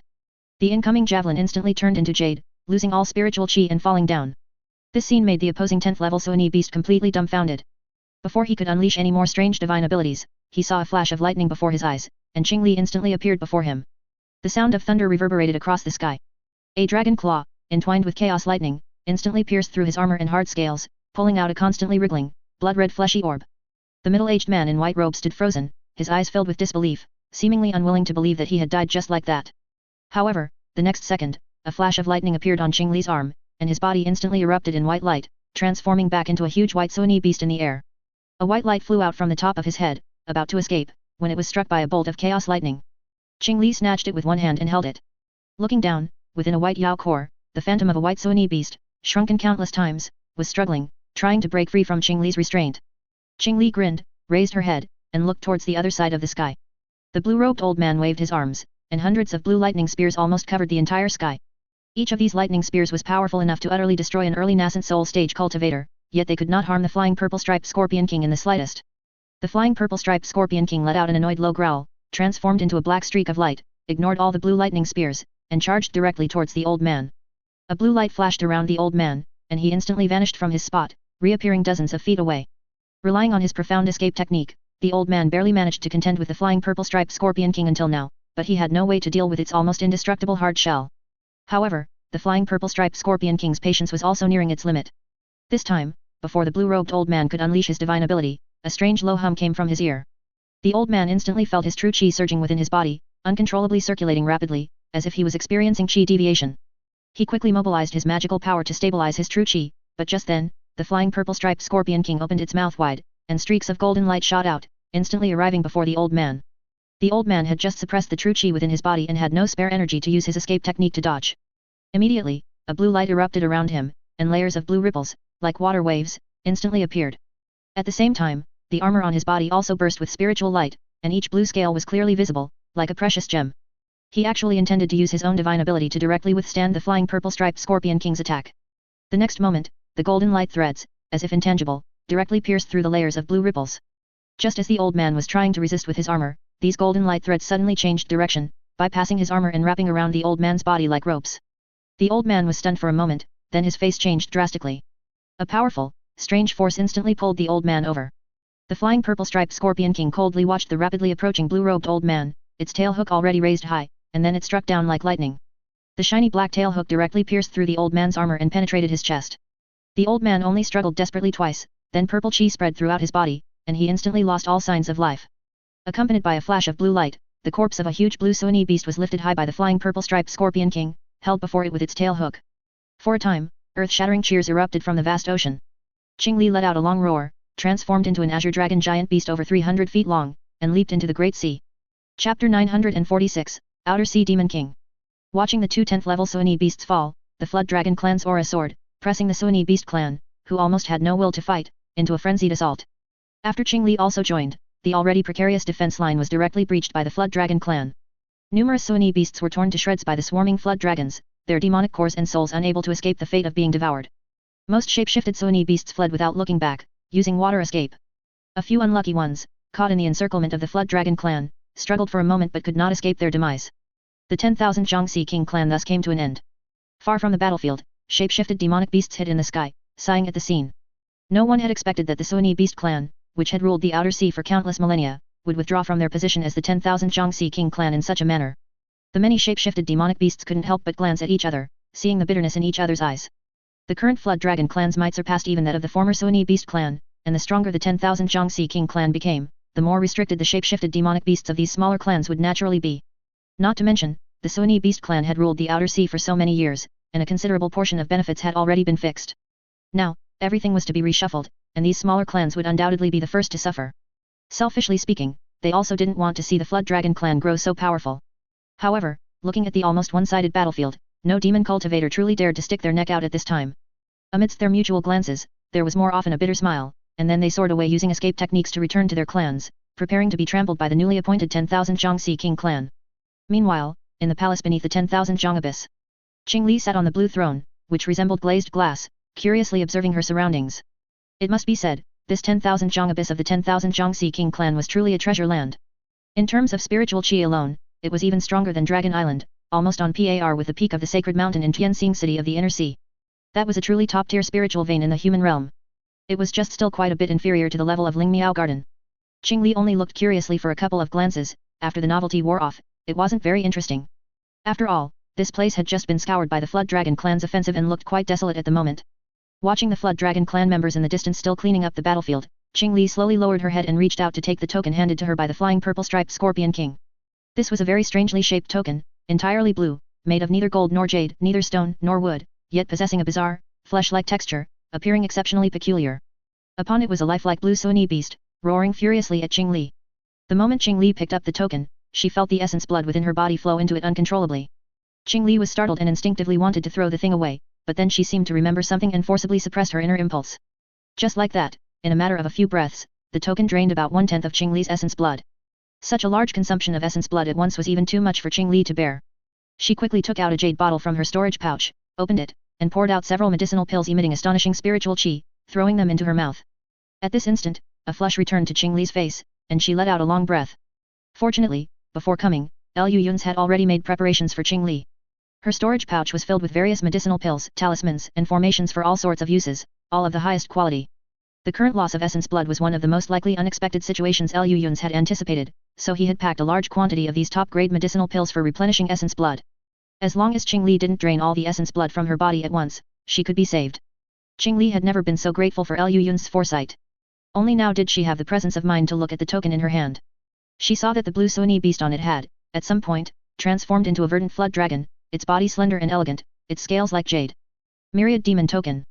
Without any other evidence, just by the strange feeling of bloodline connection, Qing Li could confirm that this was the special token of the 10,000 Jiangxi King clan chief, the Myriad Demon Token that could command all Yao beasts in the entire outer sea.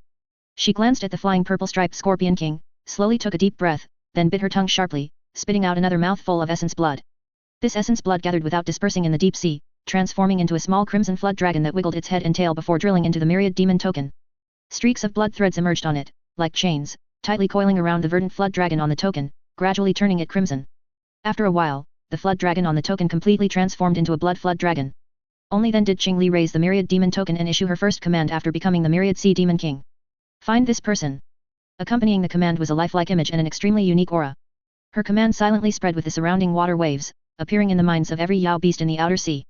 From the lowest grade level 1 sea-swallowing fish to the shape-shifted grade 8 and grade 9 Yao beasts, all instantly received Qingli's command. The grade 8 and grade 9 Yao beasts hesitated for a moment, but the Yao beasts below grade 8 immediately sprang into action. The almost endless Yao beasts spread throughout the outer sea began to gather and compile information, transmitting these true or false messages into the myriad demon token through an extremely special method of propagation. Qingli had just managed to swallow a medicinal pill when she was momentarily stunned by the sudden influx of information. She had never tried processing such a massive amount of information at once, her brain was about to explode. After a good while, Qingli barely managed to adapt and began to categorize and break down the constantly converging information in her mind. After weeding out a large amount of information that was clearly incorrect, Qingli vaguely locked onto a trajectory. This trajectory started from a certain active underwater volcano in the outer sea, led directly to Biling Island, and then recently changed again, disappearing above a certain submarine volcano. Biling Island, Qingli stroked her chin, thinking carefully. This posture was something she learned from Liu Yun's, it had no practical meaning, she just thought it made her look smart. After a good while, Qingli nodded knowingly. Sure enough, if she couldn't figure anything out, it was better to leave such troublesome matters to Liu Yun's. Thus, Qingli picked up the jade pendant at her waist without any psychological burden. Chapter 947, Tracing the Tracks. Above Biling Island in the outer sea, flood dragons, accompanied by a large number of puppet people brought by the new clan chief and the outer sea Yao King, were frantically digging on the island. Large quantities of high-grade spirit stones were dug out of the spiritual vein, but they were tossed aside by the puppet people, who showed no reaction, forming small mountains on the island. Judging by the scene, they weren't mining at all, rather, they seemed to be searching for something. The flood dragons on the island occasionally glanced at the small mountains of spirit stones, their eyes slightly red. High-grade spirit stones are not only useful to humans, but they are also greatly nourishing items for Yao beasts. However, facing the majesty of Qingli, the new clan chief, the flood dragons still lowered their proud and greedy heads, opening holes on the island alongside the puppet people. Although Qingli had not been clan chief for long, after leading the flood dragon clan to seize the position of the 10,000 Jiangxi King clan, there were no voices of doubt within the clan. Instead, there were only praises and hymns, as if they regarded Qingli as a savior descended from heaven. No matter how greedy these flood dragons were, they dared not make the slightest move in front of Qingli. At this moment, Qingli was high in the sky, accompanied by Old Fourth, whose figure was concealed. Why is it you? Qingli said with a look of disdain. Old Fourth rolled his eyes and said helplessly, Boss is in secluded cultivation, and Old Third just recently acquired the 3 Brahma Saint arts and is also undergoing arduous secluded cultivation. Judging by the look of it, he's probably not far from advancing to soul transformation. Only I am still far away from soul transformation, if I don't come, who will? Hearing this, Qingli could only sigh and pointed below, saying. As you can see, after all this digging, there's nothing here except a pile of spirit stones. As for the special materials that block the leakage of spiritual qi, I've already sent them back to the small interface using a teleportation array. Aside from these, we can't find any anomalies. It seems that guy never stayed here at all. The lack of anomalies is the biggest anomaly itself, Liu Yun's number 4 sighed and said, according to the intelligence you received, that guy stayed here for at least several years. Over such a long period, it's impossible for there to be no traces at all. If there truly are none, it only means that what happened here was extremely important to that guy, so much so that he had to dispose of every possible trace. As soon as he finished speaking, his powerful divine sense instantly captured something, and he quickly concealed his figure and descended onto the island. Qingli followed him down, and under the worshipful and admiring gazes of the flood dragons, she looked toward the depths of the giant pit. A stone chamber, showing obvious signs of secondary collapse, appeared 100 zhang below the ground. A black light flashed in Liu Yun's No 4's hand, and large amounts of blue stone and soil instantly vanished, revealing a formerly spacious stone chamber before the two. Over half of the stone chamber was completely irreparable. Through the small remaining section of the chamber, the two could vaguely see a passage leading directly upward. Where is that? Qingli asked. Liu Yun's No 4's expression was ugly. He gritted his teeth slightly and said, that's where Wan Tianming's immortal cave is located. I knew it. How could there be such a coincidence? 2 Brahma Saint true fragments, lost for many years, just happened to appear in Wan Tianming's hands, and that portrait of the demon god they worshipped it's clearly suspicious. I didn't think of it before. That bastard is clearly the one manipulating things behind the scenes. Liu Yun's number 4 let out a cold snort, his gaze slowly sweeping across the surroundings, trying to find clues. However, the opponent had destroyed the place quite thoroughly, leaving not a single clue for the two of them. He must have come here and taken something away, but what could it be? Liu Yun's number 4 frowned deeply, pondering hard. Inadvertently, he glanced at the small mountains of spirit stones piled up on Biling Island. Like a flash of lightning across his mind, Lu Yun's number 4 instantly reacted. In a spiritual vein filled with large quantities of high-grade spirit stones, how could there be no top-grade spirit stones? That was a treasure capable of providing massive amounts of spiritual chi in a short time, and it even played a role in advancing to soul transformation. At this time, whoever could advance to soul transformation first would seize the initiative in the subsequent actions. That ancient demon must now be hiding somewhere, trying to break through to soul transformation, just like Lu Yun's. After realizing this, Lu Yun's number 4 immediately left Biling Island. Staying there any longer held little significance. In any case, it was already the property of the Flood Dragon clan, which, rounding up, was equivalent to Qing Li's, and rounding up again, that meant it was Lu Yun's property. High-grade spirit stones, needless to say, were rare items with low output even within the small interface, and they were extremely versatile, making them especially crucial for someone like Lu Yun's who enjoyed playing with puppets. Furthermore, the strange sand particles contained within the island's rock layers could prevent the flow of spiritual chi, making them the best skin materials for Diga. These materials would be mined on Biling Island and then sent through several teleportation arrays into Lu Yun's small interface, where they would be input into various projects. Driven by the high-grade spirit stones, several projects within the small interface progressed rapidly, especially the Diga project. After introducing a large number of talented individuals, the speed of progress was quite gratifying. It could now operate at full power briefly. Once the strange materials on this island are fully analyzed and paired with other materials to coat Diga with a layer of skin, perhaps this powerful creation, whose might almost exceeds the capacity of the human realm, will once again stand upon the earth. Before that, Lu Yun's number 4 had to ensure that the ancient demon would not create something even more formidable. Carrying the confusion and apprehension in his heart, Lu Yun's number 4 continued to speed across the sea surface, his expression gradually becoming solemn. He was trying to replicate the ancient demon's route of action, but found that the route was quite arbitrary, as if there was no goal at all. It wasn't until he stopped above an underwater volcano, the endpoint of the ancient demon's route, that Lu Yun's number 4 faintly realized what he was doing. According to Wen Tianren's research back then, any location that has recently experienced a volcanic eruption has a very high possibility of ghost mist appearing. That travel route had passed through multiple islands that recently experienced volcanic eruptions, and currently, right beneath his feet, there was an underwater volcano that was still erupting. This discovery caused Lu Yun's No 4's pupils to contract suddenly. He might know where the ancient demon was hiding. This truly was a nearly perfect hiding spot. Lu Yun's number 4 quickly picked up the jade pendant at his waist and said repeatedly, "Boss, I've found that guy's tail." The other side of the jade pendant was silent for a moment before a cold and serious voice sounded. Lu Yun's is undergoing life and death secluded cultivation. He instructed that no one should disturb him. Old third. Lu Yun's number 4 was slightly stunned, and he subconsciously asked, "Are you saying this matter, only we can handle it?" Lu Yun's number 3 sighed deeply. Chapter 948, Returning to the Netherworld. In the days that followed, Lu Yun's number 4 did not wander around, but instead hid deep within Biling Island, silently cultivating in this place abundant with spiritual chi. Although this place was not considered a treasure trove for a ghost cultivator like him, he still stayed to prevent any hidden traps left by the ancient demon, and diligently searched the entire island. Fortunately, perhaps because the ancient demon left in too much haste, no hidden traps were left behind. This kind of life continued for a full half a year, until this day, when Qing Li, who was seated on a throne beneath the 10,000 Zhang abyss, opened her eyes. In her hand, the myriad demon token was shining brightly. A massive active volcano in the outer sea erupted. She quickly relayed this news to Lu Yun's number 4 through the fifth one. Thus, accompanied by an illusory green light, his figure once again disappeared from Biling Island, flying towards that massive active volcano. With his current terrifying escape speed, a mere 10,000 li was a journey of less than half a day. At this time, the active volcano was still erupting, with splashing lava and smoke plumes shooting tens of thousands of feet into the sky, turning the sky into a deep and heavy dark cloud. This scene, like a natural disaster, destroyed all living beings on the island. Even some low-level Yao beasts could not escape it in the slightest. Lu Yun's number 4 floated in the air, watching the volcano, until 3 days later, when the volcano finally stopped. Lu Yun's number 4 continued to wait, and after another 7 days, several streaks of pitch-black lightning suddenly flashed beneath the sea. Traces of strange black mist surged from the seabed, spreading straight upwards. A faint smile finally appeared at the corner of Lu Yun's No 4's mouth. With a wave of his single hand, accompanied by a black light, the black wind banner was already in his grasp. With a gentle wave, a layer of glossy black light barrier enveloped his figure.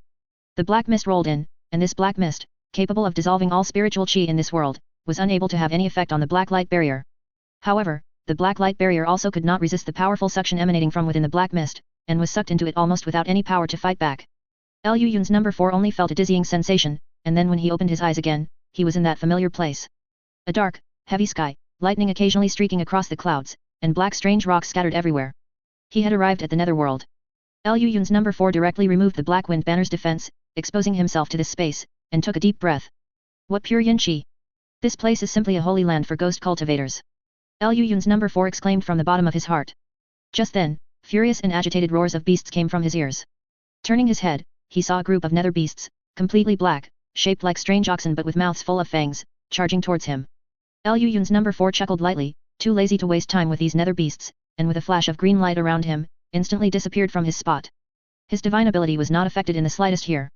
With the aid of his powerful divine soul power, Liu Yun's number 4, holding the black wind banner, quickly searched the entire small island, but found nothing. The most powerful aura on the entire island belonged to only a few unlucky advanced Yao beasts. He floated in the air, frowned in thought for a moment, and suddenly realized something. His body instantly turned invisible and merged into the rocks.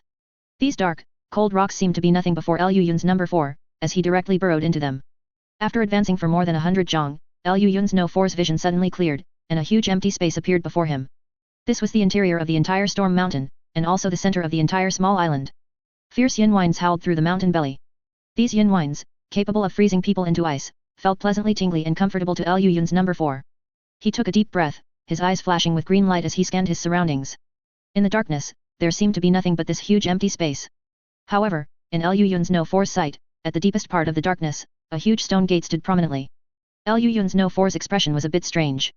He had relevant memories, it was the place where Yuan Yao and Yan Li were in seclusion. Although Liu Yun's always claimed that everyone was Liu Yun's, in Liu Yun's no 4's opinion, he and Liu Yun's number 1 were completely different individuals. After all, he didn't even have a proper physical body. Facing the romantic debts Liu Yun's had accumulated in the past, Liu Yun's number 4 had no intention of helping him repay them. However, at this point, it seemed that he couldn't avoid dealing with them. After all, they were half-locals, and he would need their help to find someone. Liu Yun's number 4 sighed helplessly and flew silently into the stone gate. However, as soon as he entered, Liu Yun's number 4 frowned, discovering something amiss. It was empty, devoid of any human presence, and his divine sense couldn't detect any aura. It was as if this was an empty tomb, with nothing but deathly silence and darkness. Liu Yun's number 4 was somewhat incredulous. He quickly searched the entire immortal cave, but couldn't find even a trace. Yuan Yao and Yan Li seemed to have moved, and moved quite cleanly. This discovery made Liu Yun's number 4 frown.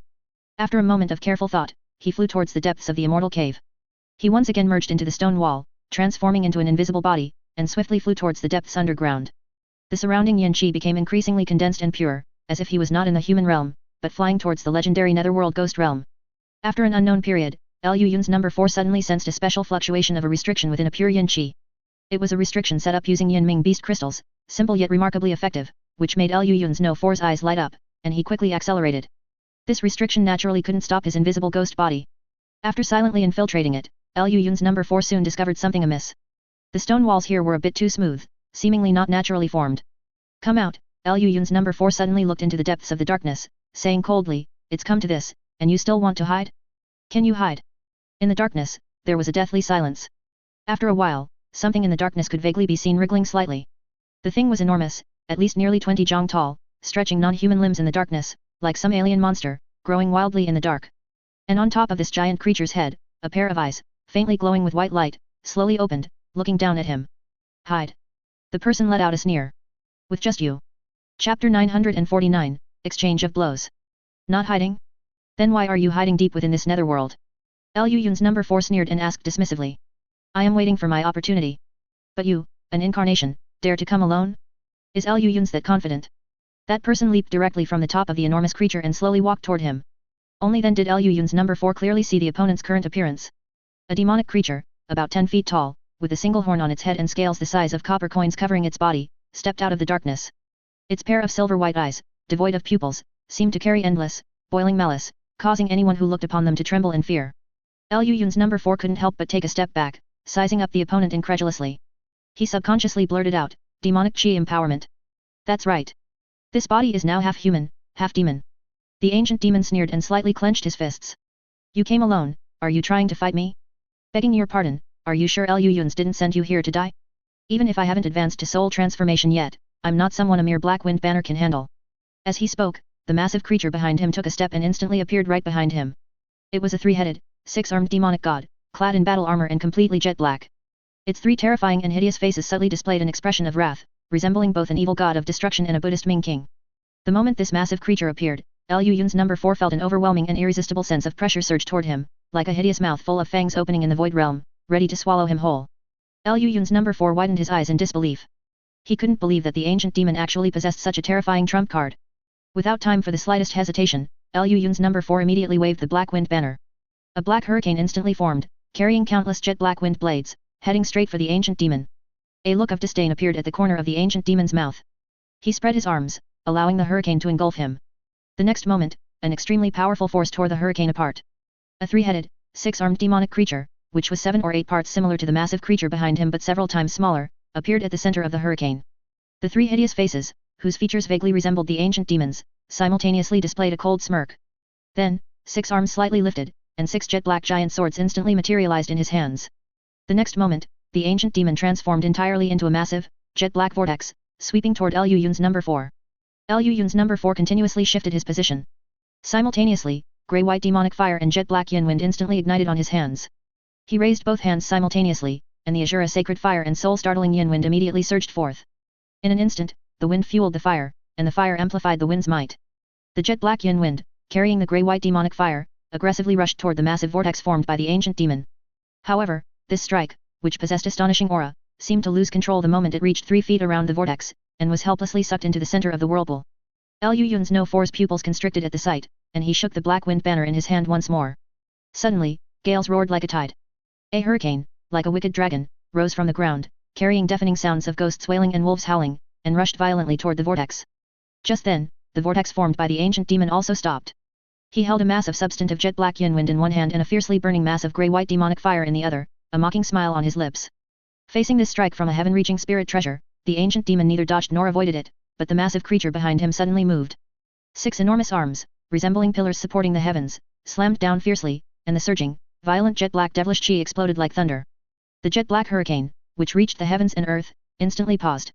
Immediately afterward, a terrifyingly large, jet-black giant sword appeared in the hands of the demonic god statue, and with a hair-raising hum, it swung down. Boom! Accompanied by an earth-shattering crash, the hurricane was actually cleaved open by a single sword strike from the demonic god statue, transforming into countless jet-black wind blades that peppered the demonic god statue's battle armor. However, these wind blades couldn't move the demonic god statue in the slightest, nor did they leave a single mark on its battle armor.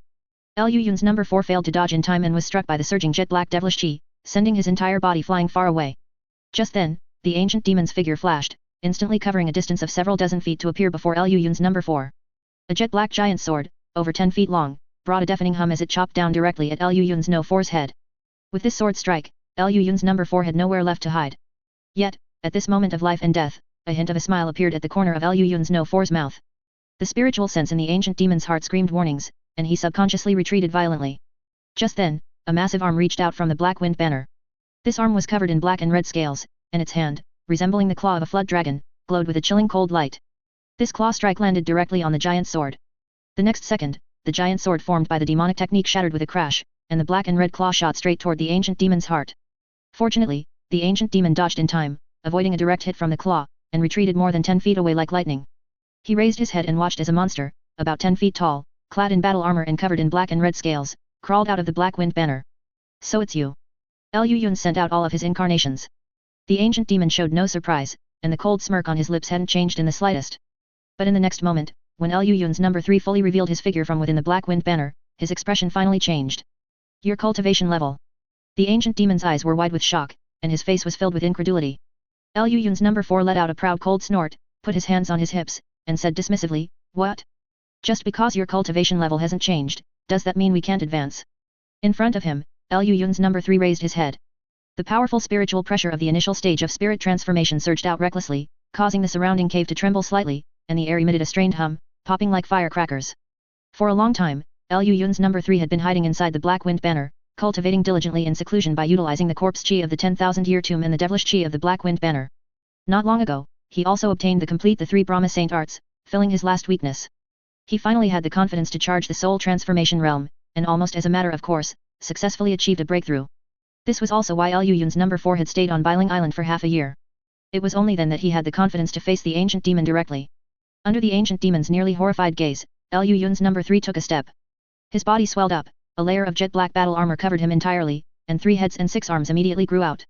A demonic god, 10 feet tall, with 3 heads and 6 arms, and covered in black and red malevolent chi, stood towering before him. Chapter 950, Head-to-Head Clash. Looking at the demon god Colossus standing 30 meters tall before him, the ancient demon curled his lip into a cold sneer. Neither fish nor fowl. Is this the pathetic state your the 3 Brahma Saint arts has achieved? The ancient demon asked with a cold laugh.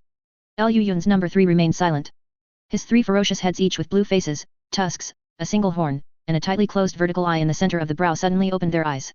With a single-handed gesture, the scarlet demonic artifact's giant sword was in his grip. Simultaneously, his remaining 5 arms flashed with blood light, and a blood-red round mirror, a strange scroll, a blood-colored gourd, and a dazzling scarlet bone spear appeared in his 5 palms. His figure moved, appearing before the ancient demon as if teleporting, and the demonic artifact's giant sword and the bone spear simultaneously slashed down. Before the attack even landed, it shattered the air, generating violent waves of chi like a collapsing mountain and roaring sea, crashing down like thunder. This was the full force strike that an initial stage of spirit transformation cultivator, who had cultivated the demon realm's top-tier Dharma body dual cultivation method, could unleash. Even looking across the entire human realm, no living being would dare to take this strike head-on. However, amidst the ancient demon's mocking sneer, the demon god Dharma idol behind him suddenly moved. An immensely thick arm struck preemptively, slamming heavily into Lu Yun's number 3's chest. He instinctively tried to defend, but was still heavily knocked flying. A boom, Lu Yun's number 3 forcibly landed. The hard black stone wall was instantly ground into powder. The splashing gravel and dust, carried by the rumbling chi waves, surged violently in the air, letting out a deafening, sharp roar. Lu Yun's number 3 stomped a massive pit into the solid ground. He leaped up, suspended himself in the air, and swung the bone spear with both hands. It brought forth streaks of scarlet lightning that surged toward the demon god Colossus. These lightning bolts, like raging dragons, struck the demon god Colossus but couldn't even leave a slight mark on the jet black armor it wore. Lu Yun's number 3's expression grew more solemn. He raised his 3 arms, and the 3 treasures immediately flew into the sky. The blood-red round mirror transformed into an illusory blood moon, and the scroll unfolded. The boundless sea of blood, carrying countless ferocious blood ghosts, was enhanced by the blood-colored moonlight, truly resembling an ocean formed of collected fresh blood, raising endless massive waves and surging toward the demon god Colossus and the ancient demon. At the same time, the blood-colored gourd opened, and large swaths of black-red sand poured out, instantly transforming the surroundings into a black and red world. The demon god Colossus raised its arms high. 6 giant swords merged into one in the air and slashed down fiercely. In an instant, as if the heavens and earth had overturned, the jet-black, ferocious sword light resembled clouds hanging from the sky, splitting the entire sea of blood in 2. Countless blood ghosts attempted to rush out of the sea of blood to tear the ancient demon to shreds, but merely touching the edge of the jet-black sword light caused them to instantly vaporize, unable to take a single step further. The ancient demon slowly raised his head, glanced at Lu Yun's number 3 with a cold sneer, and then raised a hand.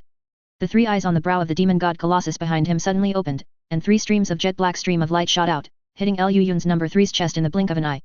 This strike was too fast. Lu Yun's number 3 didn't even have time to defend himself before he was sent flying backward again. The jet-black armor he wore also let out a crisp crack, and tiny fissures spread across his chest. He stabilized himself in the air and wiped his chest with one hand, and the cracks instantly vanished. Within the sea of blood, the demon god Colossus stood like a stabilizing needle in the sea, unable to be approached even by half a step, no matter how the surrounding sea of blood surged. This sight caused Lu Yun's number 3's pupils to contract slightly. The demonic artifact's giant sword in his hand flashed with scarlet spirit light. The next moment, the demonic artifact's giant sword actually vanished from his palm. The ancient demon was slightly startled. Then, his 6 arms abruptly clasped together in front of his chest, and he let out an angry roar. Ha! A massive deep red drill suddenly materialized in the void realm, gripped tightly by 6 gigantic hands, unable to move an inch. A scarlet hue appeared in the ancient demon's eyes. He suddenly opened his massive mouth and spat out a ball of grey-white flame. The flame drifted lightly onto the demonic artifact's giant sword. As soon as it touched the bloody devilish chi emanating from the giant sword, it immediately blazed up, turning into a massive fireball that enveloped the entire sword. The demonic artifact's giant sword let out a sharp wail, and the next moment, it turned into flying ash within the strange grey-white demonic fire. Lu Yun's number 3's gaze narrowed slightly as he watched the gradually extinguishing grey-white demonic fire. He suddenly recalled the few remaining sparks on the great heavenly cycle star chain. Pure yang white bone fire. Lu Yun's number 3 asked in a calm tone. It seems Yin Yu told you a lot. The ancient demon's voice was light and airy, scattering into the wind along with the grey-white demonic fire. But I'm curious, is it just the 2 of you? To dare to come looking for me with just yourselves, isn't that a bit too arrogant? As soon as his voice fell, a stream of black light flew out from the sea of blood. Lu Yun's number 4, holding the black wind banner, flew over with a whistle. The spirit treasure in his hand moved, and the jet-black flag surface instantly spread out like a massive black curtain, attempting to swallow the ancient demon whole. A cold sneer appeared on the ancient demon's lips, and the demon god Colossus behind him punched out, creating a deafening sound of explosion. Right then, a flash of blood light suddenly appeared in the air. Lu Yun's No 4's figure instantly materialized, recklessly slamming into the demon god Colossus's chest. Bang! A layer of shockwave, seemingly solid, instantly spread out, creating a massive roar like the collision of heaven and earth. The demon god Colossus was knocked back a step. In that very instant, a bright white light suddenly illuminated the curtain-like darkness. The ancient demon originally thought he was trying to pull him into the black wind banner, but he hadn't expected him to be taking something out of the black wind banner. Caught completely off guard, a purple beam of light, moving at extreme speed, slammed into his chest. A layer of deep purple solid ice instantly appeared on him and rapidly spread outward, threatening to freeze him solid. Purple Luo Extreme Fire. Ha! The ancient demon sneered. The scales all over his body instantly turned purple gold color.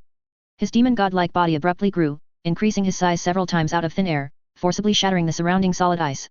At the same time, a magnificent, massive red peacock shot out from the darkness. As it spread its wings, large swaths of deep red crimson light transformed into a boundless sea of fire in the air, engulfing the ancient demon. A boom, like a sudden thunderclap over dry land. This raging fire, powerful enough to burn mountains and boil seas, was effortlessly torn to shreds by the ancient demon. His figure moved, instantly vanishing from his spot, and the next moment he had already appeared before the Howang bird. A giant palm covered in purple gold scales reached for the Howang bird. In this situation, it was virtually impossible to avoid. Just then, a strange hiss echoed from within the darkness. Chapter 951, Substitute Death. Along with that strange hiss, the ancient demon instantly felt a tremor in the true essence within his body, and his movements paused almost imperceptibly. It was in this instant that the Howang bird suddenly transformed into a ball of raging fire, flickering a few times before appearing dozens of feet away. At the same time, the flying purple-striped scorpion king flew out from the dark curtain, spitting out a large amount of golden threads from its mouth, which tightly bound the ancient demon's 6 arms like ropes. The ancient demon's true essence was profound, and in just a short moment, he had already suppressed the turbulent true essence.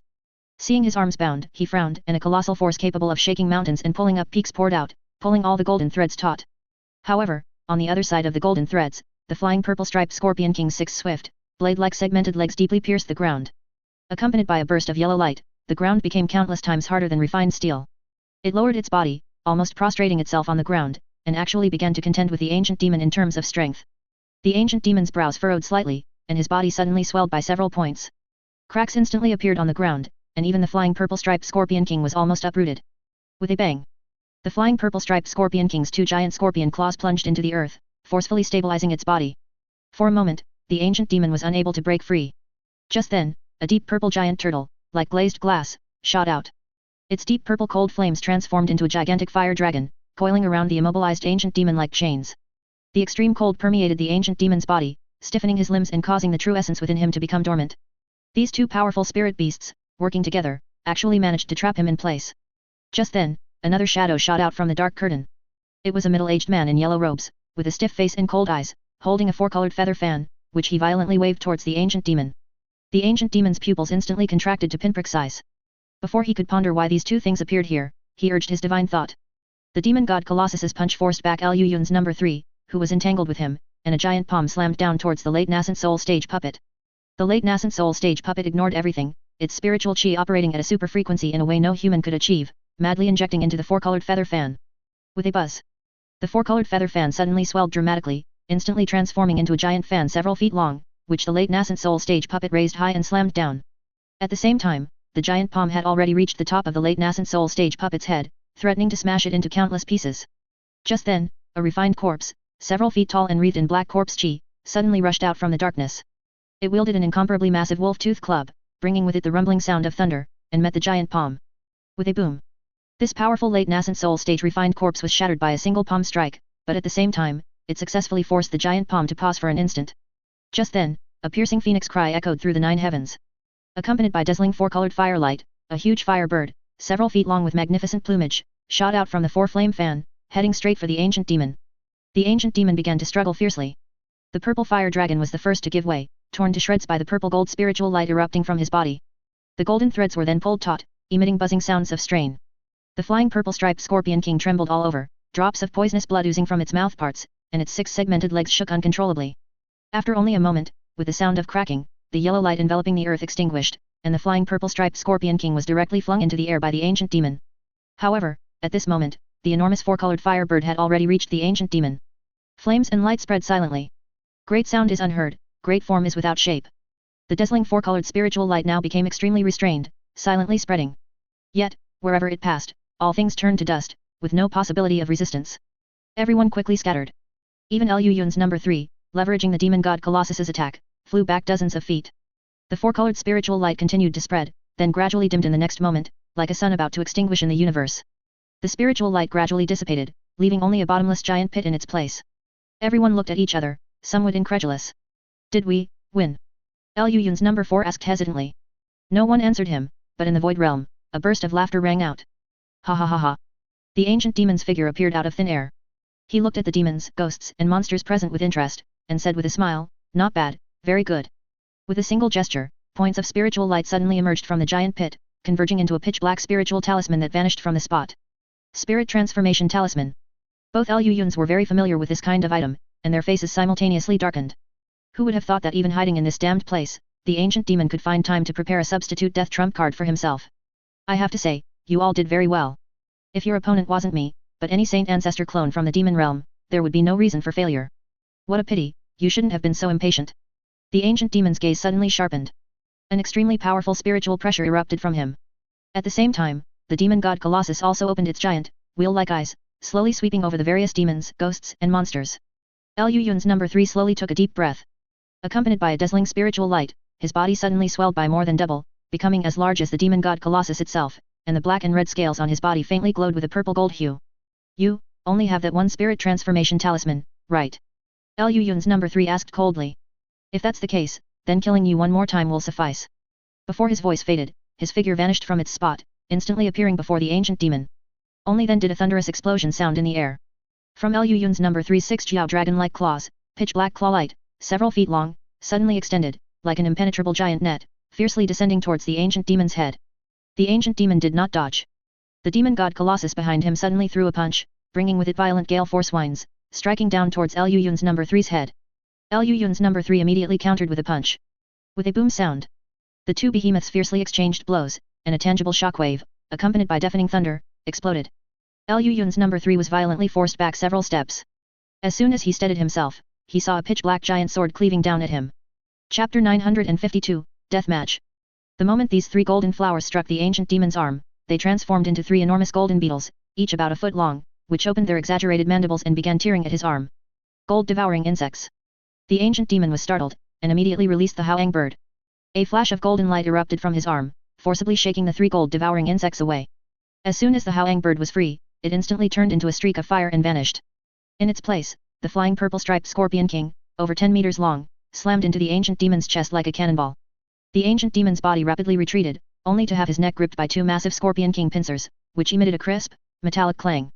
He gave the flying purple-striped Scorpion King a cold glance, completely ignoring the pincers trying to twist his neck, and fiercely punched its carapace. The flying purple-striped Scorpion King trembled violently, then forcefully stabilized its body, spraying a mouthful of deep yellow poisonous mist mixed with venomous blood directly at the ancient demon. Even the ancient demon dared not take this head-on.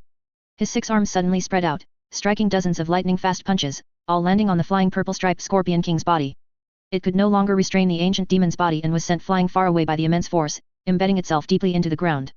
At the same time, the ancient demon spun around, transforming into a massive purple-gold vortex that sucked in all the poisonous mist swirling in the air. He then flung it out directly toward Liu Yun's number 3, who was being tightly suppressed by the demon god Colossus. At this moment, Liu Yun's number 3 had been pinned to the ground by the demon god Colossus, completely unable to dodge. Just as the lethal poisonous mist was about to strike his face, Liu Yun's number 4 appeared in time. He waved the black wind banner in his hand, and a streak of black light instantly emerged in the air, swallowing the poisonous mist. The ancient demon reappeared. Seeing this, he merely sneered and vanished again. The Lee turtle decisively sprayed out a deep purple beam of light which violently exploded in the air, transforming into endless purple radiance. Everything in its path froze, and even the air condensed into tiny purple shards of ice. The ancient demon's figure uncontrollably materialized. Then, without turning his head, he raised a hand, and streaks of purple gold light in the air formed a bright stream of light that flashed across the sky. The next moment, that stream of light appeared in the air, instantly piercing the Lee turtle. The Lee turtle let out a painful roar, and large amounts of purple blood gushed out.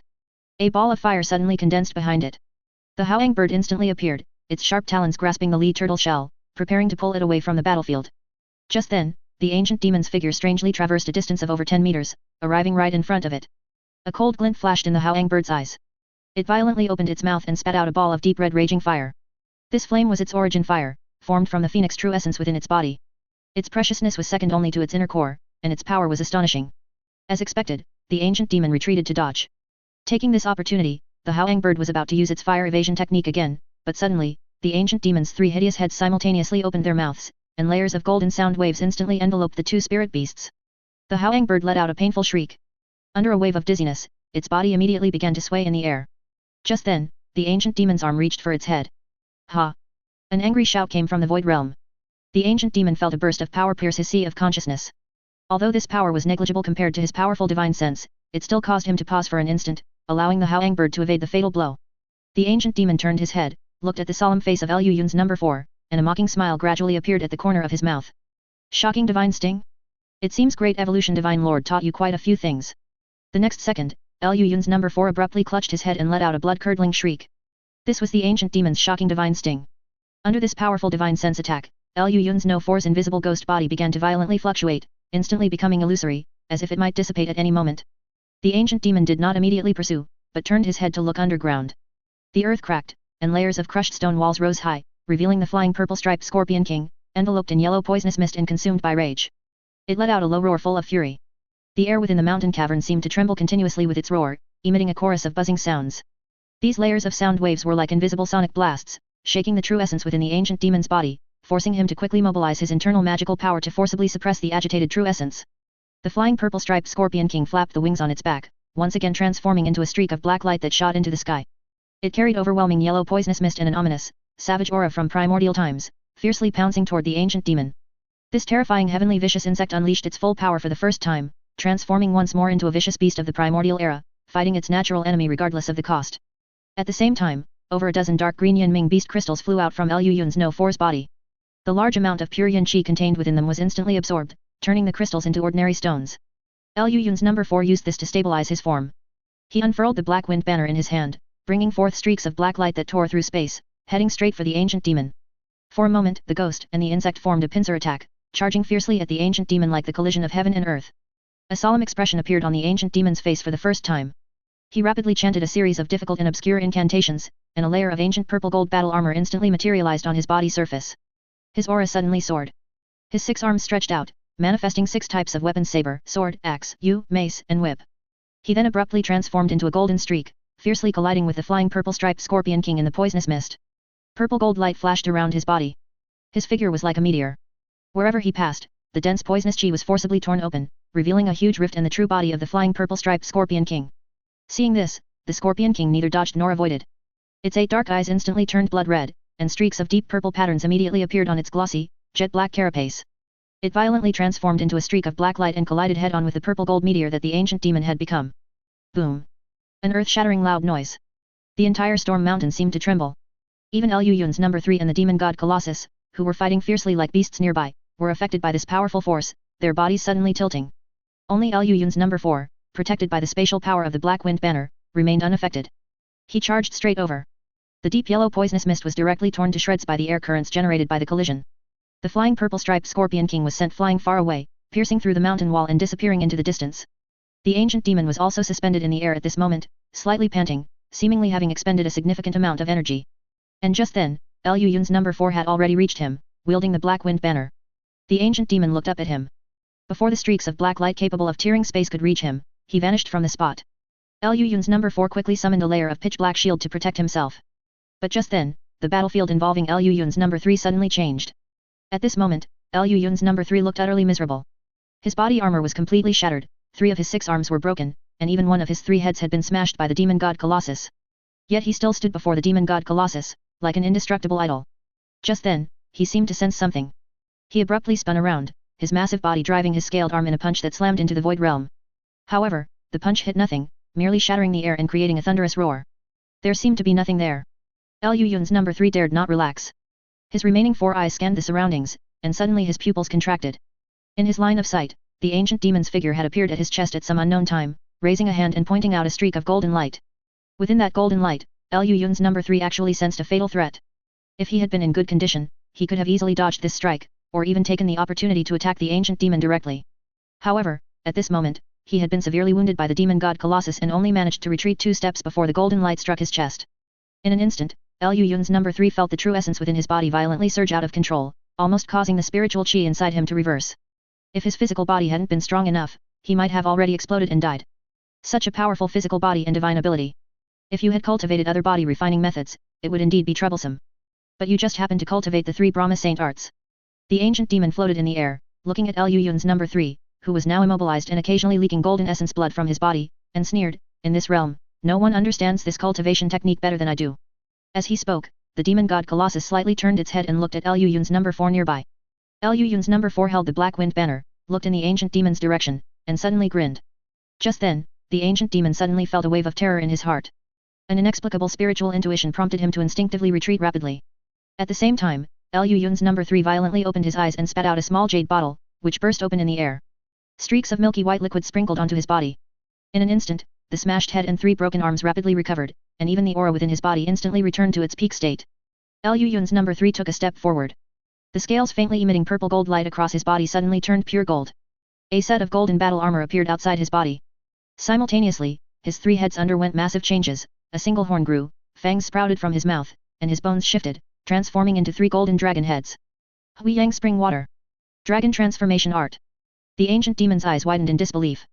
He did not know that as early as the Great Jin period, Liu Yun's had discovered an invisible force pushing Liu Yun's number 3 to cultivate this cultivation technique. Since then, the various Liu Yun's had speculated about it, believing that this cultivation technique definitely hit a huge trap. However, looking across the human realm, there truly was no cultivation technique more suitable for Liu Yun's number 3 than this one. Until Qing Li produced the Flood Dragon clan's secretly transmitted dragon transformation art. Liu Yun's number 3's body was forged using Savage Beard's physical body as the primary materials, supplemented by the essence blood of 1 9th rank Flood Dragon and 9 7th rank Flood Dragons, and tempered with the pure devilish chi from the myriad Zhang Demon Abyss. Since his birth, the Flood Dragon essence blood had already flowed throughout his entire body. Coupled with the Golden Flood Dragon King's divine soul and dragon bones that Qing Li acquired not long ago, this successfully allowed Liu Yun's number 3 to integrate the Flood Dragon clan's dragon transformation art while cultivating the 3 Brahma Saint arts to break through the soul transformation stage. Everyone overlooked one point: Liu Yun's number 3 was also Liu Yun's. Liu Yun's main body was distracted by the puppet technique, the second incarnation focused on the divine soul domain, and the fourth incarnation was a ghost cultivator, all having complex thoughts. Only Liu Yun's number 3 dedicated all his energy and wisdom to his own cultivation. This allowed him to successfully break free from the constraints of the 3 Brahma Saint arts and transform it into a completely new dual cultivation technique for both magic and body. Now, the long-suppressed magical power suddenly erupted, and an overwhelmingly powerful spiritual pressure instantly raged like a storm. The Ma Blood Sea Map, the Blood Moon Precious Mirror, and the Scarlet Gourd 3 precious items suddenly appeared in the air, then transformed into 3 phantom images and vanished. The boundless blood sea, wrapping countless ferocious blood ghosts, clung to the magnificent golden battle armor, instantly transforming it into a layer of scarlet, hideous armor. Countless bloody ghost heads surfaced on it, resembling innumerable ferocious blood ghosts suffering and wailing inside. The bone spear merged into the armor, extending blood-red, hideous bone spurs from the armor, which flashed with scarlet lightning, emitting dull thunderous sounds. The bloody full moon then merged into the moonlight, becoming a layer of blood-colored cloak that spread out behind Liu Yun's number 3. Endless black and red sand particles reorganized in the air, combining to form 6 black and red giant swords, gripped by 6 massive hands. The sand particles making up the blades vibrated at an extremely terrifying speed, emitting a low buzzing sound, as if even space itself was about to be sliced open by the blades. An overwhelmingly powerful and terrifying pressure suddenly erupted from Liu Yun's number 3. He lunged forward, his gaze locked onto the ancient demon's figure, completely ignoring the demon god Colossus charging toward him. The ancient demon quickly retreated rapidly, his figure suddenly vanishing in the air. However, the cloak behind Liu Yun's number 3 suddenly burst forth with 10,000 zhang of blood light, and wherever it passed, the ancient demon's figure uncontrollably manifested in the void realm. The ancient demon was undoubtedly the one who understood the 3 Brahma Saint arts best in the human realm, but Liu Yun's number 3 was only slightly inferior to him. He understood this cultivation technique quite well too. Just then, the demon god Colossus condensed a black giant sword in its hand and chopped down toward the reckless Liu Yun's number 3. The next moment, streaks of black light that appeared abruptly swallowed the demon god Colossus's body. Liu Yun's number 4 held the black wind banner, pouring magical power into it, forcibly pulling the demon god Colossus inside. The reason the black wind banner wasn't given to Liu Yun's number 3, who could clearly utilize its power more effectively, was precisely to ensure that Liu Yun's number 4 had the ability to clear obstacles for him at a critical moment. And now, although the demon god Colossus was still struggling incessantly, the giant sword in Liu Yun's number 3's hand had already slashed down toward the ancient demon's head. Chapter 953, Illusion. Facing the giant sword hack that came down on him, the ancient demon's face was devoid of joy or sorrow, showing no emotion whatsoever. He might possess countless miraculous techniques, and perhaps understood various extraordinary skills and arts that Liu Yun's and the others couldn't even imagine, but none of this changed the fact that his cultivation was only at the peak of the late nascent soul stage. Facing the full-strength attack from Liu Yun's number 3, a refined corpse at the initial stage of spirit transformation who cultivated both body and law, he should have been certain to die. Unfortunately, that was not the case. In a profound darkness, the entire world suddenly began to shake violently. Streaks of pitch-black spatial cracks suddenly rose from the ground, growing like a towering tree, extending out into branches. One branch passed through Liu Yun's number 3's arm, and his arm vanished into thin air. Liu Yun's number 3 immediately retreated explosively, and at the same time, within the turbulent space, the space of the black wind banner also became unstable, torn open by 6 huge arms, creating a crack. The demon god Colossus walked out from within, its body churning with dark devilish chi, gradually solidifying into a hideous and terrifying black battle armor. The ancient demon stood beside the pitch-black great tree, slowly raising his head to look at the sky, a hint of excitement on his face. At the top of the great tree, the peak of Storm Mountain had been swallowed by the spatial crack, revealing a massive, pitch-black vortex above the mountain peak. Within it, streaks of ink-black lightning danced like dragons and snakes, resembling a netherworld purgatory. The entire ghost mist realm was shaking and trembling, as if some incredibly huge entity was roaring in fury. A smile played on the ancient demon's lips. He had been hiding in this ghost mist realm, even delaying his cultivation for it, all for this moment. He soared into the air, along with the demon god Colossus behind him, heading straight for the giant vortex above. Just then, a gigantic palm suddenly reached out from below, gripping the demon god Colossus's ankle. The ancient demon looked down to see Liu Yun's number 3, whose body was erupting with blood chi. Hideous blood ghosts roared and wriggled on his battle armor, emitting wails like ghosts and wolves. He let out a fierce shout, exerting force, and actually managed to pull the demon god Colossus, which was in midair, down to the ground, throwing it onto the earth. Meanwhile, in midair, a black light surged, and Liu Yun's no-force figure appeared, a layer of lightless black curtain instantly spreading out. The ancient demon felt his vision go black, and he found himself in a place as dark as ink, without any light source. Humph! Black Wind Banner, the ancient demon sneered. If Liu Yun's number 4 were to wield this heaven-reaching spirit treasure with soul transformation stage cultivation, he might have panicked. But the current Liu Yun's number 4 could only unleash a fraction of this treasure's power, making it nothing to fear. Now, he just needed to break through this spatial barrier, and then... Suddenly, the ancient demon was slightly taken aback. His divine sense was actually unable to leave his body. Not only that, with his eyesight, he could only see a distance of 3 or 4 jong in this darkness. Just as the ancient demon felt that all of this seemed somewhat familiar, a faint, intermittent sound of weeping reached his ears from a distance, seemingly from a young woman.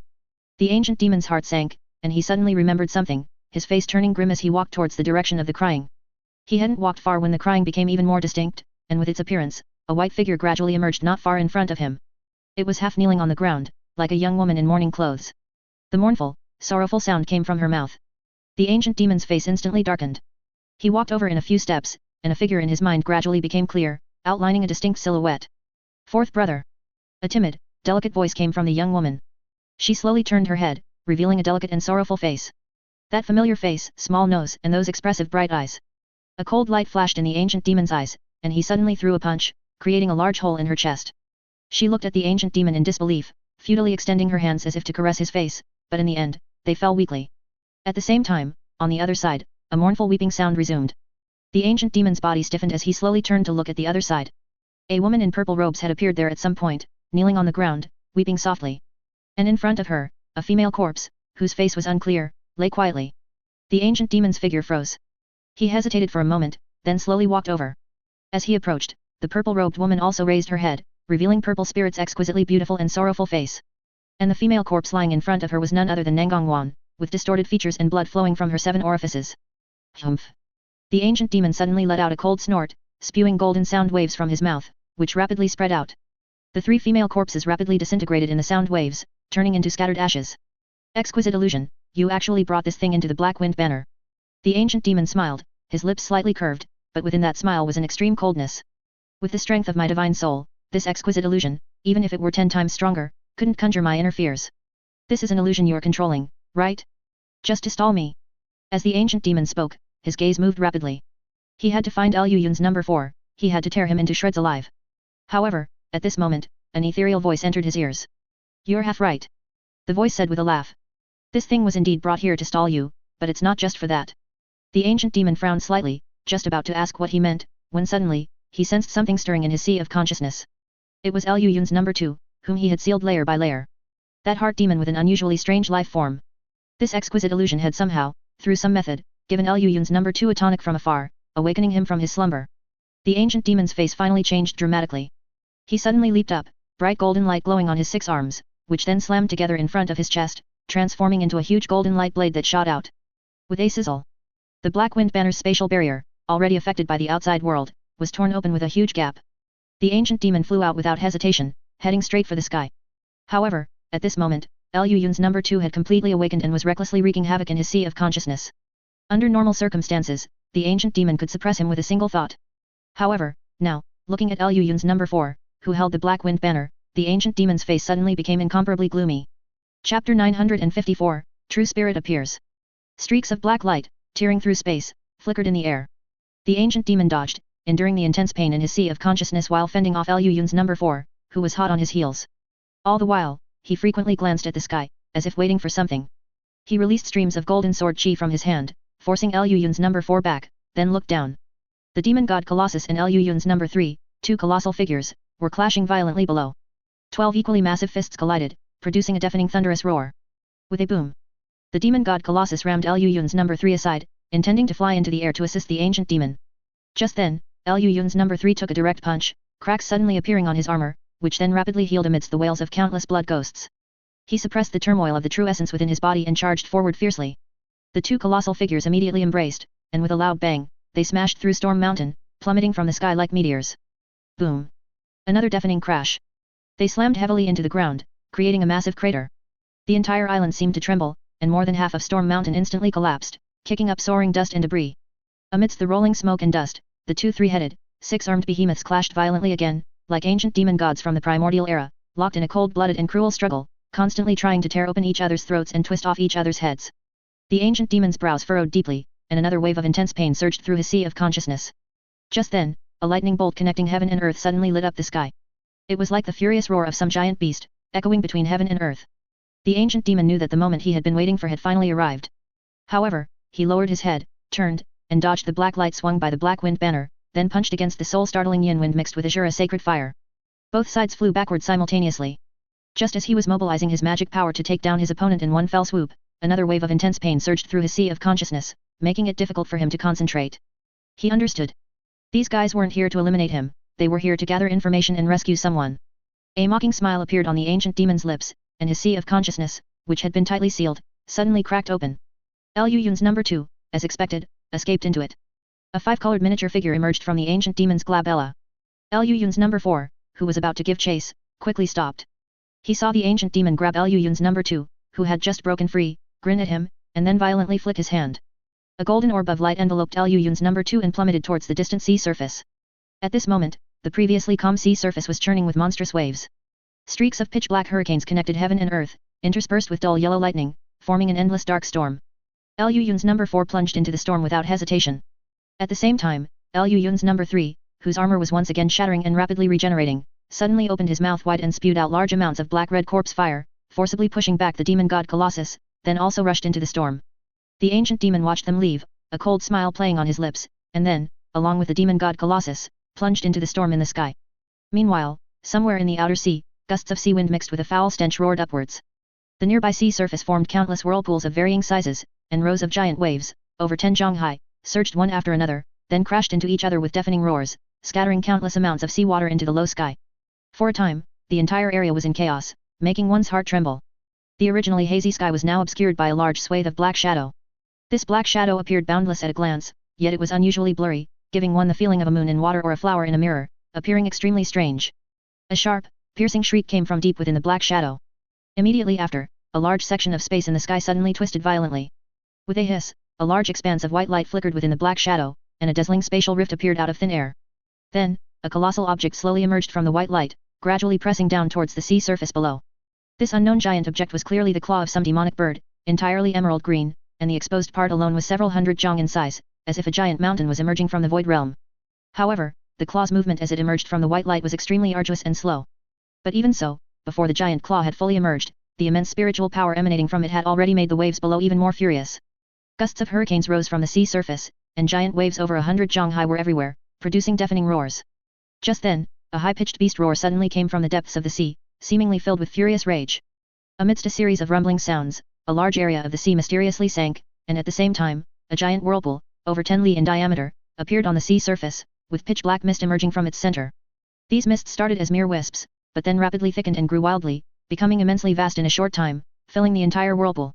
Within the dark mist, not only were there faint sounds of ghosts wailing and wolves howling, but also strange black lightning, continuously leaping and flickering within the mist. Even more bizarrely, fish and shrimp near the whirlpool, as if drawn by some strange force, all flew into the mist like moths to a flame, and were swallowed clean in an instant. By this time, the green giant claw had fully emerged from the white light, with green spiritual light flickering on it, and its size was now more than double what it had been before. The previously stopped shriek came again from within the black shadow.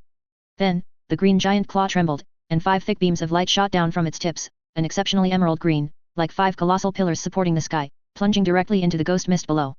Immediately, with the shake of the giant claw, the 5 emerald green light beams churned within the mist, as if overturning rivers and seas. The beast roar in the whirlpool paused, then became even more furious. The mist churned and condensed, suddenly transforming into a pitch-black, boundless maw, filled with fangs, as if a reflection from the endless depths of the sea. The 5 green light beams plunged directly into this maw. The black maw then closed, actually biting the 5 light beams in half, then suddenly opened again. A thunderous roar erupted from within the maw, a streak of pitch-black lightning flashed and vanished, and after a rumbling sound of thunder, it actually shattered the 5 light beams with one strike. Subsequently, this thick lightning transformed into a pitch-black giant flood dragon, 100 jong long, and disappeared with a whoosh. But in the next moment, the giant electric flood dragon appeared beneath a black shadow, diving headfirst into the void realm. After an earth-shattering thunder, a hazy white rift was forcibly torn open by this flood dragon, which then flashed and disappeared into it. Within the rift, black electric arcs wildly flashed and shot out, a rumbling thunderous sound boomed loudly, followed by a mournful cry. A green feather, about a jong in size, fell out from the white light, and the green giant claw, which had emerged from another rift, also abruptly withdrew. Amidst the cries, both spatial rifts spontaneously healed within the white light. The black shadow that covered the entire sky suddenly flashed and disappeared out of thin air. The hazy sky reappeared. Almost simultaneously, the giant whirlpool below began to churn wildly, compressing the black mist together and drawing it down into the depths of the sea with immense suction. At the same time, the whirlpool rapidly contracted and shrank, disappearing in the blink of an eye. Not long after, the sea surface was calm, as if the astonishing battle just now was merely an incredibly lifelike illusion. Just then, a rumbling sound suddenly came from beneath the sea again. The next moment, the 20 jong tall demon god Colossus broke out of the sea, and atop its head, the ancient demon, having dispelled his 3-headed, 6-armed Dharma body state, sat cross-legged. With the spread of his hands, a green feather floated on his left hand. Not only was its color exceptionally emerald green with a hazy green light, but upon closer inspection, the patterns on its surface were actually formed by various mysterious runes, dense and faintly visible. However, a small section at the tip of this feather was scorched, and at its base, there were a few streaks of blood, shimmering with faint golden light. And on his right hand, a drop of dark red blood, emitting a faint black mist, floated in the air like a solid blood bead, continuously exuding wisps of black chi. Space itself seemed to gradually twist and deform under the influence of this black chi, appearing extremely bizarre. Wandering Sky Kunpeng, Rahu. The ancient demon narrowed his eyes slightly, nodded, and muttered to himself. With this, it's almost complete. He turned around, and with a flash of black chi, the colossal demon god Colossus instantly vanished. Chapter 955, Trouble. Inside the ghost mist space, as the cross-realm battle between the 2 great true spirits outside concluded, this area regained stability. The storm gradually subsided, and the sea surface slowly returned to its calm state. After a moment, 2 figures suddenly burst out of the sea and swiftly landed on the island. Lu Yun's number 3 and Lu Yun's number 4 stood still, glancing left and right. They happened to see the flying purple-striped Scorpion King slowly crawling over, bringing the Howang bird and the heavily injured Lee turtle. Lu Yun's number 4 finally sighed in relief. With a flip of his hand, a golden sphere of light emerged from his palm and gradually ascended, bursting open like a bubble in the air, revealing Lu Ling's, who had been shrunk countless times inside. Lu Yun's number 2 opened his eyes and slowly scanned the group of demons, devils, and monsters present. He immediately curled his lip and asked directly, "Why are you only rescuing me now? I thought you had forgotten about me." Lu Yun's number 3 remained silent, but Lu Yun's number 4 twitched his mouth and said, "It's good enough that we managed to rescue you, so stop complaining." "I'm not complaining." Lu Yun's number 2 let out a long breath, looked upward, and his expression gradually turned solemn. "Where is that guy? Did he run?" Lu Yun's number 4 shrugged helplessly at him and said, "Yeah, he ran. That bastard sure runs fast. That's normal. Did you forget who he is?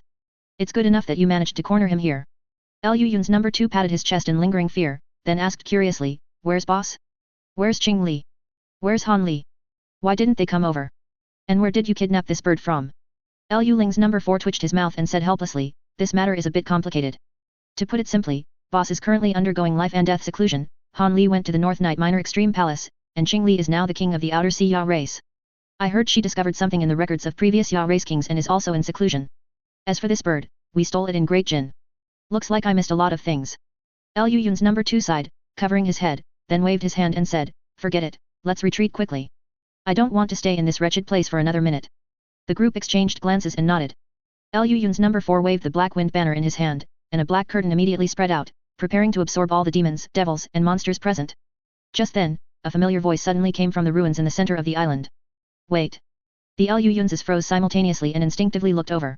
They saw 2 faint green escape lights shoot out from the center of Storm Mountain, which had been mostly flattened by the fierce battle between the group and the ancient demon, revealing their figures before them. One had black hair and a black dress, a beautiful appearance, and an alluring charm, the other had a gorgeous oval face, and every frown and smile was full of mature charisma, though her figure seemed slightly illusory, like a phantom. It was precisely the sisters, Yuan Yao and Yan Li. At this time, both women actually possessed late nascent soul stage cultivation, just like Lu Yun's number 4. This speed of cultivation was truly incredible. It was unknown whether the human ghost dual cultivation method was miraculous, or if the yin qi here was truly so pure and abundant that it allowed the two women to advance their cultivation at a speed almost comparable to Liu Yun's and the others. It was also unknown where they had been hiding before, as they were not affected by such an earth-shattering battle, and no one had even noticed their presence. Before anyone could speak, Yuan Yao stepped forward first, her gaze sweeping over the three Liu Yuns in succession, her brow furrowing deeper and deeper. Where is the real Liu Yuns? Yuan Yao asked with a tightly furrowed brow. Although the three Liu Yuns in front of her all shared the same face, their temperaments were completely different. Yuan Yao knew with just a glance that the person she had been waiting for had not arrived. Her subconscious vigilance kept her hidden in the dark, watching the entire battle until Liu Yun's number 2 appeared. Only then did Yuan Yao understand that these two people, who looked exactly like Liu Yun's, seemed to originate from Liu Yun's himself. She had seen Liu Yun's number 2 with her own eyes and was aware of some of Liu Yun's wildly unconventional thoughts. If he had nothing better to do than create several incarnations with different personalities for himself, well, that sounded very much like Liu Yun's. The group exchanged glances, and Liu Yun's number 4 could only helplessly continue to explain, "Boss is undergoing life and death seclusion. He doesn't plan to emerge until he advances to soul transformation." Advance to soul transformation. Yuan Yao widened her eyes in disbelief. That fast? She had thought that by utilizing the yin qi here and the human ghost dual cultivation method, her cultivation speed was already heaven-defying, but she never expected Liu Yun's speed to be even faster than hers. More than just that. Liu Yun's number 4 looked at Yuan Yao, and a sudden, uncontrollable impulse to court disaster arose in his heart. He also got married along the way. The other party is the only daughter of the two sages of the Star Palace. You've even met her, remember that cross-dressing? Before he could finish speaking, Liu Yun's number 3 grabbed him and tightly covered his mouth to stop him, then turned his gaze toward Liu Yun's number 2. Why are you looking at me? Liu Yun's number 2 said self-righteously, I don't know anything, so what am I supposed to say? Liu Yun's number 3 fell silent for a moment, then reluctantly spoke himself, what he said is indeed all true. Yuan Yao blinked, then lowered her head, smiled, and said, so that's really the case. Hey. Liu Yun's number 4 widened his eyes. This was not what he had anticipated. Ever since I saw fellow deist Ling in the Void Heaven Palace, I felt that her background was extraordinary and that her relationship with brother Liu was unusual. Now it seems I was right. Yuan Yao shook her head, turned around, and walked away, saying without looking back, I only came to tell you that my sister and I once encountered that demonic creature trying to break through the seal, but it seemed that due to his devilish qi, the seal reacted automatically and blocked him outside.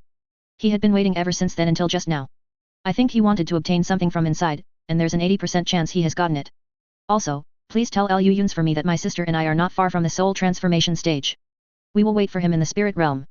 After saying this, she pulled Yan Li along, transforming into 2 illusory green lights and vanishing from the spot. Upon hearing these words, the expressions of the 3 Liu Yuns instantly turned solemn. What was inside the seal?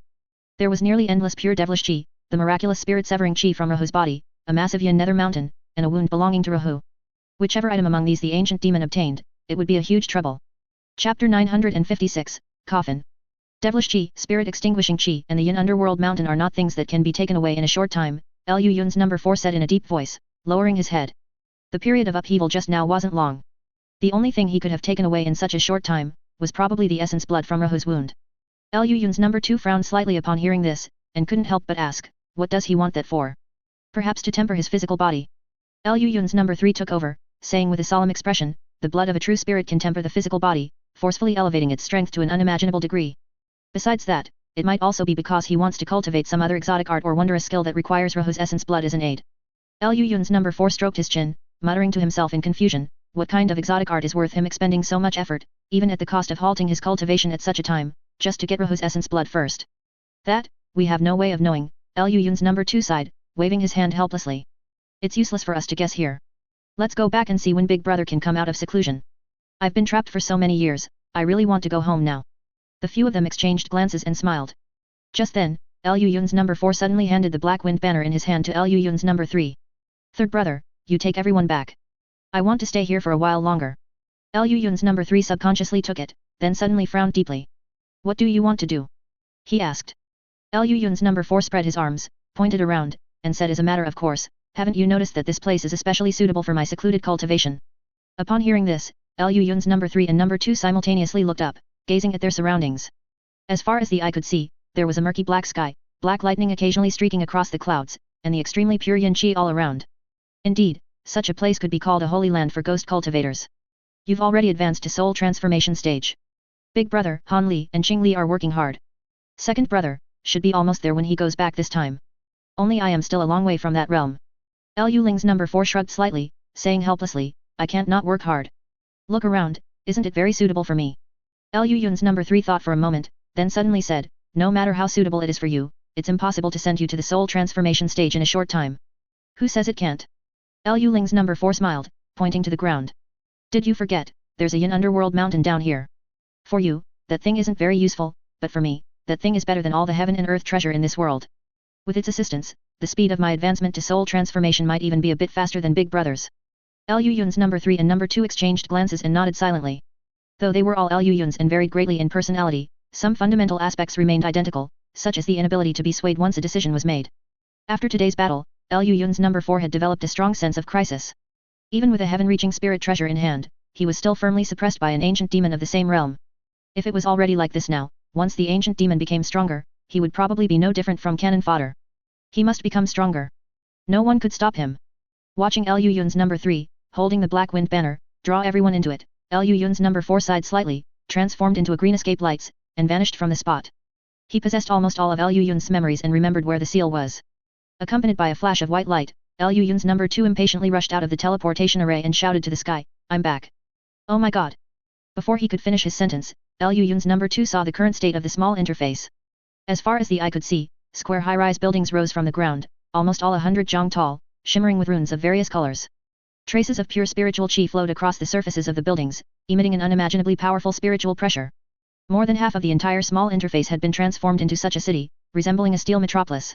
Thick, enormous pipes connected the buildings, and within these pipes, flying spirit tools swiftly moved, transporting various raw materials and semi-finished products between different buildings, as if this super city itself were a giant factory. Lu Yun's number 2 blinked, then turned to number 3 and asked, has Lu Yun's finally gone completely insane? Lu Yun's number 3 was silent for a moment. He didn't want to lie, but he also didn't know where to begin explaining, so he could only sigh and shake his head, saying, he has his reasons. Lu Yun's no 2's mouth twitched, and he let out a long, helpless breath, slapping himself on the head. Oh, right, we've prepared a gift for you. Lu Yun's number 3 quickly changed the subject, pointing to the sky above their heads. Lu Yun's number 2 followed his finger and then noticed an enormous square object floating in the sky. This object truly didn't resemble Lu Yun's work, on the contrary, from beginning to end, it exuded a sense of antiquity that was out of place here, as if it were an ancient relic from countless tens of thousands of years ago. Lu Yun's number 3 raised both hands, and the giant object above them, as if receiving a command, saw a large passage open in its center as smaller cubes moved rapidly. He greeted Lu Yun's number 2 and then flew directly into it. Lu Yun's number 2 quickly followed. As soon as he entered, he detected an incredibly dense and terrifying corpse qi within. This was definitely not corpse qi that could be emitted by just one or two powerful refined corpses. There had to be at least an army of refined corpses here to accumulate such terrifying corpse qi over time. As Lu Yun's number 2 followed number 3 deeper, he indeed saw that army of refined corpses. Thousands of coffins were neatly arranged beneath an edifice resembling an ancient sacrificial altar, enveloped by corpse qi as black as ink and seemingly solid. Traces of a formation appeared to be around, gathering the massive amount of corpse qi here, making the refined corpses slumbering in this place even more powerful. Lu Yun's number 2 curiously surveyed his surroundings, following number 3 onto the massive altar. The vast altar was almost empty, with only a giant bronze coffin placed in its very center. Blood-red runes covered the entire altar, extending all the way to the bronze coffin, upon which silver-white moonlight seemed to surge, continuously being absorbed by the bronze coffin. At first glance, it looked like some kind of seal, but with Lu Yun's no 2's profound knowledge in the domain of restrictions, he could naturally tell at a glance that this was no seal at all, but clearly a restriction designed to strengthen refined corpses. Chapter 957, Golden Body Moon Corpse. Looking at the massive bronze coffin, Lu Yun's no 2's mouth twitched slightly. He turned his head and asked cautiously. This thing isn't prepared for me, is it? The size is a bit too large. As a Lu Yun's himself, Lu Yun's number 2 knew this group of bastards too well. If they were capable of doing something so immoral as gifting a coffin, he would absolutely believe it. Lu Yun's number 3 first nodded, then fell silent for a moment, and then shook his head. Lu Yun's number 2 immediately felt a toothache, even though, theoretically speaking, he didn't possess teeth. Among the various Lu Yunses, Lu Yun's number 3 was the most peculiar. Lu Yun's number 2 firmly believed that this guy was definitely the sickest one among them. You should just see for yourself. Lu Yun's number 3 remained silent for a while before finally speaking with resignation. He then walked straight up, placed his hand on the massive bronze coffin, and exerted force. Creak. Accompanied by the strange sound of heavy metal slightly deforming, the thick bronze coffin lid was completely pried open, revealing the Taiyan lunar essence inside, which rippled slightly like water and had almost solidified into substance. Slowly, the silvery white Taiyan lunar essence qi gradually dispersed, silently merging into the interior of the coffin, revealing a bizarre humanoid demonic creature inside. This demonic creature was about 10 feet tall, with silver white, pupil-less eyes, a pointed mouth, sunken cheeks and bared fangs. Its body was covered in golden scales, and the pair of massive fleshy wings folded on its back looked like two huge meat buns. What was even stranger was that while one could clearly see the existence of this demonic creature with their eyes, aside from that, neither divine sense nor any other detection method could sense anything but emptiness. There was no spiritual chi reaction, as if it were an ethereal body. Liu Yun's number 2 scanned it up and down twice, the corners of his mouth twitching uncontrollably. He asked Liu Yun's number 3 with a bewildered expression. This thing is, a golden body moon corpse.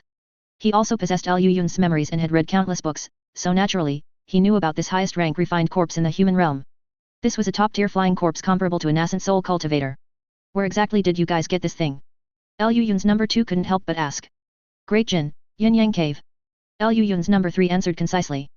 He then looked at Liu Yun's number 2, nodded slightly, and continued, strictly speaking, this is not yet a true golden body moon corpse. When we captured this fellow, it was just a silver-winged yaksha infinitely close to becoming a golden body moon corpse. It was stuck at this level because it had been trapped in the Yin Yang Cave for countless tens of thousands of years and was unable to absorb the lunar essence chi. After we acquired this body, we continuously soaked it in large amounts of pure corpse chi and Taiyin lunar essence. About 5 or 6 years ago, this body transformed into its current appearance. We speculate that although the consciousness within this body has perished, as a top-tier refined corpse in the human realm, the corpse itself still retains the instinct to absorb lunar essence chi. If we continue soaking it in lunar essence chi like this, perhaps a few hundred years from now, an entirely new consciousness might be born from this corpse. But none of that matters anymore. Liu Yun's number 3 sighed softly, pointed at the golden body moon corpse, and said, this body belongs to you. This is also what the boss meant. Liu Yun's number 2 looked at him blankly, then turned his head to look at the golden body moon corpse, and subconsciously took a few deep breaths. Has the situation become this severe? Liu Yun's number 2 asked, his expression somewhat grim. He understood Liu Yun's, and he knew clearly that compared to mere combat strength, the best method was to recall himself who existed as a heart demon to aid in cultivation. Yet, Liu Yun's chose to give him a physical body comparable to a nascent soul cultivator. There was only one possibility. The situation was so severe that Liu Yun's had to do everything possible to increase their combat power in an extremely short time, even if it meant sacrificing some future benefits. Liu Yun's number 3 nodded with a solemn expression, subconsciously touching his chest. After being pressed down and brutally beaten by the demon god Colossus earlier, he was seriously injured and hadn't had time to properly recuperate even now. The ancient demon has obtained what he wanted, and next, he will certainly advance to soul transformation as quickly as possible. At that time, having acquired Rahu's essence blood, he will definitely be even stronger than he was during the demon falling valley period. Liu Yun's number 3 looked at number 2 and said in a heavy tone, we don't know how strong the ancient demon will become, we can only prepare for the worst. Only then did Liu Yun's number 2 nod. After letting out a long breath, he said, I understand. He leaped up, transforming into a streak of 5-colored light, and flew into the center of the golden body moon corpse's brow. The next moment, the golden body moon corpse's eyes trembled slightly, and its fingers, tipped with sharp nails, twitched violently. It raised its head and opened its massive, hideous mouth full of fangs. Wisps of Taiyin lunar essence chi, resembling liquid, surged wildly from inside the coffin, continuously pouring into its mouth. A strange yet powerful aura spread out from the golden body moon corpse, gradually climbing until it reached a certain critical point. Crack! It was as if something had shattered. A gust of fierce wind appeared out of thin air, shattering the entire bronze coffin. And within the fierce wind, a pair of eyes flashing with faint golden light suddenly opened. Meanwhile, in every place Liu Yun's influence could reach, the chaotic Star Sea, Tianese, the grasslands, the extreme west, and even Great Jin, his eyes and ears were spread out. Even the few soul transformation cultivators in Great Jin fell completely silent after viewing the video records provided by Liu Yun's. They then cooperatively mobilized all the forces under their command, searching for the ancient demon's tracks almost regardless of the cost. They believed that the ancient demon must have mastered some hidden ancient teleportation arrays, but the scope would not exceed the 3 locations of Tianese, Great Jin, and the chaotic Star Sea. Under the joint investigation of nearly all major powers, even if the ancient demon possessed heaven-reaching abilities, it would be impossible for him to leave no trace. However, at this very moment, while everyone was frantically searching for the ancient demon's tracks, a major event occurred in the outer sea of Great Jin, a place subconsciously ignored by everyone. Outer Sea, Bitter Bamboo Island. The island master here is named Old Man Bitter Bamboo, a renowned great divine ability practitioner whose cultivation has reached the peak level of the middle stage nascent soul. Coupled with the island's famous heavenly mulberry divine tree and the myriad woods grand array, he is regarded by the overseas cultivators as an existence on the level of the 3 overseas immortals. Yet, this very great divine ability practitioner was currently split into 2 halves and carelessly tossed onto the ground like garbage. The famous myriad woods grand array was torn to shreds, and the heavenly mulberry divine tree, rumored to rival the 3 divine woods, was cut in half. All the pavilions and towers on the island had collapsed. Looking around, it was nothing but ruins. The ancient demon hovered in the air, spewing blood flame from his mouth, enveloping a spirit bird that resembled a crimson peacock. The spirit bird let out a painful cry toward the sky, but then gradually melted and shrank within the blood flame, finally turning into a single drop of murky blood bead. The ancient demon captured the blood bead with one hand. With a slight frown, he sighed helplessly. It's barely enough. What a pity, if only I had managed to catch that 9th grade Howang bird back then. He shook his head, stopped dwelling on it, turned into a streak of blood light, and vanished, leaving behind nothing but ruins and corpses scattered across the ground. Chapter 958, Cold Flame Marrow Cleansing. What happened on Bitter Bamboo Island didn't attract anyone's attention until several years later when someone accidentally discovered that Bitter Bamboo Island had become a ruin. This person didn't tell anyone about it, but directly occupied Bitter Bamboo Island, found the Bitter Bamboo Old Man's many years of treasured collections from the ruins, successfully advanced to the nascent soul stage, and even established a moderately sized school on Bitter Bamboo Island. Of course, these were all later developments. Despite the full-scale searches in several places like the Chaotic Star Sea, Great Jin, Tianese, and the Grasslands, no trace of the ancient demon was found. Some believed that this demonic creature might have fled to the legendary Five Dragon Sea, while others thought it had reached the distant Tianxia continent through an ancient teleportation array. But no matter what, time waits for no one. It quietly flowed by, and under an unprecedented peace and vigilance across most of the human realm, 30 full years passed. Until this day, in the northernmost part of Great Jin, at the forbidden land of the North Night Minor Extreme Palace. The two Lu Yunzes, led by the palace mistress of Zaiji Palace, passed through an ice-sealed underground cave and arrived before a massive stone gate. The palace mistress of Zaiji Palace turned her head, her gaze sweeping over the two Lu Lingzes, a profound glint flickering in her eyes. Of these two Lu Yunzes, one was tall, dressed in black, with a cold demeanor, the other had a smile on his lips, wore a five-colored long robe, and golden light flickered in his eyes. She had seen the former before, it was a refined corpse with terrifyingly powerful divine abilities. The latter, however, she was seeing for the first time. These weren't important. What was truly important was that both Lu Yunzes openly exuded extremely powerful spiritual qi within their bodies. These were actually two soul transformation level existences. What kind of person could cultivate two soul transformation level incarnations and even allow them to possess their own consciousness? Was he not afraid of his incarnations rebelling? The palace mistress of Zaiji Palace sighed inwardly, but outwardly, she showed no unusual expression. With a single raise of her hand, a blue formation plate immediately flew out, flickering with numerous spirit chi-rich talismans in the air, surging towards the stone gate. After absorbing a large number of talismans, the restriction spiritual light on the stone gate suddenly brightened, then it let out rumbling sounds like muffled thunder and slowly opened inwards. The two Lu Yunzes followed the palace mistress of Zaiji Palace inside, curiously looking around. Numerous ice pillars appeared before them, white crystal light flashing continuously on them, causing a dazzling effect. There are a total of 1008 of these 10,000-year profound ice pillars, all meticulously refined by ancient cultivators. Combined, they form the famous Ice Soul Cold Fury formation of ancient times, the palace mistress of Zaiji Palace explained with a smile. The two Lu Yunzes released their divine sense to carefully observe their surroundings, secretly marveling at the colossal formation. Although with their current divine abilities, this formation could no longer pose any threat to them, this didn't prevent them from admiring the massive formation. Seeing this, the palace mistress of Zaiji Palace secretly breathed a sigh of relief, then she waved the formation plate towards the endless forest of ice pillars opposite. Immediately, a milky white light glow shot out from the formation plate. Wherever it passed, the white light on the ice pillars flickered, moving like phantoms, creating a passage several jong wide. With the white glow continuously emanating from the formation plate, the palace mistress of Zaiji Palace walked in, holding the formation plate in one hand. The two Lu Yunzes followed closely, their gaze constantly surveying their surroundings. The towering profound ice pillars were remarkably thick, almost requiring two people to encircle them. The surface of each ice pillar appeared unusually smooth, but upon closer inspection, various talismans could faintly be seen swirling within the ice pillars. However, just as one tried to look more closely, the talismans would disappear, truly mysterious and extraordinary. Looking up, at a height of 50 to 60 jong, there was thick, pale white cold mist, with the upper half of the ice pillars completely submerged within it, making it impossible to see their full extent. But one thing was certain, these ice pillars contained terrifyingly cold power. Even several jong away, one could still sense the wisps of extreme cold they emitted. Although not comparable to the extreme cold flame, it was definitely not ordinary cold qi. While observing, the two followed the palace mistress of Zaiji Palace, unconsciously walking several hundred jong. These ice pillars seemed endless, always tightly arranged on both sides, making it hard to believe there were only 1,000 or so of them. After another period, their eyes suddenly brightened as they emerged from the cluster of ice pillars. Before them appeared an altar-like high platform, over 20 jong high and 100 jong wide. The entire platform was as white as jade, enveloped by a faint blue light barrier.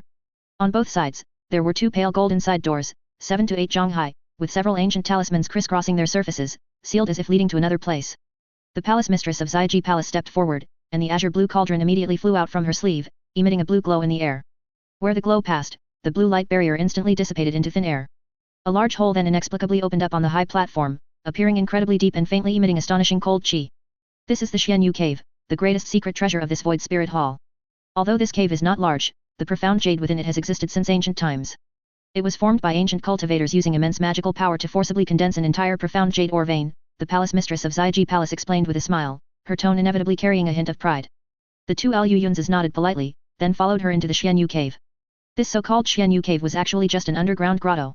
However, this grotto was actually refined from a rare profound jade ore vein. These peculiar materials, several times colder than 10,000-year profound ice, were about the size of grains of rice, covering both sides of the grotto and shimmering with a milky white cold light. The further down they went, the denser this cold light became, dripping down like raindrops. The two Luyuns, one surrounded by black and red malevolent chi, the other whose figure suddenly became ethereal, completely ignored these extreme cold chi that could easily freeze the dharmic bodies of nascent soul cultivators. This scene secretly startled the palace mistress of Zaiji Palace, and her attitude immediately became more respectful. The three hadn't walked far when they saw a hurricane, almost corporeal, raging within the Xianyu cave. This hurricane seemed to be composed of extreme cold chi. Even though the three were so close, they didn't feel any wind force. Instead, a chilling chi capable of easily freezing one's bloodline rushed towards them. Inside the hurricane, huge lotus flowers of 5 colors black, white, yellow, green, and blue floated, with a human figure seated on each lotus. Each of them exhaled an extremely thin wisp of cold flame, injecting it into a giant light orb at the center of the hurricane. On the surface of the light orb, various colored flames flowed, and vaguely, a human figure sat within. This person was a Zhang tall, unusually large, and upon looking at his face, it was none other than Han Li. Chapter 959, Observing the Ceremony. At this moment, Han Li, inside the ball of light, was naked from the waist up, revealing an exceptionally muscular physique. Silver, glittering short blades were inserted into vital points such as his shoulders, chest, back of the neck, and lower abdomen, penetrating halfway, yet not a single drop of blood flowed from the wounds. What was most eye-catching was not this, but the fact that his eyes were slightly closed, and several inch-long light worms of various colors were treating his body like a nest, continuously drilling in and out through his skin. Every time a small worm drilled in, Han Li's body would tremble, and a look of pain would cross his face, as if he were enduring some immense torture. But if one focused and looked closely, they would be surprised to find that these so-called small worms were actually formed by the condensation and transformation of various colors of extreme cold flames. And every time a light worm drilled in and out, its size would shrink by one circle. But when it shrank to a certain extent, the light worm would dissipate with a soft pop and vanish into thin air. Immediately, a wisp of light flame of the same color would fly out from the outer ball of light, condense into another light worm nearby, and then drill back into Han Li's body. This process cycled endlessly. At this moment, inside Han Li's danshan, a 3-inch nascent soul was forming magic seals with both hands, entirely covered by layers of purple ice flames. However, the light worms drilling in from outside ignored these purple flames, parting them directly, entering through the slightly open nose of the nascent soul, exiting moments later through its mouth, and then drilling out of Han Li's body again. Han Li's nascent soul was expressionless, but the purple light flames around its body flickered erratically, appearing exceptionally mysterious. After an unknown amount of time, Han Li's body trembled violently, and he suddenly opened his eyes. The 5 cultivators who had been emitting the extreme cold flames seemed to receive a signal. They simultaneously changed their magic seals, and the various cold flames circling the ball of light instantly shot backward and coiled back in. The light lotuses they were sitting on also dissipated and vanished. Some took medicinal pills, others took out spirit stones, and all closed their eyes to regulate their breathing.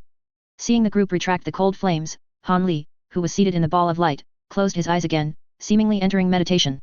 So this is cold flame marrow cleansing? Luyun's number 2 asked curiously, stroking his chin. The palace mistress of Zaiji Palace gave a wry smile upon hearing this and said to him, "That's right. Before this, I had only heard rumors of this cold flame marrow cleansing technique, but now I've seen the real thing. To be honest, I truly admire fellow deist Han for being able to endure the pain of the 5 flames cleansing. Although the power of the cold flames was deliberately controlled, this sensation is worse than death. The tenacity of fellow deist Hans will truly puts us to shame." Luyun's number 2 nodded upon hearing this and sighed, saying, "That's true. Without an extremely powerful will or an equally powerful physique, this method is virtually impossible to succeed with. Only Han Li could attempt it." The palace mistress of Zaiji Palace nodded and said with a smile, "Over this period, the 5 fellow deists have used cold flames to cleanse fellow deist Han's marrow several times, fully stimulating his potential. Fellow deist Han's body and nascent soul have both reached their limits, and now all that remains is the final push. Whether he succeeds or not will be decided within the next couple of days." A meaningful smile also appeared on the corner of Luyun's No 2's mouth. After glancing at the palace mistress of Zaiji Palace, he chuckled and said, "No wonder you insisted on having us come to observe the ceremony." The palace mistress of Zaiji Palace responded with a wry smile. A few days ago, Han Li sent an official invitation to Luyun's under the guise of observing the ceremony. Luyun's was busy with secluded cultivation and couldn't spare the time, so he sent Luyun's number 2 and Luyun's number 3 instead. They were all well aware that observing the ceremony was merely a nominal excuse. In reality, Han Li didn't trust the lesser extreme palace, Old Demon Che, or Ice Phoenix, and wanted them to come and act as protectors. If Old Demon Che and Ice Phoenix, who had already advanced to soul transformation, harbored any untoward intentions, then the only ones capable of stopping them would be Luyun's number 2 and Luyun's number 3, who were also at the soul transformation stage. Speaking of which, where are fellow deist Che and fellow deist Feng? Why haven't we seen them? Luyun's number 2 asked with a smile. The palace mistress of Zaiji Palace quickly replied, "Senior Che and Senior Feng are busy modifying the cross-realm teleportation array and stabilizing the reverse spirit passage. However, they should arrive within the next few days. After all, this is the major event of fellow Deist Han advancing to the soul transformation stage, those two seniors wouldn't miss it. Is that so? Liu Yun's number 2 stroked his chin, glanced at Liu Yun's number 3, who had remained silent, and smiled meaningfully. While they were talking, Han Li, inside the ball of light, suddenly opened his eyes. He did not speak. His body remained suspended in the air, and with consecutive flicks of his 10 fingers, several magic seals shot out, disappearing in a flash into the surrounding light barrier. Immediately, the surrounding magic array emitted a strange buzzing sound and simultaneously came to a halt. The fierce wind also dissipated. The 5 beams of light vanished instantly, and the 5 individuals simultaneously floated down from the void realm. Since the light barrier and the external fierce wind were gone, the milky white cold light instantly swept toward the group again. However, the prepared individuals immediately summoned the cold flames outside their bodies to protect themselves. The profound jade cold chi in the magic array seems somewhat insufficient. I need to temporarily stop the magic array and replenish some from the outside. Inside the ball of light, Han Li slightly turned his head, looked at Liu Yun's number 2 and Liu Yun's number 3, smiled and nodded, and then said to the 5 people below, fellow Deists, please take this opportunity to rest well. At this time tomorrow, I hope you all can assist me in breaking through the bottleneck again. If I truly succeed, I will absolutely not go back on any of the promises I made to you earlier. Fellow Deist, please rest assured. Since we agreed to this matter, we will absolutely put forth our best effort, an old woman with white hair among the 5 chuckled. The remaining 4 also quickly nodded in agreement, their attitude toward Han Li being exceptionally respectful. It was unclear what he had done over the years to earn such a degree of reverence from these people. Han Li chuckled twice, then immediately began modifying certain aspects of the magic array. The 5 people turned around, bowed respectfully to the 3 standing there, and then turned to walk into a small house nearby. The 3 looked at each other, chuckled softly, and walked toward another small house, each with different thoughts. In this profound jade mine vein, only small houses constructed from solar essence stone could provide a place for people to rest. A day passed quickly. When everyone walked out of the stone house again, Han Li was already sitting cross-legged with his eyes closed inside the cold chi mass within the magic array. That milky white cold mass was several times larger than it had been the day before. At the same time, 2 figures were standing beneath the cold chi mass, currently observing Han Li in the air with curious expressions. The first person had the hair of a crane and the face of a child, wearing a sapphire green robe. The other had hair like a waterfall, skin whiter than snow, and an absolutely beautiful appearance. It was exactly old Demon Che and Ice Phoenix, who had already advanced to the initial stage of spirit transformation. Chapter 960, Physical Body Scented. Fellow Deist Che, fellow Deist Feng. While the palace mistress of Ziji Palace and the other 5 bowed to the 2 demons, Liu Yun's number 2 and number 3 merely cupped their hands, then looked curiously at old Demon Che. I didn't expect fellow Deist Che to be here in person, Liu Yun's number 2 said with a smile. Old Demon Che and Ice Phoenix immediately looked over curiously. Seeing that the visitor was not Liu Yun's true body, but rather the refined corpse from before in a brand new incarnation they had never seen, their expressions instantly became somewhat strange. And when they discovered the cultivation of the 2, their expressions were more than just strange. After a moment of silence, old Demon Che, whose thoughts were deeper, let out a long breath and said with a smile, I never imagined that fellow Deist Lu's incarnation technique is truly miraculous. Incarnations with cultivation like yours, this old man wouldn't even dare to dream of them. Upon hearing this, Ice Phoenix also reined in her strange expression and nodded to the 2. It's nothing, mainly because Liu Yun's is ambitious, Liu Yun's number 2 said with a grin. Ignoring the 2 demons' peculiar gazes, they directly looked up at Han Li in the sky. Han Li at this moment was the same as yesterday, bare-chested and his figure bloated to an extraordinary height. He opened his eyes, swept them over old Demon Che and Ice Phoenix below, and said with a smile, many thanks to 2 fellow Deists for coming to witness this ceremony. I am grateful. Old Demon Che chuckled softly, his eyes slightly narrowed, and said, fellow Deist Han is too polite. Having another fellow Deist to jointly study the reverse spirit passage is also a good thing for us. Ice Phoenix also nodded, saying in a calm tone, I hope fellow Deist Han can successfully advance. Thank you both for your auspicious words, Han Li said with a smile and a nod, then looked at the 5 people. Fellow Deists, please. As soon as his voice fell, 5 beams of light reappeared. The 5 looked at old Demon Che and Ice Phoenix with reverence, then soared into the light beams in the sky. As the 5 flew into the magic array, Han Li, without hesitation, rapidly flicked his 10 fingers, activating the magic array once more. Immediately, radiant light surged all around, and a layer of light screen reappeared, enveloping everyone within. A hazy white hurricane also rose, covering the light screen beneath it. At the same time, it isolated others outside the hurricane. Amidst the milky white cold light, Han Li's face suddenly became solemn. He then formed a hand seal, and the purple ice flames on his body flickered rapidly, transforming into a dreamlike deep purple, making anyone who gazed upon it unable to help but become lost in its allure, unwilling to look away even for a moment. The 5 quickly composed themselves, closed their eyes in concentration, formed hand seals, and chanted incantations. Lotuses bloomed beneath them, expanding continuously with the chanting, and in the blink of an eye, they grew to several jong in size. Han Li, who was within the ice flames, suddenly slapped his own glabella with one hand. A muffled groan was heard, and a ball of purple light enveloping a several-inch tall nascent soul slowly flew out from his physical body. This nascent soul sat cross-legged, forming hand seals, surrounded by 72 green bamboo bee cloud swords. At this moment, it trembled slightly, emitting a faint dragon's roar. As soon as the nascent soul flew a jong above the body, it took a breath, then exhaled, actually spitting out a ball of purple light flame. This was the purple Luo extreme fire that Han Li had painstakingly cultivated for many years. Now, this light flame transformed into a purple light wheel in the air, appearing strangely beneath the nascent soul, supporting it as it slowly rose, flying directly out of the milky white cold mass. As soon as Han Li's nascent soul left his body, the five no longer hesitated. They all pointed a single finger at the distant light orb, and immediately, streaks of extremely cold flames shot out. Before any of the cold flames could touch the nascent soul, the light wheel beneath the nascent soul suddenly began to spin rapidly. Immediately, a huge suction force appeared out of thin air. All the cold flames trembled, changed direction, and were sucked in, all shooting onto the light wheel. The originally brilliant purple light wheel instantly became multicolored and extraordinarily dazzling, causing a slight dizziness and nausea if stared at for too long. The nascent soul let out a low shout, and streams of magic formulas were struck out, landing on the light wheel beneath it. A roaring sound immediately erupted from below. After a tremor, the various colored light flames actually burst open. At this moment, the magic formulas struck out by the nascent soul became increasingly rapid, one after another without stopping, as if it intended to exhaust all its magical power in one go. And under the urging of the magic formulas, the various cold flames, after bursting, intertwined and underwent fusion, condensing into a light lotus in the blink of an eye. This light lotus contained 6 colors: black, white, red, yellow, green, and blue. They seemed distinctly separated yet were integrated into one, truly profound and mysterious. However, this flower was 3 jong wide, making the nascent soul appear truly tiny within it. But as it chanted an abstruse incantation, the light lotus flickered with spiritual light and began to shrink. With each inch it contracted, the lotus's radiance grew brighter. After a short while, when the light lotus had shrunk to about a foot in size, its petals already appeared tangible and extremely dense. The 6 colored light flames flickered intensely upon them, like immortal spiritual fire. At this moment, the nascent soul suddenly opened its tightly shut eyes, and within them was a bizarre, golden color. It raised one hand, its 5 fingers forming a lotus shape, chanting incantations continuously. Its small face became exceptionally solemn, but its raised 5 fingers slowly began to close towards the center. Streaks of purple light threads shot out from its hand, connecting to the lotus. A humming sound emanated from the light lotus beneath it, and then, guided by the light threads, the lotus petals began to slowly close. A moment later, as if time had reversed, the flower transformed into a budding flower, completely enveloping the nascent soul within. The 6 colored light flames continuously flowed on it, dazzling and brilliant. As soon as the 6 colored flower bud formed, it moved slightly and began to descend. After a flash of light, the flower bud, as if intangible, submerged into the milky white cold mass.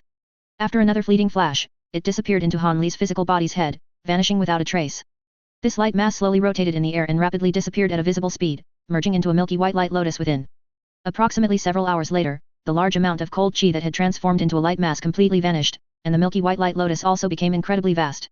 Han Li sat cross-legged within it, with wisps of cold chi drifting from the lotus petals, swirling around him and obscuring his figure in a hazy mist. His face was serene, and between his brows, a 6-colored lotus-shaped mark was faintly discernible, emitting a faint chill. Even more strangely, a faint fragrance emanated from his physical body like sandalwood or medicinal herbs, both fragrant and intoxicating, yet with a faint hint of fishiness mixed within. The physical body is scented. Fellow deist Han has reached the final step, old demon Che nodded, smiling. Among everyone present, this old demon was surprisingly the most composed, while others were more or less nervous. Liu Yun's number 2 was the most focused. A faint golden light flickered in his eyes, clearly observing and silently memorizing the flow of Han Li's magical power and the various changes in his nascent soul. Liu Yun's was one step behind Han Li, but he had already touched the edge of soul transformation. At this moment, what he needed most was this on-site data for advancing to soul transformation. This could also be considered Han Li's remuneration to Liu Yun's, and also the greatest help to Liu Yun's. Time passed little by little. After an unknown period, Han Li, sitting cross-legged in the milky white light lotus, suddenly trembled. The strange fragrance emanating from his body intensified several times, and at the same time, the lotus mark between his brows suddenly enlarged, transforming into layers of lotus shadows that fully bloomed and burst forth. Within the lotus shadows, 6-colored light flashed wildly, gradually merging into one, forming a bright milky white flame. At the same time, Han Li also opened his eyes, and the massive cold chi swirling around him immediately surged like a tide, rushing madly towards Han Li. Chapter 961, Advancing to Soul Transformation. At this very moment, Han Li's eyes glowed with a golden red light. Without moving his hands or feet, his figure slowly ascended from the light lotus, as if weightless. He looked around, a hint of pleasant surprise on his face. After a slight hesitation, he raised one hand, his fingers trembling slightly, seemingly performing a magic array. Almost simultaneously, everyone felt their internal spiritual power surge, then boil and race wildly, giving them a terrifying sensation of it gushing out of their bodies. The 2 Liu Yuns immediately circulated their cultivation techniques to suppress the out-of-control spiritual power within them. Ice Phoenix and Old Demon Che were clearly prepared, appearing exceptionally calm and unaffected. However, the palace mistress of Zaiji Palace and the 5 cultivators within the formation were far less powerful than the 4 demon-like beings. They felt their internal spiritual chi almost uncontrollably about to burst out. They quickly focused their divine sense on their danshan and forcibly circulated their cultivation techniques, finally suppressing the spiritual power within their bodies. Just as they managed to suppress the spiritual chi within them, they suddenly heard a buzzing sound from several nearby magic arrays. The surrounding light barrier trembled violently, and wisps of radiant light shot out from it, drifting towards the magic array. As these spiritual lights touched Han Li's body, they vanished into him. After a short while, the light barrier began to collapse and disintegrate. The light haze drifting from outside the magic array turned milky white, becoming incredibly dense. The heaven and earth origin chi has been activated. The palace mistress of Zaiji Palace murmured, her tone filled with awe, envy, and even a touch of jealousy. At this point, Han Li's body was like a bottomless pit. No matter how much icy power surged into it, apart from his golden eyes growing brighter and the light between his brows becoming more dazzling, there was no other anomaly. This phenomenon lasted for the time it takes to drink a cup of tea. Then, a series of cracking sounds emanated from within Han Li's body. His seated figure suddenly grew several inches taller. At the same time, the light lotus between his brows rapidly expanded, covering most of his head, then abruptly contracted, finally transforming into a thumb-sized, crystal-clear entity embedded between his brows. The surging light haze from all around paused, then scattered, and disappeared. The spiritual power commotion within everyone's bodies also vanished, returning to normal. Han Li, with a solemn expression, formed a hand seal and slowly closed his eyes. The milky white lotus between his brows also retracted its spiritual light, returning to tranquility. The 5 people in the formation showed puzzled expressions, sitting in place, appearing somewhat at a loss. In contrast, the few people outside the formation simultaneously displayed joyful expressions. Within the formation, Han Li slowly opened his eyes, and 2 golden beams of light shot out like solid entities, leaving 2 golden imprints several feet long in the air. At the center of his brows, the milky white lotus gradually disappeared, replaced by an extremely special ethereal chi. Although his person was clearly there, no one could capture his presence with their divine sense. It was as if Han Li was merely an illusion. Everyone understood what this meant. Han Li had successfully advanced to the early stage soul transformation. Ha ha ha. Old Demon Che, as if he had long anticipated it, laughed heartily several times, happily saying, "Congratulations, fellow Daoist Han. The world has gained another fellow Daoist. This is truly a great joyous occasion." Ice Phoenix also cupped her hands, a hint of a smile gracing her cold and beautiful face, and said to Han Li, "Congratulations, fellow Daoist Han." The others also reacted instantly, quickly bowing and respectfully saying, "Congratulations, Senior Han." Han Li stood up, politely returning each greeting, then looked at the 2 Lu Yuns. He smiled and said, "It seems this time, I am one step faster than Lu Yuns." Lu Yun's number 2 waved his hand casually and said, "He still has a long way to go, doesn't he?" Ha ha ha. Han Li, in high spirits, laughed heartily several times, making the surrounding ice crystals tremble slightly. He then took a deep breath, and a green light flashed wildly within his body. His figure instantly shrank, gradually returning to normal. The surrounding formation disappeared, and a large amount of cold chi gathered again. Han Li's figure remained still, but a layer of illusory milky white flame suddenly appeared outside his body. As soon as the surrounding cold chi touched the flames, it was instantly devoured, without any power to resist. Han Li's expression became somewhat strange. He reached out and plucked a milky white flame, gazing at it for a moment, a smile playing on the corners of his mouth. His purple Luo extreme fire, after fusing with the other 5 cold flames, seemed to have undergone some changes, which was an unexpected pleasant surprise. "For the next period, I will still have to trouble you fellow Daoists," Han Li sighed softly, smiling as he said, "I still have a large amount of cold chi remaining in my body. Although I have successfully broken through to soul transformation, all this cold chi can become a great tonic, helping me stabilize my soul transformation realm. But even so, refining this cold chi will take time. I can feel that within this Xianyu cave, profound jade cave, my speed of refining cold chi is at least 3 times faster than outside." The palace mistress of Zaiji Palace smiled upon hearing this and said, "Senior Han is too kind. Our lesser extreme palace and you seniors are already bound together, for better or worse. It's just borrowing the Xianyu cave, profound jade cave, Senior Han should feel free." Ice Phoenix and Old Demon Che also nodded. The latter smiled and said, "Ha ha ha. That's good, fellow Daoist Han. During this time, we can discuss some issues regarding cultivation, and it won't be so lonely." Upon hearing this, Han Li's face couldn't help but show a look of wild joy, and he quickly bowed to Old Demon Che. With the experience and insight of this old demon in the Dao of cultivation, how could Han Li possibly exchange ideas with him? It was clearly Old Demon Che unilaterally giving guidance. He had just advanced to soul transformation, and to have an old senior who had remained in this realm for countless millennia impart experience was undoubtedly a great opportunity. At the very least, it could save him hundreds of years of arduous cultivation. It seemed that Old Demon Che genuinely wanted Han Li to stabilize his realm as soon as possible so that he could help them ascend to the spirit realm after the reverse spirit passage was successfully established. "Alright then, we too won't disturb you," Lu Yun's number 2 and number 3, who had been observing, said with a smile as they took their leave. With Han Li's successful advancement to soul transformation, their mission was also complete. Next, it was up to Han Li. Facing the gazes of the two Liu Yuns, Han Li smiled and nodded. They said nothing, yet everything was understood without words. Liu Yuns had not yet advanced to soul transformation, and this was absolutely not due to insufficient aptitude or inadequate preparation, but rather to prepare a grand gift for the impending great battle. They were about to face an extremely terrifying and unknown enemy. Against such an enemy, Liu Yuns had to make every preparation, and Han Li taking a step ahead was not due to a lack of patience or insufficient strength. It was because he needed enough power to find the traces of that enemy. Looking at the entire human realm, only Han Li had the potential to find him.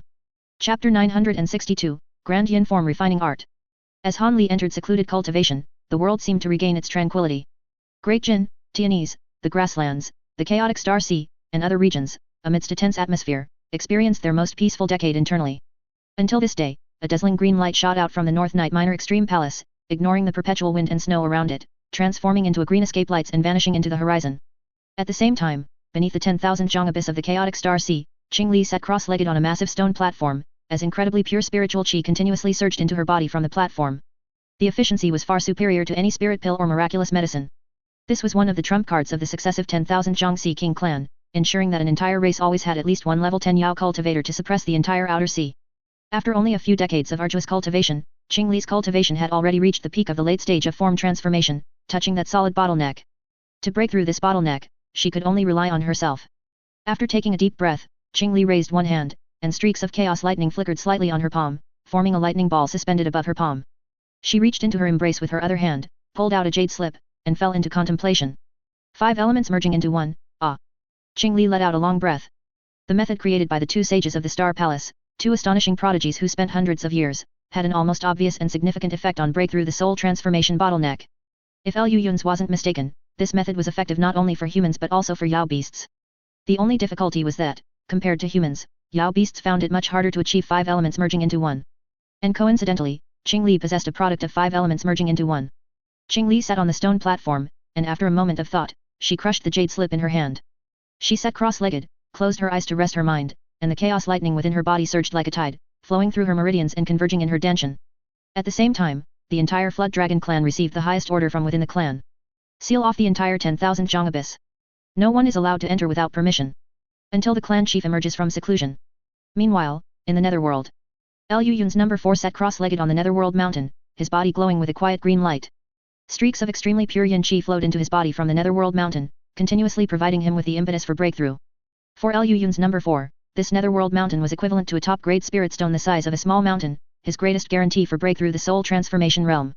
With a hint of determination, Liu Yun's number 4 closed his eyes and began to impact that thick bottleneck. Within the small interface, in a remote and desolate valley, various potent poisons from the chaotic Star Sea, Tianese, Great Jin, the grasslands, and other places converged here. Even the legendary 10 absolute poisons, after almost no expense spared searches by various factions, were gathered here and simultaneously flowed into the valley, forming a colorful, perpetual poisonous mist. And within the poisonous mist, the 3 Zhonglong flying purple-striped Scorpion King was greedily devouring the poisons, its purple spiritual pattern on its body becoming increasingly distinct, and its size gradually growing. It even showed faint signs of shedding its shell again. No one knew what kind of monster the flying purple-striped Scorpion King, which had theoretically already reached the peak of its species, would become after shedding its shell again. But looking at its 8 eyes flashing with hatred, no one would doubt its determination to evolve. This fierce insect, which stood almost at the peak of the human realm, was finally about to take another step.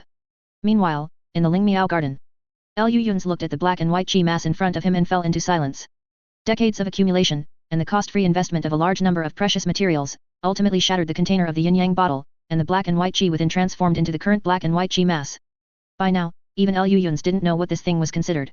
The yin-yang bottle, black and white scissors, solar essence fire, lunar true fire. This seemingly ordinary yin and yang qi was actually an amalgamation of the human realm's top-grade materials, but its divine ability was unknown, its method of control unknown, and even Liu Yuns, its master who had long since refined it, couldn't move this black and white qi by a single hair. It was as if the black and white qi mass in front of him was just a hazy illusion, not existing in this realm at all. Liu Yuns naturally couldn't accept that decades of his painstaking effort resulted in something unusable, so he tried various methods. But no matter what form of spiritual qi or divine sense, as soon as it approached this black and white qi mass, it would instantly disintegrate, completely uncontrollable. It wasn't until Liu Yuns tried to move the black and white qi mass with the Ti-5 mist veil that the situation finally changed. The black and white qi mass seemed to have no weight at all, slowly moving in the air with the Ti-5 mist veil, like a light, floating cloud. This scene utterly confused Liu Yuns, but it also re-energized him. A change was good. The Ti-5 mist veil being able to move the black and white qi mass indicated that his approach was correct. Yin and Yang still needed to be controlled by the 5 elements to be used by oneself. In the days that followed, Liu Yun's tried to integrate the black and white chi mass into the Ti-5 mist veil, but he repeatedly encountered setbacks. This black and white chi mass seemed impervious, although it would move with the Ti-5 mist veil, it always remained distinct from the 5 elements power, like an experienced player in love, neither proactive, nor rejecting, nor responsible. It was just like a scumbag. It made Liu Yun's teeth ache. Until one time, Liu Yun's tried to use his own spiritual power to control the black and white chi mass, and found that the Ti-5 mist veil naturally accepted his spiritual power, but the black and white chi mass showed a rejecting attitude, directly decomposing Liu Yun's spiritual power, leaving him unable to proceed. This scene made Liu Yun's think of something, and he immediately used the effect of the restriction to activate pure yin and yang attribute spiritual qi, which then came into contact with the black and white chi mass. For the first time in 10 years, the black and white chi mass finally reacted, contracting out of thin air, then instantly swelling up, devouring all the yin and yang spiritual qi completely. Only then did Liu Yun's understand why he always failed to grasp the knack of controlling the black and white chi mass. The reason was simple, his spiritual power's attribute was wrong. Liu Yun's main cultivation technique, the 5 elements escape heaven art, was a pure 5 elements attribute cultivation technique. Therefore, when activating the Ti-5 mist veil, which could decompose and absorb all 5 elements attribute spiritual qi, he found it effortless, almost as if his mind and the technique were connected, reaching his thoughts in an instant. However, this black and white chi mass was pure yin and yang qi, and Liu Yun's 5 elements attribute spiritual qi simply couldn't control it. In other words, he needed a powerful cultivation technique with yin and yang attributes. Yin and yang. Liu Ling stroked his chin, muttering to himself. He pondered for a moment, then with a flip of his hand, a book appeared in his grasp, its cover emblazoned with 5 large characters. Grand Yin Form Refining Art. Chapter 963, Tei Lian Shenju. This cultivation technique originated from the mysterious Grand Master Tei Yin and is most likely the predecessor of the mysterious Yin scripture and the profound soul demon refining great art. It can absorb yin and yang qi, strengthen the divine soul, and enable it to transform between tangible and intangible forms. Most importantly, this is an extremely rare pure yin attribute cultivation technique that can be practiced by both humans and ghosts. In the hands of the former, it is a cultivation technique to strengthen the divine soul, in the hands of the latter, it is the most top-tier ghost cultivation method. Liu Yun's looked at it carefully for a moment, a thoughtful expression on his face. The Grand Yin Form Refining Art is Old Fourth's primary cultivation technique. As the main body, Liu Yun's is intimately familiar with this cultivation technique, even if he were to start cultivating it now, it wouldn't take him much time. With a yin attribute cultivation technique settled, finding a pure yang attribute cultivation technique was not so easy. Taoist pure yang attribute cultivation techniques are often mixed with fire or lightning. Buddhist cultivation techniques, needless to say, don't even have the concept of yin and yang. Relatively speaking, it was Confucian cultivation techniques that best met Liu Yun's requirements. Confucianism. Liu Yun's frowned in thought, then slowly nodded. He picked up the jade pendant at his waist and instructed Liu Yun's number 5, pass down the order to collect Confucian Supreme Yang cultivation techniques. At his level of cultivation and status, he no longer needed to personally fight, kill, or humbly beg for many things. He only needed to give an order, and countless people would naturally help him. Indeed, within half an hour, various Confucian Supreme Yang cultivation techniques were continuously sent over via teleportation array. Heavenly Net True Art, Haoren Zhenkiju, Jingzhenju. These were all top-tier Confucian cultivation techniques. When unleashed, they could make ghosts and spirits retreat, resist water and fire, and possessed immense power, making Liu Yun's a bit dazzled. Among them, there were indeed several quite good cultivation techniques that perfectly met his requirements. The only problem was that if these cultivation techniques were not supplemented by something called Haoren Zhenki, their cultivation speed would be terrifyingly slow. After much deliberation, Liu Yun still chose to settle for the next best thing and looked at other cultivation techniques with less strict requirements. In fact, with his current status, it wouldn't be difficult to find a few people possessing Haoren Zhenki. However, this substance was quite complex and tied to a person's life. Once extracted, that person would be close to death. Liu Yun's thought about it and decided he wasn't that immoral, so he picked up the Heavenly Net True Art, one of the 3 major Confucian cultivation techniques in the Chaotic Star Sea. This was Wan Tianming's primary cultivation technique and the Myriad Law Sect's foundational art. At the same time, it was one of the few top-tier Confucian cultivation techniques that could be cultivated to the major achievement realm without needing Haoren Zhenki. After the Reverse Star Alliance was destroyed, Star Palace specifically dispatched people to collect the cultivation techniques and secret arts of the Reverse Star Alliance's main forces. This Heavenly Net True Art was acquired by Star Palace during this period. Liu Yun's read it thoroughly, his brows furrowing deeper the more he read. In terms of attributes and power alone, the Heavenly Net True Art was undoubtedly sufficient. However, compared to the Grand Yin Form Refining Art, it was still somewhat lacking. Not only in the power of the cultivation technique, but even the divine abilities could not complement each other. Although theoretically, driving these black and white chi masses only required yin and yang dual attribute spiritual power, Liu Yun's intuitively believed that maintaining yin and yang balance within the body and having them complement each other was a very important matter. After a long period of contemplation, Liu Yun suddenly slapped himself on the head. Damn it! I've been a loose cultivator for too long, I forgot I'm a leader. Liu Yun sighed helplessly, immediately picked up the jade pendant, and ordered, allocate 10 research institutes specializing in cultivation techniques. Have them pause all their current projects. Distribute this heavenly net true art and several other Confucian cultivation techniques that don't require Harangenki to them, and have them thoroughly understand them in the shortest possible time. I'll send down the requirements later, and they are to create a new cultivation technique based on these few. Additionally, inform Great Evolution Divine Lord to temporarily put aside the Diga project and help guide those researchers. Also, inform Star Palace to provide all their information regarding Confucian cultivation techniques and send it along with these cultivation techniques. Understood. Liu Yun's number 5's electronic voice was as cheerful as ever, making one feel good upon hearing it. Liu Yun slowly exhaled, picked up the Grand Yin form refining art, sat cross-legged, and silently began to cultivate. Within his body, the 5 elements spirit infants, transformed into 5 organs, subtly contracted. The 5 elements chi flowed along solid like meridians, divine soul inside and out, and following a specific operational direction, gradually transformed into dense black spiritual chi, merging into the divine soul. At the same time, several Confucian Supreme Yang cultivation techniques, along with a large amount of top-secret Confucian cultivation technique data, were transported through Liu Yun's number 5's transmission to 10 massive high-rises within the Yu Kingdom. Inside the high-rises, millions of soul imprints simultaneously lit up. A large amount of data transformed into the purest data stream, flowing through all soul imprints, constantly being updated, reorganized, disassembled, and finally reassembled in the Divine Soul Network, updating hundreds of versions in the blink of an eye. Countless data streamed through Great Evolution Divine Lord's eyes. With a contented smile, he instantly selected 10 versions that best met Liu Yun's requirements and re-entered them into the millions of soul imprints for final updates and modifications. In just 1 year, a freshly developed Confucian Supreme Yang top-tier cultivation technique arrived in Liu Yun's hands. According to Liu Yun's requirements, cultivating this cultivation technique allows one to harness the qi of the sun, integrate it into the body, strengthen the physical body, sublimate the divine soul, greatly enhance the divine soul's control over the physical body, and at its peak, even approach the legendary immortal body. Liu Yun pondered for a moment and gave this set of cultivation techniques a brand new name. Taiyang Lian Shenju. Meanwhile, over an unfamiliar sea, a startlingly fast green light streaked across the sky, appearing and disappearing in an instant. Within the escape lights, Han Li narrowed his eyes slightly, surveying his surroundings. This was neither the chaotic Star Sea nor the Great Jin Outer Sea, but an unfamiliar sea area called Five Dragon Sea. This place was rarely known even in Great Jin, but spirit transformation old monsters like Xiang's Hilly possessed a teleportation array that led directly to the sea area. A year ago, Han Li had completely stabilized his early-stage soul transformation cultivation. He emerged from his seclusion in the North Night Minor Extreme Palace and then began tracking the hidden ancient demon. Han Li tried to put himself in the ancient demon's position and began to consider where he would hide. He quickly came to a conclusion. First, it must be at sea. Although the land was vast, there were too many cultivators, and the limited spiritual veins were almost entirely occupied. In contrast, the vastness of the sea offered abundant resources, and compared to this expansive sea area, the number of cultivators was pitifully small. There were many uninhabited spirit islands isolated overseas, making it very easy to hide. Second, it couldn't be the chaotic Star Sea. The entire chaotic Star Sea was now made into an impenetrable fortress by Liu Yun's. Whether it was the inner sea or the outer sea, Liu Yun's informants were everywhere, making the risk of exposure too great. Although the Great Jin Outer Sea was also vast, it was filled with the backup plans of several Great Jin spirit transformation old monsters, so the likelihood of exposure was similarly not low. Compared to these two places, he would definitely choose a remote place, rarely visited and unknown to many, to enter seclusion and cultivate diligently, quickly advancing to early-stage soul transformation. After consulting old Demon Che, Han Li obtained some information about the Five Dragon Sea. Undoubtedly, such a remote and vast sea area, outside the sphere of influence of Liu Yun's power, was the best hiding place. Upon discovering this, Han Li did not act rashly. Instead, he contacted old Demon Che, Xiang's Hilly, and others.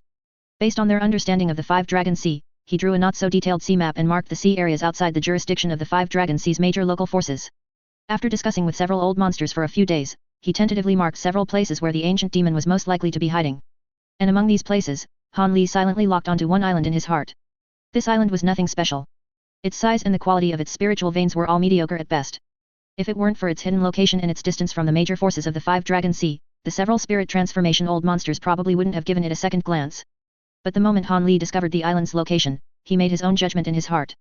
The reason was simple. According to the reverse spirit passage location map given to him by Silver Moon, there was a deeply hidden entrance to a reverse spirit passage on this seemingly ordinary desolate island.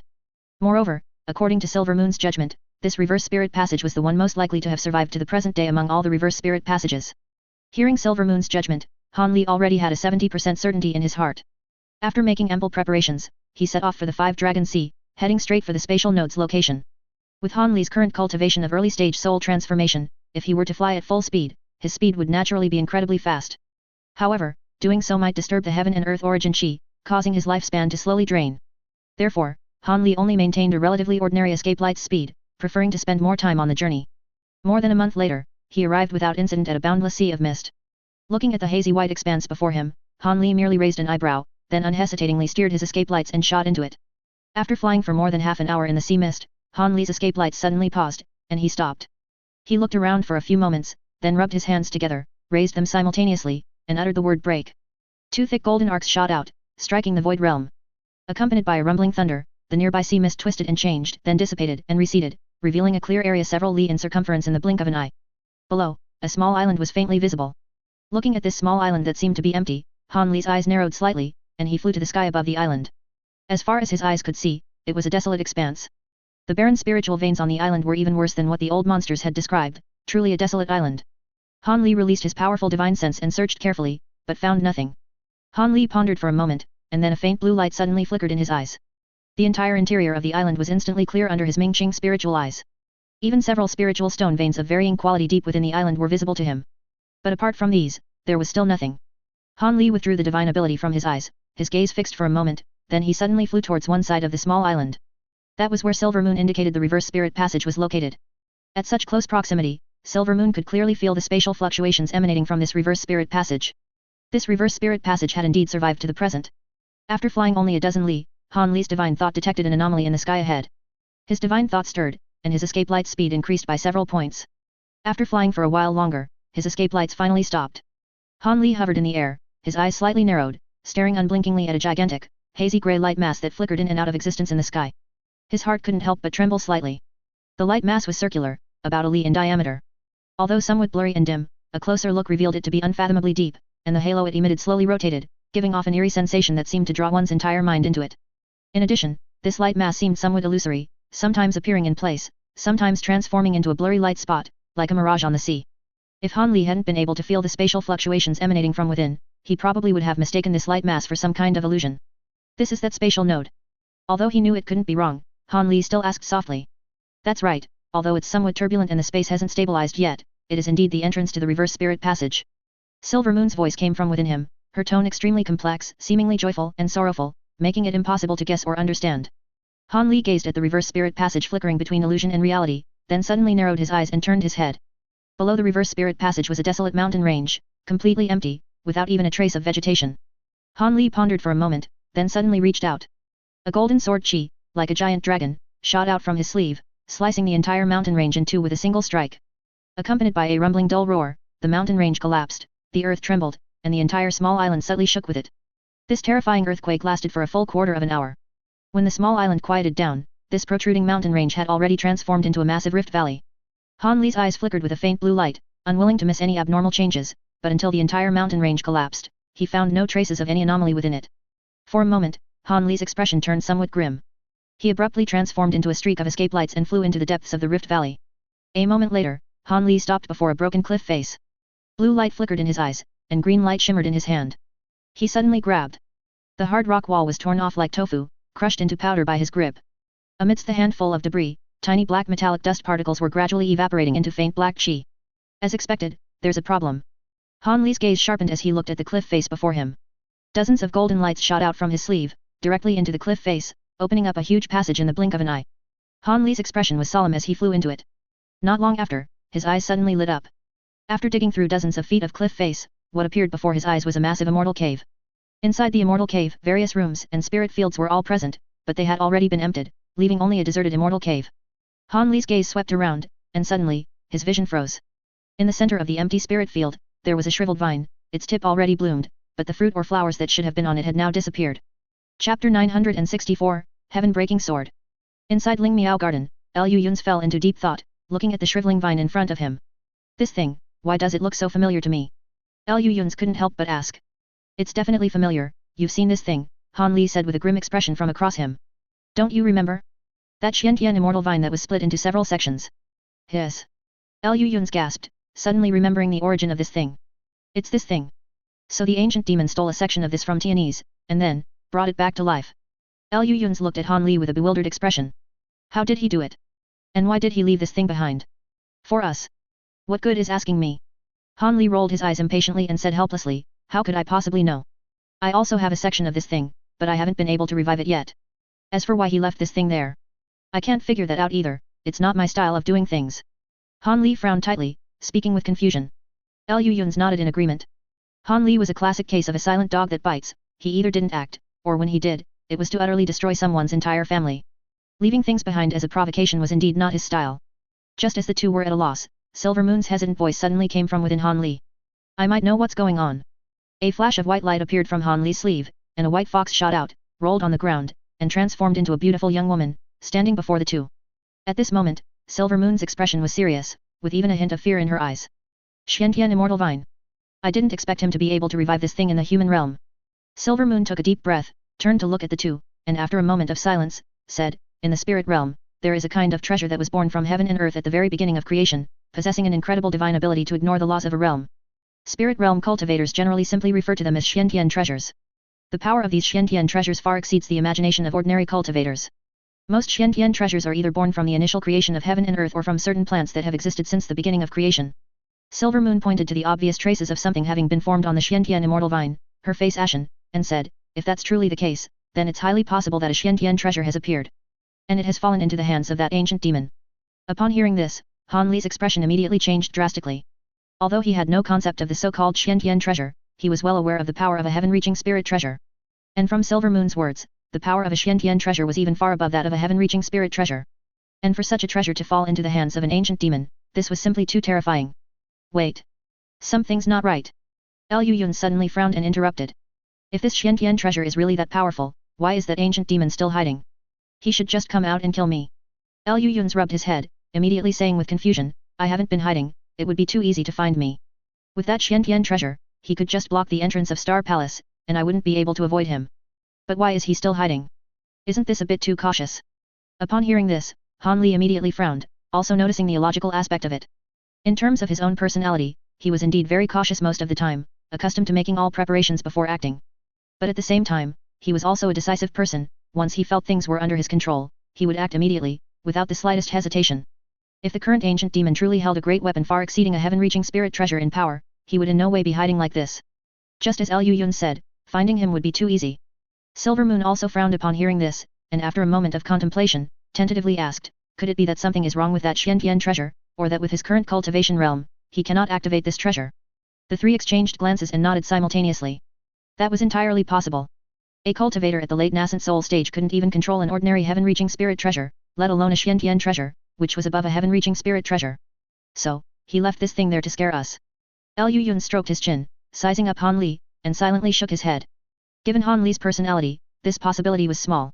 Perhaps it was a factor, but definitely not the main reason. An incredible divine ability that ignores the laws of a realm. Liu Yun chewed on this phrase carefully, then suddenly frowned and shot upright. This description. I feel like I've heard it somewhere before. Liu Yun's eyes widened, and before the other two could react, he immediately took out the jade pendant from his waist. Fifth, help me check. There's no need to check this. Fifth's electronic voice also became somewhat solemn. The heaven-defying treasure, heaven-breaking sword. It briefly appeared for a period in the ancient era, and has been missing ever since.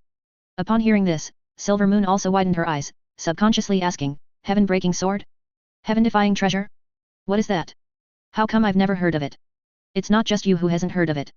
If it weren't for the frequent exchanges with old Demon Che and Ice Phoenix recently, even we might have regarded this treasure as merely a legend. Fifth's voice was a bit low, with noticeable static, as if searching through a vast database. This thing only appeared for a fleeting moment in the ancient era, like a glimpse. It is said to possess the great divine ability to break the heavens and slay immortals. There were once human realm cultivators who, wielding this sword, killed more than one ancient demon leader, and even some spirit realm cultivators. It seems that in the ancient era, human realm cultivators deliberately concealed the existence of this treasure, so most people haven't even heard of it. Today, the only ones who still remember this treasure are old monsters like old Demon Che and Ice Phoenix, who have lived from the ancient era until now. Fifth seemed to sigh, sounding quite wistful. Silver Moon's eyes widened in disbelief, and she couldn't help but murmur, could it be that in this realm, a Xiantian treasure truly appeared? Judging by the power in old Demon Che and Ice Phoenix's memories, it's likely 9 out of 10. Fifth's voice paused, then seemed to think of something and continued, I can go ask old Demon Che for verification. After all, he also comes from the spirit realm. Some things he said before were vague, but if I ask a few more questions, I might be able to find out something. Chapter 965 Malicious Thoughts. The three sat in place, waiting anxiously. After a while, old Five's voice rang out from the jade pendant, carrying a hint of disbelief, as he said to the three, old Demon Che spoke. The heaven-breaking sword back then, because its power was excessively strong, clearly surpassing a heaven-reaching spirit treasure, was called a heaven-defying anomalous treasure by human realm cultivators. But in reality, it was indeed a Xiantian treasure, and according to him, this treasure is very likely to have been brought down by a spirit realm cultivator. What? Silver Moon's eyes widened, and she subconsciously denied, that's impossible. In the Great War back then, the highest-ranking individual was me, the princess of the Silver Moon Wolf clan. How could anyone have come into contact with something like a Xiantian treasure? That, I don't know. Old Five said with some helplessness. Old Demon Che was just a spirit beast back then, and his cultivation was still very low, so he didn't know much. But one thing can be confirmed, the heaven-breaking sword that appeared in the human realm back then was indeed a Xiantian treasure. Liu Lings touched his chin upon hearing this, then pondered and asked, Old Five, how likely do you think that thing is still in the human realm? Old Five immediately fell silent. The sound of something operating at high speed faintly emanated from within the jade pendant. After a long while, he continued, this question of yours almost burned out my soul imprint. To be honest, if Silver Moon knew about this, the probability would be basically zero.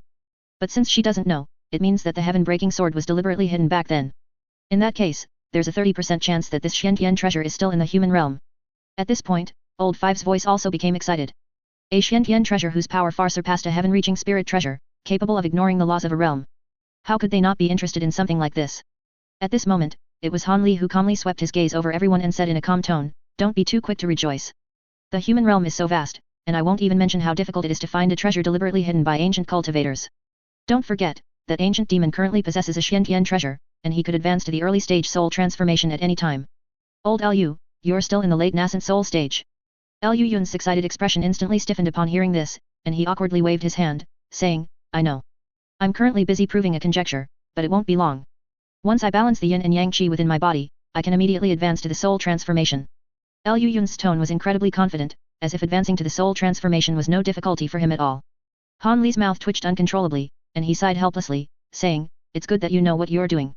But we still need to continue searching for the ancient demon. As for the heaven-breaking sword, let's see if there are any clues first. Clues, actually, there are.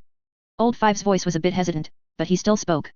According to Old Demon Che, although the heaven-breaking sword only made a fleeting appearance in the ancient Great War, these old guys have almost never given up on searching for this treasure.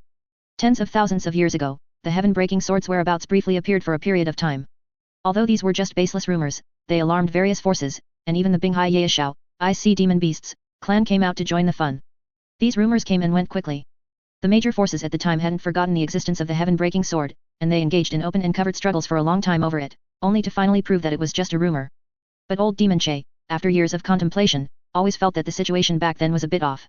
According to him, the Binghai Yaeshao, IC Demon Beasts, clan gave up too quickly. Almost the moment they confirmed it was just a rumor, they decisively retreated into the IC, without any desire to encroach upon the land. He always felt that such decisive action was contrary to common sense. It seemed that the Binghai Ya race had obtained some benefits even more tempting than occupying the land. Old Five sighed, saying helplessly, to be honest, I can't be sure if this is true, or if Old Demon Che is just taking this opportunity to sow discord. But at least it's a clue. The three looked at each other and fell silent upon hearing this. After a long while, Liu Yun suddenly raised his head and said in a solemn tone, notify Old Second, tell him all these things, and then have him go to the North Night Minor Extreme Palace again. But this time, have him bring this thing. Liu Yun pointed at the Xiantian Immortal Vine in front of him and said with a solemn expression, tell Old Second to do as he sees fit. Whether it's to deceive or to tell the truth, as long as we can get a clue from the Ice Phoenix, we'll have hope. Okay, I understand. A puppet person in the distance quickly ran off, picked up the Xiantian Immortal Vine, and swiftly disappeared from everyone's sight. Han Li watched the disappearing back of the puppet person, his brows gradually furrowing as he asked uneasily, will the Ice Phoenix tell the truth? It doesn't matter. Trying it won't kill anyone anyway. Liu Yun said without raising his head, let's prepare for both possibilities. Whether we can find the heaven-breaking sword or not, we must be ready to face an early-stage soul transformation ancient demon wielding a Xiantian treasure. Han Li suddenly turned his head, looked at Liu Yun in confusion, and asked, do you have a plan? Plans are made by people. Liu Yun grinned, saying confidently, but don't worry, when that time comes, we won't be fish on a chopping board. Han Li couldn't understand where Liu Yun's confidence came from, but since he dared to say such words, it meant that he had indeed made similar preparations. He didn't dwell on it any longer but instead concerned himself with another matter. We have no clues about the ancient demon's whereabouts again. I have to admit, our ways of thinking might be very similar, but he is far more experienced than me. He always thinks one step ahead of me. If this continues, no matter how many times, I will only be led by the nose. At this point, Han Li's expression also became somewhat unpleasant. No matter who the opponent was, being easily fooled and manipulated was an unacceptable thing. Liu Yun also fell into contemplation. Indeed, after letting go of his unnecessary arrogance and truly treating the two as opponents, the ancient demon immediately displayed astonishing cunning and difficulty. This was an old Han whose experience and heart nature were almost at full marks. Aside from his slightly biased thoughts due to his own reasons, he had almost no weaknesses. Evil corpse. Liu Yun's eyes flickered, staring intently at Han Li, which made Silver Moon subconsciously block in front of him, revealing a fierce, protective gaze. Old Han. Liu Yun stroked his chin and asked with a chuckle, do you usually have any malicious thoughts that you can't show to others? Does wanting to kill you count? Han Li asked without hesitation. Chapter 966, Freedom. Evil thoughts are formless and intangible, they exist in everyone's heart. Han Li considered himself not an evil person, but neither was he a gentleman. Evil thoughts naturally existed in his heart, but until just now, he had never truly confronted them. Now, however, he had no choice but to ponder what his evil thoughts looked like. If he were controlled by evil thoughts, what actions would he take? Under Liu Yun's and Yan Yu's expectant gazes, Han Li's expression grew increasingly grim. He was staring directly at the ugliness within himself, confronting his most unbearable side. For most people, this would be an impossible feat, yet Han Li, relying on his incredibly strong inner self, managed to overcome his attachment to self and tried to examine himself from a more objective, almost third-person perspective. However, the deeper he thought, the more Han Li felt that the ancient demon's logic of action was almost fractured. He slowly opened his eyes and fell into contemplation. Neither Liu Yun's nor Yan Yu urged him, but quietly waited for something.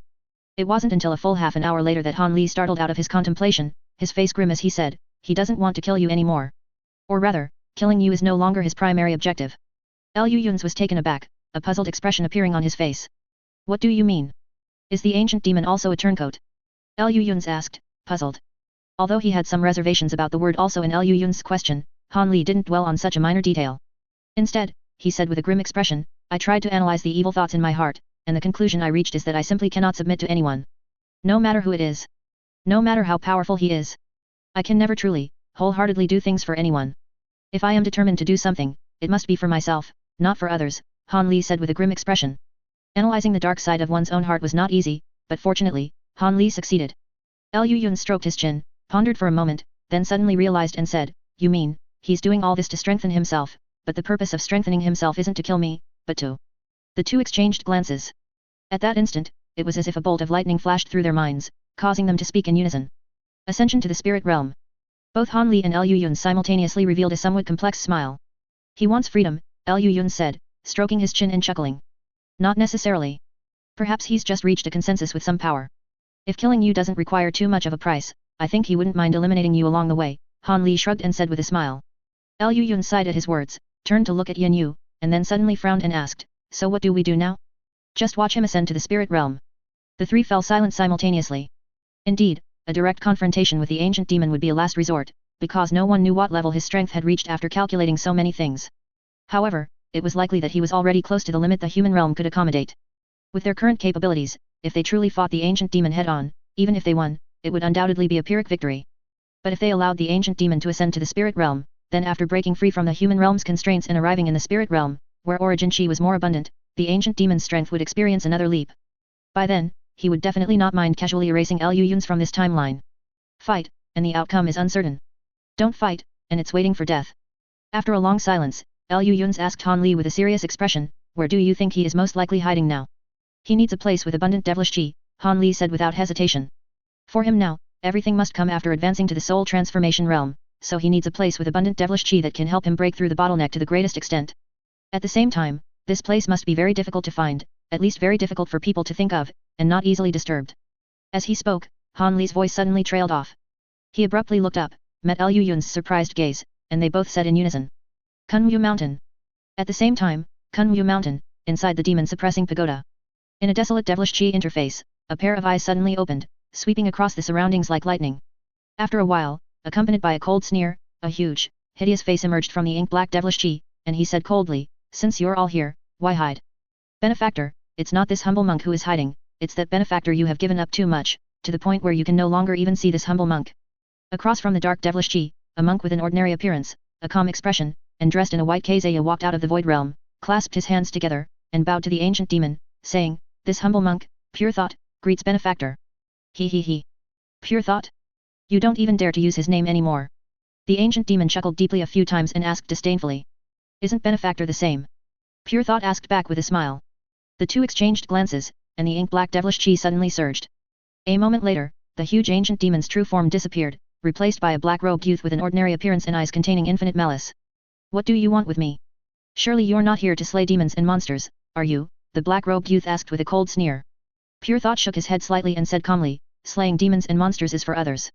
This humble monk is here today simply to meet you, an old acquaintance whom I have never met before. What is there to see? The black-robed youth said disdainfully.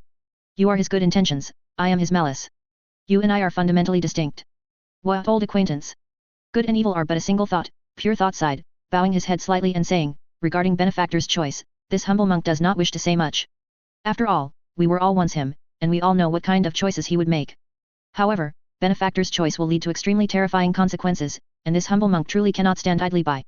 Ha ha ha ha. Consequences. The black-robed youth seemed to have heard the most ridiculous joke in the world, unable to help but burst into laughter, his eyes wide as he retorted, when have we ever cared about so-called consequences in order to move forward? Benefactor, though you and I originate from him, we are not him, Pure Thought said, lowering his gaze and shaking his head, if you continue to act stubbornly, the outcome is truly hard to predict. That's none of your concern, the ancient demon sneered, an intense devilish chi suddenly erupted from all around him. Extremely powerful spiritual pressure burst forth from him, like a storm, roaring through the entire devilish chi interface. This was the spiritual pressure of the soul transformation realm. Chapter 967 Celestial Phenomena. It is as expected. Pure Thought gazed at the ancient demon, sighing almost imperceptibly, and said helplessly, just as this humble monk thought, your cultivation has actually long since reached the peak of this realm, you've just been hiding it. Humph. Isn't that what we're supposed to do? The ancient demon retorted with a sneer. Benefactor, your obsession is too deep. We are not only him, but also independent individuals, Pure Thought said, shaking his head helplessly as he looked at the boiling malice in the ancient demon's eyes. They were born from obsession, how could it be so easy to break free from it? Pure Thought's gaze fell upon a seemingly ordinary mallet at the black-robed youth's feet, stuck in the ground, looking dull and inconspicuous. But looking at this mallet, Pure Thought sighed soundlessly and said, Benefactor, you probably never concealed your intentions either. Knowing full well that the heaven and earth origin chi of the human realm is insufficient to foster a profound heaven treasure, you still forcefully brought forth the Xiantian spirit-slaying sword. I'm afraid, Benefactor, from the very beginning, your aim was to ascend to the spirit realm. Do you truly believe, Benefactor, that after ascending to the spirit realm, you will be free? The black-robed youth looked down at the mallet at his feet, chuckled softly, and said, it's worth a try, better than you all pinning your hopes on a mere human realm cultivator. Benefactor, how could you forget? Pure Thought looked calmly at the black-robed youth, also chuckling as he said, we once were also mere human realm cultivators. How long would that take? The black-robed youth's face instantly became ferocious. His eyes widened, filled with bone-chilling evil chi, and he said in a gloomy tone, I'd rather do it my way. After saying this, he transformed into a wisp of black chi, swept up the mallet at his feet, and vanished instantly. Pure Thought stood rooted to the spot, sighing soundlessly. Suspicious, cautious, unwilling to trust anyone but himself. The evil in his heart is even more terrifying than I imagined. Pure Thought shook his head helplessly, then turned and disappeared into the void realm. Han Li vanished from Ling Miao Garden. He was heading to Great Jin to continue tracking the ancient demon's whereabouts, and at the same time, he also needed to visit Xiang's Hilly and others again. In the worst-case scenario, they might need the help of these people. Liu Yun's, however, remained in Ling Miao Garden. His Grand Yin form refining art and Taiyang Lian Shenju were basically synchronized, his divine soul and physical body were gradually unifying, the yin and yang in his body were balanced, inducing the changes of the 5 elements, and there were even faint signs of fusion. What Liu Yun's had to do next was to use the power of the Tai 5 mist veil and the black and white chi spheres to integrate the yin and yang 5 elements power within his body, and use this power to advance to soul transformation. This was by no means what a normal nascent soul cultivator should do, but Liu Yun's had a faint feeling that this was the most suitable path for him. Those who learn from me live, those who imitate me die. People still need some creativity. With anticipation for the future, Liu Yun's closed his eyes and entered his final seclusion. Spring turned to autumn, and in a blink of an eye, another 10 years passed. 10 years ago, Han Li rushed to the demon-suppressing pagoda in Kunwu Mountain, but it was already empty. He then led Liu Yun's puppet army, wandering throughout the human realm, targeting the reverse spirit passages that still existed in the human realm. But Han Li's goal was to destroy them. It proved that destruction was much easier than construction. Old Demon Che, the Ice Phoenix, the Lesser Extreme Palace, and Liu Yun's, with the combined efforts of these 4 forces, spent decades to achieve some results in stabilizing the formation of the reverse spirit passages. However, destroying these reverse spirit passages only required a simple spatial formation, plus a few specially made thunder beads. In 10 years, several reverse spirit passages still existing in the human realm were all destroyed, leaving only the one in the North Night Minor Extreme Palace as the sole reverse spirit passage to the spirit realm. This was Han Li and Liu Yun's declaration of war against the ancient demon. If he wanted to ascend to the spirit realm, he had to pass this hurdle first. What surprised the two of them was that during these 10 years, the ancient demon had not made any moves, as if their actions of destroying the reverse spirit passages were merely trivial matters in his eyes. But precisely because of this, it gave the two of them the time they needed most. Until this day, Star Palace suddenly once again sent invitations to the sects throughout the chaotic Star Sea, inviting the leaders of various large and small forces to attend a celebration. The invitation was blank, not even stating what kind of celebration it was or what it was celebrating. All it had were two familiar names. Ling Yuling, Lu Yuns. Although nothing was said, and despite the strangeness of the whole affair, seeing the two names on the invitation, whether demonic path magnates or pillars of the righteous path, they could only smile wryly, pack their belongings, and prepare to attend this nameless grand event. The Star Palace of today was no longer the Star Palace of the past. With the ascension of two new holy lords, Star Palace's control over the chaotic Star Sea had reached a new level. If before, the leaders of these major forces could be considered feudal lords of the chaotic Star Sea, now, at most, they were subjects dependent on others. They could not refuse what Star Palace said, let alone when the names of the new holy lords were also included. If these major forces were like this, there was even less need to mention the small and medium-sized forces, who all prepared their gifts and rushed to Tianxing City at full speed.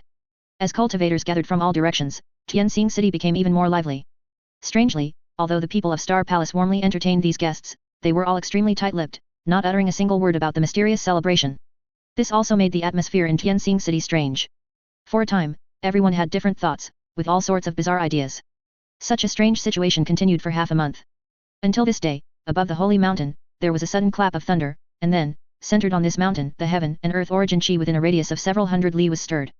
Innumerable fist-sized spiritual chi light clusters of various colors spontaneously appeared from beneath the ground, rocks, and trees of the holy mountain, then rapidly converged towards the summit of the holy mountain, finally forming a dazzling spiritual cloud several acres in size above the holy mountain, rotating continuously with colorful hues in the high sky.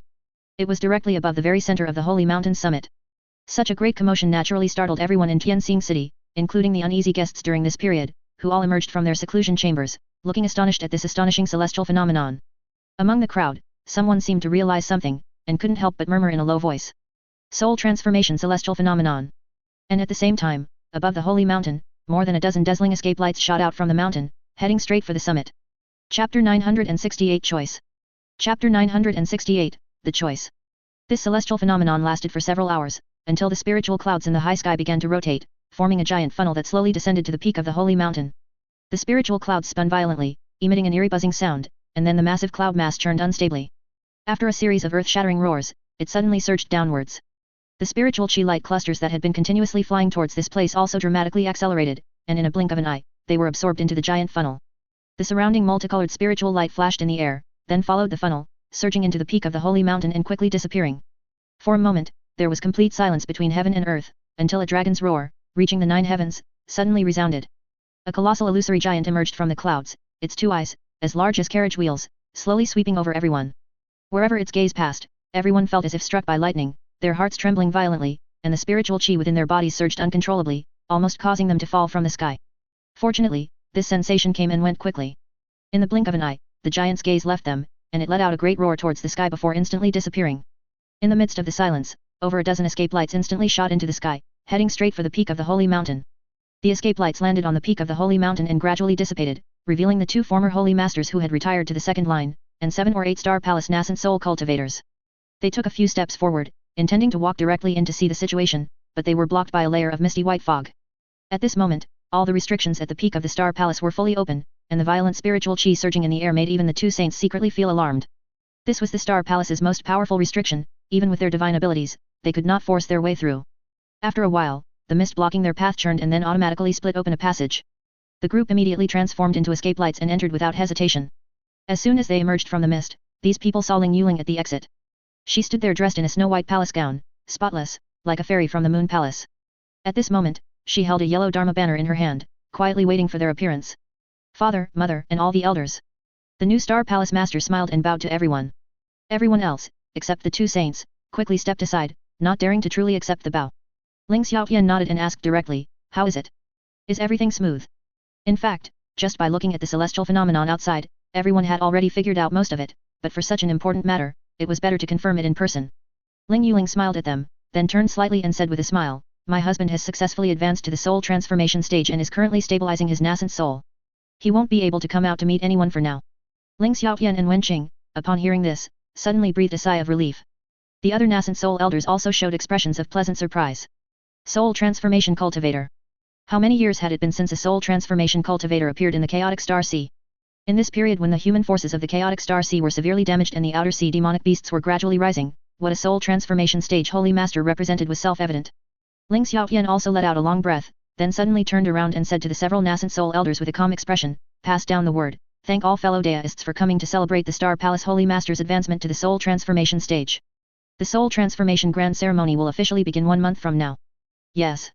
Everyone quickly accepted the order, almost impatiently transforming into streaks of escape lights and soaring into the sky to deliver the message to the anxious leaders of the various major forces below the holy mountain. At the same time, in the deepest seclusion chamber at the peak of the holy mountain, Liu Yun slowly opened his eyes. He spread his palms, and a 5-colored light cluster and a black and white chi intertwined together slowly rose from his palms, gradually spinning in the air and rapidly approaching each other. Finally, amidst a dull hum, the 5-colored light cluster and the black and white chi suddenly trembled and directly collided in the air. Light flashed, and a faint stream of light appeared above Liu Yun's head. This light was colorful and brilliant.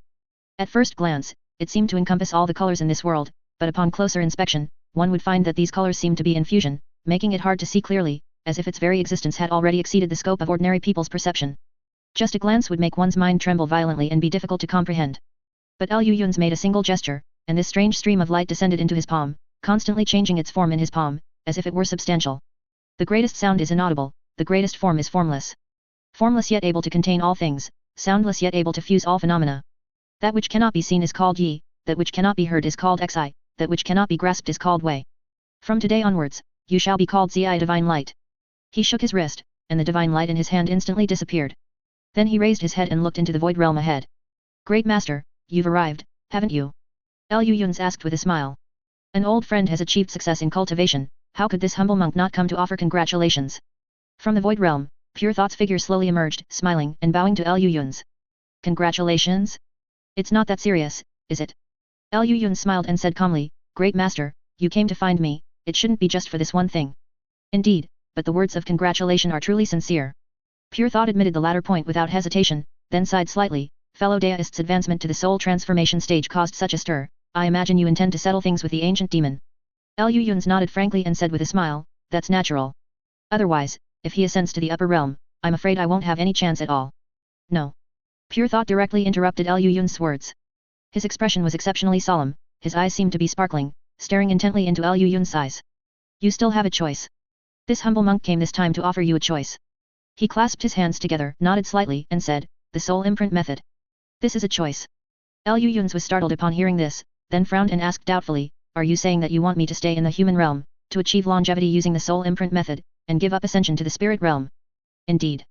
Pure Thought nodded slightly and said, fellow deist Liu, you and I have known each other for almost 200 years. In these 200 years, this humble monk believes he has never deceived fellow deist, and this time is no different. Fellow deist Liu, I am here to give you a choice. I, the ancient demon, another Han Li, and the so-called second Lu Han Li whom you once saw in your fantasies. The matter between us is a giant whirlpool, being drawn into it will only lead to utter annihilation. This humble monk already knows what the original Han Li wants to do, and this humble monk is willing to help him, but this humble monk does not wish to see fellow deist also dragged into it. Now is fellow deist's last chance to choose, give up ascension, stay in the human realm, and you will be able to escape this scheme and gain true freedom. Chapter 969 Purpose. Liu Yun slowly took a deep breath, looking at Jing Nian's serious expression, and let out a long sigh. As expected, thinking about it carefully, every step I took after returning to Tianese had your influence behind it. You've been thinking about this for a long time, haven't you? Jing Nian lowered his head slightly, sighed silently, and said, fellow deist Liu, this humble monk truly wishes to help you. You are a variable, an unrepeatable coincidence that occurred after countless reincarnations, and this coincidence is what all Han Lis have been waiting for a long time. For their respective purposes, you will inevitably be drawn into the center of the storm, ultimately meeting a fate where your bones turn to dust. This has nothing to do with your personal will, it is the inevitable outcome of a tiny life being swept into a massive vortex. But now it's different. The success of the soul imprint has opened up a completely different Dao, and the only external force that could compel you to act is now contemplating how to ascend to the upper realm. This is your only chance to reach out and once again grasp your own destiny. You can give up, you can stay in the human realm and live forever with those around you. From now on, you can escape the schemes of others and truly live the life you desire. Isn't this what fellow deist has always pursued? Jing Nian's face showed compassion as he earnestly advised. However, Liu Yun merely watched him silently, a faint smile still on his face. Great Master, I want to ask, why are you helping me? Liu Yun asked curiously. Jing Nian was silent for a moment, then slowly smiled. I am the embodiment of that person's benevolent thoughts. When benevolent thoughts arise, the body moves. To put it plainly, doing a good deed doesn't require any reason. Not to mention, I also promised that person to do one good deed every day. He pointed at Liu Yun and said with a smile, fellow deist is the good deed I wish to perform today. Even if this would disrupt that Han Li's plan. Liu Yun asked in confusion. Indeed, even so, this humble monk is willing to bear the responsibility alone. Jing Nian looked into Liu Yun's eyes and suddenly asked, it's been very tiring all these years, hasn't it? Liu Yun's was stunned for a moment, then gave a self-deprecating smile. It's all right. He is very tired. Jing Nian smiled, looking up towards the sky. I am his memory, his thoughts, his obsession. I understand him very well, and I know how tiring this journey has been. He had no choice but to push forward stubbornly again and again, but you are different, you have a choice. Fellow deist, give up. This is the last choice I can offer you. Jing Nian's gaze was deep and peaceful, like the gently rippling surface of water in the night, reflecting the bright moonlight. Under Jing Nian's gaze, Liu Yun's began to think very seriously. After a long while, Liu Yun's finally asked with a smile, if I give up, what will happen to the current Han Li? Jing Nian was silent for a moment at the question, then continued, every Han Li has their own arrangements for the current Han Li. His path forward will not be easy, but there won't be any danger either. It's just that he'll never be able to break free, right? Liu Yun's asked with a smile. Jing Nian nodded silently, not saying a word. All sentient beings who have not achieved liberation have unstable natures and consciousness, their evil habits lead to karma, and good habits lead to results. Doing good or evil arises from the environment. They cycle through the 5 paths of reincarnation without rest, moving through countless kalpas, bewildered by obstacles and difficulties. Like a fish swimming in a net, they are in a long current, escaping for a moment only to be caught in the net again. Liu Yun's recited a Buddhist scripture with a smile. What people desire, whether good or evil, even if they can temporarily escape one net, they will immediately fall into another. No one can escape. Great Master, you and I are both in the net. You want to save me from the net, but how do you know that outside this net, there isn't another net that will bind me, forcing me to continue forward, just like that Han Li once was? Jing Nian remained silent, not speaking. Cultivators. Immortals. So even after severing the 3 corpses, they are still in the net. It's just that this net was probably woven by himself, wasn't it? No. Jing Nian interrupted Liu Yun's. It's not necessarily weaving a net, perhaps it's just habit. Habit of moving forward, and habit of his own methods. The two exchanged glances, understanding each other's thoughts. It seems this humble monk cannot persuade fellow deist. Jing Nian sighed deeply, the compassion in his eyes growing even more profound. Liu Yun's returned a smile, raised his head, and let out a long breath, saying, Great Master, you just can't persuade yourself. After all, you are also a Han Li. Escaping for a moment only to be caught in the net again, you should be most familiar with that feeling. Isn't he still in the net now? As soon as these words left his mouth, Liu Yun's felt that something was not quite right. Suddenly, he abruptly looked up, staring incredulously at Jing Nian before him. He escaped the net. Liu Yun suddenly said. Monk Jing Nian smiled without speaking. He let go, he wasn't caught by another net of desire. That step back he took wasn't just for self-preservation, but also a complete letting go. Liu Yun's eyes grew brighter and brighter. He seemed to grasp something, yet it was like looking at flowers through a fog, always unable to see clearly. After a while, a smile suddenly appeared at the corner of his mouth. Jing Nian looked at Liu Yun's reaction, sighed slightly, and suddenly pointed to the sky. With an area 3 feet around them as the boundary, every speck of dust, every ray of light, every wisp of breeze, everything in heaven and earth seemed to come to a standstill. From now on, for the time it takes an incense stick to burn, the heavenly Dao will not hear our words. Jing Nian said seriously. Liu Yun's heart relaxed, and he quickly continued to press, he doesn't want to go further. He just wants to overturn that heavenly Dao. Ever since I've known Han Li, this guy has been petty. He can remember a small matter for hundreds of years. If someone accidentally offends him, if he doesn't get revenge, he'll be uncomfortable for a lifetime. And what he hates most in his life is someone trying to manipulate his destiny. After being played like this by the heavenly Dao, if he doesn't get revenge, then he wouldn't be like Han Li. Jing Nian heard this, lowered his head in silence for a moment, and then said, although what fellow Daoist says makes a lot of sense, theoretically speaking, this humble monk is also a Han Li. Isn't it a bit excessive for fellow Daoist to speak so bluntly? It's fine, Great Master is a monastic and has a broad mind. Liu Yun's waved his hand, saying casually. Jing Nian stroked his bald head and said with a smile, strictly speaking, this humble monk has not taken vows nor left home. I apologize. Liu Yun's apologized very directly. It's fine, this humble monk has a broad mind, fellow Daoist can continue. Jing Nian waved his hand, signaling Liu Yun's to continue. Liu Yun shrugged and continued, in a situation where one wants to go further, the current predicament is almost unsolvable. But if he merely wants to overturn that heavenly Dao, then there are far too many things he can do. For example, using an originally insignificant target to attract his 3 corpses and reclaim his law authority. Chapter 970, Escaping the Net. Liu Yun's feelings towards Han Li were actually very complex. Regarding the Han Li he knew best, despite their bickering over the past few centuries, hundreds of years of friendship would melt even a stone, let alone a human heart. As for second loop Han Li, Liu Yun's was mostly wary, and the reason was simple, he knew all too well what kind of person Han Li was. To say he was a bad person wouldn't be accurate, but to say he was a good person, Liu Yun's would find that a bitter pill to swallow. And a Han Li who was essentially maxed out, the mere thought made Liu Yun's back shiver, especially when that bastard was still scheming against him. However, Looking at Monk Jingnian's meaningful smile, Lu Yun's instantly reacted. His thinking might have been deliberately led astray from the very beginning. He doesn't want to go further, he wants to escape the net. Lu Yun's lips gradually curled into a playful smile. Confronting the heavenly Dao and breaking free from its shackles, at first glance, these two don't seem to conflict, but in reality, the difference in priorities dictates different styles of action and methods of calculation. And now, looking into Pure Thought's eyes, Lu Yun's roughly understood that he might have made a common mistake. It truly is you. Lu Yun's gave a self-deprecating laugh and exhaled a long breath towards the sky. It seems fellow Daoist Lu has understood, Pure Thought said with a slight smile, hands clasped together, his expression calm and serene. Lu Yun's was silent for a moment, then spoke flatly, Great Master, you are the three corpses born from that Han Li. Although I don't know why, given that Han Li's personality, he actually didn't act against you. It must be due to some restriction. Then, if the three of you were to perish for some reason, would some things from you return to that Han Li's body? Lu Yun's lowered his head slightly, looking meaningfully at Pure Thought before him. For example, your cultivation that originated from him, or the portion of the power of the law of time that you inherently possess. Pure Thought smiled slightly, shook his head, and said, when a person dies, it's like a lamp extinguishing. Since we separated from the main body, we have already been three independent entities. We just each have our own obsessions. If we die, we will simply return to heaven and earth, just like everyone else. However, if for some reason, the three of us perish simultaneously, and two of us are willing to return to the main body through the resonance between laws, then the power of the law we comprehended is very likely to return to the main body together. Although the power of the law that each of us three comprehended varies in strength, and all are weaker than the main body, if the three are combined, it won't be much different. Lu Yun's nodded knowingly, his expression serious as he said, so, if everything goes smoothly, at a certain moment in the future, the power of the law of time comprehended by that Han Li will directly double, and he will instantly recover to his peak strength.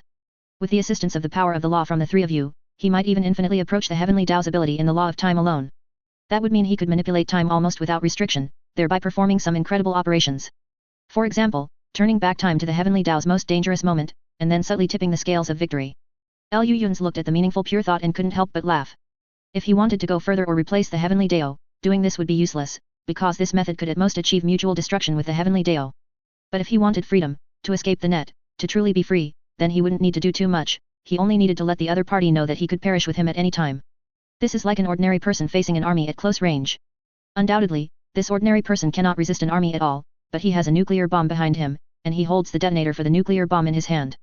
At this moment, no matter how unequal the combat power between the two sides, no matter how serious the consequences, the relationship between the ordinary person and the army is equal. As long as this army is not so stubborn as to disregard their own lives, they will have to sit down calmly and have a good talk with this ordinary person.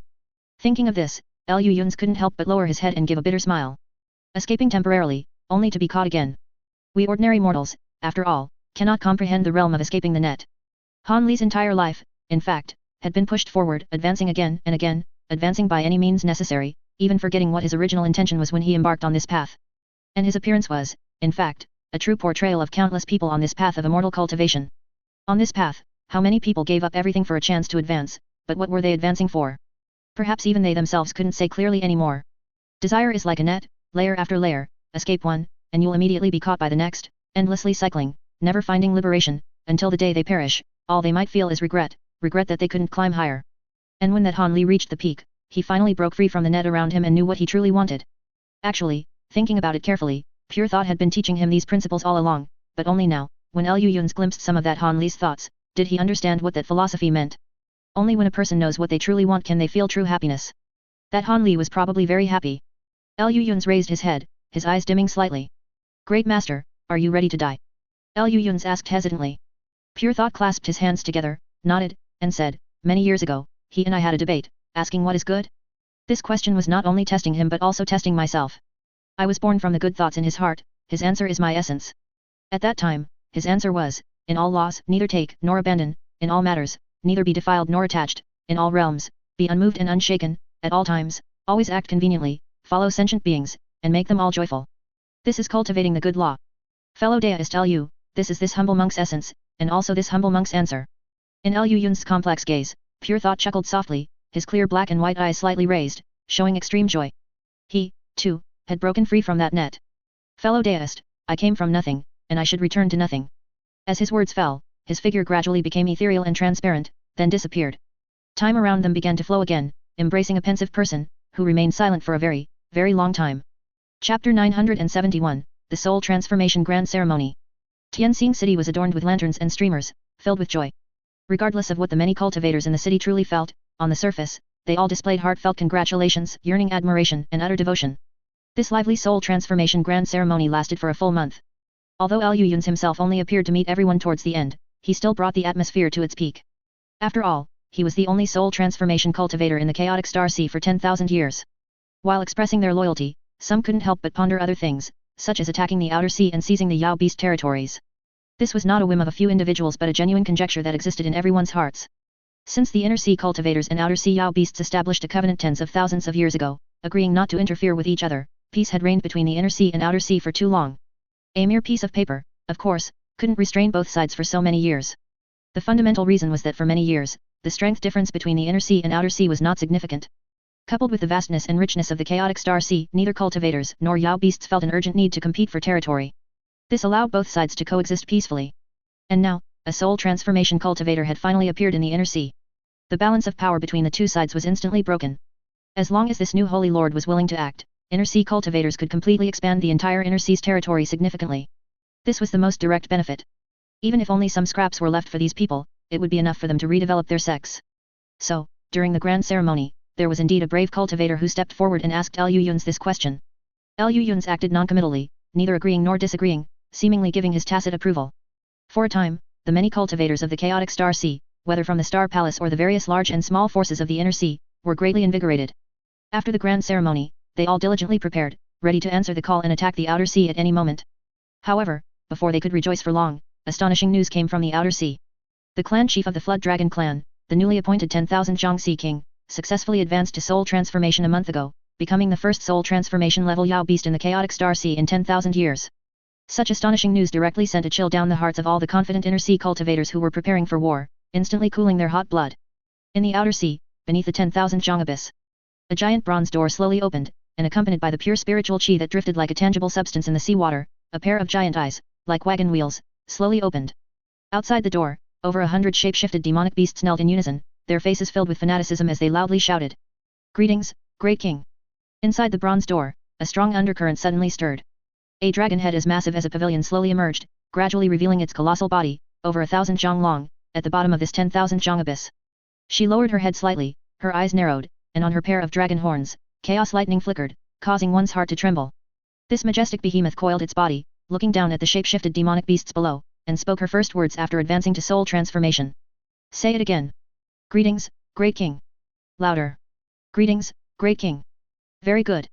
Next time, make sure you all shout in unison. Yes, great king. Qing Li immediately narrowed her eyes, her face revealing an expression of extreme enjoyment. So, being flattered felt this good. It was much more comfortable than being cursed while following Liu Yun's. Clearly, this fellow had become a bit too unrestrained after Liu Yun's was no longer around to watch her. She slowly swayed her enormous body, getting used to this powerful physique that had almost undergone a complete metamorphosis. After initially getting accustomed to this body, accompanied by a dazzling green light, Qing Li once again transformed into that alluring woman with sharp eyes, wearing form-fitting armor, lazily leaning on a massive throne built from deep-sea emeralds at the bottom of the sea abyss. She reclined, slightly opened her eyes, and languidly surveyed the many shape-shifted demonic beasts below. Looking at her posture and demeanor, she was completely and utterly a stereotypical despotic ruler. If there were a few dancers, it would be even more alike. Unfortunately, Yao beasts didn't follow human customs, they only recognized the strong as king. As the only soul transformation level Yao beast in the chaotic star sea for 10,000 years, Qing Li was the undisputed king of 10,000 Yao. Alright, if there's nothing else, you can leave your gifts and go. After Qing Li had her fill of comfort, she waved her hand without hesitation, a hint of disdain subtly appearing in her eyes, a classic scoundrel's move. But these Yao beasts showed no signs of dissatisfaction. Instead, a 9th rank Luo Flood Dragon stepped forward with a look of adoration and respectfully asked, Clan Chief. Qing Li let out a drawn-out, affected sound. Great King. The Luo Flood Dragon lowered its proud head. To be honest, they were all powerful Yao, and they had a sense of shame. But the arm couldn't twist the thigh, the most important thing for a Yao was to be pragmatic. Besides, after getting used to it, it wasn't actually that. Well, it was still very shameful. Great King, all the deep-sea clans are ready. Even some old fellows who usually live in seclusion have responded to the Great King's call and are now gathered at the bottom of the sea abyss, just waiting for the Great King's command to follow in her footsteps, counterattack the inner sea, and drive out all those humans. At this point, the Luo Flood Dragon also let go of that bit of shame, and its tone became fervent again. No matter how outrageous the Great King's demands were, no matter how unseemly she appeared, as long as she could lead the Yao race to counterattack the inner sea, then she was the best Yao king in the chaotic star sea for tens of thousands of years. The faces of the other Yao also showed fervent expressions. Those enthusiastic, almost perverted gazes finally made Qing Li realize that the situation seemed a bit off. Respond to the call. Qing Li tried to use her brain. Her brain didn't respond. After her efforts yielded no results, Qing Li sat up slightly, and with a serious expression, asked, "Those old Yao you mentioned, what are they here for?" The Luo Flood Dragon was stunned for a moment, then said in confusion, "Of course, they're here to pledge allegiance to the Great King and prepare to counterattack the Inner Sea." Counterattack the Inner Sea? Qing Li subconsciously stroked her chin. Her brain, which hadn't been used for a long time, finally started working, successfully bringing back some memories. Before her seclusion, in order to prevent these fellows from bothering her, Qing Li had specifically arranged a banquet to handle matters after her seclusion. At the banquet, she seemed to have, probably, perhaps, casually said that once she advanced to soul transformation, she would lead everyone back to the Inner Sea. Gradually, a trace of cold sweat appeared at the corners of Qing Li's eyes. Heaven be my witness. I just said it casually. These seafood wouldn't have taken it seriously, would they? Didn't you guys ever brag after drinking? Looking at the enthusiastic gazes of these old Yao around her, Qing Li suddenly realized. It seemed she had caused a huge disaster. Chapter 972, Gathering of Demonic Beasts. So, this is the situation now. What do you think we should do? Listening to Qing Li's brazen voice from the other side of the jade pendant, Liu Yun's fell into a deep silence. After a long while, he said with difficulty, "I really didn't expect that even after we both reached soul transformation, you could still pull off something that makes me black out. Can you blame me? It's all those seafood's fault. Haven't they ever bragged after drinking? Why do I have to make good on my word? Isn't that just being a hooligan?" Qing Li spoke louder and louder, easily convincing herself and pushing all the blame onto others. Liu Yun's fell silent again, starting to wonder if there had been something wrong with his upbringing of this fellow over the years. How did he raise such a thing? After a long period of contemplation, Liu Yun suddenly realized. It was all Qing Li's fault. That thing's brain was never quite right, as was evident from their very first meeting. It had nothing to do with him. Thinking this, Liu Yun took a deep breath, his mood instantly calming down. After a moment of thought, he said, "So, you're saying that your side is ready to attack the Inner Sea now, right? Yet. These seafood guys seem to be getting serious. I've seen several 10th level demonic cultivators.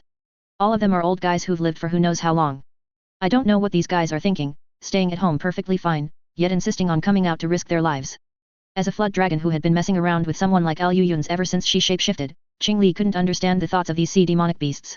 Things like counterattacking the Inner Sea and expelling humans, in Qing Li's eyes, were all just over-the-top nonsense. If they had nothing better to do, why risk their lives? Liu Yun's instantly fell silent. He realized that he might have underestimated the rallying power of soul transformation level demonic beasts over ordinary shape-shifted demonic beasts, and also underestimated the temptation of counterattacking the Inner Sea for outer sea demonic beasts. For humans, hundreds of thousands of years are enough to reproduce countless generations. In their view, the inner and outer seas belonging to humans and demonic beasts, respectively, was like a fundamental truth that had existed since the creation of the world.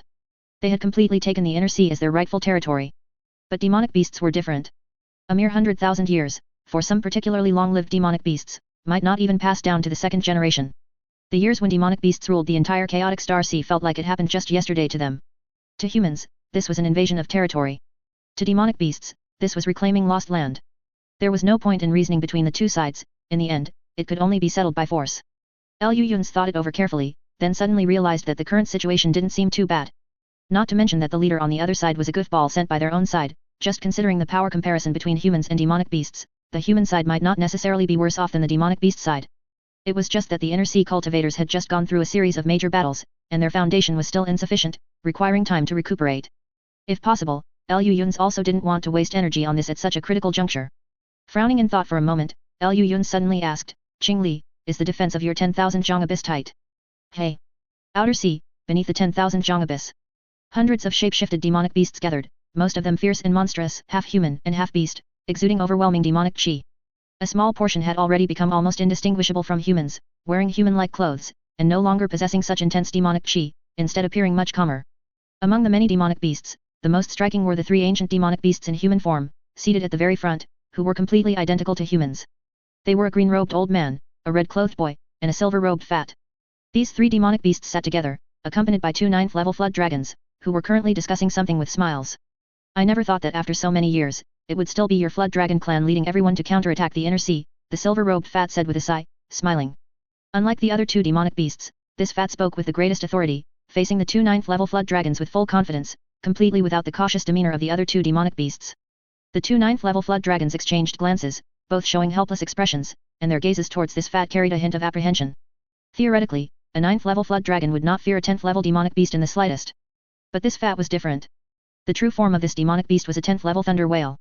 That was one of the few powerful demonic beasts that even the Flood Dragon clan had to avoid in the sea. It was unknown how such a terrifying fellow had remained in seclusion until now. The two Flood Dragons had no intention of responding.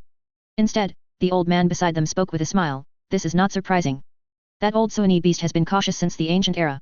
Although he is not lacking in intelligence and is powerful, he ultimately lacks a bit of courage, especially with age, not to mention. Unlike the new clan chief of the Flood Dragon clan, who is said to be not even 10,000 years old yet. Truly, the younger generation is formidable. At this point, the old man's face also showed a hint of admiration. Ha ha ha ha. Old guys are all like this, accustomed to caution, they lose the ability to act. To do great things, one must look to the younger generation. The boy beside him laughed several times, his voice actually older than the old man's. We old guys were also attracted by this new Sea King. Such a young Sea King has never existed before, and perhaps he can truly lead us back to the inner sea. The boy's expression gradually changed from joy to gloom.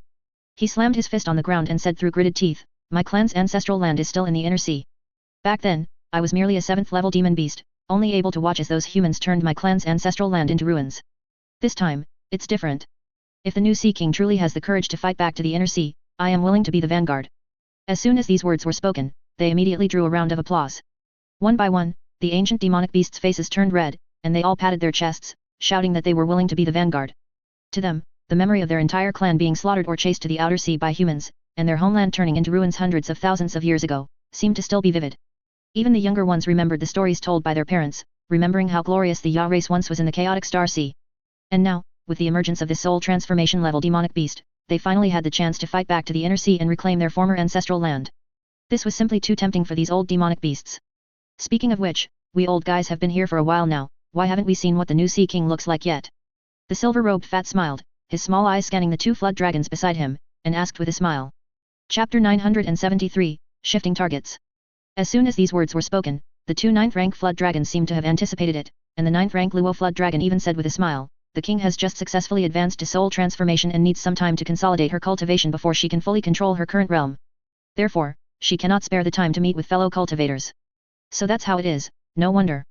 The silver-robed fatty slapped his head and said with a chuckle, it was my recklessness, I didn't even think of such a simple matter. How about this? As he spoke, he suddenly took out a shimmering silver jade box from his Hawaii. The jade box shimmered with silver light all over, and its surface was adorned with 3 restriction talismans radiating spiritual chi, giving it an exceptionally solemn appearance. The silver-robed fatty blew on it, and with a faint sound of thunder, the 3 restriction talismans instantly detached themselves. The jade box then opened, revealing a crystalline crystal stone inside that glowed with a faint white light. I found this thunder flame crystal at the bottom of the deep sea thunder pool 20,000 years ago. I heard that the new Sea King is also skilled in using the power of thunder, so this item should be suitable for her. Please, the two of you, hand this item over to the Sea King and help me express my apologies. The other 2 rank 10 old Yao beasts instantly widened their eyes. They were all ancient old monsters, so how could this old fellow be so shameless? He could make giving a gift sound so fresh and refined. I also have a 10,000-year sky-mending Ganoderma here. Just eating it raw can directly save decades of arduous cultivation. If it were refined into a spirit pill with some heaven and earth treasure, it would surely help the Sea King quickly consolidate her cultivation. The old man flipped his palm, directly pulling out a deep purple Ganoderma, whose rich medicinal fragrance directly penetrated the noses of all the surrounding old Yao beasts, invigorating them. Coincidentally, I also brought a spirit marrow fruit. This item is a fatal poison for human cultivators, but for us Yao beasts, especially for powerful physical body Yao beasts like flood dragons, it is a top-grade spirit fruit for strengthening the physical body. I imagine it would be very effective even for an early-stage soul transformation. Seeing that both Yao beasts were fully prepared, the boy curled his lips and took out a black spirit fruit from his Hawaii. The other numerous old Yao beasts also looked at each other, silently taking out various treasures from their bodies. Some were extremely rare heaven and earth treasure, some were top-grade materials that had long been extinct in human records, there were also powerful ancient treasure with various effects, strange jade talisman of ancient times with peculiar divine ability, and magical secret techniques drawn on beast hides. It proved that these old Yao beasts, whose age unit was at least in the tens of thousands, truly did not lack good things. This time, when they came to pay respects to the Sea King, they even brought out their most prized possessions. It was just that before, they were all busy pledging loyalty and reminiscing about the past, and no one had brought out these gifts. Now, led by the 3 old Yao beasts, everyone displayed their gifts, and as they looked at each other, there was a hint of awkwardness. Who said Yao beasts didn't understand human social etiquette? They were all intelligent beings, so no one should look down on anyone else. Under the strange gazes of the flood dragons, these treasures, emitting astonishing spiritual chi, illuminated the entire grand hall, making it brilliant and dazzling. To be honest, they had always thought that their clan chief had been delaying her appearance because she didn't want to see these old monsters. But now, if they were to report it, the clan chief might just rush out directly. Just as the group of shape-shifted flood dragons were contemplating whether to report to the clan chief or to temporarily conceal it for the sake of the flood dragon clan's dignity, suddenly, a furious dragon roar echoed from the deepest part of the 10,000 Zhang abyss. This dragon roar came from the depths of the sea abyss, shaking the entire palace slightly. The pain contained within the fury made all the shape-shifted demonic beasts stand up in unison. This is bad, it's the clan chief. The 9th rank Luo flood dragon's face changed. He suddenly leaped up, transforming into a giant flood dragon over 200 Zhang long, and fled towards the depths of the sea abyss. The other flood dragons also cast their water escape lights, leaving all the other shape-shifted demonic beasts behind. The numerous demonic beasts watched this scene with grim expressions, then used various methods to fly towards the depths of the sea abyss. Before the Yao beasts even arrived, they could already feel the terrifying spiritual pressure in the depths of the sea abyss, raging uncontrollably in all directions like an undersea storm. Many 8th level demonic beasts couldn't even break through this layer of spiritual pressure. They all retreated, pale-faced, not daring to advance another step. Yao cultivators above the 9th level reluctantly passed through this terrifying spiritual pressure and arrived at the deepest part of the sea abyss. Under chaotic undersea currents, an azure dragon giant beast over 1,000 Zhang long lay on the bottom of the sea abyss, its eyes wearily closed. A hideous and enormous wound stretched from her lower abdomen, almost severing her at the waist. Perceiving the arrival of the Yao beasts, the giant beast slightly opened her eyes. In an instant, an unimaginable and terrifying demonic chi surged forth, as if transforming into an endless Shura battlefield in the depths of the sea, engulfing all the Yao beasts. The next moment, this terrifying pressure vanished into thin air. The 1,000 Zhang long giant beast raised her head and said in a cold tone, "How did you all manage this? You actually let someone sneak in here." "What?" The 9th rank Luo flood dragon was stunned at her words and subconsciously turned to look behind him. The face of a 9th rank blue light flood dragon instantly turned pale. Today, he was responsible for guarding the imperial palace. Fortunately, Qing Li didn't seem to intend to pursue the matter. She just let out a cold snort, and a green light suddenly shot out from her eyes. Within the green light, a strange, ink-black figure materialized, with a single horn on its head and scales all over its body. Then, this strange figure changed again, transforming into a bizarre monster with 3 heads and 6 arms. "It was this demon who ambushed me. I reacted in time and repelled him," Qing Li said in a cold tone. "Give the order. Find him. Capture him. I will tear him into pieces alive." A furious dragon roar shook the entire sea abyss. The group of shape-shifted demonic beasts also felt a buzzing in their minds, directly thrown back over 100 Zhang. They quickly stabilized themselves in the surging sea water and bowed in fear, saying, "As you command."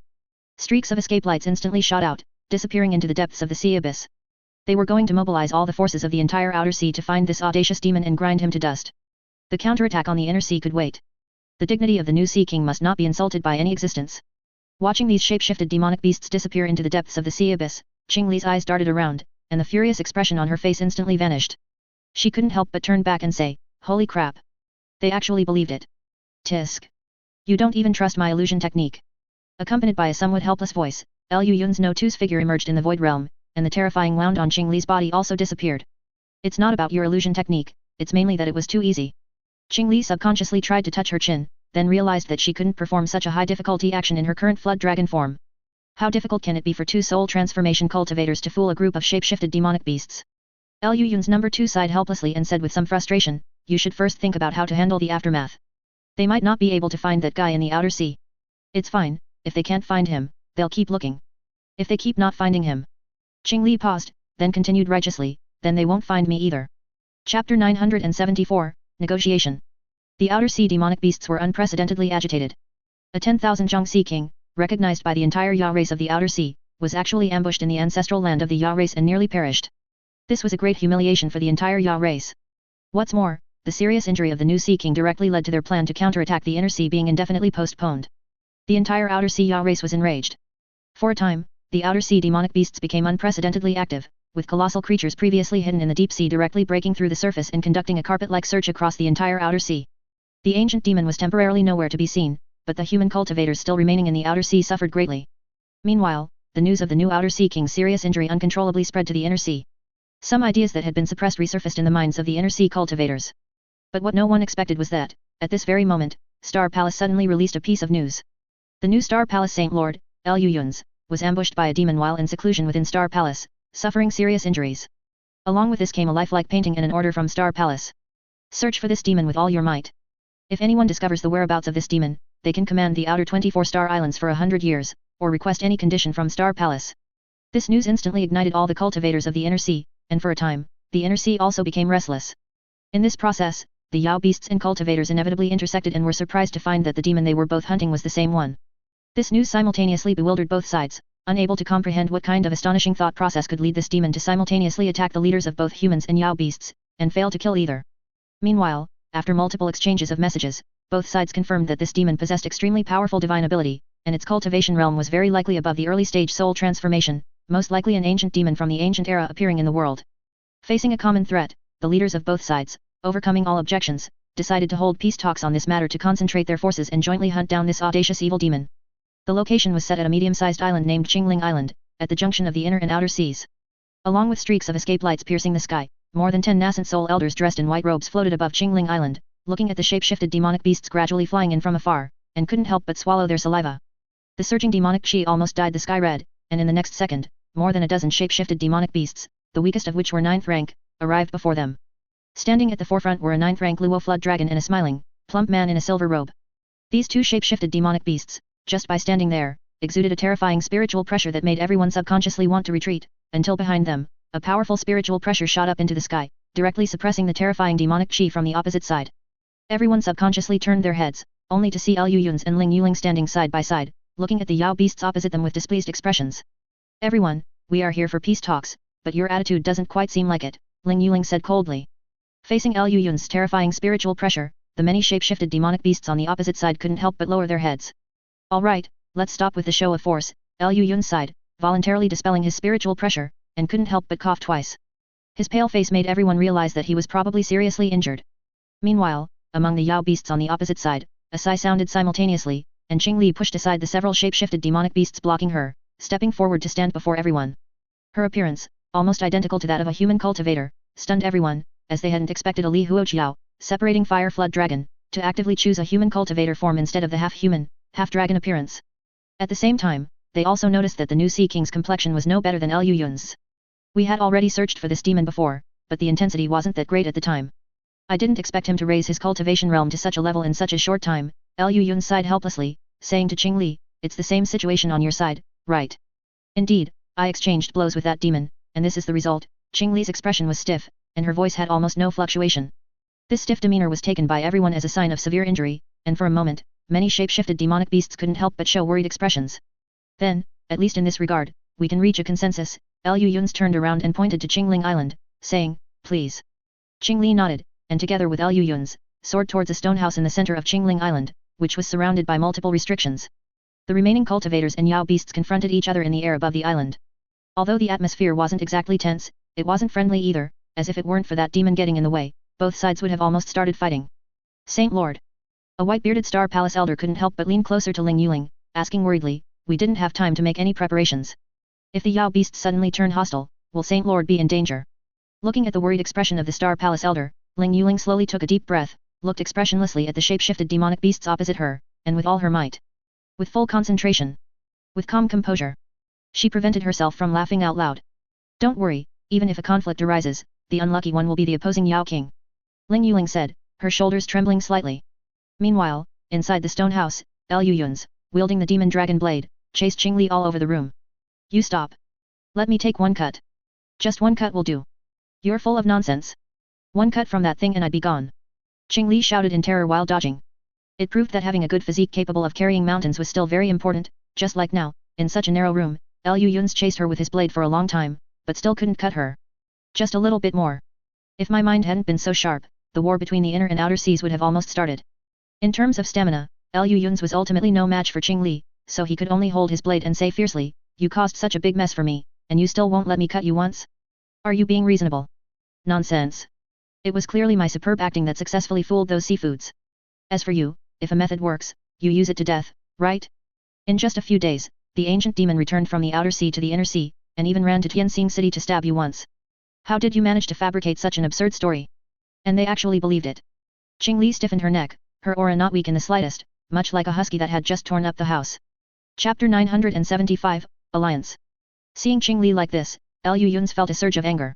But as a soul transformation cultivator, the spiritual chi flowing through his body forcefully suppressed this anger. "Forget it, let's first think about how to trick them when we go out later." Liu Yun's pulled up a chair for himself and sighed helplessly. "Isn't that simple? Just contact third brother later and have him cause a ruckus. Anyway, they all look the same when they use their techniques." Qing Li didn't take these matters to heart at all, waving her hand and speaking casually. Liu Yun's, however, fell into deep thought. Actually, This time, it inadvertently gave Liu Yun some inspiration. Regardless of what the ancient demon wanted to do, just having such a thing wandering outside shouldn't be his responsibility alone. Passively waiting was ultimately not a solution. If possible, it would be best to figure out the ancient demon's whereabouts and then launch a proactive attack. However, up until now, he had used every method he could, but still couldn't find any trace of the ancient demon. This thing was too good at hiding. So, if he couldn't do it himself, why not try to trouble others? Liu Yun pondered the feasibility of this matter. Qing Li, who was opposite him, waited for a while and saw Liu Yun lost in thought. She immediately understood that he was thinking about something and could only guard the door boredly, sitting there and staring blankly at the ceiling. After a long while, Liu Yun suddenly blinked, snapped back to reality, and a smile appeared at the corner of his mouth. Don't tell me, third brother's words might actually work. It's just that some details are still lacking. If we add second brother's illusionary technique as an auxiliary, it would be a living ancient demon descending upon us. Liu Yun stroked his chin, the smile at the corner of his mouth growing more unrestrained. Qing Li was stunned, then came back to her senses and asked curiously, what do you mean? It means that after you go back, you and Star Palace will jointly send out a message. Liu Yun glanced at her and said helplessly, Star Palace actually has teleportation arrays to Great Jin and even the 5 Dragon Sea, but they've never been made public. It should be the same on your side, right? Qing Li was stunned at first, then thought seriously for a while before nodding hesitantly. I seem to have a slight impression. There are indeed 2 teleportation arrays behind my seat. Liu Yun looked at the bewildered Qing Li, took a deep breath, and then continued, after returning, we will each, as the Star Palace Holy Lord and the 10,000 Jiangxi King, send a warning message to the leaders of various regions, telling them that an ancient demon has broken through a restriction and is hunting down the leaders of various immortal cultivation forces. Ask them to cooperate and help us search for the ancient demon together. Qing Li tilted her head, thought for a moment, and couldn't help but ask, will anyone really believe such a ridiculous thing? If second brother and third brother make a trip, won't they believe it? Liu Yun waved his hand and said casually. Oh. Qing Li nodded in amazement, couldn't help but give Liu Yun a thumbs up, and said with a smile, you're still the wicked one. Can't you say something nice? Liu Yun rolled his eyes directly and said helplessly, do you know what to say when we go out later? I know. Just say that in the matter of tracking the ancient demon, the Yao beasts and humans have temporarily joined forces, and before that guy is found, neither side is allowed to start a war, so as not to let others take advantage. Haven't we already discussed these things before? I know. Liu Yun sighed, slumped in his chair, covered his face, and said, I'm afraid you didn't remember. How is that possible? I am a shape-shifted flood dragon, after all. Remembering things at a glance is a simple matter that I can achieve. Qing Li patted her chest, not feeling ashamed but rather proud, and said triumphantly. Liu Yun couldn't be bothered with her. He just sighed again, calmed his mood, and then put on a pale face of someone still severely injured before opening the restriction of the stone house. Above Qingling Island, the Yao beasts and cultivators, who were confronting each other from a distance, simultaneously breathed a sigh of relief when they saw the man and the demon emerge safely. They quickly went forward, guarding their respective leaders. Neither side wasted much words, but instead flew directly to their respective territories, fearing that the other side had left some hidden tricks. Great King.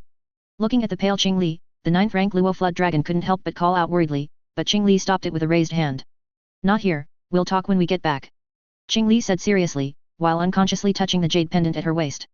On the other side, Liu Yun led many Star Palace cultivators directly back to Star Palace through the teleportation array. Only then did everyone relax. As for Liu Yun, he once again entered seclusion. In the following year, the cultivators of the Inner Sea and the Yao beasts of the Outer Sea unprecedentedly began to cooperate.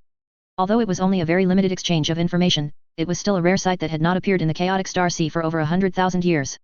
Under such high-intensity searching, all sorts of true and false information naturally kept appearing, with the Yao beasts of the Outer Sea providing the majority, but most of it was baseless false news.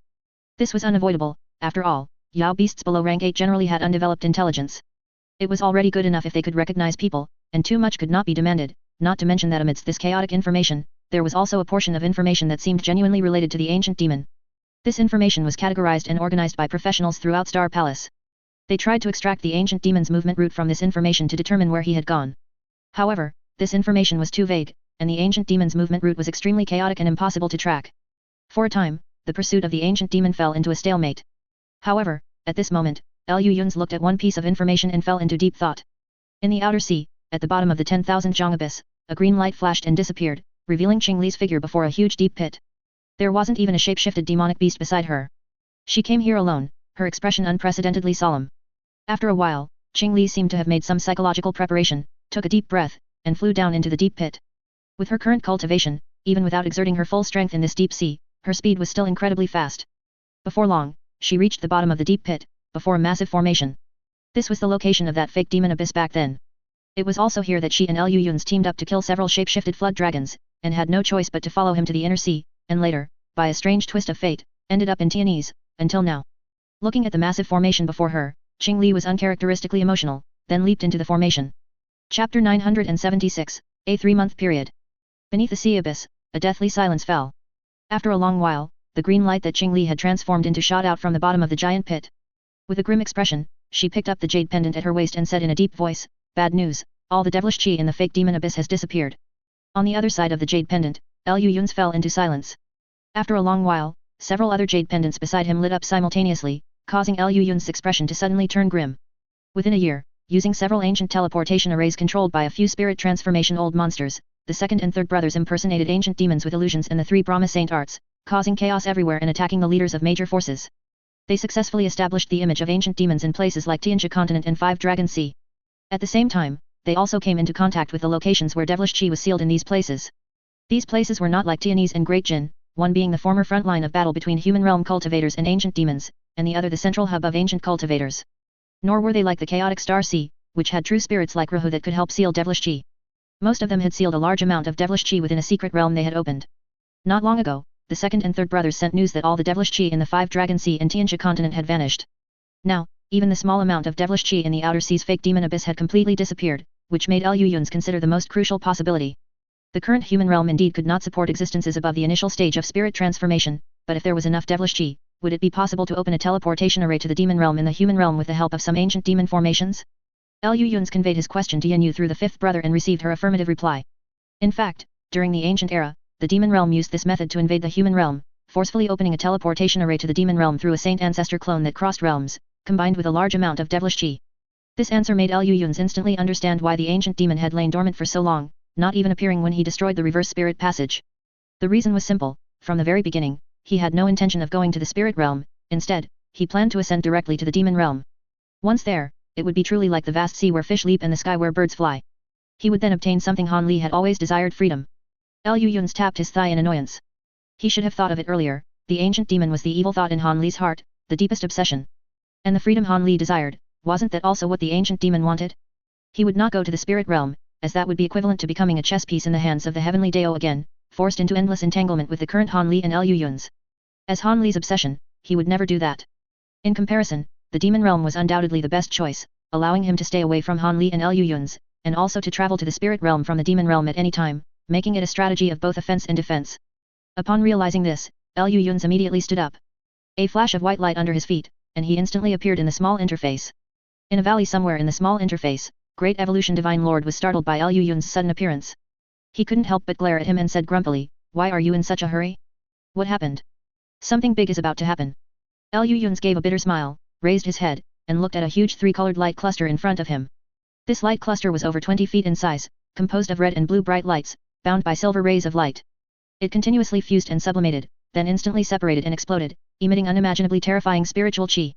Looking at this massive light cluster, Lu Yun's mind suddenly calmed down, becoming much more composed.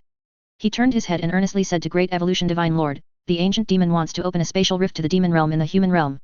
Upon hearing this, Great Evolution Divine Lord was stunned and subconsciously pressed, "Are you sure?" Lu Yun's gave a bitter smile. Everything was unspoken. Great Evolution Divine Lord's expression instantly became incredibly grim. He turned to look at the massive light cluster and said in a low voice, "Just a little bit more." They both had some understanding of the Great War in the ancient era and were well aware of the immense price the human realm paid to repel the demon realm. That once prosperous ancient era was even almost annihilated because of it, its entire civilization broken for more than one generation. Even the human realm itself transformed from a large interface where one could cultivate to the late stage of soul transformation and directly ascend to the spirit realm, into the small interface it is now, where even initial stage of spirit transformation cultivators dare not unleash their full power. Once a spatial rift leading to the demon realm truly opened, what they would face would be another ancient demon invasion. And the current human realm no longer had the strength to resist the ancient demons. Now, it's just a little bit more. Great Evolution Divine Lord stared intently at the enormous light cluster in front of him, saying with a grim expression, "Tell that little flood dragon to have her people excavate the materials on Biling Island as quickly as possible. To serve as Diga's skin to restrain the immense spiritual chi generated after the fusion of 2 small interfaces, these materials are not enough. Also, notify Tianese and tell them that I need more rare, extremely hard refining material. Tell them to spare no expense, even if they have to dig out the entire mad demon milk vein, to gather the materials I need. Furthermore, the North Pole primordial light extracted from Demon Falling Valley has been used up. This materialized spiritual light plays a crucial role in the formation of Diga. I remember there should be some on Kunwu Mountain, send people to retrieve all those North Pole primordial stones." Great Evolution Divine Lord took a deep breath, turned around, and looked at the enormous light cluster in front of him, his expression much calmer. There are many other materials, I will make a list for the fifth brother later. No problem, I will contact Star Palace, Tianese, Yao Beast, Great Jin, the Grasslands, and even 5 Dragon Sea and Tianxia continent. No matter what kind of materials, as long as they exist in the human realm, I will find them for you. Liu Yun's expression also became extremely serious. He nodded and asked, how much time do you need? 3 months. Great Evolution Divine Lord stared intently at the enormous light cluster, vaguely discerning a giant humanoid figure from the bright spiritual chi on its surface. 3 months at most, and I will deliver the most perfect Digga to you. 3 months. Liu Yun slowly took a deep breath, his eyes gradually growing solemn. He nodded and said, no problem, I will do my best to stall him for 3 months. Great Evolution Divine Lord nodded, then turned back to Liu Yun's, frowning slightly in confusion as he asked, have you found his location? I didn't find him before because I didn't know what he wanted to do. Now that I know his plan, it's quite simple to deduce his whereabouts. Liu Yun's waved his hand and disappeared from his spot with a flash of white light. Great Evolution Divine Lord watched him leave, then turned to look at the massive light cluster in front of him, muttering to himself. 3 months, just 3 more months. Chapter 977, Star Armor Beast. Not long after Liu Yun's disappeared from the small interface, an incomprehensible order was sent to the chaotic Star Sea, Tianese, the Grasslands, and the Great Jin. Almost all cultivators received several coordinates, accompanied by a vivid portrait and a strange aura that was vastly different from that of the cultivators of the human realm. The order was simple, an ancient demon was wandering in the human realm and was very likely near those coordinates. Whoever could find the traces of this ancient demon would have any one request granted by Liu Yun's. At first glance, this order seemed completely absurd. Just for discovering the traces of this ancient demon, one could have any request granted? At first, no one dared to believe it, thinking it was just a cruel joke played by this capricious big shot. It was not until massive warships streaked across the sky and an endless army of puppets filled the entire horizon that everyone suddenly realized Liu Yun's was serious. For a time, more than half of the human realm's cultivators were set in motion. Countless escape lights streaked across the sky like meteors, flying ceaselessly through the night. Meanwhile, places like the Tianxia continent and the 5 Dragon Sea also received several coordinates, which marked the location of the ancient demon that had attacked their leaders. Coupled with the sudden appearance of several testimonies from witnesses who had seen the ancient demon for unknown reasons, the major powers in these regions also mobilized, determined to crush that audacious ancient demon into dust. The cultivators of the entire human realm began searching for the same target with unprecedented efficiency. Liu Yun sat upright in his closed-door cultivation room, silently organizing the intelligence gathering from all directions. Those coordinates were provided to him by Yin Yu, they were coordinates of weak points in the space of the human realm. Even if the ancient demon had collected a large amount of devilish chi and possessed the cultivation of an early-stage soul transformation cultivator, opening a space rift to the demon realm in the human realm was by no means a simple matter. It could only be successful at weak points that already existed in the human realm. These weak points had already been thoroughly studied by the spirit realm in ancient times, and now they were all stored in the mind of Yin Yu, the princess of the Silver Moon Wolf clan. However, these were not all of the weak points. So many years had passed, and the weak points in space were not immutable, it was entirely possible for them to shift or disappear. That was why Liu Yun's had mobilized the power of the entire human realm to conduct a carpet search of all possible spatial weak points. As long as the ancient demon showed his face even once in these places, the cultivators of the human realm, swarming in from all directions, would tear him to pieces. Of course, Liu Yun's was not naive enough to think that this method alone would be enough to deal with the ancient demon. All he wanted to do was force the ancient demon out. He did not believe that under the full force search of the entire human realm, the ancient demon could continue to play dead. And now, what he needed to do was muster his patience, silently waiting for the ancient demon to reveal its traces, and then it would be time for the final battle. In the dark closed-door cultivation room, Liu Yun slowly closed his eyes, and a mass of colorful yet deep and pure color slowly spread from between his brows. This color, which transcended what mortals could comprehend, gradually enveloped Liu Yun's, turning into a massive cocoon of light that floated in the closed-door cultivation room, which then fell into silence. In the 5 Dragon Sea, above a boundless expanse of sea, a team of a dozen or so cultivators with varying cultivation levels flew slowly at a low altitude, looking around from time to time, seemingly searching for something. Among these cultivators, most were at the foundation establishment stage, and only the 3 leaders were at the core formation stage. 1 was at the middle core formation stage, and 2 were at the early core formation stage. Brother Chu, we have been searching in the sea area for several days now. The search range has been expanded repeatedly, could the intelligence be wrong? A middle-aged cultivator with a pale golden complexion asked, his face showing signs of impatience. The person he was asking was an old man with a stern and gloomy expression beside him. The old man was the mid-stage core formation cultivator with the highest cultivation level in this group. Why be so impatient, fellow deist? The information we received only gave a general location. Moreover, besides us, there are dozens of other fellow deists scattered about, searching simultaneously in the sea of fog. It is normal if we haven't found anything yet. That is still better than us bumping around aimlessly in other sea areas. The old man said indifferently, his expression unchanged. Another fierce-looking big man looked left and right, then suddenly spoke up, this sea of fog is so vast, and the information provided is so vague, only saying that something similar had been seen before. I fear our chances of finding that ancient demon are not high. Even if we do find it, it is highly likely just a Yao beast that looks similar. This has already happened many times in the past few days, each time we went with high hopes only to return disappointed. I think we should be prepared. Upon hearing this, the old man's face remained calm, but the middle-aged cultivator's expression became even more irritable. However, he did not say anything more and continued to release his divine sense, searching the surroundings incessantly. As for the Foundation establishment cultivators behind them, most were their nephews, nieces, or disciples, so naturally, no one dared to rashly step forward to interrupt. Under the leadership of the three, this team of cultivators searched the sea area for another half-day, but unfortunately, they still found nothing. At this, even the old man's brows furrowed slightly. Just as they were planning to change direction and continue searching, a shrill whistling sound suddenly came from afar in one direction, followed by bursts of explosive roaring sounds from the same direction. The three of them were taken aback. The old man tilted his head to listen, his expression changing instantly, and he instinctively shouted sharply, "It's Junior Marshal Uncle Zhao's star armor beast. They are in trouble." The three exchanged glances, then immediately transformed into three escape lights, leaving the Foundation establishment cultivators following behind them, and shot toward the direction where the explosive sounds came from. Before they had flown very far, they saw a turmoil deep in the sea of fog. Then, a massive Yao beast resembling a beetle suddenly flew out from the fog. This Yao beast was pitch black, over 10 zhang long, and surrounded by yellow demonic wind. This wind supported its massive body, turning into gusts of yellow wind that rushed out of the sea of fog as if teleporting, and in a few flashes, it arrived beside the three of them. The three then discovered that crawling atop the head of this massive Yao beast was a small nascent soul over 2 inches long.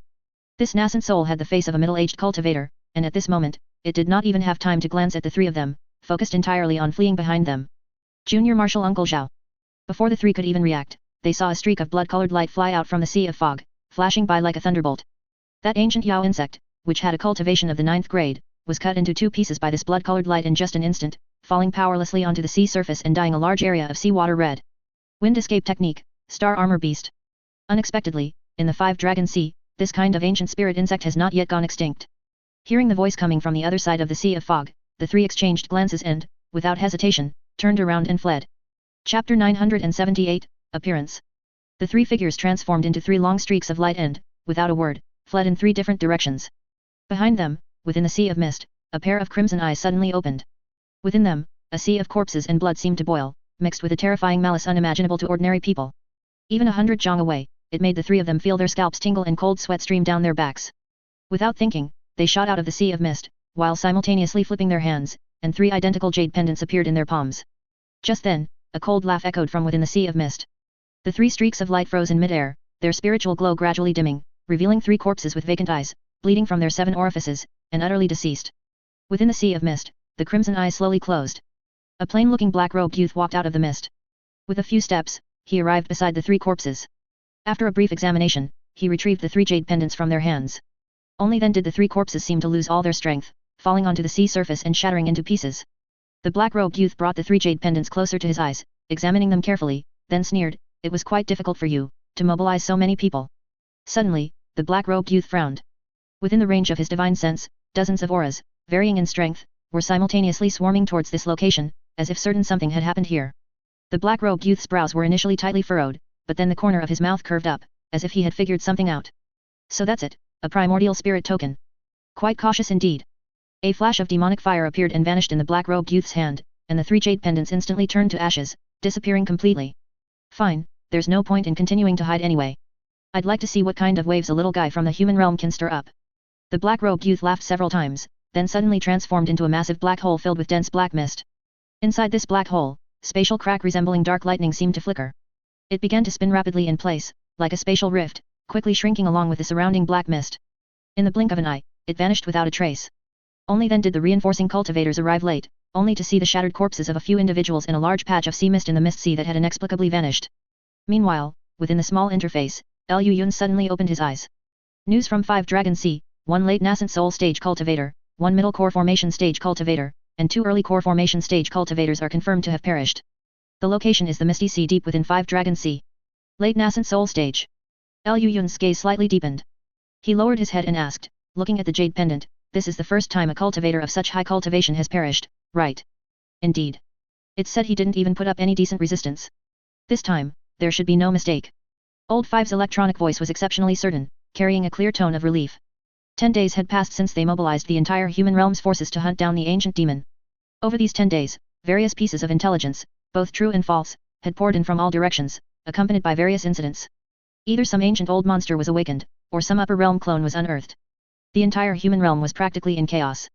These old fellows, who had been hiding perfectly, were all caught in the crossfire, their old homes raided by almost frantic cultivators. Although Liu Yun's people always arrived at the scene in time, first reasoning, then resorting to force, and ultimately always getting the point across, casualties were unavoidable. Up until now, dozens of cultivators had perished for various reasons, but today, it was the first time a late nascent soul stage cultivator had died. To be able to kill a late nascent soul stage cultivator, who possessed decent divine abilities, without any resistance, was something those old fellows who had to maintain their cultivation below soul transformation could not achieve. 5 Dragon Sea, he chose a good place. Did the cultivators there find anything? Liu Yun's asked with a cold smile, stroking his chin. No, and that's the most troublesome part. That late nascent soul stage cultivator was the junior brother of a leader of a major local power. That major power has almost turned the entire Misty Sea upside down, but they haven't found a single trace of the ancient demon, as if he vanished into thin air. Old Five's voice sounded somewhat helpless. That's normal. If he could be found by a group of nascent soul cultivators, then we wouldn't have to go through all this trouble. Liu Yun sighed and slowly stood up. If something is slightly off, immediately flee 1,000 li. A standard Han Li style. He should no longer be in the Misty Sea now. However, since he's willing to show himself, it means he's prepared to face us. Notify Old 2, Old 3, Old 4, Qing Li, Scorpion King, and Han Li that the ancient demon could appear at any time. Get everything ready. Understood. Old 5 said firmly. Also, pass down the order, all puppet armies stand by, outer sea monster beasts stand by, star palace armies stand by. And send a message to those soul transformation old monsters in Great Jin, telling them that if they want to use the reverse spirit passage to ascend to the spirit realm, they should prepare all the power they can muster. Besides all that, how is Old 2 doing? Has Ice Phoenix relented? Liu Yun's asked, tilting his head. This. Old 5 hesitated, then sighed helplessly. You should talk to Old 2 yourself. Liu Yun's was startled at the words, until Old 2's voice came from the other side of the jade pendant. Boss. Old 2's voice trembled slightly, sounding exceptionally pitiful, like a solitary traveler in a world of ice and snow. Don't play dumb with me, just say what you want to say. Liu Yun's interrupted Old 2's feigned misery with a poker face. I'm currently in the Ice Phoenix clan's ancestral land. Liu Yun's No 2's voice trembled even more intensely. I'm not faking misery, this damned place is really cold. Even my golden body moon corpse's physical body can barely endure it. Liu Yun's eyes twitched upon hearing this. Golden body moon corpse, the highest rank of refined corpse in the human realm, naturally skilled in 3 escape techniques, wind, earth, and metal. With the spread of its pair of flesh wings, it could reach above the 9 heavens or descend to the netherworld. One could say it could go anywhere in this vast world. What kind of place could make even such a monster feel cold? While Liu Yun's was wondering, he heard Liu Yun's number 2 continue from the other side of the jade pendant. This matter is a bit complicated to explain in detail. To put it simply, Ice Phoenix and I made a bet, whoever could cross the entire ice sea in the shortest amount of time would win. Liu Yun's fell silent. After a long while, Liu Yun's finally let out a sigh and asked calmly, let me guess, you lost. Boss, how did you know? Chapter 979, Iceberg. Guess how I know. Liu Yun's covered the corner of his eye, forcing his throbbing temples to calm down. Did your brain get frozen? That guy is a direct descendant of the ancient true phoenix. She naturally possesses spatial divine ability. Do you understand that she can open a teleportation gate? What good is flying fast? Liu Yun's widened his eyes, panting heavily in anger, nearly causing problems with his state of mind. If Qing Li had done such a ridiculous operation, it would be fine. Liu Yun's was already somewhat used to it. But Liu Yun's number 2 was different. After so many years, he was one of the few reliable guys around Liu Yun's, but now he had actually been infected by Qing Li. This matter is terrifying. Boss, listen to my explanation. Liu Yun's No 2's tone showed no hint of shame, and he continued with a chuckle, I made a bet with the Ice Phoenix. If she loses, she will directly tell me the secret of the heaven-breaking sword. But if she wins, she can also fully disclose the secret of the heaven-breaking sword, on the condition that we must help her do one thing. Is there something she can't just say directly? Why go through such a huge roundabout way? Liu Yun's asked, puzzled. She probably feared we would refuse. After all, the last time Old Third accompanied me here, there was a small conflict with the local natives. Old Third punched and broke off a section of the mountain peak where they lived for generations. Although he reattached it later, I think the Ice Phoenix might have developed a bit of psychological trauma. You really live up to your reputation.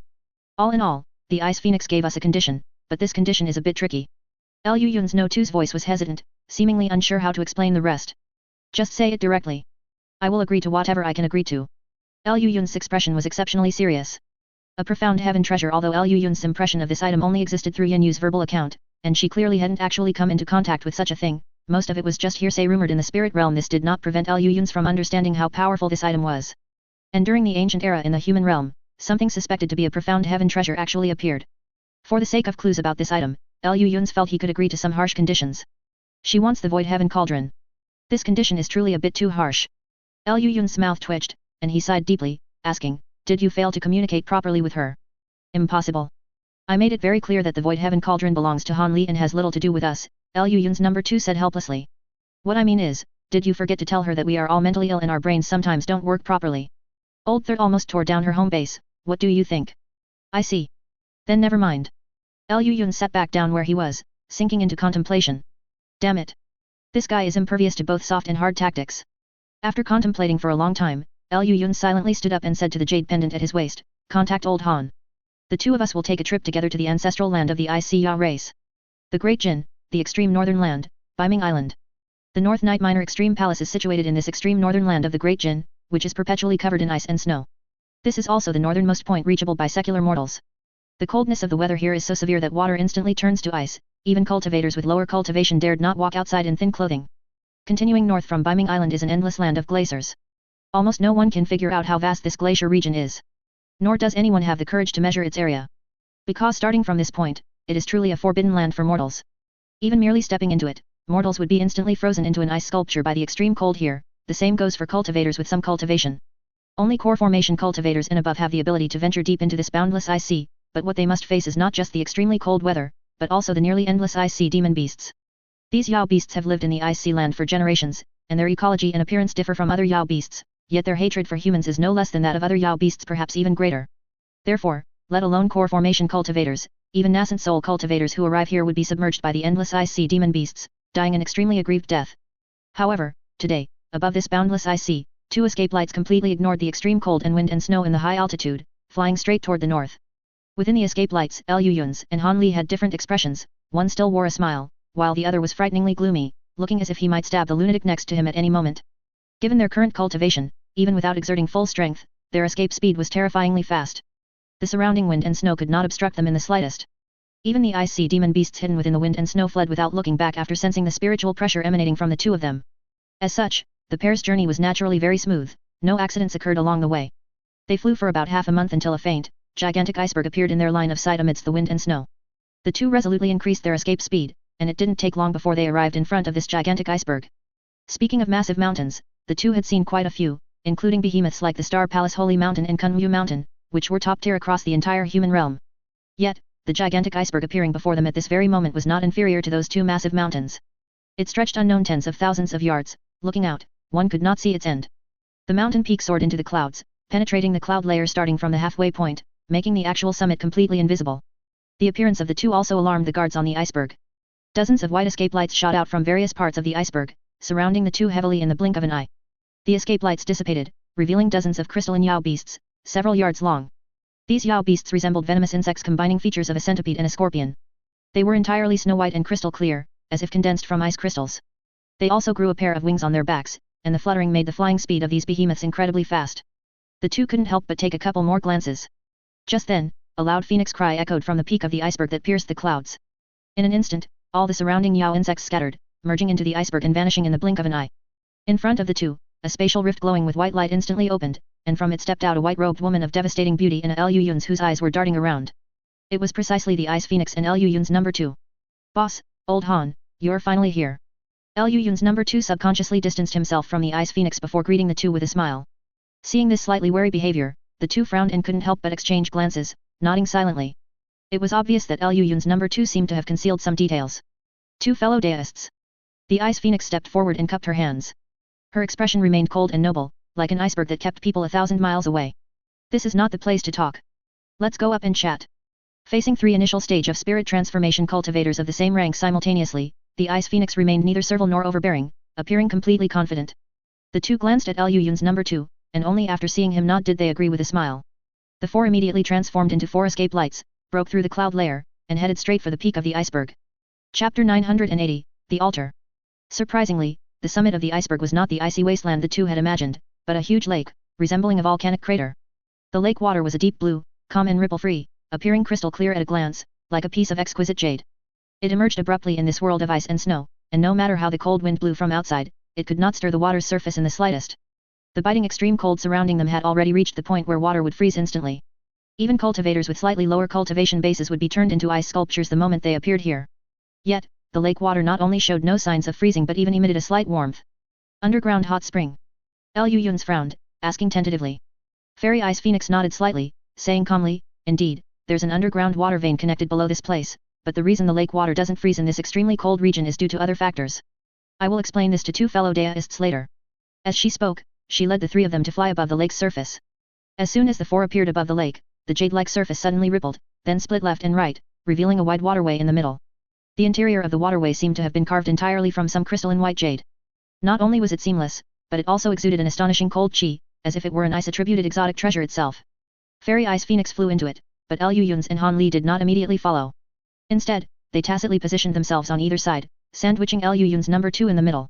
Honestly, what happened? Lu Yun's asked expressionlessly. Lu Yun's No 2's mouth twitched slightly, then he sighed, saying helplessly, my skill isn't as good as hers. After the righteous path didn't work, I tried to directly enter her mind to see what was there. And then? Han Li asked curiously. And then it became like this.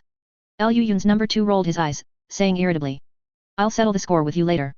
Lu Yun's glared at him, then flew into the waterway. The other two quickly followed. The lake water above the waterway gradually closed, and the surrounding jade-like materials emitted a bright light on their own. Deep within the waterway, Fairy Ice Phoenix stood before a massive jade gate, seemingly carved entirely from jade, watching them silently.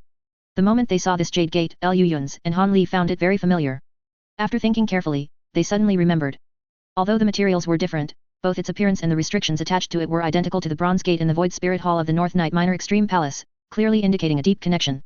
A myriad of thoughts immediately flooded their minds, but they showed no unusual expressions on their faces. The Ice Sea race, and even Fairy Ice Phoenix herself, had deep connections with Fairy Ice Soul from back then. This they had long suspected.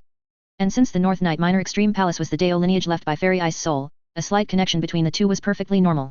So, they didn't waste time on this, but naturally walked over. Fairy Ice Phoenix nodded at this, then turned to face the massive jade gate directly. Suddenly, her crimson lips parted, and from them, she exhaled a white cold flame, which transformed in the air into spheres of light emitting astonishing cold chi. As soon as these light spheres appeared, they shot towards a single point high in the air, then condensed and began to stretch and deform, actually manifesting a female light projection. This woman had a slender figure and blurred features, but her bright eyes sparkled, clear as the stars in the sky, making her unforgettable. The few of them recognized the woman almost instantly. Fairy Ice Soul. Fairy Ice Phoenix gazed up at the giant female light projection, a complex expression in her eyes. Then, without lingering, she raised a single hand, and under her urging, the female light projection slowly flew towards the jade gate. Then, with a poof, as soon as the light projection touched the jade gate, it burst open on its own, and a bright white light flashed across the stone gate, disappearing in an instant. Upon the massive jade gate, 5 colored runes began to emerge, moving across the jade gate like living things before gradually disappearing. The spiritual chi of the jade gate itself also rapidly diminished, and soon completely vanished. Fairy Ice Phoenix's expression remained unchanged. She took a few steps forward and gently swept her sleeves towards the stone gate. A white radiance swept out, striking the jade gate like a gentle breeze. The massive jade gate, as if made of paper, silently split into two and opened inward. The few of them peered inside curiously, only to see that within the jade gate was a huge white space. There was nothing else around the space, but in the center stood an altar that looked identical to the altar in the inner hall of the Void Heaven Palace, even perfectly replicating the Tiangang cover restriction on it. Fairy Ice Phoenix led them into the altar, lowered her head, and sighed softly, saying, fellow deists have probably already guessed some things. Our clan is not native to the human realm, but came from the upper realm, and has a very deep connection with Fairy Ice Soul. For many years, our clan has been trapped within the ice mountain of Ice Abyss Island. Not only are those with slightly lower cultivation unable to leave this island, but whenever a member of our clan is about to advance to soul transformation, they must perform a special ritual here before attempting to advance. Otherwise, even if the advancement is successful, their cultivation will stagnate from then on. And each time such a ritual is held, it's a huge challenge for the Ice Phoenix clan, which has practically trapped us here, unable to break free. I'm not asking for the Void Heaven Cauldron, but we need the Void Heaven Cauldron to unlock the restriction that binds our clan. As Fairy Ice Phoenix spoke, she pointed with one hand, and the Tiangang cover above the altar immediately split open with a huge crack, revealing a scene identical to the top floor of the Void Heaven Palace's inner hall. We only need a soul transformation existence holding the Void Heaven Cauldron to help manipulate the restriction here, and we can gradually unlock the restriction on our clan. However, this will take some time. How long? Han Li asked directly. About 30 days. Fairy Ice Phoenix's expression was unusually serious. She lowered her head slightly and cupped her hands apologetically, saying, two fellow deists, if it were an ordinary matter, I naturally wouldn't trouble you. However, this concerns the freedom of our entire clan, so I can only resort to this desperate measure.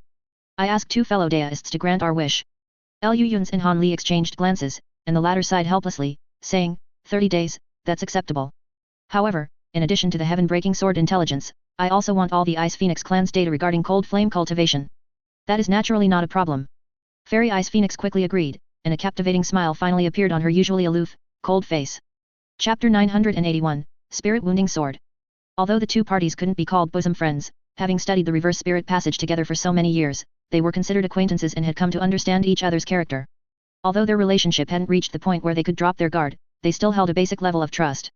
Once the terms were agreed upon, Ice Phoenix wasted no time and immediately revealed all the information she knew. Regarding the heaven-breaking sword during the ancient era, our Ice Phoenix clan was initially only half informed. It wasn't until tens of thousands of years ago, when news of the heaven-breaking sword resurfaced in Great Jin, that all forces sent out their own spies, and we naturally did the same.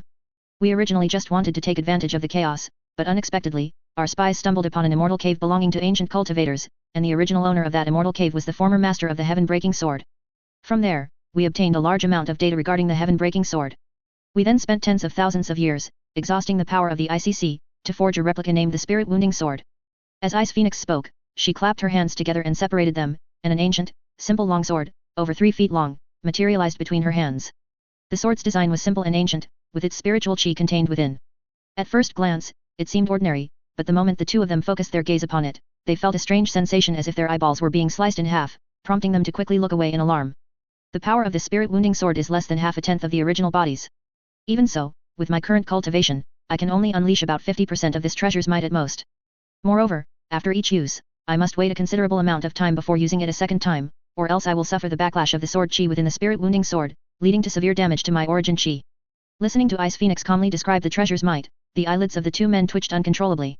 A replica with only half a tenth of the original's power, yet Ice Phoenix, with her initial stage of spirit transformation cultivation, could not even control it freely.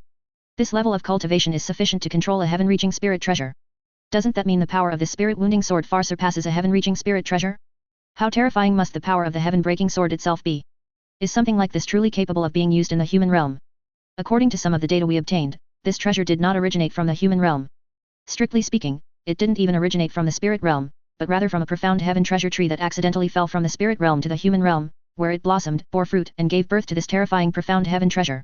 Normally, given the concentration of heaven and earth spiritual chi in the human realm, this treasure couldn't be used at all, until the ancient cultivators found a loophole and opened up another interface between the human realm and the spirit realm. At this moment, it was as if a bolt of lightning flashed across Liu Yun's mind, making him blurt out. Ling Miao Garden.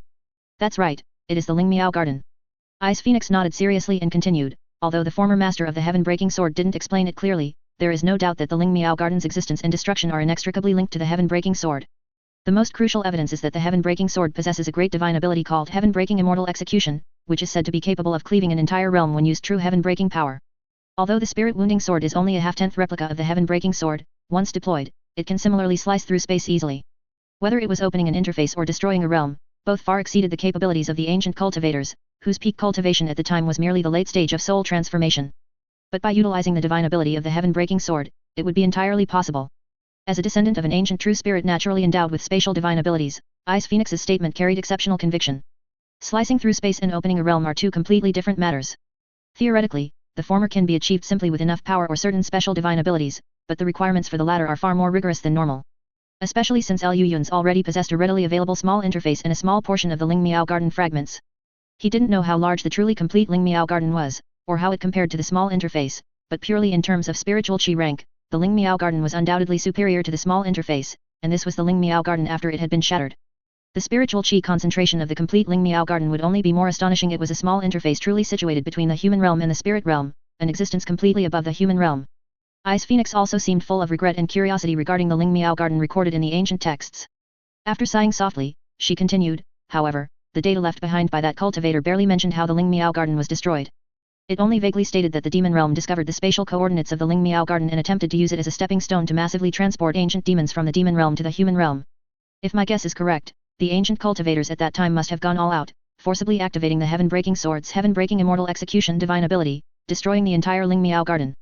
Hearing this, Liu Yun's immediately frowned, turned to exchange a glance with Han Li, and asked hesitantly, fellow Daoist Feng, are you suggesting that the main body of the heaven-breaking sword might still be located within a fragment of the Ling Miao Garden? Ice Phoenix sighed and shook her head, speaking with a hint of helplessness, that is not what I meant. The legendary Ling Miao Garden was destroyed long ago, and the heaven-breaking sword naturally vanished without a trace along with it. It was likely swept away by the spatial turbulence when the interface was annihilated, and nobody knows which interface it ended up in. At this point, Ice Phoenix showed an embarrassed expression and bowed to the two men, saying, I know this intelligence is not enough to match fellow Deist Han's contribution, but you can rest assured, besides the cultivation method for Ice Flame, I will also present the Ice Phoenix clan's collected data on the Heaven-Breaking Sword, along with the refining method for the Spirit-Wounding Sword. I absolutely will not let the two fellow Deists suffer a loss. Lu Yun's nodded silently, showing no excess emotion on his face, but just like the expressionless Han Li beside him, he thought of the Ling Miao Garden fragments they had secured. The Ling Miao Garden was not completely annihilated, instead, it was shattered into countless pieces, and the Heaven-Breaking Sword might very well still be within one of those fragments. Although locating the Ling Miao Garden fragments is extremely difficult, by utilizing the aura of the fragments they secured, and leveraging the residual restrictions attached to them, it might still be possible to locate the other fragments. Although the Heaven-Breaking Sword is a supreme treasure theoretically impossible to use in the human realm, if the environment permits and the surrounding heaven and earth spiritual chi is abundant enough, it would be sufficient for them to unleash a fatal strike. Coincidentally, such an environment truly exists in the human realm. Heaven-Breaking Sword. Lu Yun's lowered his head slightly, a faint cold light flickering in his eyes.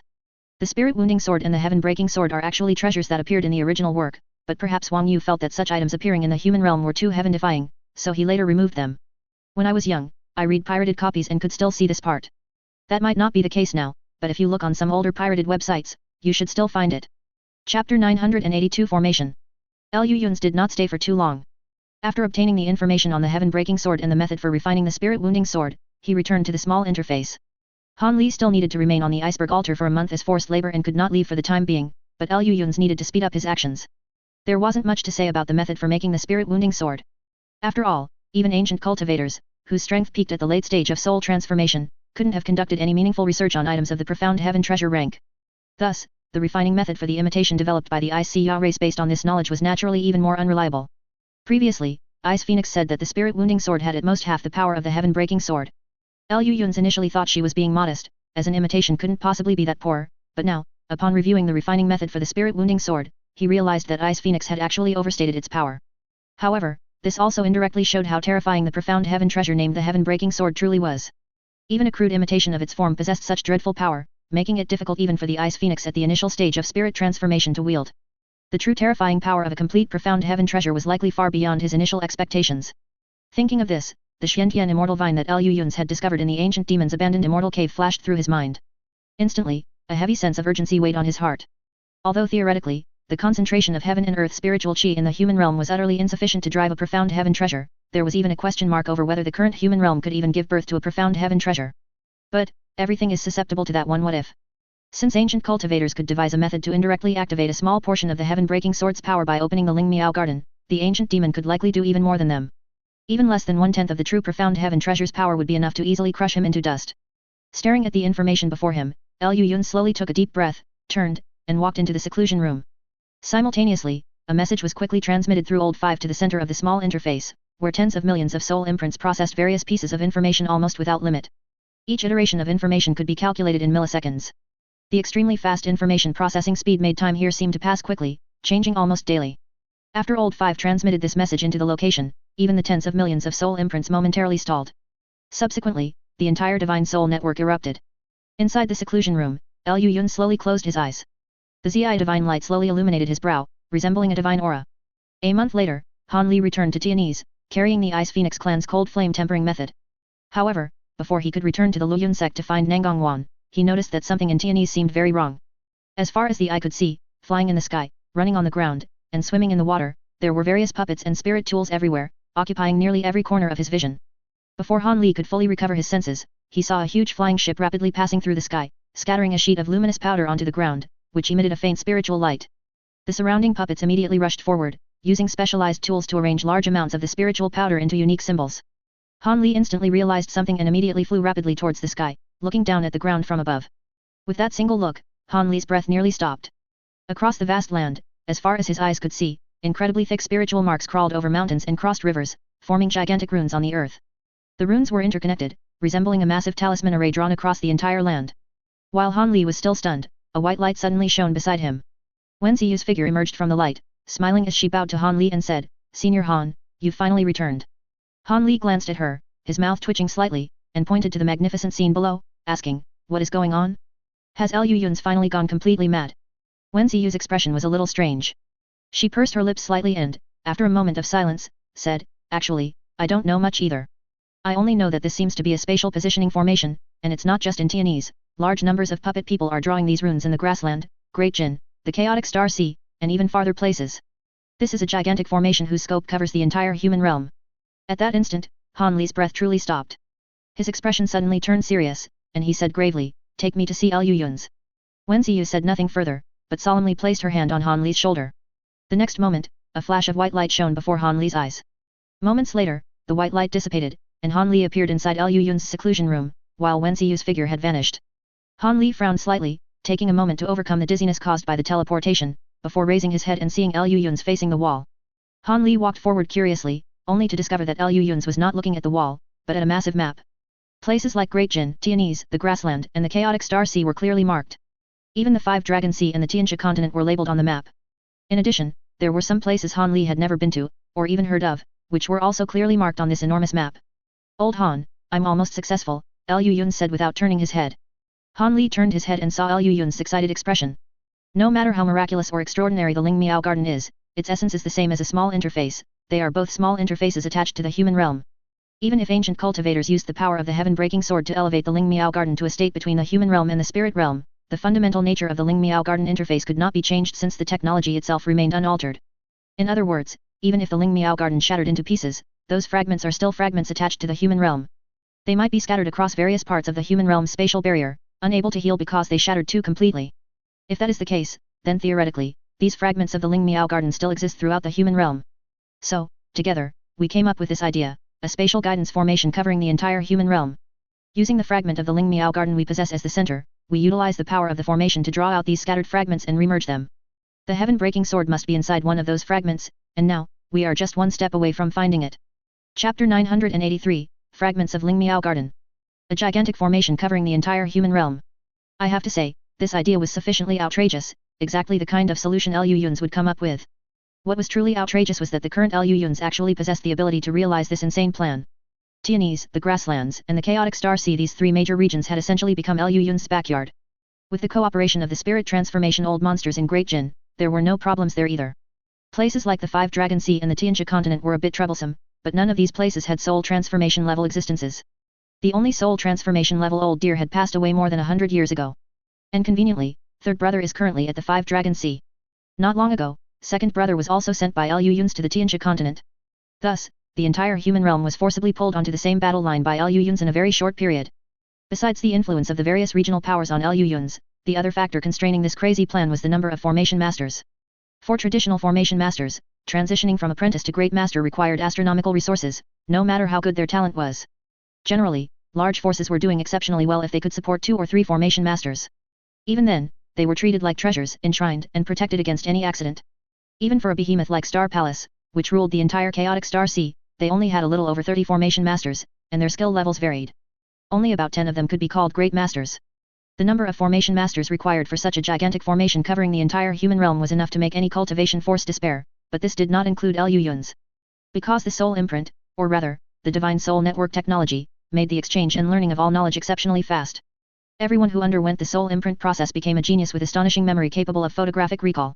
They could freely choose the domain they were interested in and continue to specialize in it, leaving more profound knowledge within the divine soul network. And based on a terrifying base population numbering in the tens of millions, the number of people willing to specialize in formations was over 1 million. Over 1 million grandmasters of formations. This was a number that could drive any traditional cultivation force to complete despair. But after breaking through the limitations of the physical body and lifespan, and breaking through the incredibly high threshold of the cultivator, the appearance of this number seemed completely natural.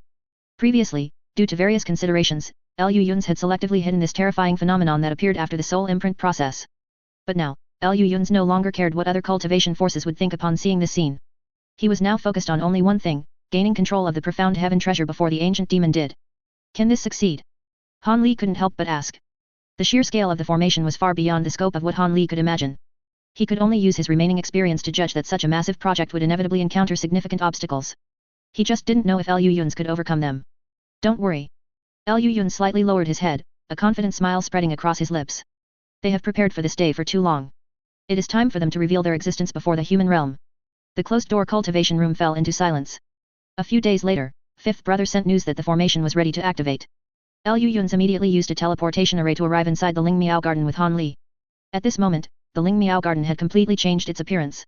Lines of illusory spirit runes stretched out from the surrounding space, penetrating deep into the vast void realm, like invisible, illusory ropes pulling on something within the void realm. Liu Yun's took a deep, nervous breath. And the next moment, as the illusory spirit runes lit up, the nothingness beyond the edge of space began to churn out of thin air, as if something immense was approaching. Liu Yun's and Han Li were stunned simultaneously. Neither of them expected a reaction so quickly. Could it be that there was more than one fragment of the Ling Miao garden inside the Demon Falling Valley? As the two were wondering, a huge expanse of space gradually materialized from the nothingness and began to approach the Ling Miao garden fragment, following the direction guided by the spirit runes. The two of them were thus able to see the scenery within this fragment. This was a desolate space, devoid of color save for a hazy gray. Looking up carefully, one could see low, blackened piles of rocks everywhere, dozens of feet high. The sky was faintly visible, filled with gray mist, covering an area of perhaps dozens of miles. Inside this space, not only was there no spiritual chi whatsoever, but it was filled with dense devilish chi, causing both of them to frown momentarily before quickly recovering. The situation before them was within their expectations. After all, the original Ling Miao garden was almost certainly destroyed by the invasion of the demon realm. Fragments of the Ling Miao garden, like the one they were currently in that still retained some spiritual chi, were extremely rare. As this space gradually adhered to the vicinity of the Ling Miao garden fragment, another huge expanse of space appeared in the void realm. This space was clearly larger than the previous two combined, but its interior was even more desolate. Looking around, there was almost nothing except an endless expanse of grey mist and black rocks covering the ground. For the next period of time, a fragment of the Ling Miao garden would emerge from the void realm every short while. Naturally, the vast majority presented a desolate scene, not only lacking any spiritual chi but also filled with the devilish chi of the demon realm, making Liu Yun's hesitant to let them fusion with the Ling Miao garden fragment just yet. Of course, fragments of the Ling Miao garden that still retained spiritual chi, like the one they held, were not non-existent. As time passed, 3 fragments carrying spiritual chi appeared from the void realm.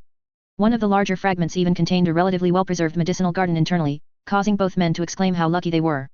Finally, when no more Ling Miao garden fragments emerged from the void realm, the accumulated fragments were terrifyingly large, several times the area of a small interface. These certainly did not represent the complete picture of the original Ling Miao garden interface. A portion of the fragments must have completely vanished into the spatial turbulence. But even so, the immense scale displayed by the Ling Miao garden still shocked the two of them. Because they dared not let the Ling Miao garden fragments contaminated by devilish chi fusion with this fragment, even though they had brought these fragments back into the current world, the two could not enter these shattered small interfaces directly, they had to rely on teleportation arrays to travel between the different small interfaces. If this had been decades ago, it would have been a truly troublesome matter. Fortunately, after decades of researching the reverse spirit passage, Liu Yun's had accumulated a considerable technical reserve in this area. It didn't take long for him to easily set up cross-interface teleportation arrays, and he began traveling back and forth between the various Ling Miao garden fragments with Han Li, searching for the traces of the heaven-breaking sword. Chapter 984, Appearance. At first, the two continuously searched through more than a dozen fragments but found nothing. It wasn't until Liu Yun's changed his approach, starting to look for those fragments that were best preserved but had a significant degree of devilish chi erosion. After all, Ling Miao garden couldn't have been detonated from the rear. In the process of fighting the demon realm, the ancient cultivators must have been unable to contend with the ancient demon army, which is why they had no choice but to use the power of the heaven-breaking sword to shatter the entire Ling Miao garden interface.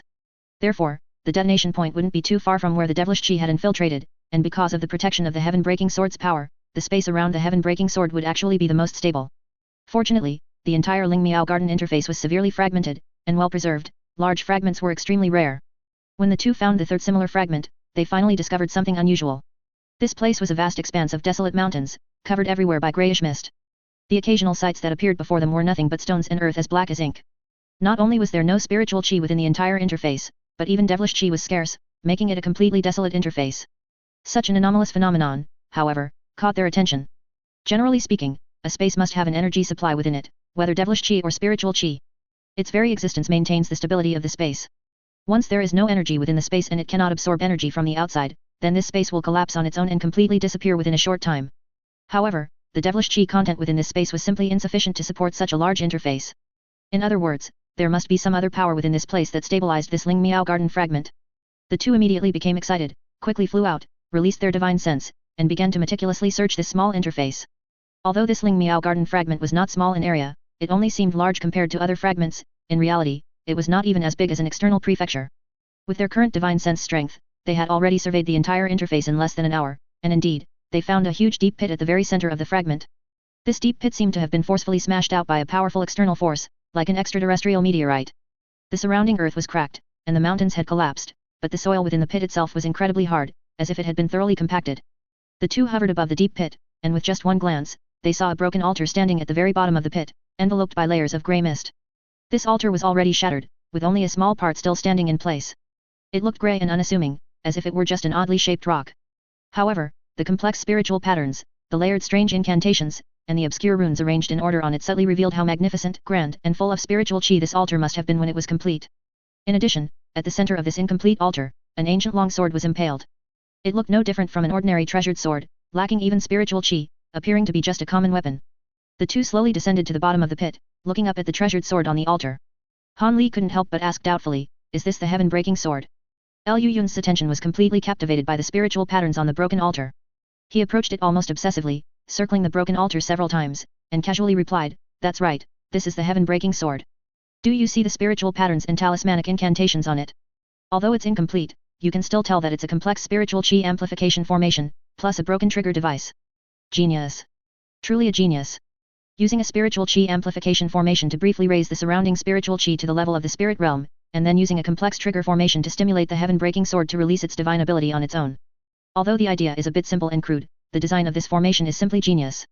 These ancient cultivators, with insufficient cultivation, insufficient heaven and earth spiritual chi, and almost everywhere being a restriction, forcefully used formations and restrictions to unleash a strike from the heaven-breaking sword. In the ancient era, it must have been this one strike that destroyed the entire Lingmiao Garden interface. This giant pit was originally the altar that activated the heaven-breaking sword, but at the moment that strike was unleashed, it completely disintegrated due to overload. Only this small part, protected by the heaven-breaking sword's own power, has survived to this day. Upon hearing Liu Yun's words, Han Li's heart was also stirred, and he subconsciously looked around. The sky, only about 10 li high, was already enveloped by dense grey mist, beyond which lay the boundary of this Lingmiao Garden fragment. It was hard to imagine that the ancient cultivators back then, merely by using such a cheating method to draw out a portion of the heaven-breaking sword's inherent power, actually destroyed an entire small interface. Is this the power of a profound heaven treasure? Amidst his surprise, Han Li couldn't help but ask, "Can we use this method?" If they could, even a single strike would be enough to destroy ancient demons whose cultivation was restricted to the soul transformation stage. Of course we can. This idea isn't complicated. With our current technical capabilities, recreating this strike isn't a difficult task, however. Liu Yun stopped abruptly at this point, turning his head to look at the other side of the deep pit. He probably won't give us that chance. As soon as these words were uttered, Han Li's hair instantly stood on end. 72 green bamboo bee cloud swords streamed out from his sleeve, instantly transforming into hundreds of golden sword lights, protecting the two of them. And in the next moment, on the other side of the deep pit, a black-robed youth, looking almost identical to Han Li, slowly emerged from the mist. A pair of eyes, hiding malice as unfathomable as an abyss, subtly swept over the two of them, then he let out a laugh. "Good, not bad. Such a grand undertaking, let alone in the human realm, it's hard to see even in the spirit realm." Behind him, a demon god colossus, over 20 zhang tall, slowly walked out of the mist. This demon god colossus, over 20 zhang tall, appeared even more ferocious than it did previously in the netherworld. Its 3 pairs of eyes, flickering with faint silver light, were now wide open in fury, and even the 3 eyes on its glabella, which had always been tightly closed, were now wide open, exuding a terrifying aura that boiled like magma from head to toe. Clearly, back in the netherworld, this fellow had more than one trick up his sleeve. "To be honest, I'm very curious, how did you discover me?" the black-robed youth asked with a smile. From the surface, this fellow truly looked identical to Han Li, even the calm smile seemed carved from the same mold. But Han Li's true self was clenching his teeth, his spiritual senses screaming wildly, as if a voice was shouting in his mind. "Run!" Chapter 985, Teleportation and Slaughter. "It's not that I discovered you, I just guessed that you would definitely come here." Liu Yun smiled slightly, showing no sign of nervousness on his face, even appearing somewhat pleased. "Before, when we guessed you wanted to open a spatial rift connecting the human realm to the demon realm, we were truly startled. For this, I didn't hesitate to use every method, mobilizing the power of the entire human realm to search for you. Although we found some clues during the process, and even several times were almost certain of your location, in the end, we found nothing. This defies logic. Opening a spatial rift to the demon realm requires a fixed location and long-term preparation. I don't believe that even with the entire human realm searching, you could hide this thing so thoroughly. I know you are good at hiding, but to hide so well when the entire human realm is working together is too outrageous. After that, your repeated deliberate exposure of your location made me feel even more strongly that you were likely setting up a distraction to interfere with our focus. Thinking carefully, what you wanted wasn't necessarily to open a spatial rift in the human realm connecting to the demon realm. That was just our simple guess. All you want is ascension to the demon realm. In other words, you don't necessarily have to do this in the human realm." Liu Yun spread his hands, pointed at the surrounding grey mist and the faint devilish chi drifting in the air, and smiled at the ancient demon. "This also reminded me that the first physical body you used was obtained from a Lingmiao Garden fragment. And the Lingmiao Garden, like the human realm, also suffered invasion from the demon realm. In other words, this small interface can also open a spatial rift connecting to the demon realm, and it's much more convenient than the human realm. After all, the dense devilish qi in some Ling Miao garden fragments is readily available, you don't even have to worry about someone coming out to disturb you when you open the demon realm spatial rift. Of course, these are just guesses, but more importantly, Liu Yun suddenly clapped Han Li on the shoulder. I know your bad habits too well. I created such a huge commotion looking for the heaven-breaking sword, I don't believe you could sit still. Han Li angrily shook his hand off, but the ancient demon opposite him burst into laughter. Ha ha ha. Right. Well said. A profound heaven treasure, the heaven-breaking sword. How could I possibly let go of this treasure? The ancient demon lowered his head slightly, and purple gold scales gradually grew on his skin. This was completely different from his previous demonized body, this was the purest form of the three Brahma Saint arts. Or rather, it should be called the Brahma Saint true demonic technique, Han Li muttered to himself. He didn't know how he came to speak this name, it felt as if it originated from his heart and naturally slipped out. The black-robed youth glanced at him in surprise, then sneered. The demon god Colossus behind him slowly lowered its head, looking at the two of them. Since you understand me so well, can you tell me what you plan to do? The black-robed youth asked with a smile. Your great army isn't here, nor are the forces of the human realm, not even your incarnations or spirit beasts. There are only the two of you. Surely you don't think that just the two of you can defeat me? Of course not, Liu Yun scratched his head, shrugged his shoulders, and said, but speaking of which, you might have been holed up in this wretched place for too long, there's one thing you didn't consider. What is it? The black-robed youth asked, frowning. My teleportation technique has improved again. Liu Yun grinned, stomped his foot abruptly, and an illusory teleportation array instantly opened, encompassing all three of them along with the heaven-breaking sword in front of them. The black-robed youth's pupils contracted. The demon god Colossus behind him instantly transformed into a black light and was absorbed into his hand.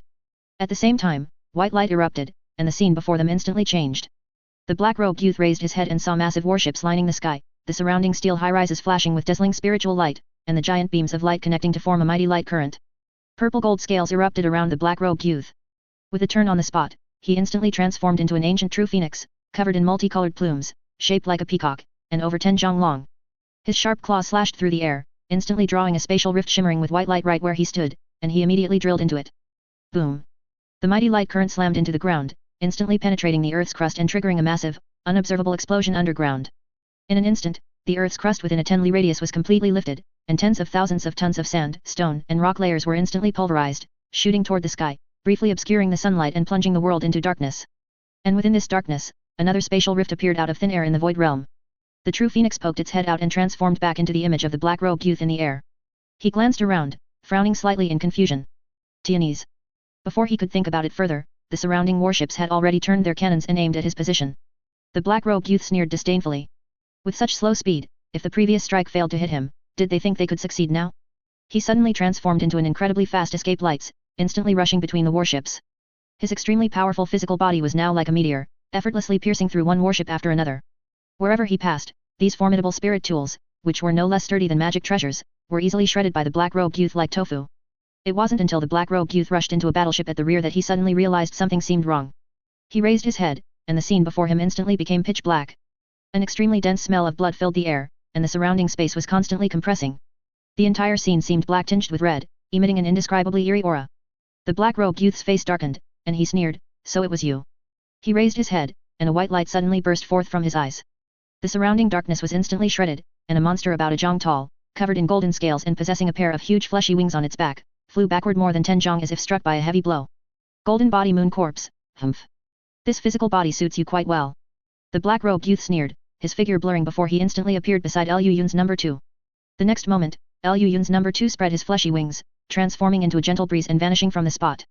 The black-robed youth's gaze sharpened, and he flashed again to follow. These two monstrous creatures, with their formidable physical bodies and astonishing speed, chased each other within the somewhat cramped cabin until the dull humming sound characteristic of the mighty light current being fired echoed from outside the ship. Liu Yun's number 2 revealed his figure, grinned at the black-robed youth, and with a flash of white light on his body, instantly vanished from the spot. The next moment, the mighty light current swallowed the entire warship. Chapter 986, Self-Destruction. Above the sky, Liu Yun's number 2 materialized out of thin air. Although he saw the giant sword being engulfed by the surging light stream, his eyes were more solemn than ever. This continued until a spatial rift abruptly opened beside him. Liu Yun's number 2 immediately transformed into a gust of wind and vanished from his spot. As the spatial rift opened, the true phoenix, which the black-robed youth had transformed into, poked its head out again and then reverted to human form in the air.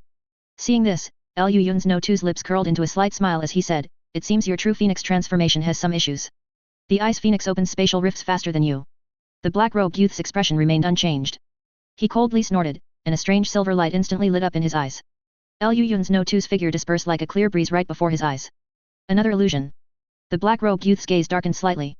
He turned his head to look behind him, only to see a golden giant sword tearing through the air. Accompanied by a thunderous roar, countless thick golden electric arcs instantly covered the entire giant sword. The black-robed youth's lips curled slightly. Purple gold scales appeared all over his body, and he fiercely threw a punch. With a boom. This ordinary punch directly blasted the air, creating a deafening explosion in mid-air. A phantom golden giant fist also appeared in the air, striking the golden giant sword. This punch directly sent the golden giant sword flying backward.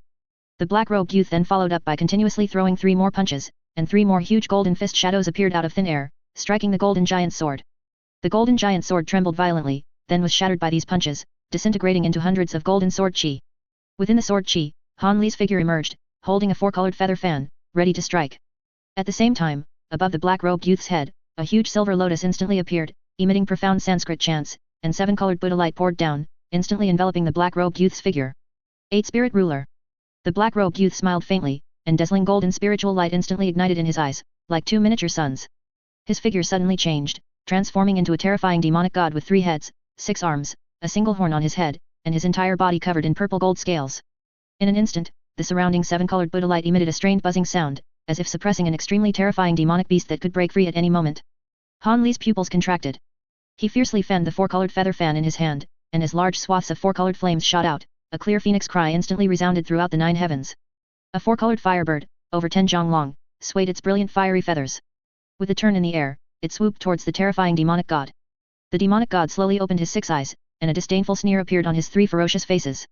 He extended his 6 arms forward, and 6 huge orbs of light instantly formed in his palms, transforming into 6 golden light pillars that shot directly towards the 4-colored firebird.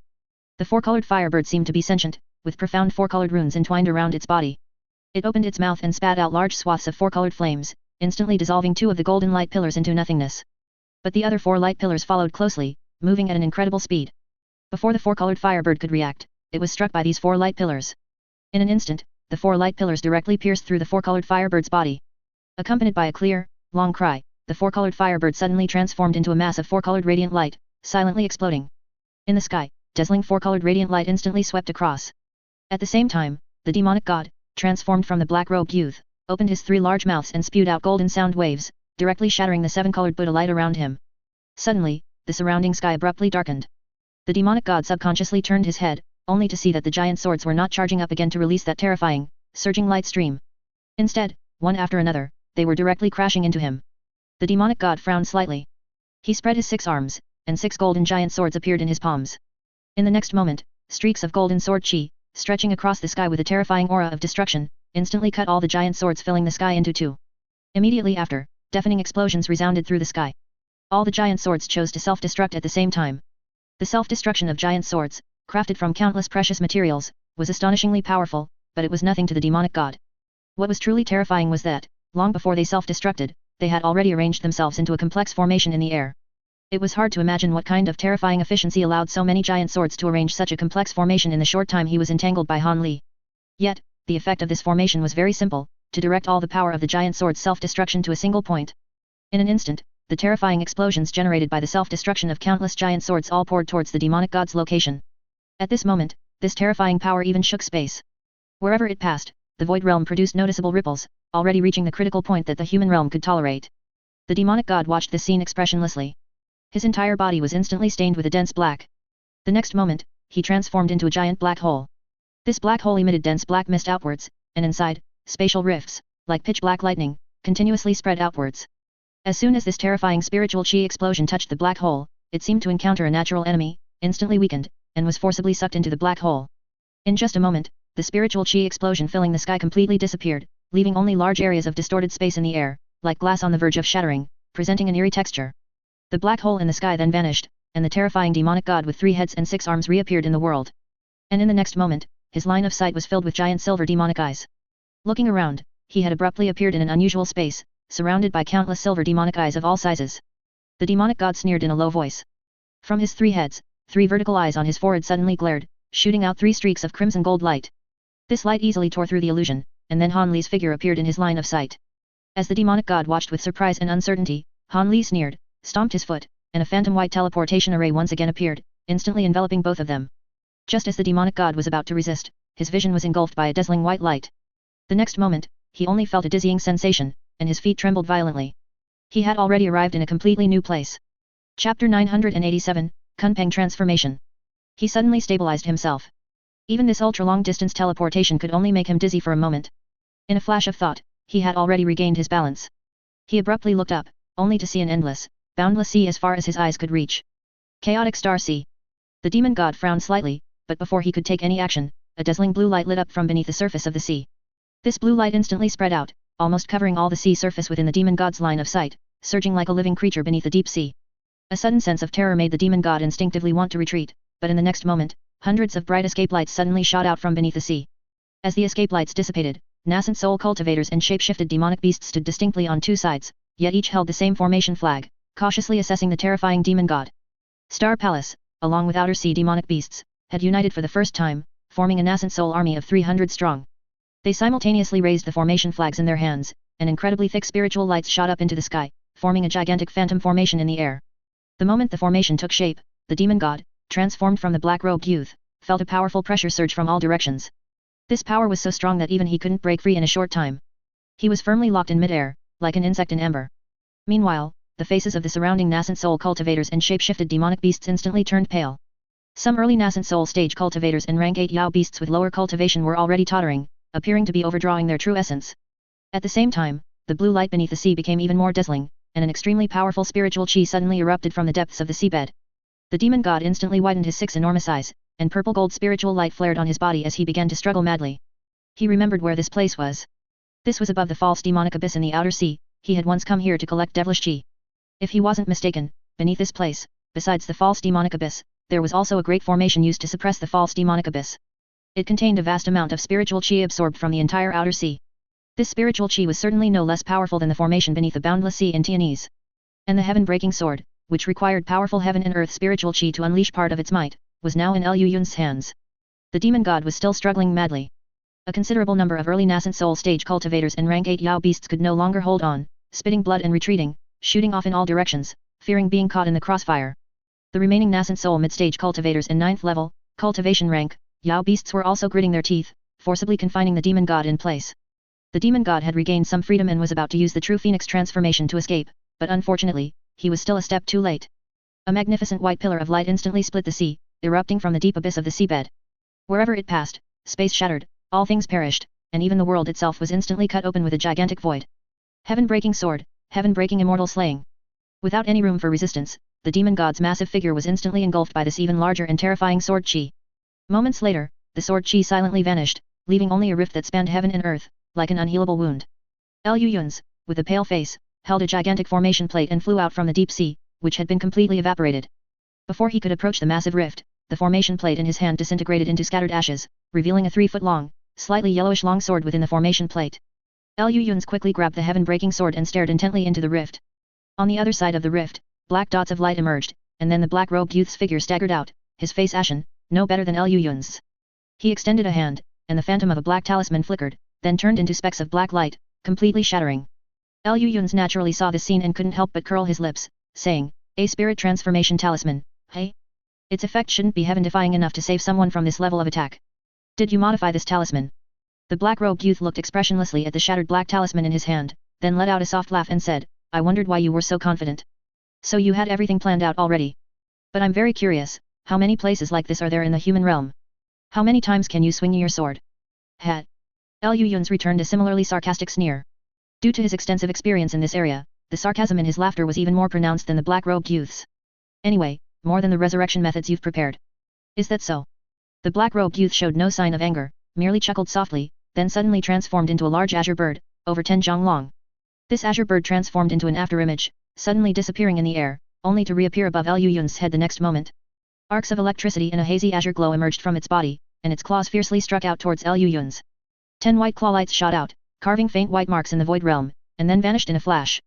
Before Liu Yun's eyes, 10 claw lights appeared out of thin air, carrying an incomparably sharp aura, and slashed down at Liu Yun's head. His pupils almost contracted to pinpricks, but his body was unable to make any evasive movements. The after-effects of forcibly activating the heaven-breaking sword were far more severe than he had imagined. Even though, theoretically, this was merely the heaven-breaking sword's spontaneous reaction after being stimulated by external forces, subconsciously absorbing the vast heaven and earth spiritual chi around it and unleashing a single sword strike. The power of this sword strike was even inferior to the one that destroyed Ling Miao Garden in the ancient era. However, Liu Yun's was not an ancient cultivator, and the formation plate he had temporarily made was even less comparable to the altars meticulously crafted by ancient cultivators. With this one strike, Liu Yun's was merely impacted by the aftershocks of the activated sword chi, and his true essence was greatly depleted. He couldn't even use much magical power for a short period. But if he dared to jump in front of the black-robed youth to mock him, he naturally had his own trump card. With a rumble, thunder suddenly boomed in the sky, and a dazzling bolt of lightning instantly struck down, blocking Liu Yun's path with terrifying, almost teleportation-like speed. Thick, incomparably chaotic lightning erupted, and wherever it passed, those 10 white claw lights were instantly disintegrated. If you were any slower, you'd be collecting my corpse. Liu Yun's rolled his eyes and said grumpily.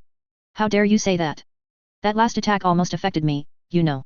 Qing Li turned her head and said, looking wronged. Just then, the azure giant bird, into which the black-robed youth had transformed, suddenly let out a sharp, long cry, then flapped its wings and suddenly vanished in a gust of wind.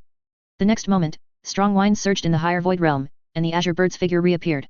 But amidst circles of azure light, the bird's body rapidly swelled, transforming in an instant from a mere 10 zhang in size into a colossal behemoth over 100 zhang.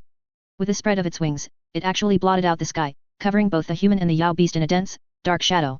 It then fiercely flapped its wings forward again, and an azure glow burst forth, rolling forward abruptly, instantly transforming into dense, palm-sized wind blades that enveloped the entire space for several hundred zhang in front of it, heading straight for the human and the Yao beast. Chapter 988 Teleportation Battle. Wind blades, covering the sky and earth, shot forth. Qing Li's brows furrowed, and she let out a furious roar. In an instant, a green light burst forth. 1,000 zhang long azure dragon giant beast coiled up. Accompanied by a dragon's roar that resounded above the 9 heavens, chaos lightning surged out, covering the sky and earth, like tens of thousands of dragon snakes rising simultaneously and dancing wildly in the air. Wherever it passed, the green wind blades were all decomposed and absorbed. However, the green light was endless, and wind blades continuously shot out from it. For a time, the two sides were in a stalemate. At the same time, at the bottom of the deep sea, which had already been evaporated, a huge spatial rift suddenly opened, and black mist, dark as ink, surged out, spreading towards the high sky as if it had a life of its own. The Rahu giant beast, hidden between the realms, sensed the aura of its mortal enemy and reappeared in the human realm. At this moment, the green giant bird in the sky suddenly vanished, transforming back into the black-robed youth's figure, who grinned at Liu Yun's. He dropped down. Qing Li had just tried to stop him when she instantly felt all the spiritual qi in her body disappear, and her huge body uncontrollably plummeted into the black mist below. Liu Yun's body was exposed. Due to the special structure of his nascent soul, he was not affected by the black mist. However, the black-robed youth opposite him was also unaffected by the black mist due to his devilish qi. And now, Qing Li plunged into the black mist, exposing him to the black-robed youth. The spread of the black mist took time, but that short amount of time was enough for the black-robed youth to tear the temporarily immobile Liu Yun's to shreds countless times. Looking at the black-robed youth who appeared in front of him almost like a blink, Liu Yun suddenly grinned. The next moment, a white, illusory teleportation array appeared under his feet again. A cold glint flashed in the black-robed youth's eyes. Without dodging, he formed a claw with one hand and grabbed down at Liu Yun's head. After being teleported twice in a row, the black-robed youth had figured out the activation time of the teleportation array, which was enough for him to kill Liu Yun's. However, this time, the ancestral master of the formation was slightly different. Along with the teleportation array, a black wind banner also appeared. The originally unheard black mist instantly sensed its own aura, and its spreading speed increased several times over. At the same time, a black light erupted from the black wind banner, and a dark, gleaming black protective shield appeared, directly blocking the black-robed youth's hasty attack. As the black mist spread, the black-robed youth instantly felt his vision turn upside down. He quickly stabilized himself, but the next second, he was directly flung out by an irresistible, powerful force. He finally managed to stabilize himself. When he opened his eyes again, he saw only darkness, with only the occasional flashes of lightning in the sky providing brief illumination. He had appeared in the netherworld once again. Humph! The black-robed youth snorted coldly, and his powerful divine sense instantly spread out. The next second, his pupils suddenly contracted, and he fiercely punched backward. A ghost claws entwined with grey-white demonic fire collided with his fist, and both simultaneously shot backward. The black-robed youth's body suddenly burst with grey-white pure yang white bone fire, forcefully expelling the azure sacred fire clinging to his arm. And that ghost claws directly disappeared into thin air, with Liu Yun's no force figure appearing in its wake. Appearing with him was an army of puppets that seemed to stretch endlessly. Hundreds of Galatrons stood in the sky, interspersed with a large number of golden-haired puppets, ghost puppets, eagle-headed puppets. These high-level puppets, refined from Yanming beast crystals, were some of the few powerful combat forces that could operate completely unaffected in this netherworld. Together with Liu Yun's number 4, who had achieved soul transformation breakthrough here, they had been waiting for a long time. Liu Yun's number 4 smiled coldly, his finger moving slightly. In an instant, the puppet army behind him attacked simultaneously. Streaks of various colored light columns streaked across the dark sky, illuminating this world, which was always shrouded in darkness, as if it were day. Endless bombardments submerged the black-robed youth's figure. The next moment, the three-headed, six-armed demon god Colossus reappeared in the human realm. This gigantic demon god stood in the sky.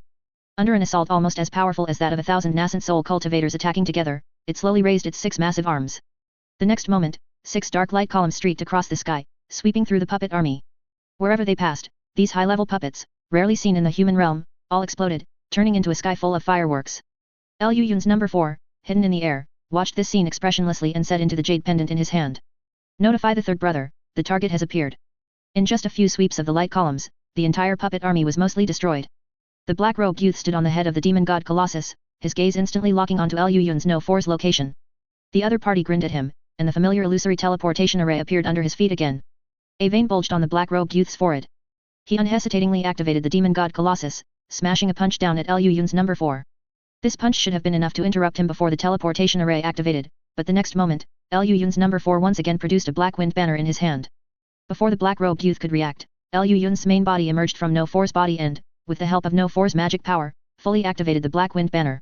In an instant, a black space spread out, instantly engulfing both the black-robed youth and the demon god Colossus.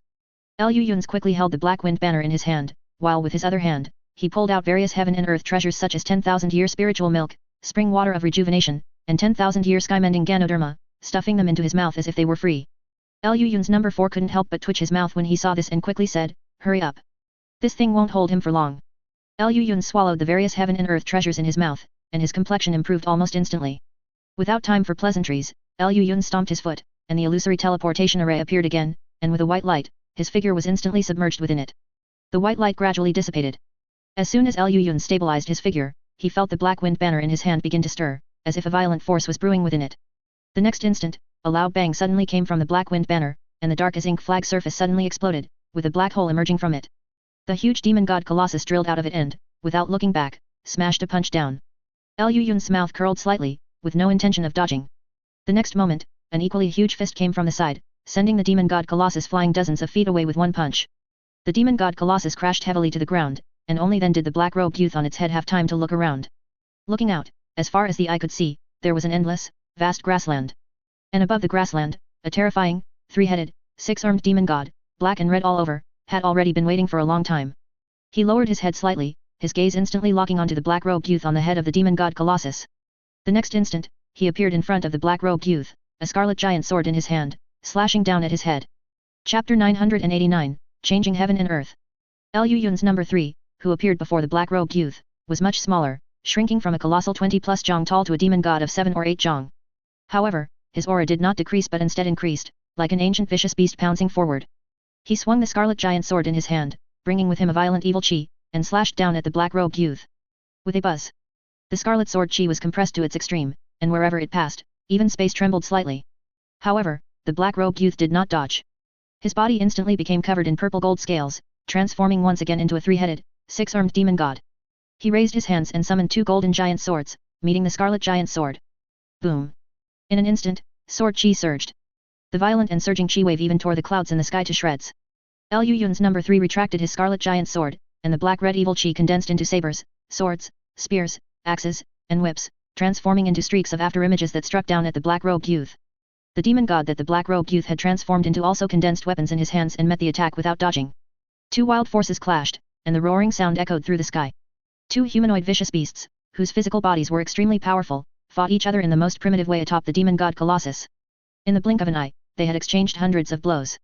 With a bang, Liu Yun's number 3 once again blocked with his scarlet giant sword, but the next moment, the black-robed youth's 3 giant mouths suddenly opened, and waves of golden sound directly blasted his body. Liu Yun's number 3's movements instantly froze. The black-robed youth seized this opportunity, and black chi erupted from his hand. A long spear entwined with pure yang white bone fire instantly formed and struck the scarlet giant sword. The demonic artifact's giant sword instantly shattered, and the pure yang white bone fire that followed directly blasted Liu Yun's number 3's chest.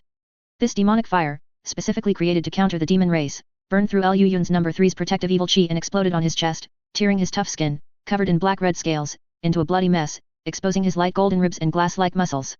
Liu Yun's number 3, caught off guard, suffered heavy injuries and was then punched in the chest by the black-robed youth, directly sending him flying. The demon god Colossus followed closely, a black ball of light condensing in his hand, seemingly about to kill Liu Yun's number 3 on the spot. Just then, above the sky, a dazzling white light suddenly illuminated. Streaks of white light pillars shot up from various parts of the grassland. Within the white light, hundreds of giant formation flags appeared. The giant teleportation array in the sky instantly formed. The black-robed youth had just raised his head when he saw a bright light illuminating the sky. The next moment, a huge force instantly struck the chest of the demon god Colossus, directly sending this terrifying creation, which almost exceeded the human realm's bearing limit, flying. The demon god that the black-robed youth had transformed into quickly flew backward, stabilized his figure, and looked intently. He saw a god-like figure slowly emerge from the white light, standing between heaven and earth. It was a giant over 20 jong tall, with a body of red, blue, and silver. A gem-like substance on his chest emitted a faint blue light. His eyes, shimmering with milky white light, were lowered like a maitreya, carrying a sacred compassion. His silver head was textured, with hard, handsome lines, and the crystal on his forehead was clear and transparent, as if a myth had descended. The black-robed youth had seen that thing before. It had made a fleeting appearance in the Demon Falling Valley, and he had thought it was completely destroyed. But what appeared before him now was a fully stabilized and even more powerful Tiga than when it was in the Demon Falling Valley. The demon god Colossus quickly got up from the ground, his three green-faced, fanged, single-horned giant faces simultaneously showing an expression of wrath. He condensed 6 balls of light in his hands, about to unleash his techniques, but the next moment, Tiga's figure instantly appeared before him. A strong, powerful hand grabbed his neck and, with a sudden burst of strength, slammed the demon god Colossus heavily onto the ground. With a boom, a violent force poured onto the earth. Sky-high dust, accompanied by a fierce shockwave, turned into a roaring storm and giant waves. The ground peeled away, and the grassland instantly shattered, turning into a rolling torrent that swept in all directions. This heavy blow did not truly injure the demon god Colossus. It raised its 3 heads, and dark black light shot out from its mouths. Tiga slightly tilted his head, dodging one black light, but was hit in the chest by the other 2 black lights, causing him to take 2 steps back. The demon god Colossus immediately flipped up and stood, and dark black devilish chi erupted from all over his body. In an instant, a surging impact, carrying an overwhelming momentum, rushed in all directions. The demon god Colossus was enveloped in devilish chi, which then solidified, forming a majestic dark black battle armor with bone spurs growing all over it.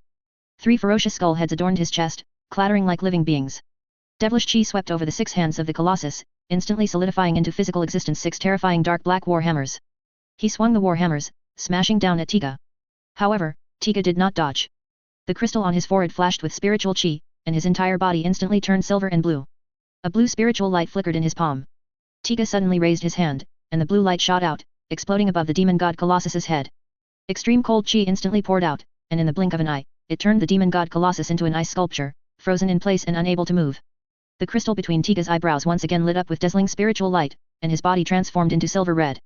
Dazzling, fiery spiritual chi gathered in his hands.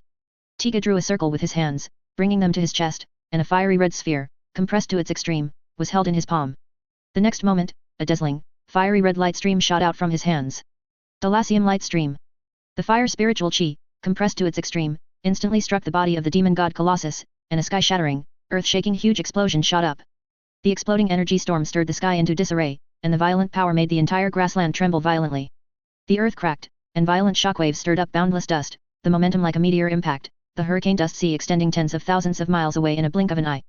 The aftermath of the explosion gradually subsided.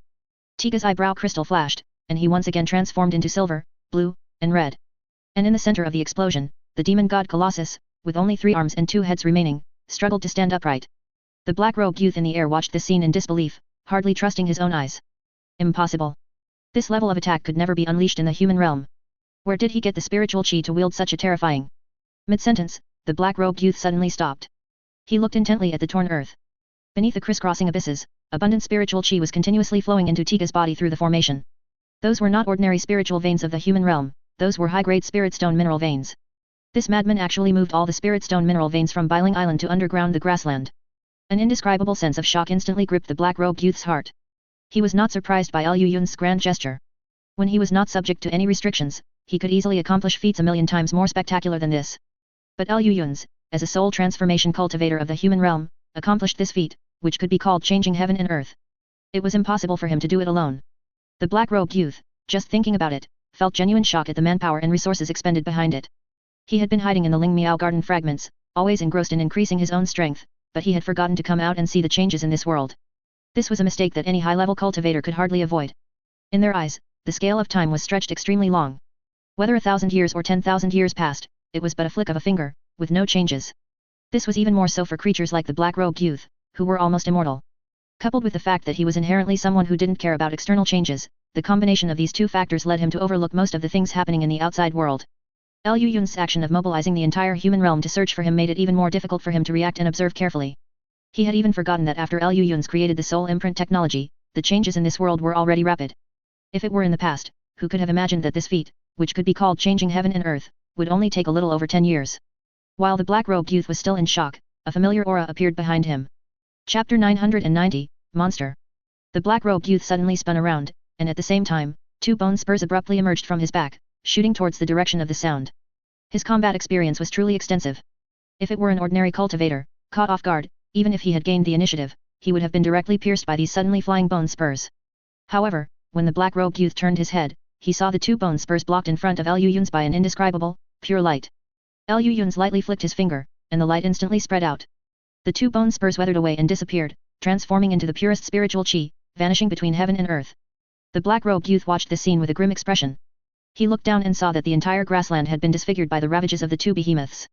Nearly half of the spirit stone veins beneath the grassland were already ruined, continuously absorbed by Diga, transforming into incredibly powerful light rays that overwhelmingly bombarded the demon god Colossus. He glanced at the heaven-breaking sword in Liu Yun's hand and sneered, saying, "It's a waste that the heavenly Dao of the human realm trusted you so much. In the end, you are no different from me." "Oh really?" Liu Yun's raised an eyebrow, asking with a playful smile. The black-robed youth's heart sank. The next moment, he suddenly transformed into a 3-headed, 6-armed demon god. His body spun like a top, forming a giant golden vortex that enveloped Liu Yun's. Liu Yun's did not dodge or evade, a smile playing on his lips. The next moment, a deep yellow poisonous mist suddenly spread out from underground. It was hard to imagine that on a battlefield where 2 behemoths were clashing, on this completely devastated grassland, there could still be a creature surviving the terrifying aftermath, hiding without a single flaw until now. Large swathes of poisonous mist poured into the golden vortex. The golden vortex instantly became tinged with a deep yellow color, appearing extremely bizarre. The next moment, the golden vortex transformed into a giant black hole, absorbing all the poisonous mist. The fierce insect within the poisonous mist finally revealed its true form. It was a giant scorpion, 4 jong long, with 2 wings on its back, entirely black, and its body covered in deep purple stripes. It was precisely the flying purple-striped Scorpion King, having advanced to the soul transformation stage. The black hole silently dissipated, and the black-robed youth's figure reappeared, though his face looked even paler. "I didn't expect you could make the flying purple-striped Scorpion King advance again." The black-robed youth looked at the Scorpion King in disbelief. "It has little to do with me. It was originally just 1 step away from its current level. I merely gave it a push." Liu Yun's flew to the flying purple-striped Scorpion King's side, slightly raising his hand to calm the Scorpion King, which was constantly rubbing its mouth parts. "It wasn't easy, but we can finally have a good talk." "Ha ha ha," hearing this, the black-robed youth actually burst into laughter, looking up at the sky. "Good. Very good. But if you think you can deal with me like this, then you truly underestimate me." The black-robed youth's gaze suddenly sharpened, and large swathes of black chi suddenly emanated from all over his body, enveloping him completely. The black chi continuously spread, emitting an extremely bizarre aura. Liu Yun's and the Scorpion King quickly retreated. The black chi did not pursue them further but stopped after expanding to a certain extent. The black chi gradually converged, forming a giant black cocoon suspended in the sky. The next moment, a hideous, pitch-black giant claw suddenly tore through the black cocoon, and then a terrifying figure emerged from within.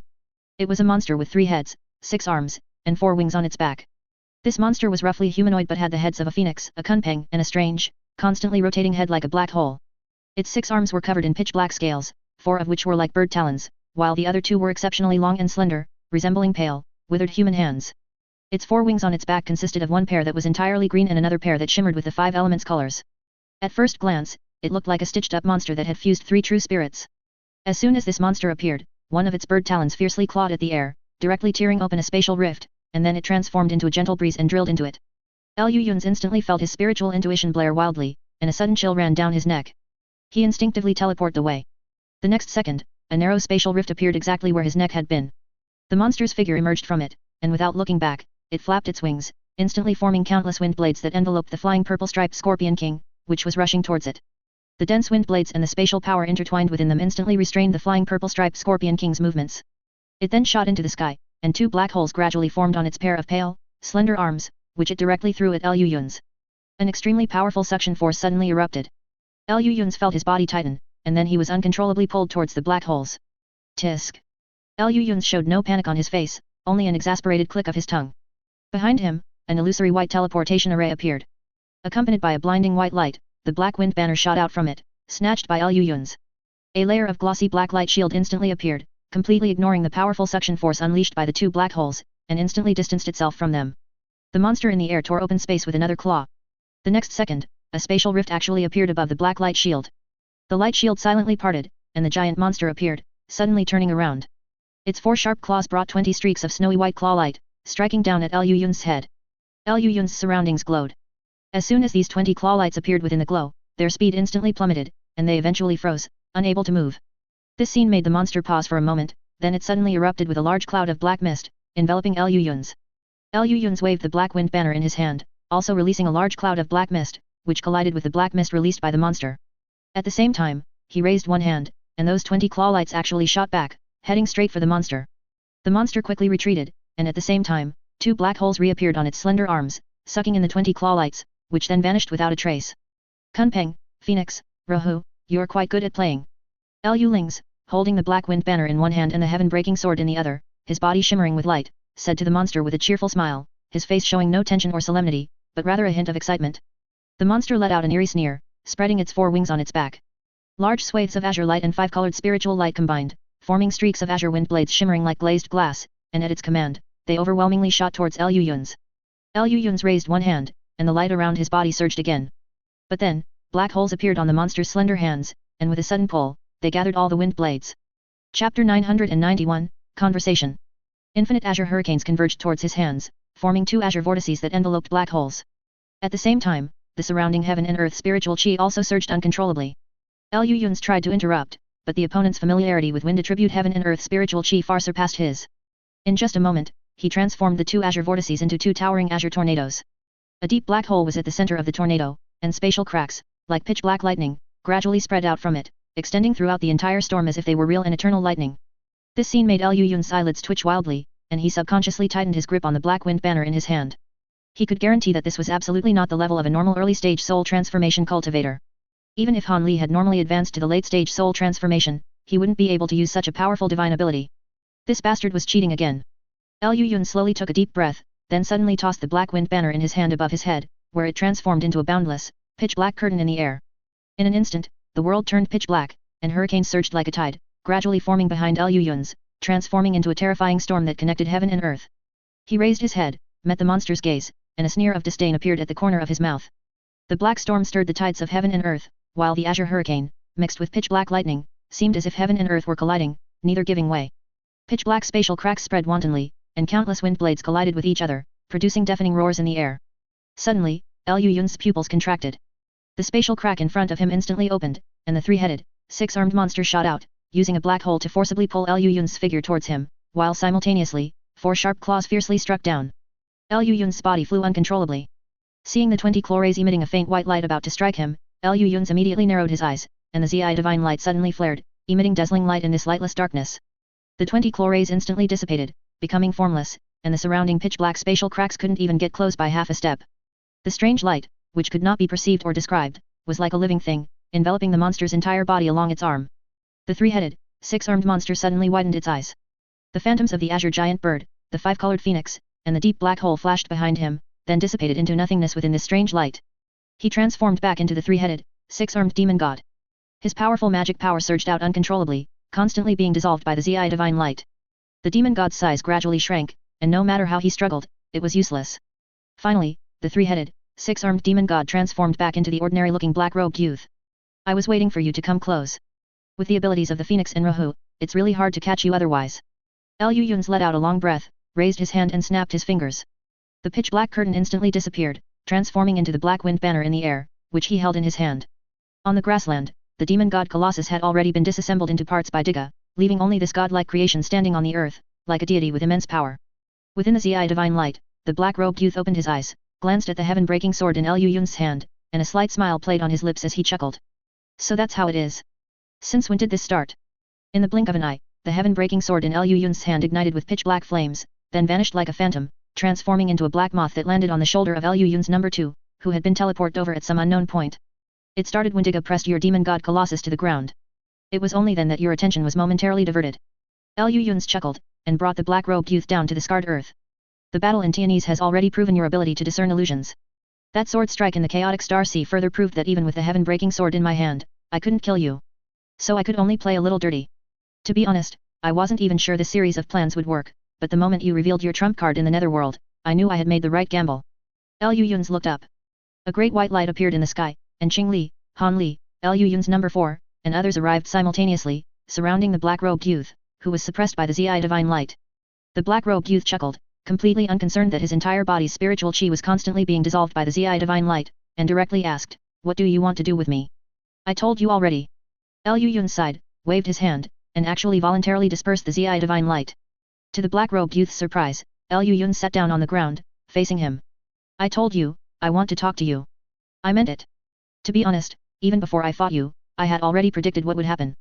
Your chances of winning were truly not great, but even if I won, it would still be the same old story. I could kill you, but the real you would never die so easily. Most likely, you would be rebirthed in some unlucky person's body again, just like last time. Then you would continue to trouble me, and I would continue to find ways to deal with you. We would just keep fighting each other endlessly. Honestly, I really dislike this kind of plot, so I want to talk to you, openly and frankly." Beside him, Han Li walked up to the black-robed youth and sighed silently. "I tried to persuade him, but thinking about it carefully, what he said makes sense. We are all tired of your endless entanglement, and I don't believe you want to continue this entanglement either. We really should talk." The black-robed youth glanced at the two of them, a slight smile on his lips, then he couldn't help but burst into laughter. "Ha ha ha. You two. We can talk, but do you know what I want?" He leaned forward slightly, his lips curving upwards, saying with a hint of ferocity, "I want everything to return to normal. I want Lu Yun's to disappear completely. Han Li, actually, we should be on the same side.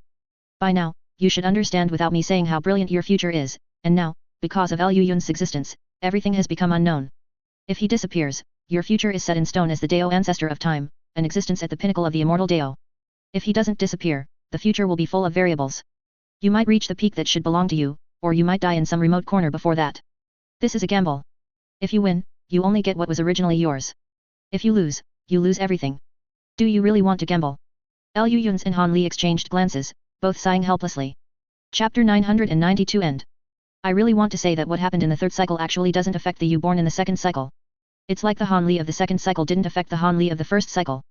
But looking at you, it seems you won't listen. Lu Yun sighed, sat in front of him, and helplessly pursed his lips in Han Li's direction. Han Li's face also showed a helpless expression.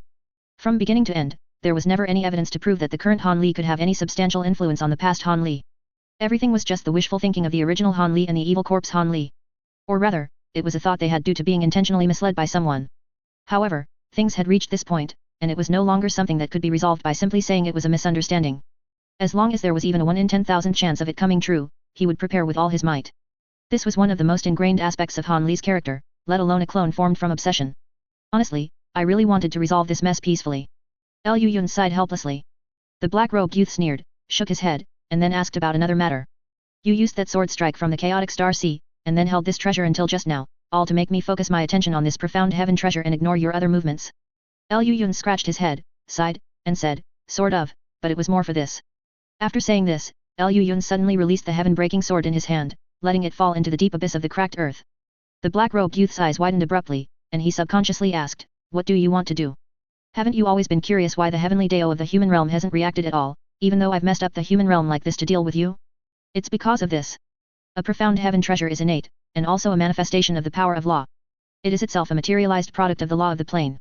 The heaven-breaking sword originated from other planes, but blossomed and officially came into being in the human realm. What it contains is the power of law that the human realm does not possess. As Lu Yun spoke, several pillars of light suddenly rose between heaven and earth, illuminating the entire sky. These pillars of light, radiant with colorful glow, rose from various parts of the human realm, silently merging into the sky. As boundless streams of light flowed across the sky, they scattered a rain of light everywhere. Every drop of light rain was transformed from the purest spiritual chi. And at this moment, this spiritual chi was merging into mountains and rivers, into every blade of grass and every tree in the human realm. With the blessing of the heaven-breaking sword's law, the heavily damaged human realm can now fuse the spiritual chi sealed in various places and gradually recover to its peak. It might even advance further. The black-robed youth was utterly shocked at this moment. He stared around with wide eyes, his expression filled with confusion. After a long while, he turned his head and asked in disbelief, why are you doing this? Do you know what a profound heaven treasure means? It's the pinnacle of a realm, an existence that transcends ordinary law. It's the law power born from various planes, belonging to each of them. Lu Yun interrupted him helplessly. He glanced at the black-robed youth, looking at his puzzled eyes, and couldn't help but let out a long breath. You see, that's why we can't talk things through. I also know that I can't persuade you, so this kind of thing should be left to someone else. As Lu Yun spoke, he turned sideways and looked up at the sky. Beneath the sky full of light rain, a pure white figure walked out of the void realm and appeared before the black-robed youth. Fellow Daist, we meet again. Pure Thought sighed, saying helplessly. So it's you. The black-robed youth's expression instantly twisted, and he said viciously, what do you want to do? This humble monk wants to have a chat with fellow deist. Pure Thought chuckled, scanned the black-robed youth up and down, and said with a smile, it's quite miraculous, really.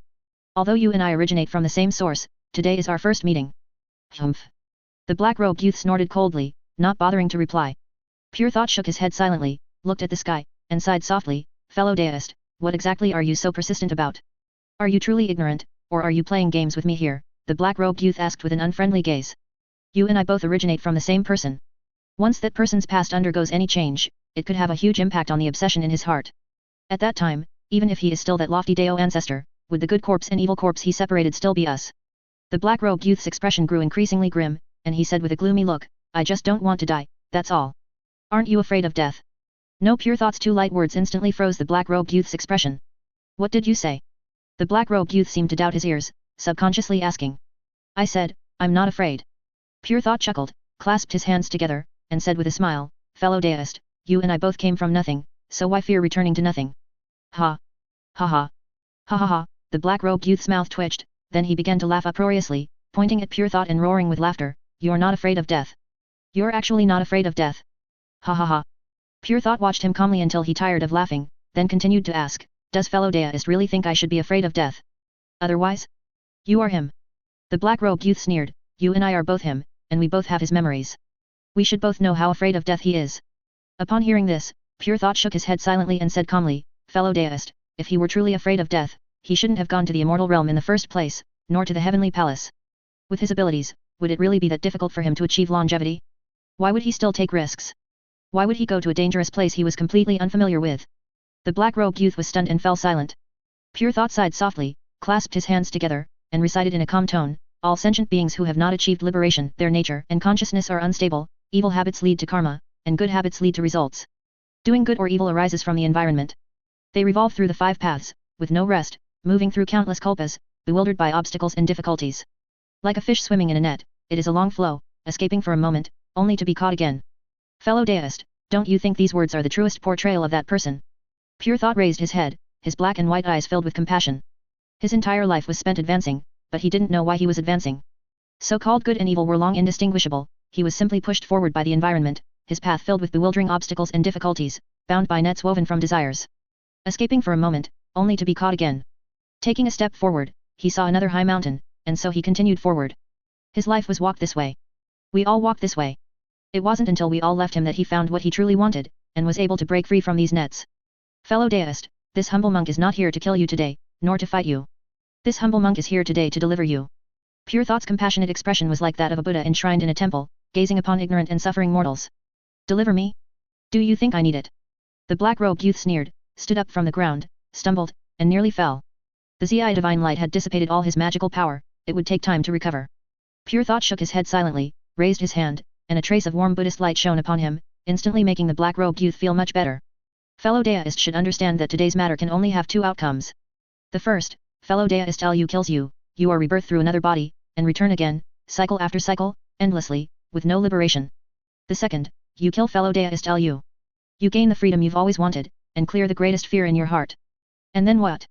And then? The black-robed youth sneered, and said to himself, naturally, it's ascension to the spirit realm, cultivating anew, until... Mid-sentence, the black-robed youth suddenly stopped, unable to continue. Until ascension to the immortal realm, advancing to Dao ancestor, and then living in fear under the pressure of the heavenly Dao, vigilantly guarding against the low true immortal who might comprehend the same law, while cautiously hiding your power, fearing assimilation by the heavenly Dao. Pure Thought finished his sentence for him, his gaze towards the black-robed youth growing even more compassionate. Is this the freedom fellow deist desires? The black-robed youth's expression twisted abruptly. He took a deep breath, forcibly suppressing the anger and fear in his heart, then said expressionlessly, then I'll pull the heavenly Dao down. And then? Pure Thought continued to ask, setting aside whether fellow deist can succeed, even if you do, what then? Are you going to replace the heavenly Dao? But who can be sure there isn't a higher heavenly Dao above the heavenly Dao? Who can guarantee that among the myriad worlds, there isn't an existence stronger than the heavenly Dao? Do you still want to continue? Do you still want to pull them down too? Is there an end to all this? Is it really worth expending your life like this? Enough! The black-robed youth roared, interrupting Pure Thought's questioning. He raised his head and looked at the sky, as if gazing through the sky at some existence. Pure Thought sighed, lowered his head, and said compassionately, we are all him, and we are also not him. We are the obsessions in his heart, his three corpses, the desires and thoughts generated on his journey. When we all leave, when he truly obtains what he once most desired, only then will he see his original heart and glimpse his true self. He took a step back, no longer moving forward, but he gained what he truly wanted, gaining true happiness. Fellow deist, do you truly know what you want? Or is it just an obsession that blinds your heart, preventing you from seeing your true thoughts? The black-robed youth fell silent again. He sat back down and turned to look at Liu Yun's. So, you want me to die? He asked with a sneer. No, he suddenly heard Liu Yun say, he doesn't want you to die, he wants you to be rebirth. Liu Yun walked up to him, sighed helplessly, and said, I didn't expect that it would still come to this step. Han Li, you probably like being called that, don't you? Liu Yun asked with a smile, but received a cold stare in return. Let's make a bet, Liu Yun said with a smile. I bet that whether I'm here or not, the current Han Li is already completely different. The black-robed youth's gaze flickered, and he asked with a low expression, what do you mean? What I mean is, I'll leave on my own next. Liu Ling spread his hands, looked up at the sky, his gaze gradually deepening, as if looking through the sky at something else. Han Li will ascend to the spirit realm normally, he will experience various stories that you have experienced or not, and when he reaches the end, he will become an even stronger person. His obsession will certainly not be in your current state. By then, I will return. How about it? This bet is quite fair, isn't it? Liu Ling said with a smile. The black-robed youth's eyes instantly narrowed, as if he had considered countless possibilities in that instant. After a long while, he asked coldly, and what about you? Will you continue to stay in the human realm? I'll probably stay for a while. Liu Yun grinned, turned his head to look at Tianese, at the chaotic star sea, at the netherworld. I still have obsessions here, and things I haven't finished. Once everything here is done, I'll probably travel to other planes for a few rounds. Liu Yun stretched, and said with a smile, all the heavens and myriad worlds, so many places waiting for me to explore. Why should I get mixed up with you bunch of bastards? This world is so big, who knows how many fun places are waiting for me to go. It's really not worth it to fight to the death with you. He spread his hands and said with a smile, his expression not showing any reluctance, but rather filled with eager excitement. The black-robed youth suddenly fell silent, his face gloomy as he thought carefully, then said with a solemn tone, how can I be sure you're not lying to me? Liu Ling's pointed to Pure Thought beside him and said, let Great Master Pure Thought be our witness. The black-robed youth's gaze swept over, and his other self nodded with a smile, as if he had already foreseen all of this.